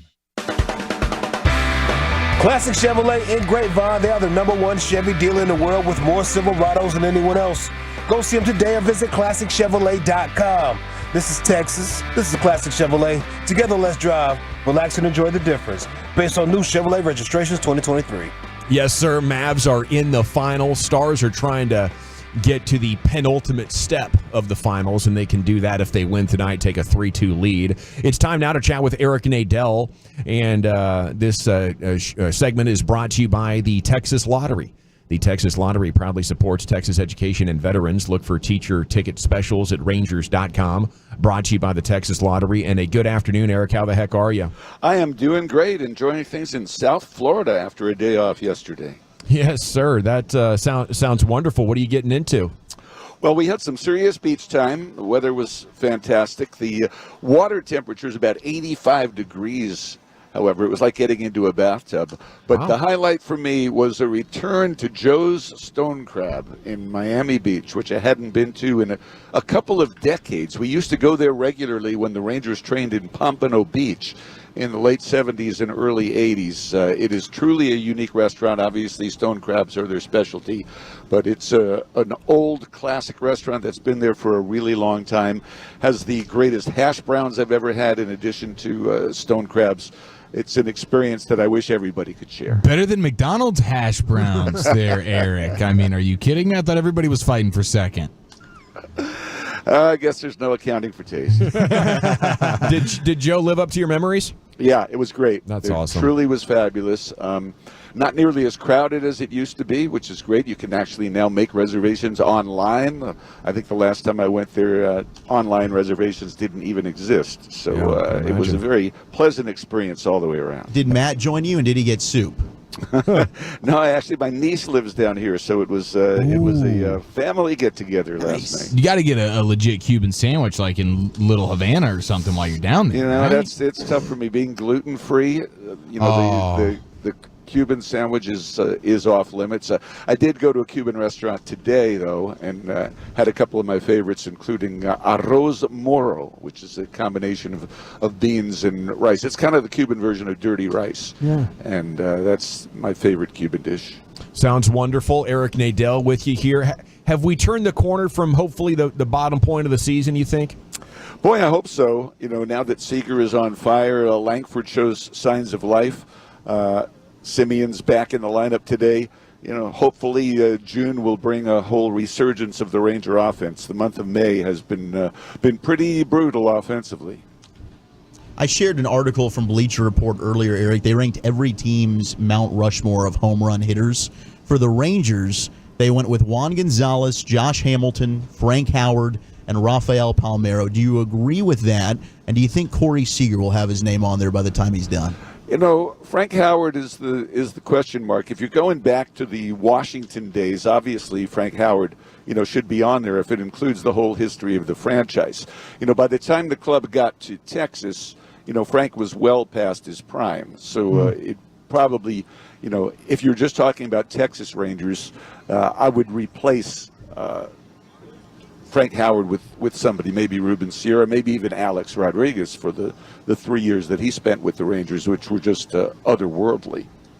Hey, Eric, I don't want to talk baseball. Is the music they play at that stadium up to par for you? And I mean, is it that? I seem that you love that kind of that Latin flair, don't you?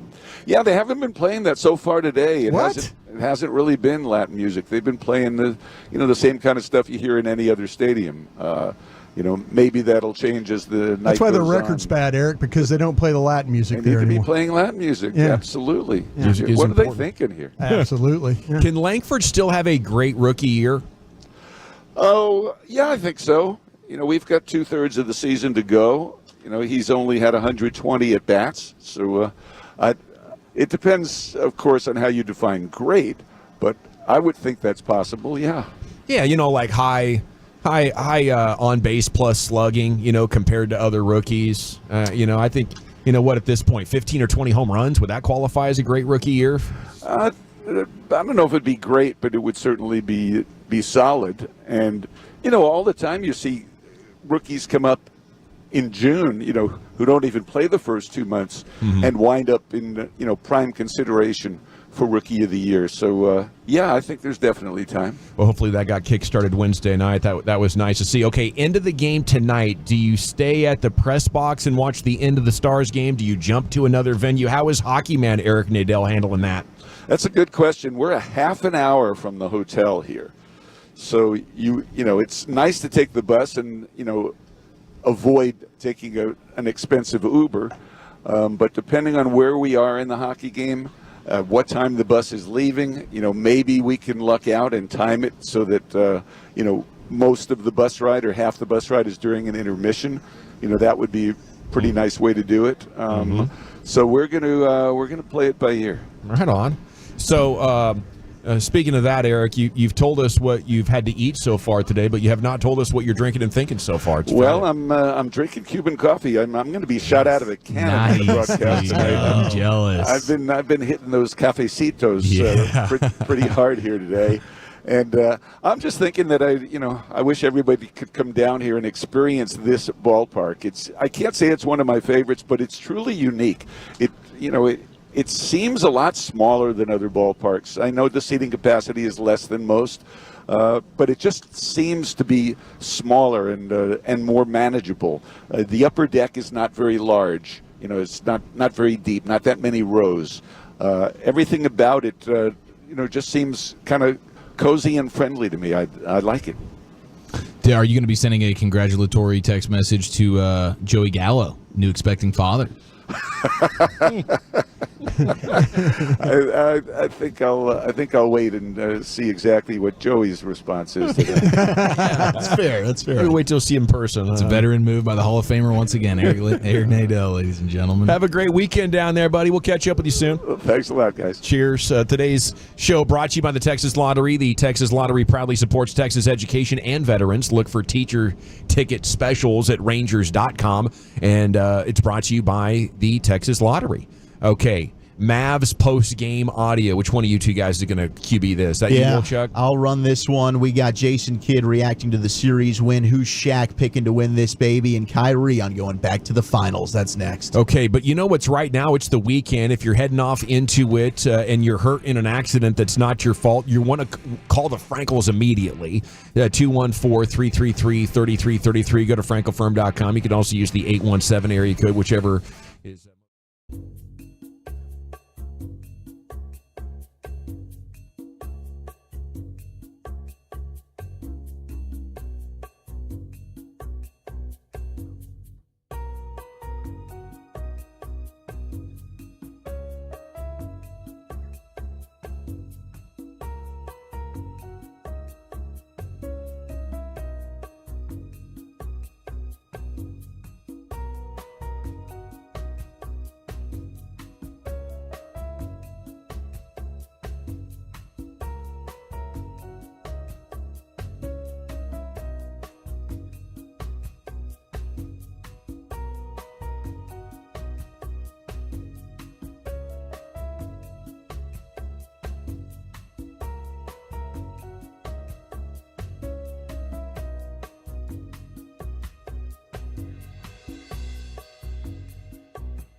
Odyssey Sports Station.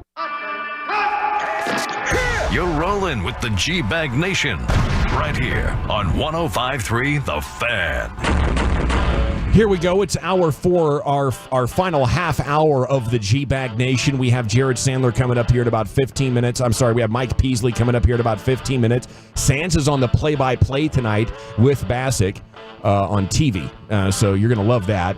We have pregame coming up 5:30 apiece. It's time now for Zach Wolchuk to deliver some Dallas Mavericks post-game locker room celebrations. Here's the Wooly Bully. Hell yes, it was T-shirts and caps night as the Mavs became Western Conference champs. They look really good, too. They did. Hats and shirts look sweet. Looked fantastic, and so did everybody wearing those, including Jason Kidd, who talked afterwards about that series win over the T-Wolves. Luca came out and set the tone offensively and defensively. I thought he let everybody know he was ready to play. And so I thought we followed his lead. I thought, again, for a half, we played at a high level. And in the third quarter, I thought we continued to play there and we continued to keep our lead. And I thought, again, Luca was able to be aggressive. And then Kai joined the party. And when those two are going, I thought, again, for them to come back after maybe not a great game in Game 4, those two responded at a high level, and they carried us tonight. But a great team effort. Incredible to be atop the Western Conference. Minnesota is well coached. They're a really good team, and we're just happy to be able to represent the Western Conference in the finals. And it was amazing. You got Luca outscoring Minnesota by himself in the first quarter, and then the duo of Luca and Kyrie outscoring the T-Wolves in the first half together. They were brilliant. Luca set the tone. I mean, Anthony Edwards' post-game comments is like, what happened? He said, Luca, when he's pulling up and shooting threes from the logo, there's nothing really we can do. And he had the killer's mentality. He was the assassin, and Luka Doncic went out and played like the best player on the planet last night. Yeah, man. I mean, he channeled something. He's showing elements to himself and his game with the way that he brings his game up when it matters most, and just that killer instinct and like the I will not be denied attitude. That is something that we talk about when we talk about like the Mamba mentality of Kobe Bryant or like Michael Jordan, just the killer dominator. You know what you're going to get when it matters most out of me. Big game on the road, hostile environment, doesn't matter, no problem. I will be the best dude out here. Yep. It's just it's an incredible quality that he has, despite the amazing skill that he has just as a basketball player. Having that type of competitive personality is what is going to ultimately set him apart from just about everybody. Absolutely. And of course, Jason Kidd was the point guard on that 2011 Mavs title team. And that's the last time the Mavericks were in the finals, won that championship. He's now taken the Mavericks to the finals as a player and a coach. Kidd asked about what reminds him of that 2011 Mavs final team. Well, I think just the resilience, understanding that this group believes. They believe in each other. I thought the connection since the trade has been incredible. And we're playing at a high level, but the connection offensively and defensively, but off the floor too. And this is a special group. It is. This is the first time I felt, though, like with Luca, that this is going to elite land. You know, there's so many players that come up just short of that because, you know, they can't find the teammates or they can't find that gear. They can't find the ability to execute. We saw them do it against, Utah and Phoenix a couple of years ago. But, you know, then they come up against Golden State, the team that ultimately went to the championship, and they were just short. So since then, I've been thinking, okay, is this going to be a guy that can get to the conference finals if things fall favorably, or is he somebody that can take the moment by the horns? And I think that's, you know, decisively what we're witnessing right now is Luka's final ascension to the top. And these next 5 to 8 years probably hold the potential, if they can keep putting the defensive players around him, to have multiple championships. No doubt, because you're going to have Derek Lively just get better and better. Hopefully Daniel Gafford's a guy that can be around here for a long time. And certainly the leadership of Kyrie, and they've been there, done that. Like, they can look at Kyrie now in the locker room as that leader. He's able to take some pressure off of Luca. I mean, the two of them have just such a phenomenal relationship, and that was a big question mark with the trade happen. Like, can they get along? Will this work? Well, it certainly has in a big, big way. And Kyrie's talked about how he can feel like he can be himself and say what he wants. And I think that, he's a guy that clearly has been very misunderstood throughout his entire career. I was very skeptical when they made the trade and was wrong. I mean, he has worked brilliantly with the Mavericks, and Kyrie discussing making it back to the NBA Finals. It feels great, man. Definitely don't take this moment for granted because of how hard we had to work to get here, and we had to earn our spot into the NBA Finals. And we had to go against some great opponents, OKC, Clippers, Wolves, and I feel like they got us better as a team. They really challenged us on the defensive end, made us focus in, and I thank every single one of them, like I did the previous 2 series, for making me better. And it has been 7 long years, but it's also felt like the right amount of time, in order to reward myself, be in the locker room with my teammates and enjoying it. A long time coming, so we are going to enjoy this, but we obviously know this is just a pit stop in the journey, and we got to get ready for that court turning gold, as I like to say. The shoes turn gold, the jerseys turn gold, and as a kid, that's what you dream of, getting to is the finals and being able to play against the best of the best with the whole world watching. I do wish they would bring back the gold Larry O'Brien emblem in the middle of the court. Why did we go away from that? It's hard to fathom why anybody would make that decision. It seems like an appalling, wrong decision, no matter the era, no matter the perspective, no matter anything. It was beautiful. Can't think of one reason why they would do away with that. It was gorgeous, man. It was. I loved it. And you're right. I mean, I'd like to create a poll. Maybe we can try and bring this back. I don't know, whatever we need to do. But, hey, NBA, go ahead and drop that Larry O.B. back in the middle of the court, please. We need that. And that's how I know that the NBA Finals are here. It's also great having Kyrie. We've talked about him being that calming influence on the floor. Now he's also got that calming influence of, like, guys, most of these players have never been to the finals. Some of them were here a couple years ago, experienced the conference finals, but now Kyrie can kind of be that leader again where, hey, this is what you need to expect, right? Yes. There's going to be that much more media. There's going to be that much more intensity, but here I can kind of give you a calming and preview of what exactly you're getting yourselves into here in this next week. Yeah, his 4th finals, and there's no doubt he talked about going into last night's game just trying to mentally and emotionally prepare his teammates for what this environment's going to be like, trying to eliminate a really good team on their home court. His experience right here is invaluable. I love his perspective. I love, the fact that his diet, his spirit is so dialed in. I think he's the kind of guy, he's got the body type that could age well into his mid through late 30s, and at just 32 years old, maybe he can be along for all of this ride, maybe quite a bit of it. It's going to be very, very difficult. Like, I think the window probably ends when he stops being like an all-NBA type of performer. And then it'll be a challenge on the organization to find somebody that can carry that torch. But that's going to be tough to do, picking where they're picking.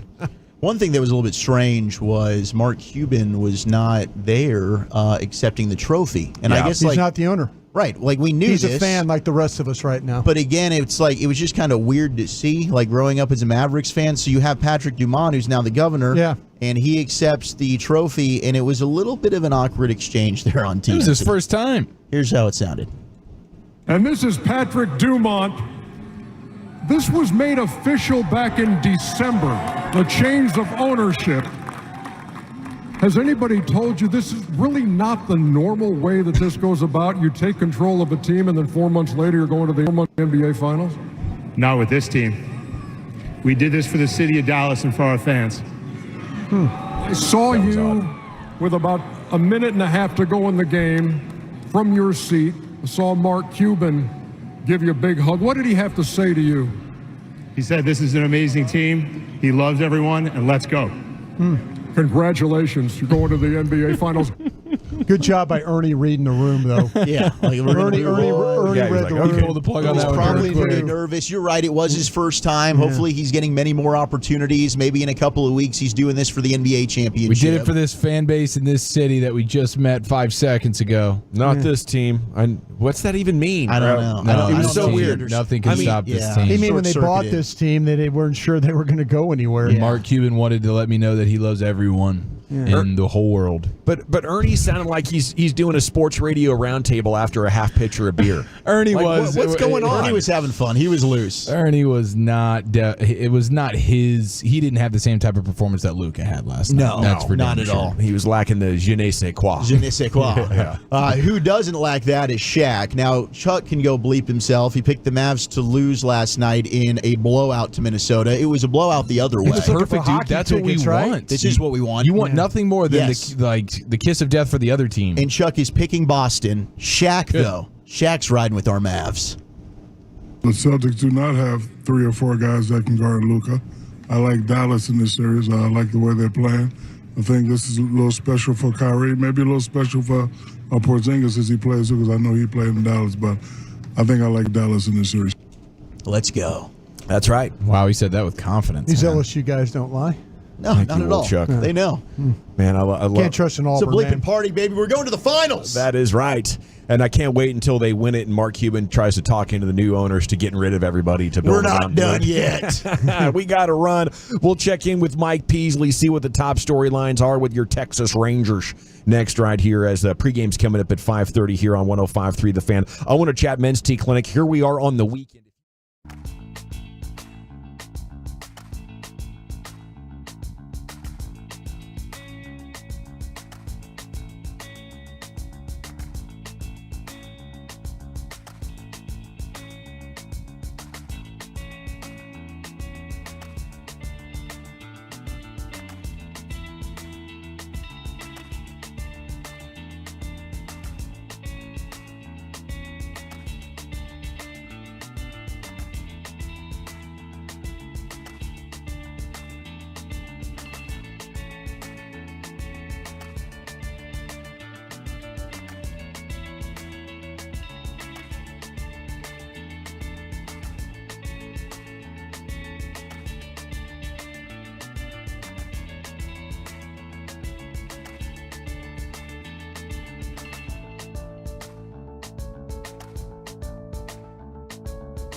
Coming up 13 minutes from the pregame, Pease is in the house. His Ranger preview is brought to you by Blue Nail Roofing. Segments brought to you by the Frankels. Life's unpredictable. Accidents happen. Frankel & Frankel, the go-to attorneys for contract wrecks and DFW. If your loved one's been in an accident, contact the Frankels for a free consultation. 214-817-333-3333. Go to frankelfirm.com. It's Mike Peasley now with you with the series with the Marlins coming up. I'm hoping we can. Are they healthy enough to go on a run now, the Rangers, with the guys back now? I mean, you got Wyatt Langford back, and he's looked good so far. You hope that this is a stretch where you can build a little something right now. You know, you took 2 in a row over Arizona. Now you get, the Marlins. They got the worst record in baseball. I think Detroit after that, they've got a losing record. So you've got an opportunity to go on a little bit of a stretch right now, a little bit of a streak. And, it's the last day of May, and they're only 3 games out. They're 11-15 this month, only 3 games out. They've kind of survived. Hopefully, fingers crossed, their worst stretch of the season, and, hopefully better things ahead here in the summer months. Pease, I wonder your take, because you've been around baseball for so long. Like Nathan Eovaldi, we saw him do this last year, but he just comes right back into the rotation, no rehab starts. I know they're so desperate to try and get this rotation back and healthy, but what do you think about that? I mean, if he's good enough to go out there and give you 3 innings, why waste pitches in a rehab start? I think he has earned that right being a veteran. I don't think you would do that with a younger pitcher, but with a guy with the track record of Nathan Eovaldi, and, instead of going down to Frisco or Round Rock and, throwing 50, 60 pitches, do it in the big leagues. And, and it worked out for them the other day. He and Andrew Heaney tag teamed quite nicely. So hopefully bigger and better things for Nathan Eovaldi. The rotation hasn't been the problem. Rotation here in the month of May has the 4th best ERA in the American League.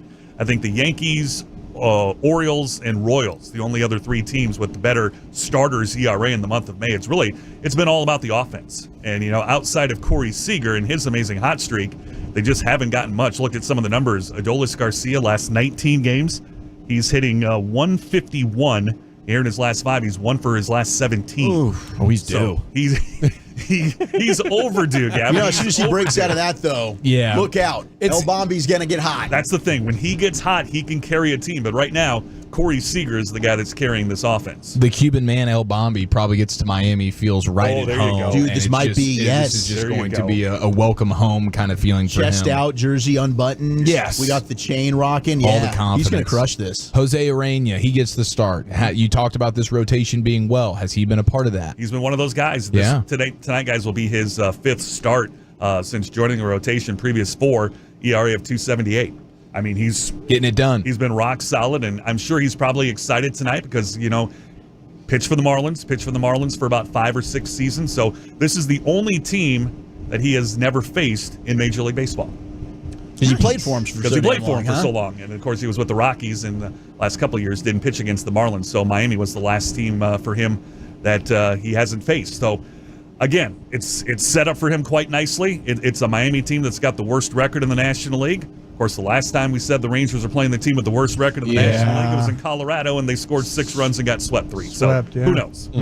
Does the day off help Marcus Semien? Does he get back to his old ways? Yeah, there was a late addition to the lineup. Actually, the lineup was late coming in. Bruce Bochy was waiting to see if Marcus was going to be okay. So the lineup was late. Marcus said that he was okay to go. So he's still not 100%, but he's good enough to, begin a new consecutive game streak tonight. So he's in the lineup playing second base, batting leadoff again. Is Jorge Lopez an option at all for this team, or should he be? I think he's an option for a lot of people. Okay, he's in high demand. He's going to be a guy that's going to be in high demand. Everyone needs bullpen help, and that guy throws from the left side. He will definitely be one player that's traded, but again, that's one that'll probably go into July. Okay. Before the Marlins would deal him. I would be shocked if they deal him any sooner than right at the deadline.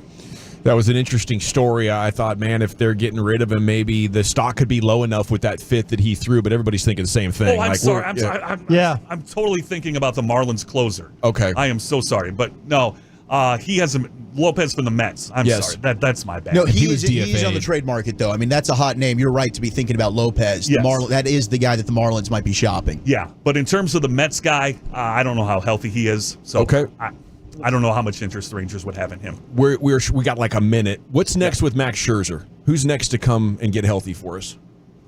Who's the next pitcher in line to come back? I mean, what's next for Max Scherzer in his return? It just kind of depends how he feels. Okay. You know, it's still kind of up in the air of what the next step is going to be for him, and even he doesn't know. He's like, "Well, I'm going to throw a bullpen, and we'll see how I feel afterwards." So, your guess is as good as mine. That right nerve now. stuff is scary, though. It is, isn't it? That's not one that gives you confidence. I think the Rangers probably would have thought, a month ago, beginning part of this month, that he'd be back for the first part of June. Now, maybe late June. All right. Well, we have Rangers and Marlins coming up in about